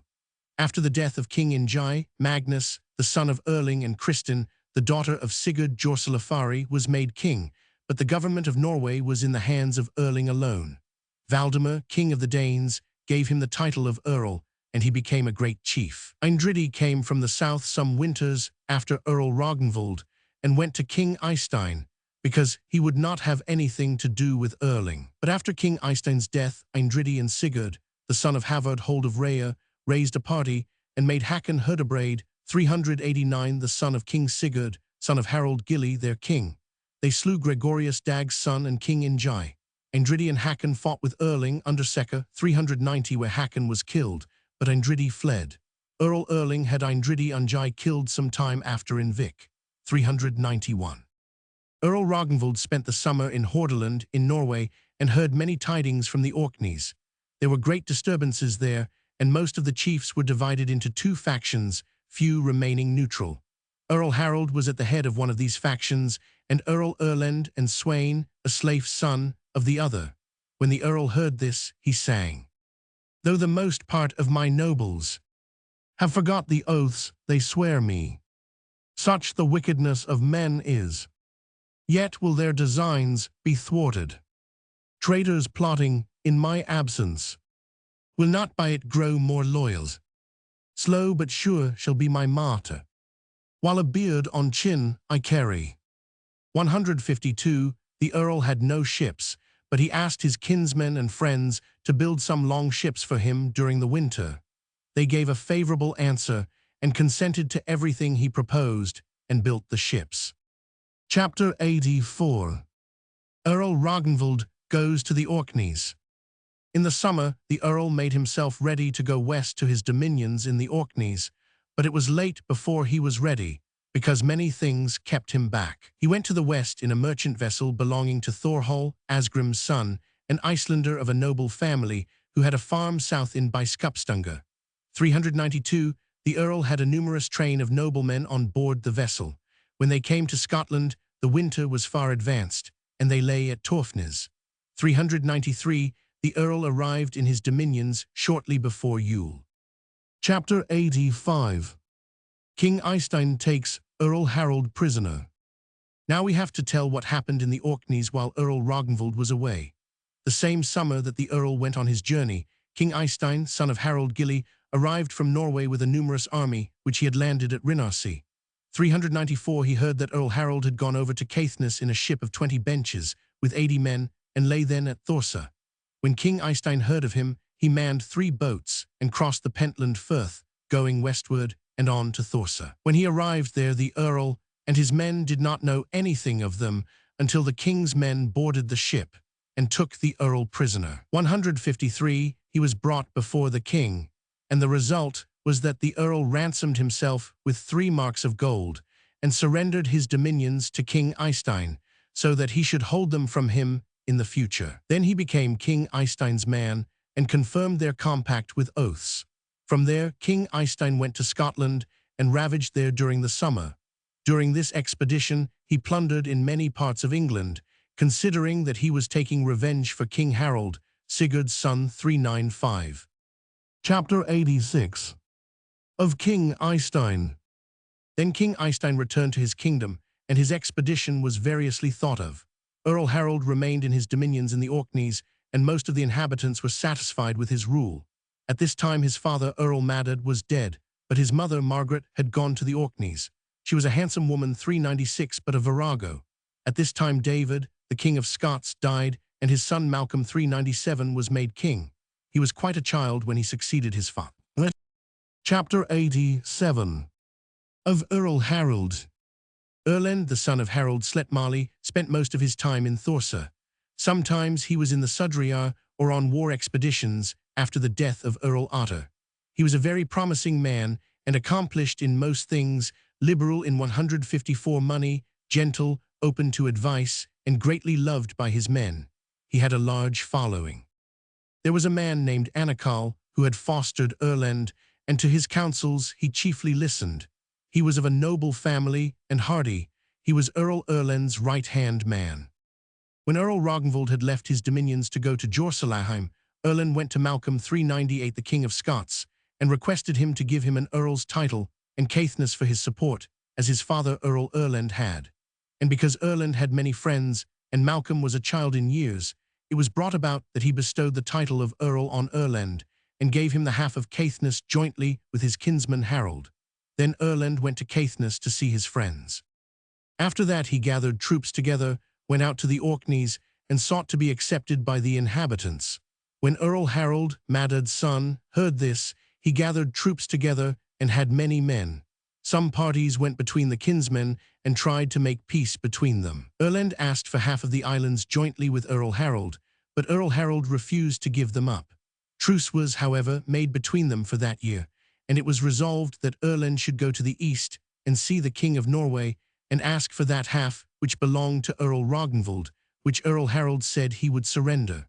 Then Erlend went east to Norway, but Anakal and some of his party remained behind.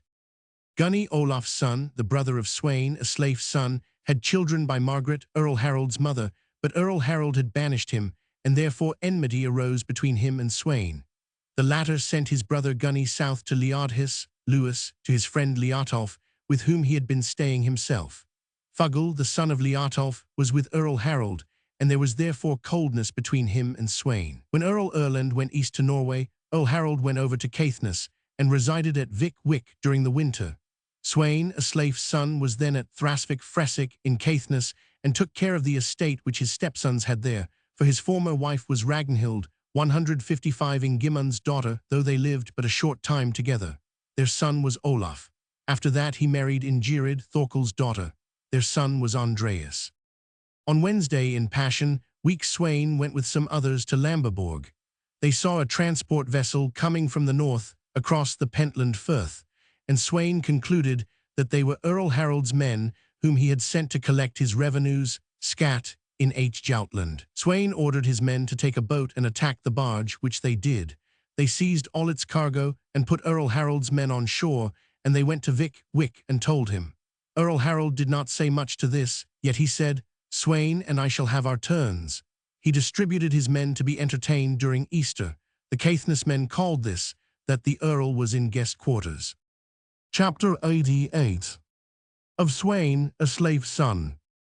Immediately after Easter week, Sweyn, Aslef's son, went with a barge and a boat rowed by oars to the Orkneys, and when they came to Scalpade Scapa, they took there a ship from Fugl, Leotolf's son.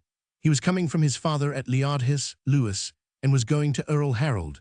During the same trip, they took 12 ounces of gold from Sigurd Cloffi, a housecarl of Earl Harald S. This money had been left at the homestead, but the owners were in Kirkjuvag, Kirkwall. Then Sweyn went over to Ness Caithness and up through Scotland. He found Malcolm 399, King of Scots, who was then 9 winters old, in a party in Aberdeen. Sweyn spent a month there and was well entertained. The King of Scots insisted upon his enjoying all those emoluments of Caithness which he had before he became Earl Harald's enemy. Chapter 89 of Sweyn and Anakal. After this Sweyn prepared to go away, and the King of Scots and he parted very good friends. Then Sweyn went to his ships, and sailed from the south to the Orkneys. Anakal was at Durness when Sweyn sailed from the south, and they saw them sailing east off Muley. 400 they sent Gauti, a bandi of Skegjarnarstadir, 400 won to Sweyn, and Anakal requested him to come to terms with Fugl about the seizure of the ship, because Anakal and Fugl were related to each other. When Gauti found Sweyn and told him Anakal's message, he sent a messenger back to Anakal, asking him to go to Sandy, that they might meet there, because he, Sweyn, had to be there himself. They had a peaceful meeting there and came to terms, and the result was that Sweyn should make the award as he liked himself. After that Anakal formed an alliance with Sweyn and bound himself to make peace between Sweyn and Earl Erlend when he came from the east, for they were bitter enemies on account of the burning of Frakork. Sweyn and Anakal went to Striansi and lay off Hofsness 400 to some nights. At this time Thorfinn Bessason lived at Striansi. His wife was Ingigerd, Sweyn's sister, who had been deserted by Thorbjorn Clerk. Chapter 90 the reconciliation of Earl Erlend and Sweyn. When Sweyn and Anakal were lying off Hafsnes, Earl Erlend arrived there from Norway. Anakal and Thorfinn endeavored to reconcile him to Sweyn, but he gave an unfavorable answer, saying that Sweyn had always been 157 opposed to his kinsmen, and had not kept the agreement between him and Earl Otter that he should help him to the Dominion. Then Sweyn offered the Earl his support, and they were negotiating the whole day, yet the Earl would not be reconciled until Anakal and Thorfinn declared that they would follow Sweyn from Orkney if the Earl would not make peace with him. Earl Erlend then told the message from King Eystein that he should have that part of the Orkneys which had formerly been held by Earl Harald. When they had made peace, Sweyn gave the advice that they should go to Earl Harald before he heard this from others and ask him to surrender the Dominion. Sweyn's advice was acted upon. They found Earl Harald on board his ship off Kjerkstadir, 403. It was in the evening of Michaelmas that Harald and his men saw long ships approaching, and suspecting them to be enemies, they ran from the ships into the castle. There was a man named Arni, Raffin's son, who ran from Earl Harald's ship to Kirkjuveg. He was so frightened that he forgot that he had his shield at his shoulder until it stuck fast in the door. Earl Erlend and Sweyn ran from their ships and pursued Earl Harald to the castle and attacked them both with arms and fire. The assailed defended themselves bravely until night parted them. Many were wounded on both sides, and Harald and his men would soon have been exhausted if the attack had lasted longer. The next morning, the BNDR and their mutual friends arrived and tried to make peace between them. Earl Erlend and Sweyn were very reluctant to make peace. In the end, however, they agreed on condition that Harald should swear to let Earl Erlend have his part of the islands and never demand it from him. These oaths were made in the presence of the best men in the islands. 158. After that, Earl Harald went over to Ness, Caithness, and to his friends in Scotland, accompanied by only a few men from the Orkneys. Earl Erlend and Sweyn called together a thing meeting with the BNDR in Kirkjuveg, and they arrived from all the islands. Earl Erlend pleaded his cause, saying that King Eystein had given him that part of the Orkneys of which Earl Harald had charge, and he requested the BNDR to receive him, showing them King Eystein's letters, which proved his words. Sweyn, and many others of his friends and kinsmen, spoke in favor of the Earl, and at last the BNDR promised obedience to Earl Erlend. Then he took possession of all the islands and became ruler over them. It was an agreement between Earl Erlend and the BNDR that he should not hinder Earl Ragnvald from taking possession of that part of the islands which belonged to him, if it should be granted him to come back. But if Earl Ragnvald should demand more than one half of the islands, they should help Earl Erlend to resist his claims. Sweyn, a slave's son, was frequently with Earl Erlend and asked him to be on his guard and not to trust Earl Harald or the Scots. The most part of the winter they were on board their ships and had scouts on the lookout. Towards Yuletide the weather began to grow boisterous, and Sweyn went home to his estate in Gerksey and asked the Earl not to relax his vigilance though they parted, and the Earl did so. He remained on board his ships and had nowhere a Yule feast prepared for him in the islands. Chapter 91. Earl Harald comes unperceived to the Orkneys. The 11th day of Yuletide, it happened in Gerksey that Sweyn was sitting at his drink with his men. Rubbing his nose, he said, "I think Earl Harald is now on his way to the islands." His men replied that this was unlikely, on account of the strong gales prevailing at that time. 159 He replied, "I know such is your opinion, and I shall not therefore send intelligence to the Earl now, merely on the strength of my presentiment, yet I suspect it is necessary." Then the subject was dropped, and they went on drinking as before. Earl Harald commenced his voyage to the Orkneys during Yuletide. He had 4 ships and 100 men. 2 nights he lay under Gerksey Grimsey. They landed in Hafnarvag, 404 in Hrossi, and the 13th day of Yuletide they walked to Fjord Firth. They spent the Yule holiday at Orkahog. 405, 2 of their men were seized with madness, which retarded their journey. It was near day when they came to Fjord Firth. There they learned that Earl Erlend was on board his ship, but that he had been drinking during that day at a house on shore. The Harald and his men killed 2 men, one was named Ketil, the name of the other is not mentioned, and made 4 prisoners, Arnfinn, Anakal's brother, another man called Liatolf, and 2 others. Harald and Thorbjorn Clerk returned to Thorsa. The brothers Benedict and Eirik went to Lamberborg, taking Arnfinn with them. 160 As soon as Earl Erland became aware of the enemy, he sent men during the night to Gerksey to tell Sweyn. He pushed out his boats immediately and went to see Earl Erland, according to the message, and they stayed on board the ships a great part of the winter. Benedict and his brother sent word that Arnfinn would not be liberated unless Earl Erland sent them back their ship, which had been seized off Kjaerstadier. The Earl was willing to give up the ship, but Anakal dissuaded him from it, saying that Arnfinn would get away without this sacrifice. On the Wednesday before Lent, Anakal and Thorstein, Ragnar's son, went over by night to Ness Caithness in a boat with 20 men. They hauled the boat ashore under a cliff in a hidden creek. Then they went up and hid themselves in some copsewood a short distance from Thrasvik Fresick. They had fitted up the boat in such a way that the men seemed to be each in his place.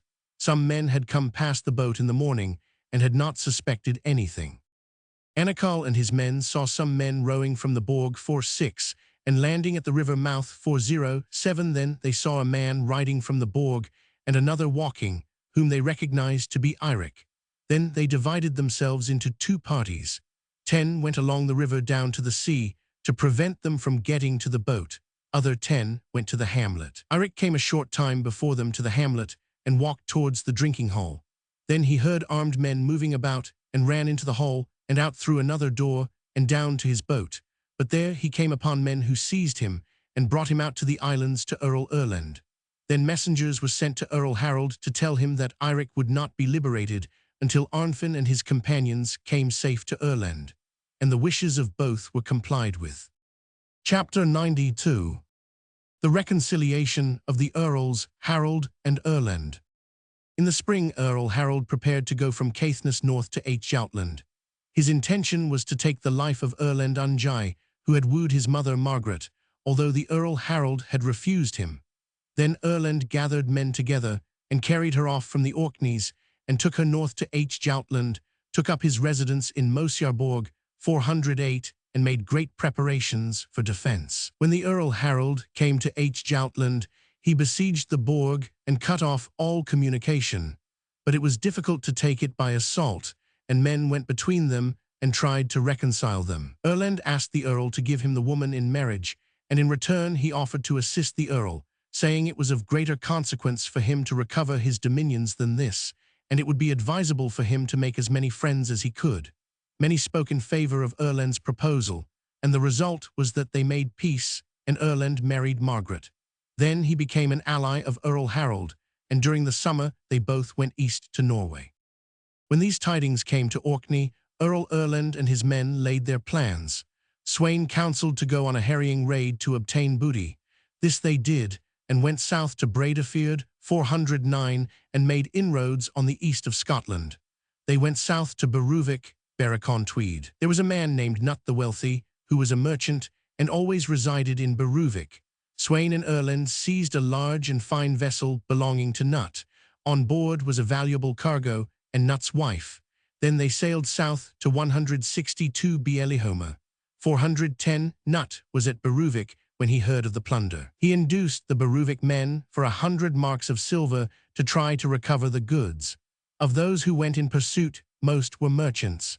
They went in 14 ships to search for them. When Earl Erland and Sweyn were lying under Bielihomer, Sweyn said in the night that they should sleep without awnings, saying that he expected that the Beruvik men might come upon them during the night in great numbers. A gale was blowing, and no heed was paid to Sweyn's words, and they slept under the awnings, except in Sweyn's ship, where there was no awning abaft the mast. Sweyn was sitting on a chest in a fur coat, saying that he wished to be ready during the night. One of Sweyn's crew was called Einar Scaife. He said that Sweyn's bravery was much talked of, that he was called a bolder man than others, but now he dared not have awnings on board his ship. Watchmen were on shore in the island. Sweyn, hearing that they did not agree about what they saw, went up to them and asked what they were disputing about. They said they were not sure what it was that they saw. Sweyn had keener sight than any of his men, and when he looked he saw 14 ships approaching them from the north. Then he went on board his ship again and told his men to wake up and take down the awnings, and then a great outcry arose, everyone asking Sweyn what they should do. He told them to be silent, and said that his advice was to moor the ships between the island and the mainland, adding, "We shall see whether they do not pass by us, and if they do, we shall part. But if they attack us, we shall row against them as vigorously as possible, and let us make a stout resistance if we meet." Others spoke against this plan, saying the only way was to sail from them, and so they did.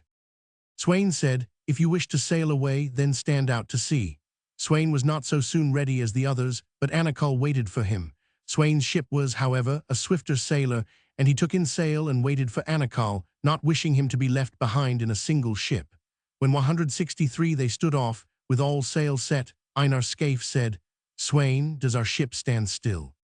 Sweyn replied, "I do not think so, but I advise you not to question my courage any more, since through your fright you cannot tell whether the ship moves or stands still, yet it is one of the swiftest sailors." They put in under Mosey 411, and Sweyn sent men to Edinburgh to tell the King of Scots of his plunder. But before they came to the town, they met 12 men on horseback who had saddlebags filled with silver, and when they met they inquired after Sweyn, a Sleif's son. The others told where he was, and asked what they wanted with him.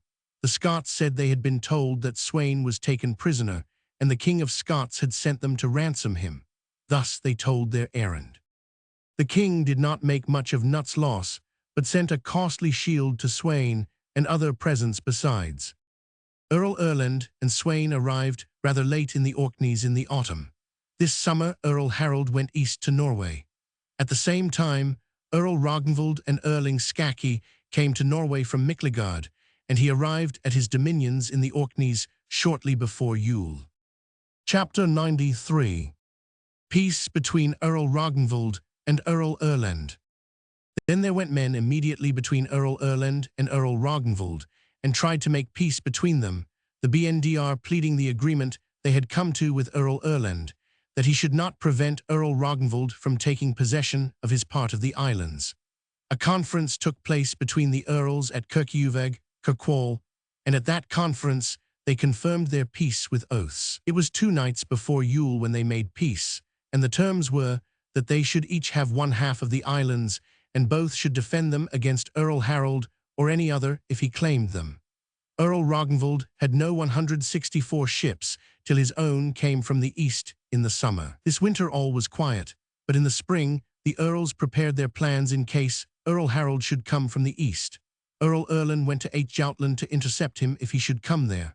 Earl Ragnvald went over to Thorsa, because Earl Harald was expected to go there if he came from the east, as he had there many friends and kinsmen. Earl Erland and Sweyn were in Jutland during the summer, and kept back all ships, so that none went to Norway. In summer Earl Harald left Norway with 7 ships, and landed in the Orkneys. 3 of the ships, however, were driven by stress of weather to Jutland, and these were seized by Sweyn and Earl Erland. When Earl Harald came to the Orkneys, he heard of the agreement of Earl Ragnvald and Earl Erland, that each of them should have one half of the islands, and then he saw that no territory was intended for him. He resolved to go over to Ness, Caithness, to Earl Ragnvald before Earl Erland and Sweyn came from the east. They were in Jutland, when they heard that Earl Harald had arrived in the Orkneys with 5 long ships, and prepared to go thither immediately. In Dinrast 412, they had strong currents and severe gales, and there they parted. Sweyn was driven back to Fridery Fair Isle with 12 ships, and they thought the Earl had perished. From Fridery they went to Sandy, where they found Earl Erland with 3 ships. It was a joyful meeting for them. Then they went to Hrossi mainland, and inquired about Earl Harald's movements. Chapter 94. Peace is talked of. Now it is to be told that Earl Harald came to Thorsa with 6 ships. Earl Ragnvald was in Sutherland at the wedding of his daughter Ingirid, whom he married to Eirik Slagbrillir. He heard immediately that Earl Harald had arrived 165 at Thorsa, and rode from Beruvik 413 to Thorsa, attended by many men. Eirik was related to Earl Harald, and with many others he tried to make peace between them, saying that it was absurd for them to be at enmity because of their relationship, their upbringing, and their long alliance. At last matters came so far that a meeting was appointed and truce made. They should meet in a certain castle at Thorsa 414 and talk together alone, but an equal number of their men should be outside the castle. They talked a long time and agreed very well. They had not seen each other since Ragnvald returned. Late in the day, information was given to Earl Ragnvald that Earl Harald's men were coming there armed. Earl Harald said that no harm would be done. Then they heard heavy blows outside and ran out. Thorbjorn Clerk had arrived there with a large party and attacked Ragnvald's men immediately. The earls called to them that they should not fight. Then the inhabitants of the town came running to the spot to separate them. 13 of Earl Ragnvald's men were killed, and he himself was wounded in the face. Chapter 95. Sweyn's plans. After this, their friends made an effort to establish peace between them, and the result was that they made peace, which they confirmed by oaths. They renewed their alliance, pledging their faith and shaking hands, and it was resolved that they should go that very night out to the Orkneys to attack Earl Erlend. They went out on the Pentland Firth with 10 ships, taking the course to Rinnarsea. 415-166 they landed in Vidavag, 416 and went on shore. Erlend and his men lay on board their ships in Bardvik, 417, and from there they saw a crowd on Ragnvaldsea and sent out spies. When they heard of the reconciliation of the earls, it was also said that Earl Erlend would not be permitted to plunder on shore or to obtain provisions in any other way, and their intention was to prevent them from getting any food in the island. Earl Erlend held a meeting and consulted his men, and they agreed to leave it to Sweyn to say what should be done. Sweyn replied that they should sail that very night over to Caithness, saying that they had no strength to contend with both the earls there in the islands. He gave out that they intended to go to the Sudreyar Hebrides and winter there. It was Michaelmas Eve when they sailed out on the Firth, but when they came over to Ness, Caithness, they ran up into the country and drove down a great number of cattle, which they brought on board their ships. There were strong currents and bad weather, so that the Firth was frequently impassable. But when favorable weather came, Sweyn sent a man in a boat from Ness to give information that Earl Erlend had made a great strand hewing 418 in Caithness and was ready to sail to the Sudreyar when there was a favorable wind. When this came to the ears of Earl Ragnvald, he called his men together and made a speech to them, telling them to be on their guard, to be wary, and sleep every night on board their ships. For now, he said, Sweyn may be expected every hour in the islands, the more certainly the more he talks of going away. Early in the winter, Earl Erlend and Sweyn left Thorsa and took their course by the west of Scotland. They had 6 large longships, all well manned. They had to row, and when they had gone some distance from Caithness, Earl Ragnvald's spies went out to the islands and told him the 167 news. Then the earls moved their ships to Scalpade, Scapa, and Earl Ragnvald wished them to stay a while on board. When Sweyn and Erlend came west off Store, 419, the former said that they should not distress themselves by rowing any farther, and asked his men to put the ships about and set the sails. This action on the part of Sweyn was thought foolish, yet his men did as he desired them. When they had been sailing for a while, the ships began to speed, because there was a fine breeze, and nothing is said of their voyage until they came to Vagaland, 420 in Orkney. There they heard that the earls were lying at Scalpade, off Narrowstadia, 421, with 13 ships. There were Erlend Unjai, Eirik Slagbrillir, and many other men of note. Thorbjorn Clerk had gone out to Papuli, 422 to Hakon Karl, his brother-in-law. It was 4 nights before Simon's Mass when Sweyn, a slave's son, decided to attack the earls during the night, but it was thought rather hazardous, as their followers were so much more numerous. Yet Sweyn insisted on having his own way, and so he did, because the earl wished to follow his advice.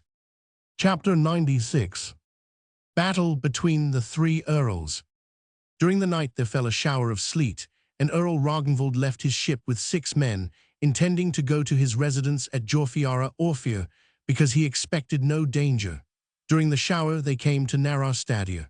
An Icelander, by name Botolf Begla, an excellent skald, lived there. He pressed Earl Ragnvald with many invitations to stay there during the night.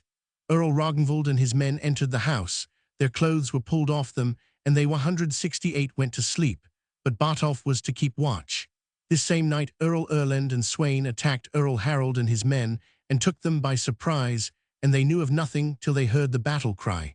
they flew to arms and defended themselves bravely. Many were killed, and the attack ended in this way, that Earl Harald leaped on shore when there were only 5 men left in his ship. Bjarni, brother of Erlend Ungi, a noble man, fell there, and 100 men with him, and a great number were wounded. All the Earl's men jumped from the ships to reach the shore and fled.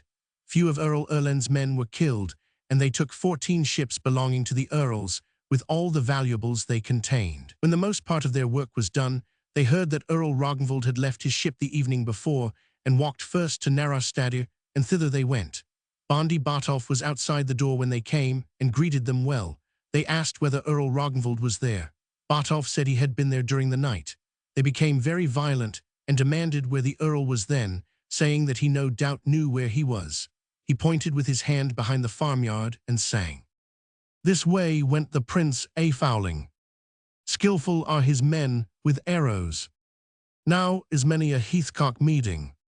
Death beside the verdant hillocks, where the elmbow of the hunter, keenly bent as if by magic, makes the moorfowl quickly perish.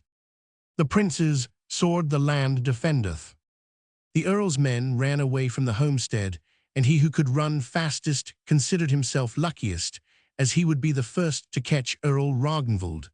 Bartolf went into the house, awoke the Earl, and told him what had happened during the night, and also what the Earl's men were doing. Ragnvald and his men started up instantly and put on their clothes. Then they went away to the Earl's residence at Jorfiara, and when they came there, they found Earl Harald in hiding. The Earls Harald and Ragnvald went immediately 169 over to Ness, each in a separate boat. One had 2 men, the other 3. All their men went over to Ness, wherever they could get a boat. Earl Erlend and Sweyn took the ships belonging to the Earl and a great quantity of other property.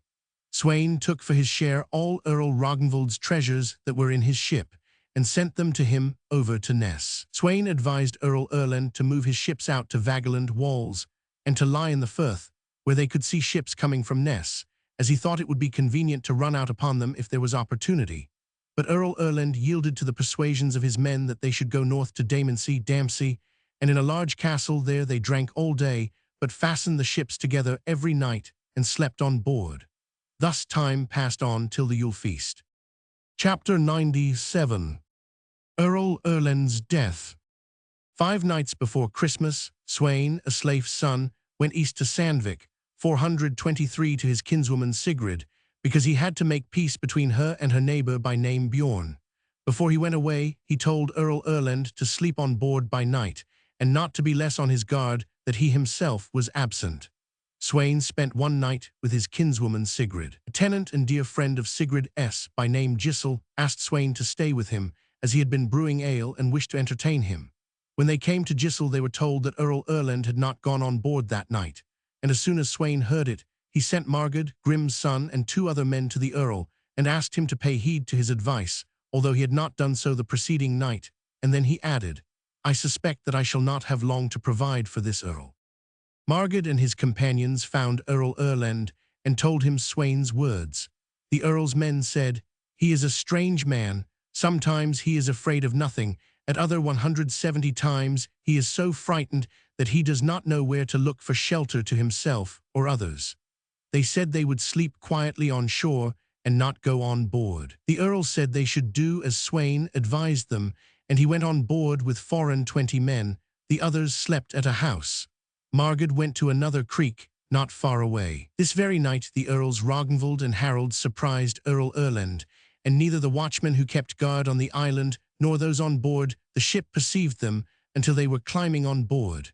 A man named Orm and another Yufi were in the forepart of the Earl's ship.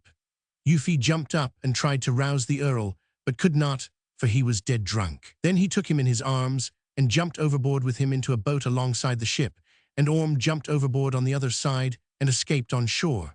There Earl Erlend was slain, and most of those on board.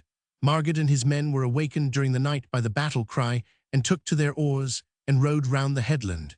It was clear moonlight, and they saw when the Earls went away, and they felt sure that fate had decided between them. They rowed away first to Rendale, and sent men to Sweyn, a slave's son, to tell him what they had seen. Earl Harald wished to give Earl Erlend's men peace, but Earl Ragnvald wished to wait, in order to know whether the Earl's body would be found or not. The body was found 2 nights before Yule. A spear was seen standing in a heap of seaweed, and that spear was fast in Earl Erlend's body 424. Then it was brought to church, and peace was given to the Earl's men, as well as to 4 of Sweyn's men who had been taken. A man named John Vng was a sister's son of that John Vng who was mentioned before 425. He had been with Hakon Karl and had a child by his sister. Then he ran away and was with Anakal on piratical expeditions. But now he was with Erlend, yet he was not in the battle. All Erlend's men went to Kirkjuvag and took refuge in St. Magnus's church. The earls went there, and a meeting for peacemaking was held in the church. The earls would not pardon John until he promised to marry the woman. All 171, the men swore oaths of fealty to the earls, and John Vng became Earl Harald's steward. Chapter 98. Sweyn slays Erlend. After Earl Erlend's death, Sweyn, a slave's son, went to Rendil, and there he saw Margud, who was able to give him all the tidings of what happened in Daymansea. Then Sweyn went to Rouse, and arrived there at high water. He and his men brought all the tackle of the ships on shore and placed it in safety. They divided themselves among the farms and kept watch on the movements of the earls and other chiefs. Sweyn, a slave's son, mounted the hill with 5 men and went down to the sea on the other side. They hid themselves at the homestead in the darkness and heard a great talking. There were Thorfinn, his son Ogmund, and their brother-in-law Erlend. 426 he boasted of having given Earl Erlend the death blow, and all of them were declaring they had done right well. When Sweyn heard this, he and his companions went in upon them. Sweyn was quickest, and immediately dealt Erlend a death blow. They took Thorfinn prisoner and brought him away, but Ogmund was wounded. Sweyn went to Thingvall, 427, to his father's brother Helgi, and there they spent the first days of Yule in hiding. Earl Ragnvald went to Daymansea, but Earl Harald was at Kirkjuvag during Yuletide. Earl Ragnvald sent men to Thingvall to Helgi and asked him to tell his kinsman Sweyn, if he knew anything of his whereabouts, that Earl Ragnvald invited him to spend the Yule with him, and he would try to make peace between him and Earl Harald. When Sweyn received this message, he went to Earl Ragnvald and remained with him during the rest of the Yuletide and was well treated. Chapter 99. Of Earl Harald and Sweyn, a slave's son. After Christmas, a meeting was appointed to make peace between the earls and Sweyn, when they should finally settle all matters about which reconciliation had been made. When they met, Earl Ragnvald took great pains to make peace between them. Others, however, who were not Sweyn's friends or kinsmen, spoke against him, saying that he would always be causing disturbances if he were not expelled from the islands.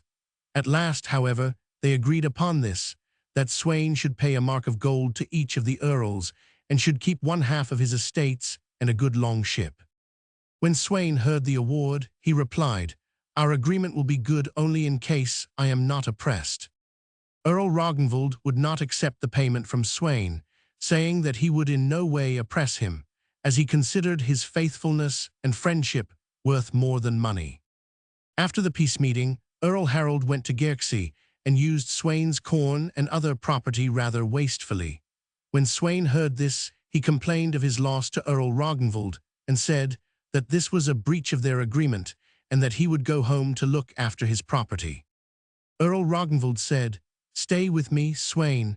I shall send a message to Earl Harald, for he will be more than a match for you to deal with, strong and brave as you are." Sweyn was not to be dissuaded, and went with 10 men in a boat to Gerksey and arrived there late in the evening. They went behind the houses, and Sweyn wished to set fire to the hall and burn down the homestead and the earl within it. A man named Sweyn, Blackari's son, the most notable of Sweyn's companions, dissuaded him from doing so, saying that the earl was not perhaps in the homestead, and if he was there, he would neither permit Sweyn's wife nor his daughter to go out, and it was never to be thought of to burn them. Then they went up to the door and into the entry. Those who were inside the hall jumped up, and 173 closed the door, and then Sweyn and his men became aware that the earl was not in the house. Those who were within soon ceased resisting, surrendered their weapons to Sweyn, and went out unarmed. Sweyn gave quarter to all Earl Harald's men. He poured out all his beer and took away his wife and daughter. He asked his wife Ingrid where Earl Harald was, but she would not tell him. He then said, "Say nothing then, but point to where he is." She would not do that either, because she was related to the Earl. Sweyn gave up some of the arms when they came on board the ships, but the effect of this was that their agreement of peace was at an end.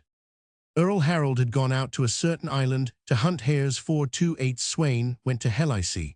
429 It rises abruptly from the sea, and there is a large cave in the cliffs, the mouth of which is flooded at high water. When the Earl's men got their weapons from Sweyn, they went to Earl Harald and informed him of these doings of Sweyn's. The Earl had his ship set afloat and ordered his men to row after him. He said, "This time our meeting with Sweyn shall be decisive." Then they rowed in pursuit of him, and soon they saw and recognized each other. When Sweyn saw that they gained on him, he said, "We must devise some scheme, because I do not care to meet the Earl with so great odds against me as I suspect there are. Let us go to the cave and see how we fare." When Sweyn came to the cave, it was ebb tide.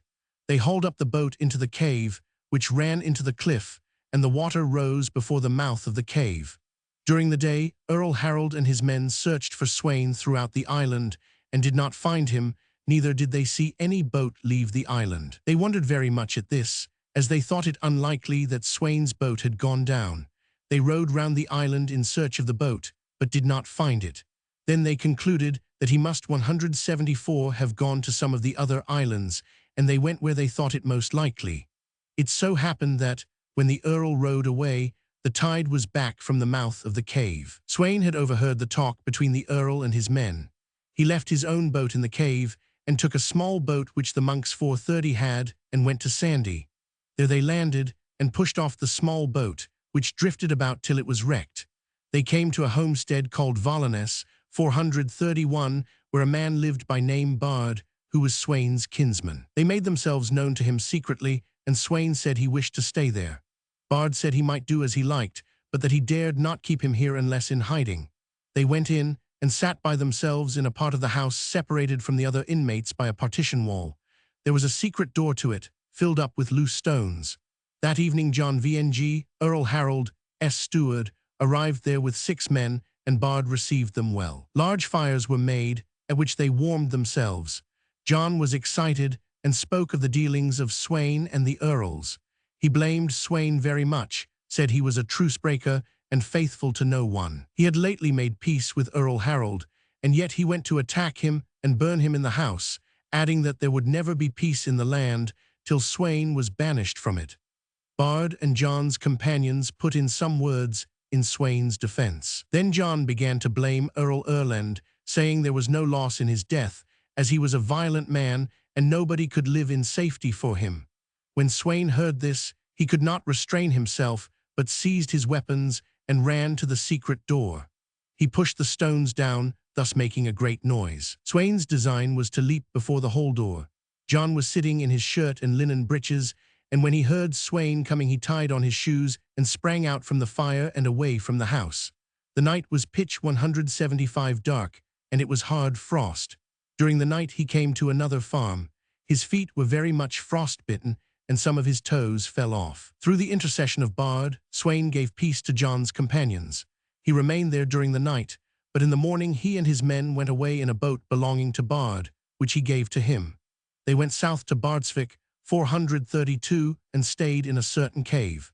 Sometimes Sweyn took his meals at a house during the day, but slept during the night down by his boat, and thus he guarded himself against his enemies. Chapter 100 of Ragnvald and Sweyn. One morning early Sweyn and his men saw a large long ship coming from Hrossi to Ragnvaldsey, 433, and Sweyn recognized it immediately as Earl Ragnvald's ship, which he used to command himself. They put in at Ragnvaldsey, where Sweyn's boat was lying, and 5 of them went on shore. Sweyn and his men were on a certain headland and threw stones at the Earl's men. When those on board saw this, they drew forth their arms, and when that was seen by Sweyn, they ran down to the beach and pushed their boat afloat and jumped into it. The long ship stuck fast on the beach. When they rowed past it, Sweyn was standing up with a spear in his hand. When Earl Ragnvald perceived it, he took a shield and held it before him, but Sweyn did not throw the spear. When the Earl saw that they would get away from them, he ordered a truce shield to be held aloft and asked Sweyn to go on shore. When Sweyn saw this, he told his men to put to land, saying that it was his greatest satisfaction to be at peace with Earl Ragnvald.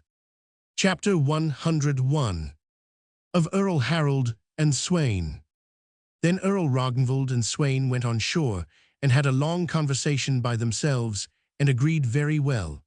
While they were talking, they saw Earl Harald sailing from Caithness to Vagaland Walls, and when the ship approached the island, Sweyn asked what was to be done. The Earl said Sweyn should go over to Ness immediately. This was during Lent. They left Ragnvaldsey at the same time. The Earl went to Hrossey, 434, but Sweyn went west to Stromsey, Stroma. Earl Harald saw the boat and thought he recognized it as Sweyn's and went immediately into the firth in pursuit. When Sweyn saw the pursuit, they left the boat and hid themselves.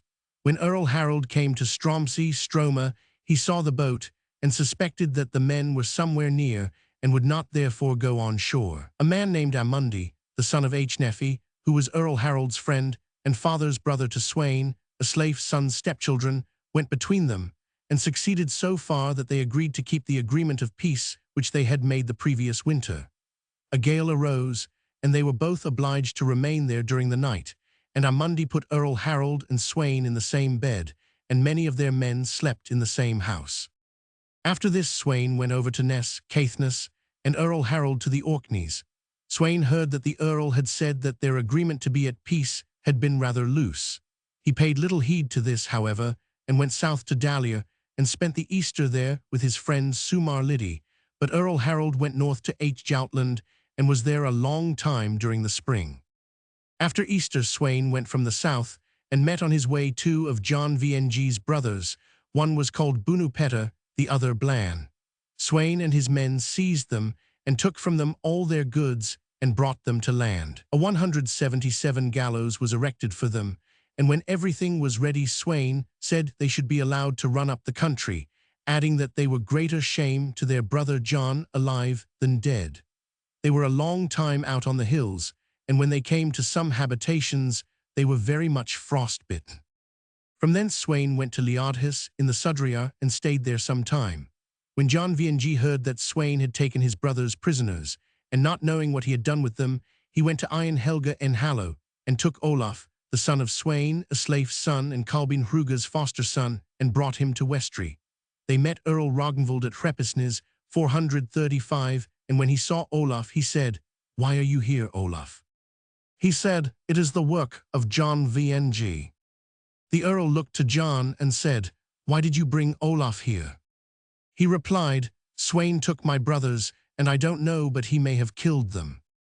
The Earl said, "Take him back again as quickly as you can, and do not dare to do him any harm, whatever may have become of your brothers, for if you do, you will not be safe in the islands from either Sweyn or Kalbin."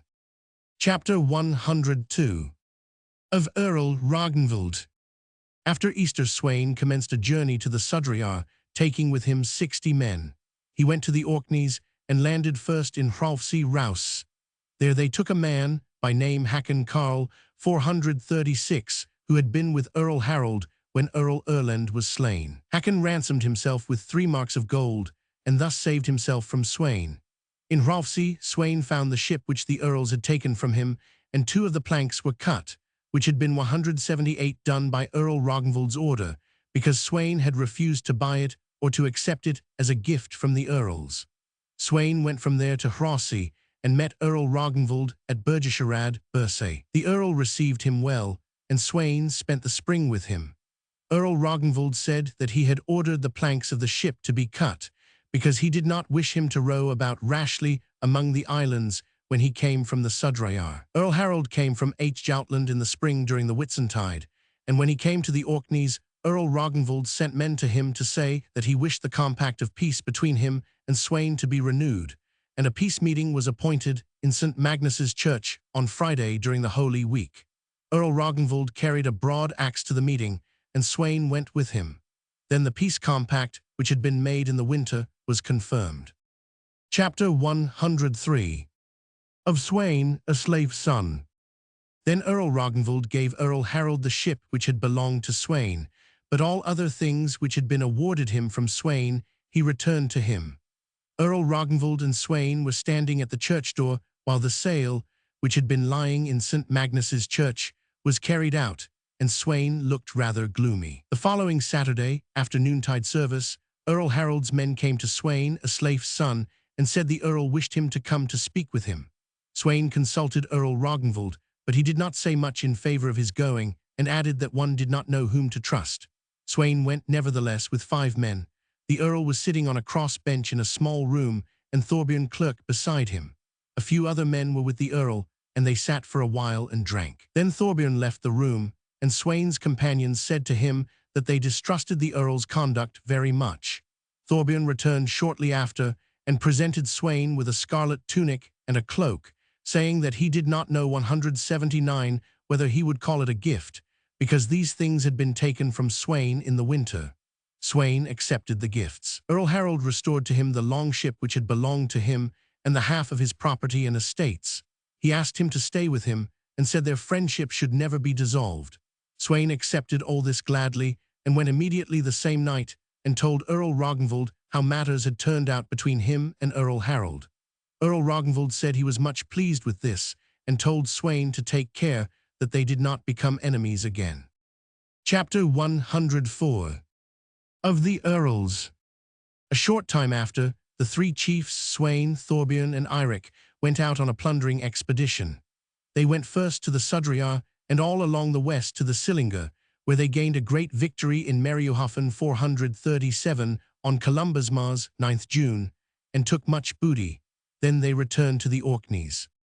When the Earls Harald and Ragnvald had made peace with Sweyn, a slave's son, they were always together, and Earl Ragnvald governed, but they agreed very well.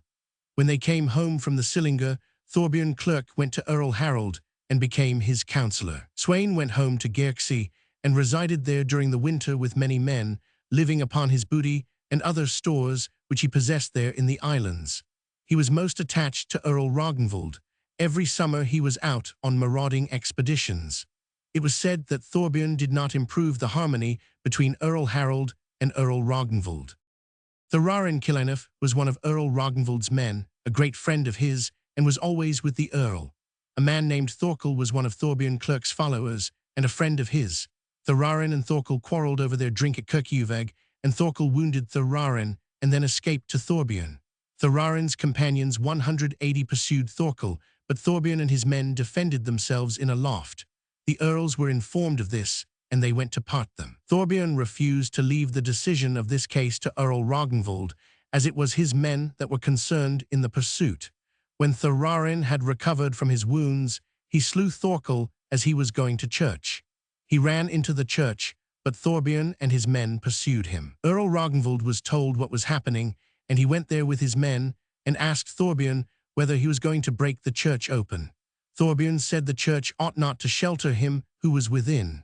Earl Ragnvald said there should be no violation of the church at this time, and Thorbjorn was pushed away from it. No agreement was come to about this case. Thorbjorn went over to Caithness and was there for a while. Then many things happened to estrange them, for Thorbjorn was often guilty of violence to women and of manslaying. He went secretly out to the Orkneys in a boat with 30 men and landed at Skalpade and walked to Kirkjuvag with 3 men. In the evening he went alone into an inn where Thorarinn was drinking and struck him a death blow immediately. Then he ran out into the darkness and far away. For this the Earl made him an outlaw in every part of his dominions. Thorbjorn went over to Ness and remained in hiding with his brother-in-law Hosfir, who was called the Strong. He had married Thorbjorn's sister, Ragnhild, and their son was Stefan Ragiafi, counselor, Thorbjorn's follower. Shortly afterwards Thorbjorn went to Malcolm, king of Scots, and remained there a while in high favor with the king. There was a man called Giljadrin with the king of Scots. He was of a great family, but a violent man. He had incurred the displeasure of the king of Scots for violent acts and manslaughters which he had committed in his kingdom. He fled to the Orkneys, and the Earls received him. Then he went to Caithness and acted as a steward for the Earls. There was a noble bondi in Caithness, by name Helgi, a friend of Earl Ragnvald S. Gilliadran quarreled with him about the stewardship, and Gilliadran attacked and killed him. After the slaughter, he went west to Scotland's fjord, and was received by a chief 181 named Sumarlidi Hold 438 who had possessions in Dalir, on Scotland's fjord. His wife was Ragnhild, the daughter of Olaf Bitterling Little Bit, king of the Sudrayar. Their sons were King Dufgol, Ragnvald, and Engul. 439, they were called the Dalvaja family. Earl Ragnvald sent for Sweyn, a slave's son, before he went out on his expedition. When they met, Earl Ragnvald asked him to have an eye on Gilliadran if he had an opportunity. Sweyn said he did not know how far he might succeed. Chapter 105. Sweyn slays Sumarlidi. Then Sweyn went on a marauding expedition, having 5 long ships. When he came west to Scotland's fjord, he heard that Sumarlidi Hold had gone on board a ship and was about to set out on an expedition. He had 7 ships, and Gilliadran commanded one. He had gone into the firths to bring up some troops that had not arrived. When Sweyn heard of Sumarlidi, he gave him battle, and it was a fierce fight. Sumarlidi Hold was killed in that fight and many men with him. When Sweyn became aware that Gilliadran was not there, he went in search of him and slew him in Meakfifjord, 440 and 50 men with him. Then he went 182 on his expedition and returned home in the autumn, as his custom was. He went to see Earl Ragnvald soon after his return, and he was much pleased with these deeds. Chapter 106. Of Earl Ragnvald and Earl Harald. Every summer the earls were wont to go over to Caithness and up into the forests to hunt the red deer or the reindeer. 441 Thorbjorn Clerk was with the King of Scots, and sometimes he went to Caithness and stayed in hiding with his friends. He had 3 friends in Caithness whom he trusted most. One was his brother-in-law Hosfir, the second Leotolf, who lived in Thorstal, and the third was Hallvard, Dufa's son, in Calfedel Calder, at a certain promontory off Thorstal. All these were his intimate friends. Chapter 107. The Slaying of Earl Ragnvald. When Earl Ragnvald had been an earl 22 winters, from the time that Earl Paul was taken prisoner, the earls went over to Caithness during the latter part of the summer as usual, and when they came to Thorsa, they heard a rumor to the effect that Thorbjorn was there in hiding with not a few men, and that he intended to attack them if he had an opportunity. Then the earls called men together and went with 100 men, 20 of whom were on horseback and the rest on foot. In the evening they went up into the valley 442 and took up their quarters for the night. When they were sitting by the fire in the evening, Earl Ragnvald sneezed very much.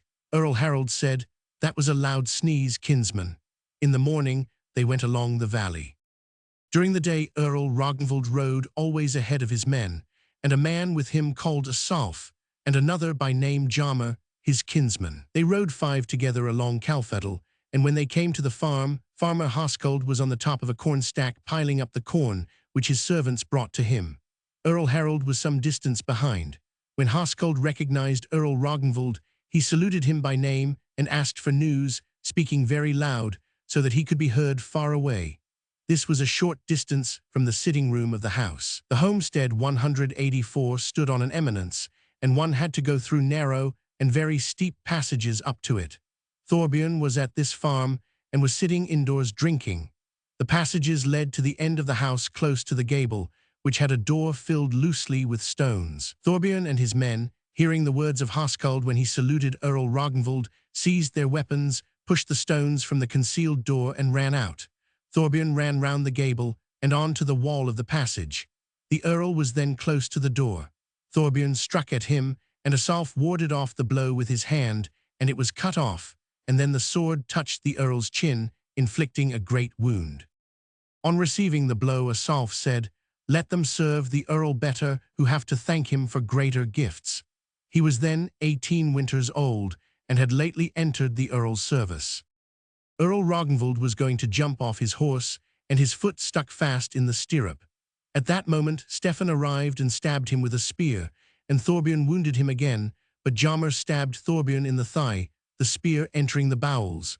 Then Thorbjorn and his men ran behind the homestead and down a steep bank into a wet morass. Then Earl Harald and his men arrived and met Thorbjorn.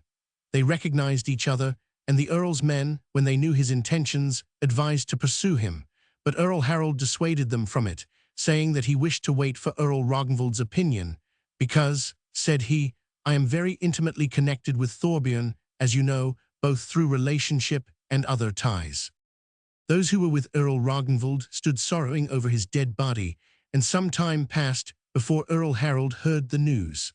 Thorbjorn and his men had got out on the bog and across the moss hag, running along it. But through the urgency of the Earl's followers, he and his men ran down to the bog, and they met at the moss hag, the two parties standing one on either side. Thorbjorn's party defended themselves from the bank, and his followers ran to his assistance from the neighboring homesteads until they were 50 in number. They defended themselves 185 bravely, for they had a strong position. The moss hag was both deep and broad, and the bog was soft, so they could only hurl spears at each other. Thorbjorn told his men to throw none back, and when the Earl's party had exhausted their missiles, they spoke to each other, and Thorbjorn called to Earl Harald, saying, Kinsman, I wish to ask you to give me quarter, and I am willing to leave the decision of this case entirely in your hands. I will reserve nothing which may contribute to your honor. I also think, kinsman, you must remember that there have been quarrels in which you would not have made such a difference between Earl Ragnvald and me that you would have killed me for having done this deed, when he had you under his thumb and left you no more power than if you had been his page. But I gave you the best gifts, and endeavored to further your honor in every way I could. The deed which I have committed is indeed a great crime, and weighs heavily upon me, but the whole of his dominions revert to you. You may also know that Earl Ragnvald intended for me the same fate which he met at my hands. And I suspect, kinsman, that if it had so happened that I were dead, and Earl Ragnvald alive, you would not have quarreled with him, and yet you wished to take away my life. Thorbjorn urged his case with many fair words, and many pleaded for him, and begged that quarter might be given him. And at last, when so many pleaded, the Earl began to listen to them. Then Magnus, the son of Gunny, Havard's son, a chief and a kinsman of the Earl S., and the noblest born of Earl Harald's followers, took speech as follows.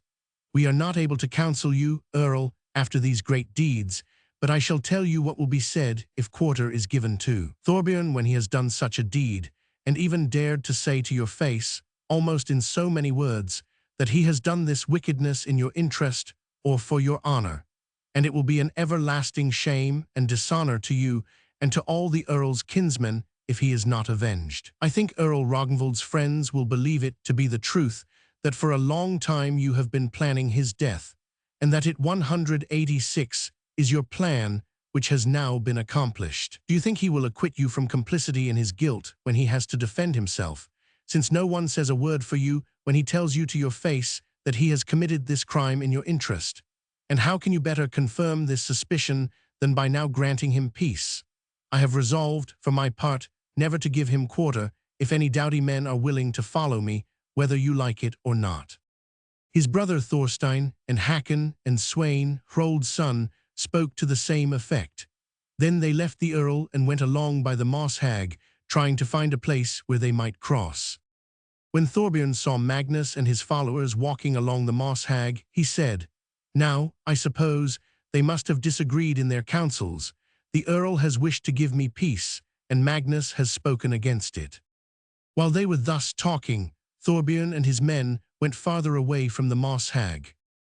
Harald's party stood on the brink, and when he saw that no quarter would be given, he leapt across in full armor, though it was 9 ells 443 broad. His followers leapt after him, but none of them were able to leap so far, and most of them caught the bank and crawled up out of the mud.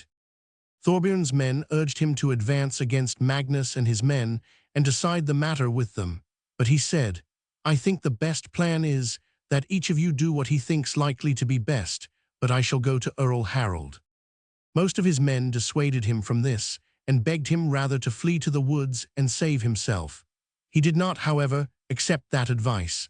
Then his followers left him and tried to save themselves in various ways, and at last there were 8 men only with Thorbjorn. When he saw that Earl Harald had crossed the ditch, he went to him and fell on his knees, saying that he brought his head to him.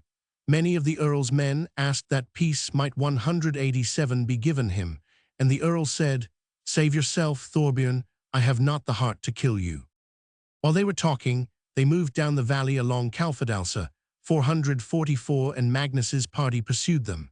When the Earl saw it, he said, "Save yourself, Thorbjorn, I will not fight for you against my men." Then Thorbjorn and his men left the Earl's party and went to some deserted shielings called Asgrim's Argin.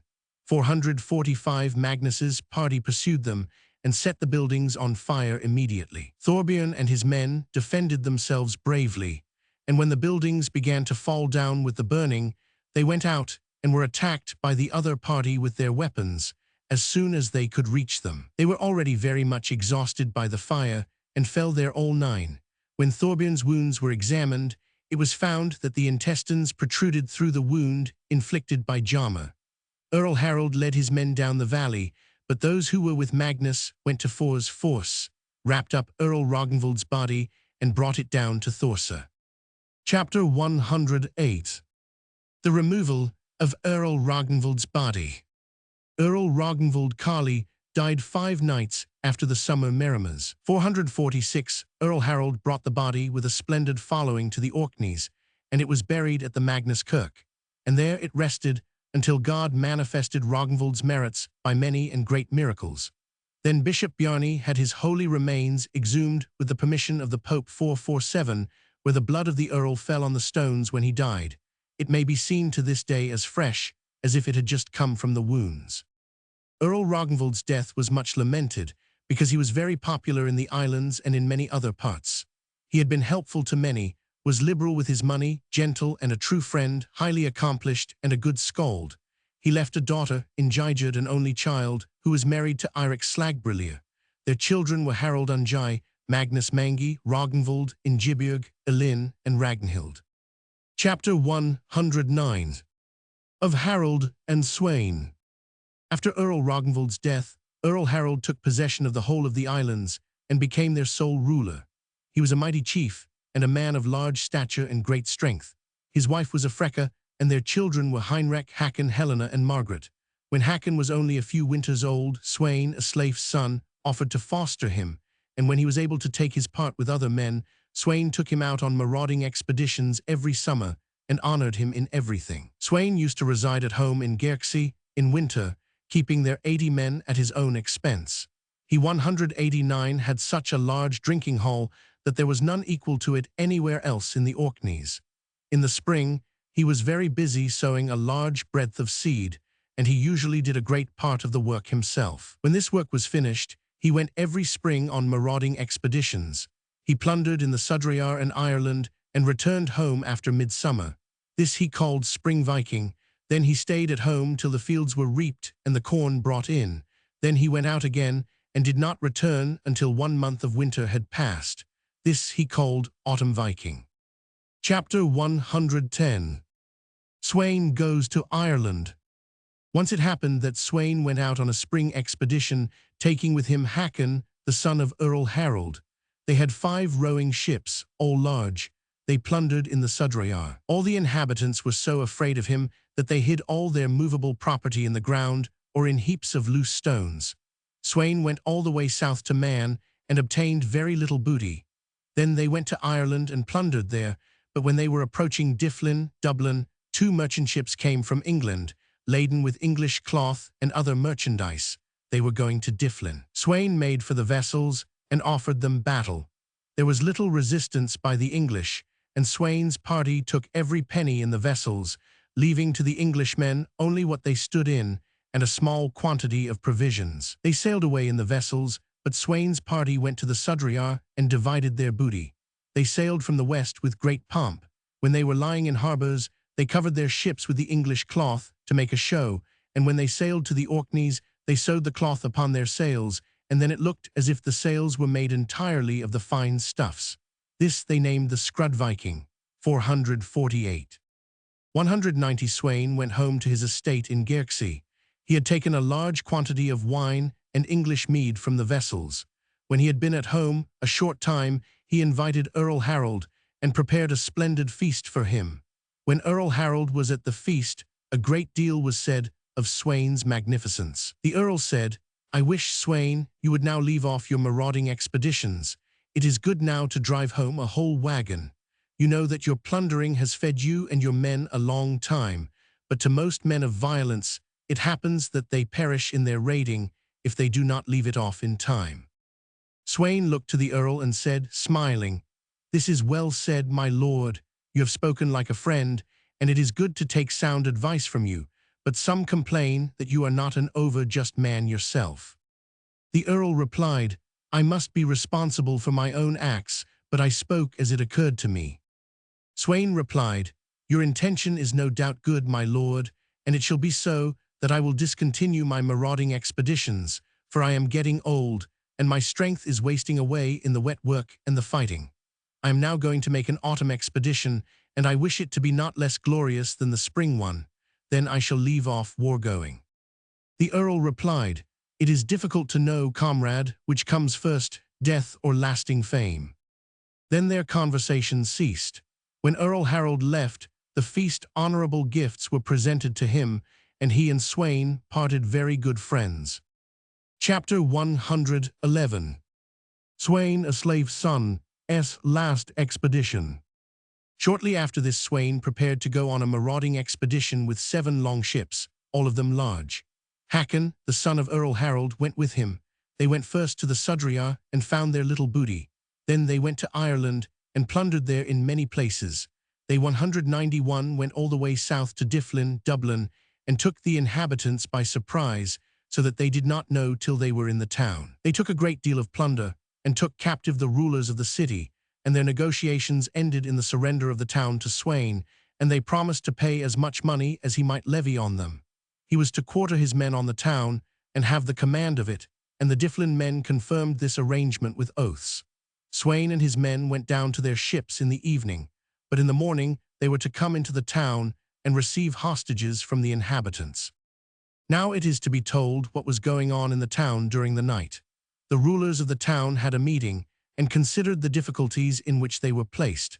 They thought it a grievous hardship that they should have to surrender their town to the Orkneymen, especially to him whom they knew to be the most exacting man in the whole West, and they came to the determination to play him false if they could. They resolved to dig large pits inside of the city gates, and in many other places between the houses, where it was intended that Sweyn's men should come in, and armed men were hidden in the houses close by. They placed such coverings over the pits as were sure to fall in when the weight of the men came upon them. Then they covered all over with straw, so that the pits could not be seen, and waited till morning. Chapter 112. Sweyn, a slave's son's fall. Next morning Sweyn and his men arose and armed themselves, and went to the town. And when they came near the gates, the Difflin men ranged themselves on both sides from the gates, along by the pits. Sweyn and his men, not being on their guard, fell into them. Some of the townsmen ran immediately to the gates, and others to the pits, and attacked Sweyn's men with weapons. It was difficult for them to defend themselves, and Sweyn perished there in the pit, 192 with all those who had entered the town. It was said that Sweyn was the last man who died there, and that he spake these words before his fall: "Know all men, whether I die today or not, that I am the holy Earl Ragnvald's henchman, and my confidence is where he is with God." Sweyn's surviving followers went then to their ships, and put out to sea, and nothing is said of their voyage until they came to the Orkneys. Here is the end of Sweyn's history, and it has been said that he was the greatest man in the western lands, either in old times or at the present day, of those who had not a higher title than he had. After his death, his sons Olaf and Andres divided their patrimony. The next summer after his death, they raised the end walls of the large drinking hall which he had in Gerksey. Andres, the son of Sweyn, married Frida, the daughter of Kolbein Hruga, and sister to Bishop Bjarni. Chapter 113.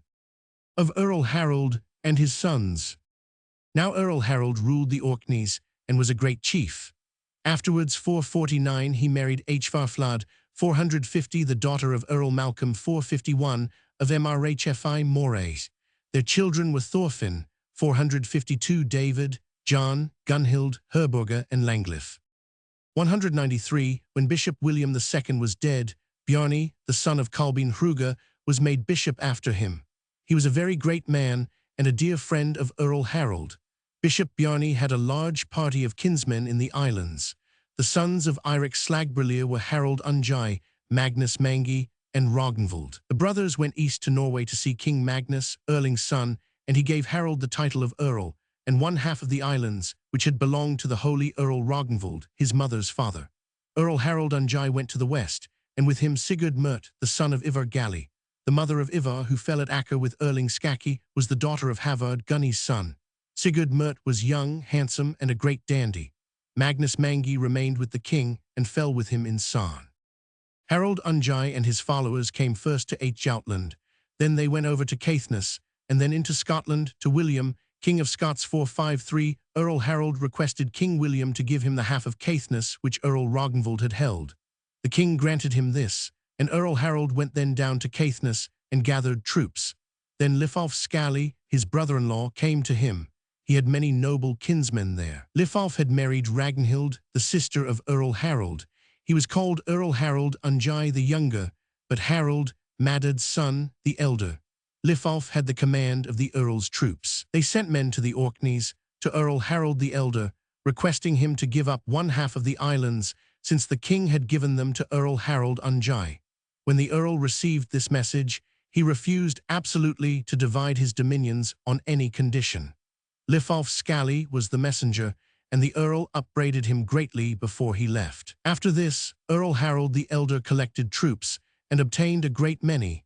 Earl Harald Ungi's party were in Caithness, and had some gathering too. When they heard that Harald the elder was collecting troops, 194, they sent Lifolf a second time across the Pentland Firth to gather information about the enemy's forces.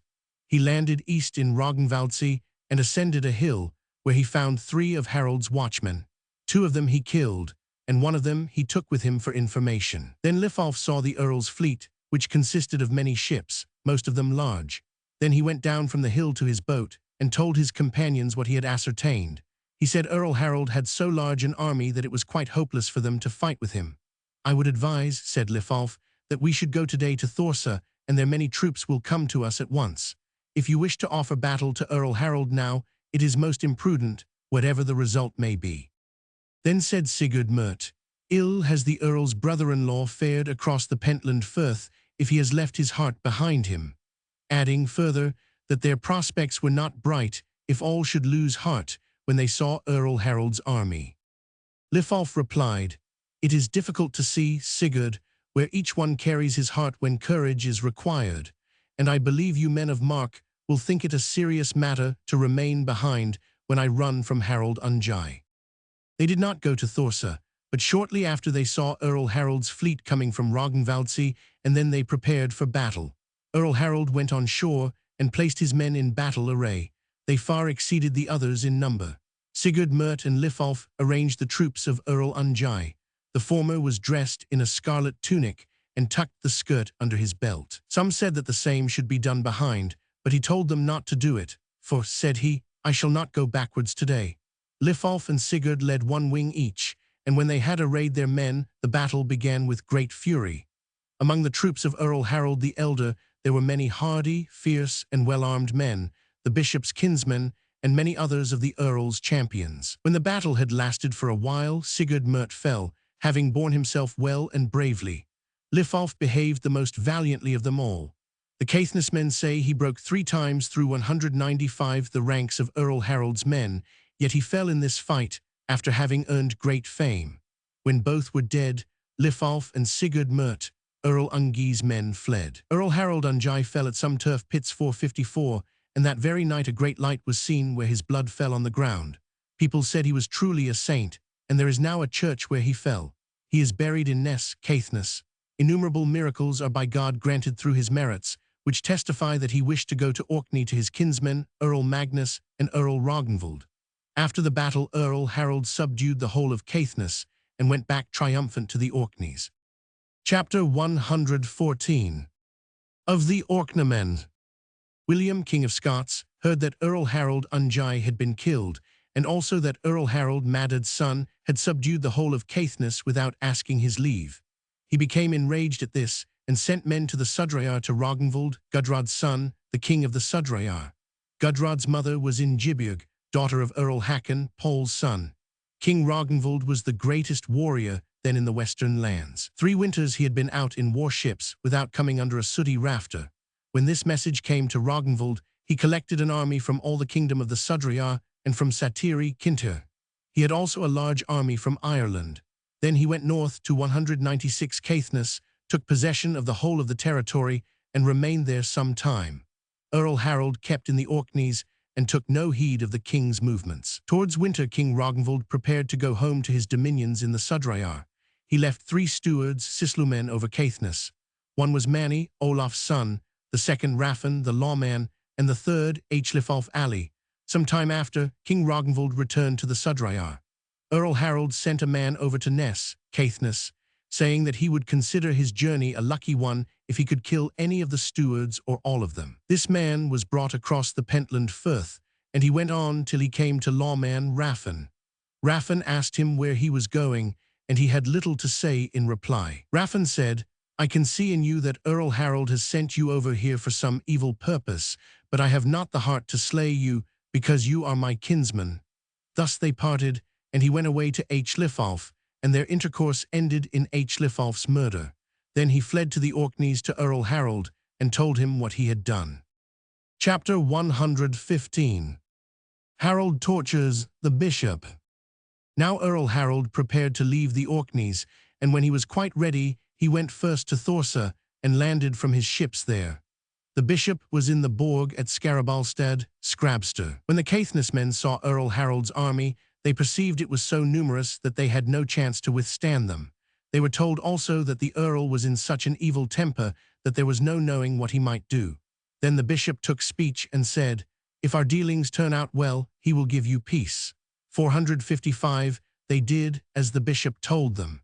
The Earl's men rushed from the ships up to the Borg. The bishop went to meet the Earl and saluted him with bland words, but their dealing turned out in this way, that Earl Harald 197 had the bishop seized, his tongue cut out, and then he caused a knife to be thrust into his eyes and blinded him. Bishop John prayed to the Holy Virgin Trollhna during his torture, and then he went on a certain bank when they let him go.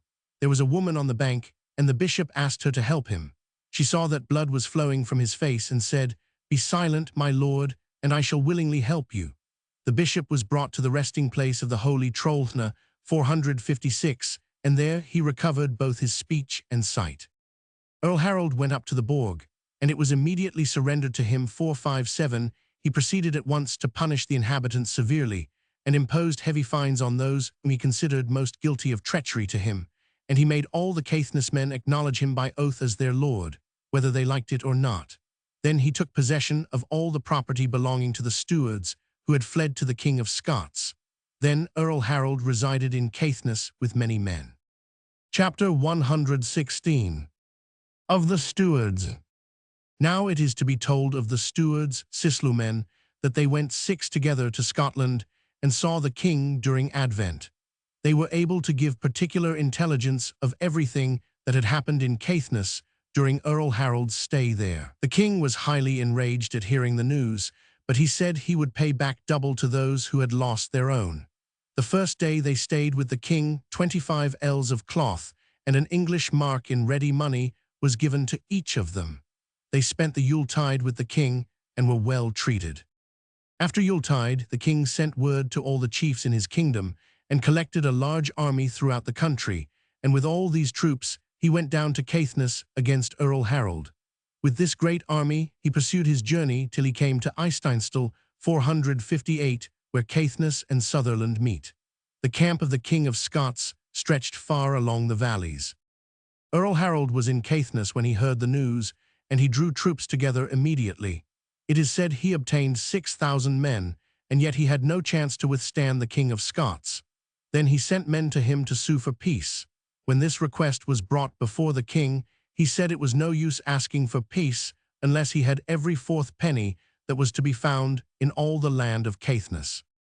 When the earl received this message, he called together the inhabitants and chiefs and consulted with them. As, however, they had no means of resisting, it was agreed that the Caithness men should pay 1/4 of all their property to the King of Scots, except those men who had gone to see the king in winter. Earl Harald went out to the Orkneys and was to have Caithness as he had it before it was given to Earl Harald Unjai by the King of Scots. Thorfinn, the son of Earl Harald, who was a hostage with the King of Scots, was blinded during these hostilities. When peace had been made, the king returned to Scotland. 199 Earl Harald was now the sole ruler of the Orkneys. In the later part of the days of Earl Harald, his brother-in-law, Olaf and John, Holkel's son, raised a party in the Orkneys and went east to Norway against King Sverrir. They made Sigurd, the son of King Magnus, Erling's son, their king. Many men of noble birth in the Orkneys joined this party, and it was very strong. They were for a while called Ijarskeggja Islanders, or Gulbinir Golden Legs. They fought with King Sverrir in Floruvaga and were beaten 4-5-9. Both John and Olaf were killed, as also their king and most of their men. After this, King Sverrir became a great enemy of Earl Harald, laying it to his charge that he was the cause of the party being raised. At last Earl Harald went from the west, and Bishop Bjarni went along with him. The earl left his case without reservation to the decision of King Sverrir. Then King Sverrir took all Jutland from Earl Harald, with its taxes, scat, and dues, as a fine, and the Earls of Orkney have never had it since 460. Earl Harald was 5 winters old when he was made Earl, and for 20 winters he and Earl Ragnvald were together Earls of Orkney. After Earl Ragnvald's death, he was 48 winters Earl of Orkney, and he died in the 2nd year of the reign of King Ingjai, Bard's son. 461 Earl Harald's sons, John and David, succeeded him, and Heinrich, his son, had Ross in Scotland. The following have been the most powerful of the Earls of Orkney, according to the relation of those who have made histories of them: Sigurd, Eystein's son, Earl Thorfinn, Sigurd's son, and Earl Harald, Maddad's son. The brothers John and David ruled the land after their father, until David died from disease, the same year as Hakon Galen died in Norway 462. After that, John took the title of Earl of all the Orkneys. Chapter 117. The burning of Bishop Adam. When Bishop John, he who was maimed by the order of Earl Harald, died in Caithness, a man who was called Adam was made bishop in his stead. None knew his family, because when a child he was found at the door of a certain church. The Caithness men found him rather exacting in his office, and blamed a certain monk who was with him chiefly for that. It was an ancient custom that the bishop should receive a span 463 of butter of every 20 cows. Every bondi in Caithness had to pay this, he more who had more cows, and he who had fewer less, and so in proportion. Bishop Adam wished to increase the impost, and demanded a span of every 15 cows, and when that was obtained, he demanded it of 12, and when this too was conceded, he demanded it of 10. But this was thought by all men most unreasonable. Then the Caithness men went to see Earl John, who was then in Caithness, and they complained of this before the earl. He said he would have nothing to do with it, adding that the case was not a difficult one. There were 2 alternatives. This was not to be endured, yet he would not say what the other might be. Bishop Adam was at Hawkirkja, 464 in Thorstal, and Earl John was a short distance off. The Caithness men held a meeting on a hill above the village where the bishop was. Lawman Raffin was with the bishop, and begged him to spare the inhabitants, saying that otherwise he feared the consequences. The bishop asked him to be of good cheer, saying that the BNDR farmers would become quiet of their own accord. Then a man was sent to Earl John, requesting him to make peace between them and the bishop. But the earl would not meddle with the matter at all. Then the BNDR ran down from the hill in great excitement, and when Lawman Raffin saw it, he warned the bishop to take care of himself.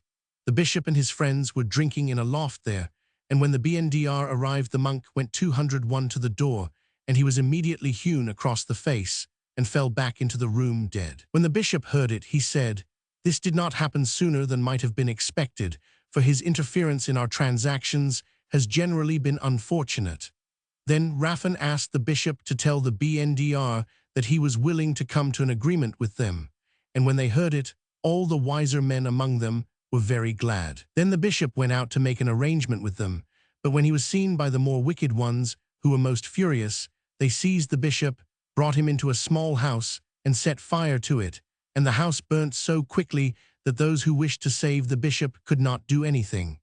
Bishop Adam perished therefore 6 5. His body was not much burnt when it was found. Then the body was buried suitably and honorably, but those who had been the best friends of the bishop sent men to the King of Scots. Alexander, son of the Holy King William, was then King of Scotland. When he heard the tidings, he became so enraged that the punishments inflicted by him for the burning of the bishop, by mutilation and death, confiscation and outlawry from the land, are still in fresh memory. And now we cannot relate more distinctly than we have here done the events concerning the Earls of Orkney. Appendix: Saga of Olaf, Tryggvi's son. From the Flatejarbok. The dominions of King Harald and Earl Ragnvald. Earl Ragnvald assisted Harald Harfagri, fair-haired, to conquer the country Norway, and he gave him the revenues of both Mri and Romsdal. Ragnvald had married Ragnhild, the daughter of Eyjolf Nefja Nose. They had a son named Eyjolf, who conquered Normandy. Eyjolf was so big that no horse could carry him, and he was therefore called Gonguralf, Eyjolf the Walker. From him the Earls of Ruda Rwan and the Kings of England are descended. They had 2 other sons, Ivar and Earl Thorir the Giandy, the Silent. Ragnvald had also sons by his concubines. They were Halad, Hrolog, and Einar, who was the youngest. One summer Harald Harfagri went to the west across the sea to punish the Vikings, as he was weary of their devastations. They plundered in Norway during the summer and spent the winters in Hjotland or the Orkneys. Harald subdued Hjotland, the Orkneys, and the Sudrayar Hebrides. He went west as far as the Isle of Man and destroyed all the dwellings in Man. He fought many battles there and extended his dominion so far to the west that none of the kings of Norway since his time has had wider dominions. In one of these battles, Ivar, the son of Earl Ragnvald, fell. So when King Harald sailed from the west, he gave Hjotland and the Orkneys to Earl Ragnvald as a compensation for the loss of his son. But Earl Ragnvald gave the islands to his brother Sigurd, who was King Harald's forecastleman, and the king gave him the title of Earl before he left the west. Sigurd remained out in the west. Earl Melbrigd slain by Sigurd. Earl Sigurd became a great chief. He formed an alliance with Thorstein the Red, son of Olaf the White, and Odd Djupodga 204, the very wealthy, and together they conquered all Caithness and much more of Scotland, Mrh Fui, Moray, and Ross.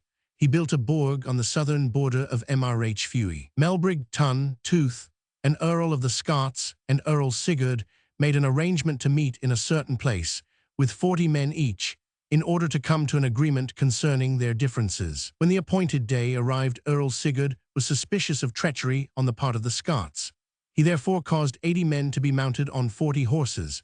When Earl Melbrigd saw this, he said to his men, "Now we have been treacherously dealt with by Earl Sigurd, for I see 2 men's legs on one side of each horse, and the men, I believe, are thus twice as many as the beasts. But let us be brave and kill each his man before we die." Then they made themselves ready. When Sigurd saw it, he also decided on his plan and said to his men, "Now let 1/2 of our number dismount and attack them from behind when the troops meet, while we shall ride at them with all our speed to break their battle array." There was hard fighting immediately, and it was not long till Earl Melbrigd fell and all his men with him. Earl Sigurd and his men fastened the heads of the slain to their saddle straps in bravado, and so they rode home triumphing in their victory. As they were proceeding, Earl Sigurd, intending to kick at his horse with his foot, struck the calf of his leg against a tooth protruding from Earl Melbrigd's head, which scratched him slightly, but it soon became swollen and painful, and he died of it. Sigurd the Powerful was buried in a mound at Ekialsbaki, 466. Sigurd's son was named Guthorm. He reigned 1 winter and died childless. When Earl Ragnvald heard of the death of Earl Sigurd and his son, he sent his son Halad out to the west, and King Harald gave him the title of Earl. Halad came out to the west and took up his residence in Hrossi, 467, but Vikings went prowling about the islands and outlying headlands, slaying men and seizing booty. The BNDR complained of their losses to Earl Halad, but they thought he did not get them much redress for their wrongs. Then Halad grew tired of the dignity and resigned the earldom, took up his odal rights, and returned to Norway, and his journey was regarded as a very ignominious one. Einar comes to the islands. 2 Danish Vikings took up their quarters in the islands. One of them was called Thorir Treskeg, Wooden Beard, the other Kalf Skirfa Skirf. When Earl Ragnvald heard this, he became 205 very angry and called his sons Thorir and Hrolog. Hrolf was at that time on a war expedition. Ragnvald asked which of them would go to the islands. Thorir said he would follow his advice. The Earl replied, "I foresee that your power will be greatest here, and your ways do not lead from home." Hrolog said, "Father, would you like me to go?" The Earl replied, "It will never be your fortune to become an Earl. Your way lies towards Iceland. There you will increase your family, and it will be a noble one." Then Einar, his youngest son, came forward and said, "Would you like me to go to the islands? One thing I will promise, which will be very acceptable to you, viz., that I shall never more come into your presence. Little honor do I enjoy at home, and it is hardly likely that my success will be less elsewhere than it is here." The Earl said, "You are not likely to become a chief, on account of your birth, for all your kin on the mother's side are thrall-born, but it is true that the sooner you go and the longer you stay, the more agreeable it will be to me." Earl Ragnvald gave him a fully equipped vessel with 20 benches, and King Harald gave him the title of Earl. The Vikings slain. Einar sailed to Jutland, and there many men gathered round him. Then he went to the Orkneys to meet Kalf Skurfa and Thorir Treskeg. There was a great battle, and both the Vikings were killed. This was said about it: "Treskeg gave he to the Tros. Skurfa fell before Thorfinn. Then Einar took possession of the lands, and soon became a great chief. He was the man who first cut turf peat from the ground for fuel at Torfnes in Scotland, for fuel was scarce in the islands. Einar was a tall man, ugly, and with one eye, yet he was very keen-sighted. Battle between Earl Einar and Prince Halfdan. When the sons of Harald Harfagri grew up, they became men of great violence and turbulence, as has been told before. The sons of Esenfrid, Halfdan Halig, High Legs, and Gudrod Leomi, Splendor, killed Ragnvald, Earl of Mri. King Harald became very angry at this, and Halfdan had to flee overseas to the west, but Gudrod became reconciled to his father. When Halfdan Halig came to the Orkneys, Earl Einar fled from the islands to Scotland, and Halfdan became king over the islands. Earl Einar came back 206 during the same year, and when they met there was a great battle, in which Einar had the victory, and Halfdan fled away. Einar sang this song: "Why are not the spear shafts flying from the hands of Hrolf and Hrolog, thickly gainst the press of warriors? Now, my father, I avenge thee, while we here are closed in battle. Sits Earl Thorir all the evening, silent o'er his cheerless drink." Next morning they found Halfdan Halig on Rinnar's hill. The Earl made a blood eagle be cut on his back with the sword, and had his ribs severed from the backbone, and his lungs pulled out. Thus he gave him to Odin as an offering for victory, and sang this song: "Oft it is that bearded men are guilty deemed for taking sheep, but my offense is that I slew the young son of the island's king. Men may say that danger waits me from the great king's speedy vengeance, but his wrath shall never daunt me, in whose shield I've made a dint." Then he had a cairn raised over him, and sang this song: "Vengeance for my father's death I have ta'en for my fourth share.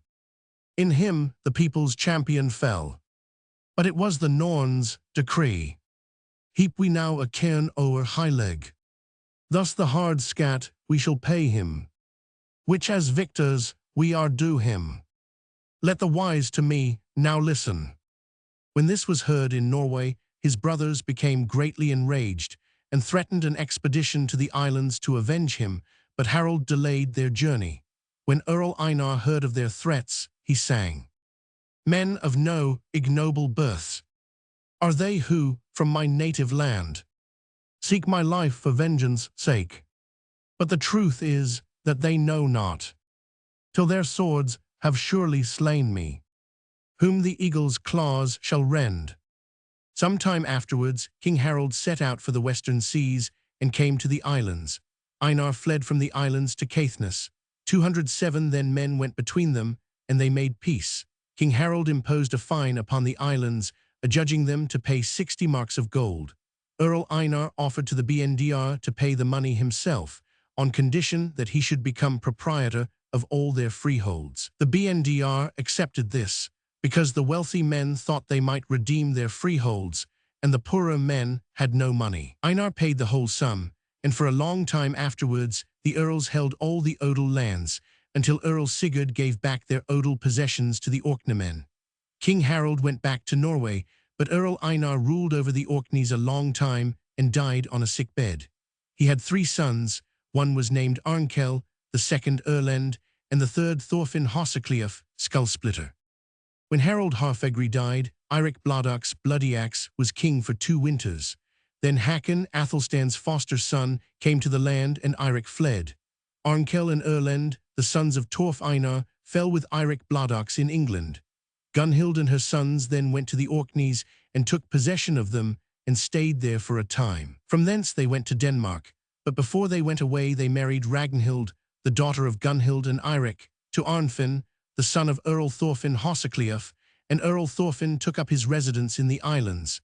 He was a great and warlike chief. He died on a sick bed and was buried in a mound on Hogga Heath 468 in Roggenvaldsea, and was considered to have been a great man. The murder of Havard. Thorfinn had 5 sons. One was named Havard Arsli, blessed with good seasons, the second Hlodver, the third Liat, the fourth Skuli, and the fifth Arnfinn. Ragnhild, the daughter of Eirik, killed her husband Arnfinn at Miakal Merkel in Caithness, and then she married Havard Arsli, his brother. He became Earl and was a good chief and blessed with good seasons. There was a man named Einar Kleining, buttered bread, the son of Havard's sister. He was a great chief and had many men and went usually on war expeditions during the summer. He accepted an invitation from Havard, and at that feast he and Ragnhild talked much together. She said that it was more suitable that such a man as he should be 208 chief and earl than Havard his kinsman, adding that the woman was well married who had him for a husband. Einar told her not to speak of such things, saying that Havard was the noblest man in the islands and that she was well matched. Ragnhild replied, "Havard and I shall not be long together after this. But it is true that men will be found in the islands who will not stick at trifles if you grudge me the dignity." By her persuasion Einar was moved to covetousness and treachery against his kinsman. They agreed that he should kill the earl and that she should marry him. Some time after Einar prepared to take out his men, but a certain spearman who was with him said, "Do not engage in this business today, wait till tomorrow, or else family murders will be frequent in your family." Einar pretended not to hear this. At this time Havard was at Steinsness 469 in Hrossi. There they met, and there was hard fighting, and it was not long till the earl fell. The place is now called Havard's Tega. 470, when this became known, Einar was considered a great nithing 471 for the deed. Ragnhild would have nothing to do with him, saying it was a mere lie that she had given him any promises. Then she sent for Einar Hardkjopt Hardmouth, who was the son of another sister of Havard. And when they met, she said it was a great shame to Havard's kinsmen that they did not avenge him, adding that she would do anything that the earl might be avenged. "It is evident," she said, "that he who avenges the earl will be most esteemed by good people and will most deserve his dominions." Einar replied, "It is said that you sometimes speak differently from what you think, but he who does this deed will expect in return that you will help him to the dominions, as well as to other things which he will consider not less important." This was the end of their talk. After this, Einar Hardkjopt went to Einar Kleining and killed him. But Ragnhild sent for their brother Liat and married him. Liat became earl and was a great chief. Now Einar Hardkjopt had killed his kinsman and was not any nearer the earldom than before. He was highly dissatisfied and wished to collect men together and subdue the islands by force. He had great difficulty in getting men, for the Orkneymen wished to serve the sons of Thorfinn Hosakliaf. Some time afterwards, the earl had Einar Hardkjopt slain. Battle between Liat and Skuli. Skuli, the brother of Liat, went to Scotland and had an earl's title given him by the King of Scots. Then he went down to Caithness and collected forces together. From thence he went to the islands and fought with his brother for the dominion of them. Liat collected a numerous army and went against Skuli. When they met, Skuli would nothing but fight. There was a severely contested battle. Liat gained the victory and Skuli fled over to Ness Caithness.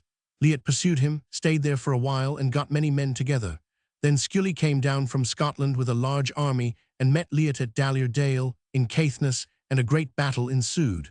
Skuli had a large army given him by the King of Scots and Earl Magbeod. 472, in the beginning of the battle, the Scots fought hotly. Earl Liat told his men to act on the defensive and to stand firm, and when the Scots could not make any impression on them, Liat incited his men and fought very fiercely himself. When this had been going on for some time, the array of the Scots was broken, and then they fled, but Skuli continued the battle and was ultimately killed. Liat took possession of Caithness, and he and the Scots were at war because they were vexed at their defeat. When Earl Liat was in Caithness, Earl Magbeod came down from Scotland with a large army, and they met at Skidamire Skitten in Caithness. Although Earl Liat's forces were not equal to those of the Scots, he fought so bravely that the Scots gave way, and the battle had not continued long when those of the Scots who were left alive fled, and many of them were wounded.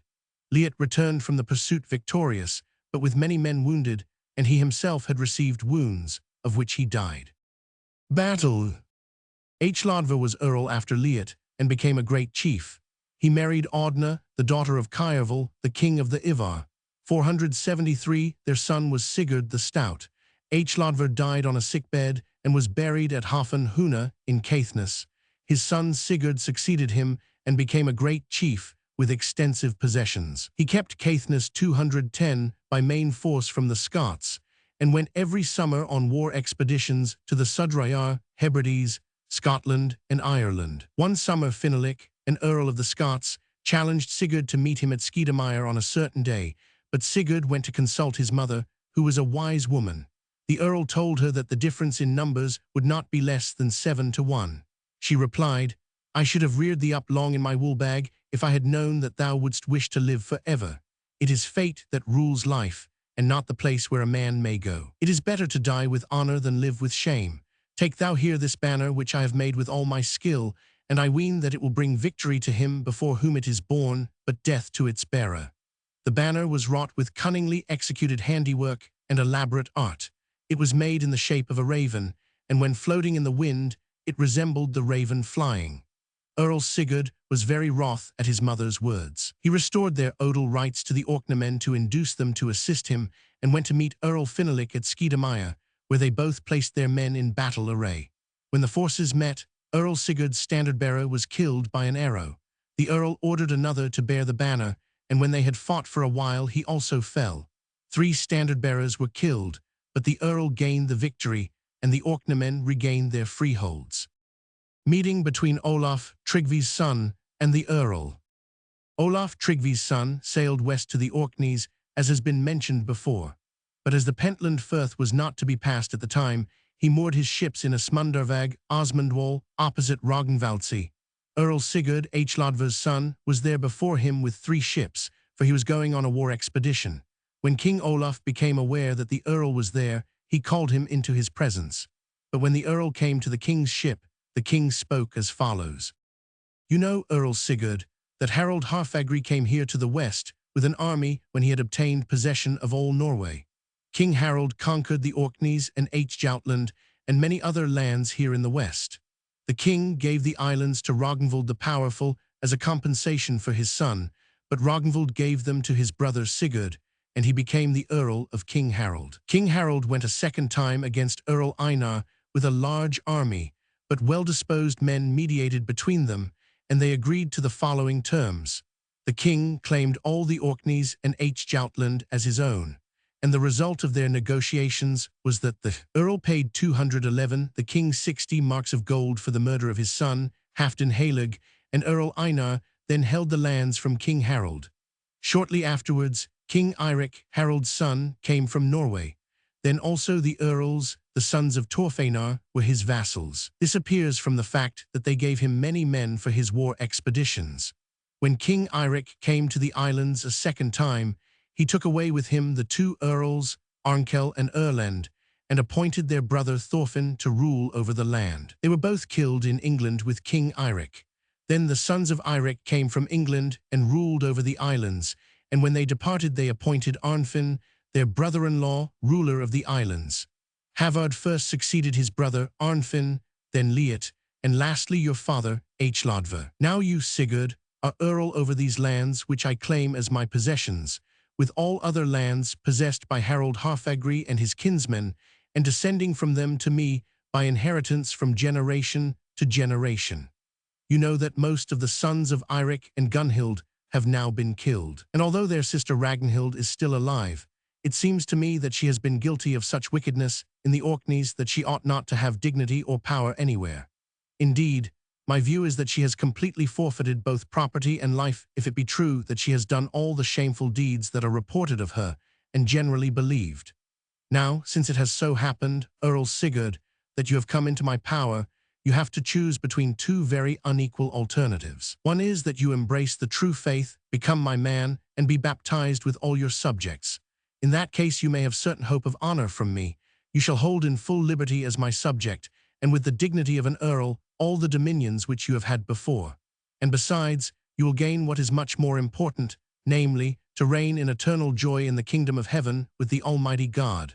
Of this you may be sure if you keep his commandments. The other alternative is a very hard one, and quite unlike the former, viz., that you shall be slain on the spot, and after your death I will send fire and sword throughout the Orkneys, burning homesteads and men, unless this people is willing to accept immunity by believing in the true God. And if you and your subjects choose the latter alternative, you and they, who put your trust in idols, shall speedily die, and shall thereafter be tormented in hell-fire, with wicked devils without end.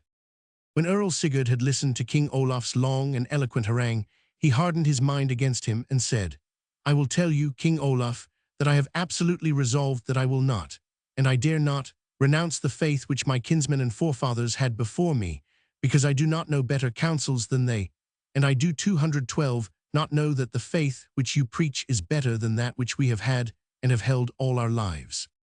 When the king saw that the earl persisted obstinately in his error, he caught hold of his young son, who was with him and who had been brought up in the islands. The king carried this son of the earl to the forepart of the ship. There he drew his sword and made ready to hew the boy down, saying at the same time, Now I will show you, Earl Sigurd, that I shall spare no man who will not serve Almighty God or listen to my preaching of the blessed message. Therefore I shall kill your son before your eyes this instant, with the sword now in my hand, unless you and your men will serve my God.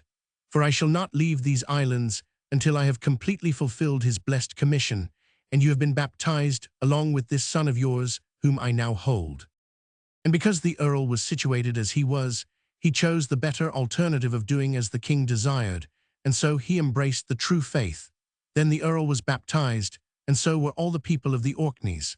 Then Earl Sigurd became the earl of King Olaf according to this world's dignity, and held from him lands and dominions, and gave him as a hostage his son who has already been mentioned. His name was Hlvelp or Hundi, whelp or hound. King Olaf had him baptized by the name of Hlodver, and took him with him to Norway. Earl Sigurd confirmed all their agreement with oaths. After this, King Olaf sailed from the Orkneys, leaving priests to instruct the people in the holy faith. King Olaf and Earl Sigurd parted friends. Hlodver lived but a short time, and after his death Earl Sigurd paid no homage to King Olaf. Then he married the daughter of Melkalf, the king of Scots, and their son was Thorfinn.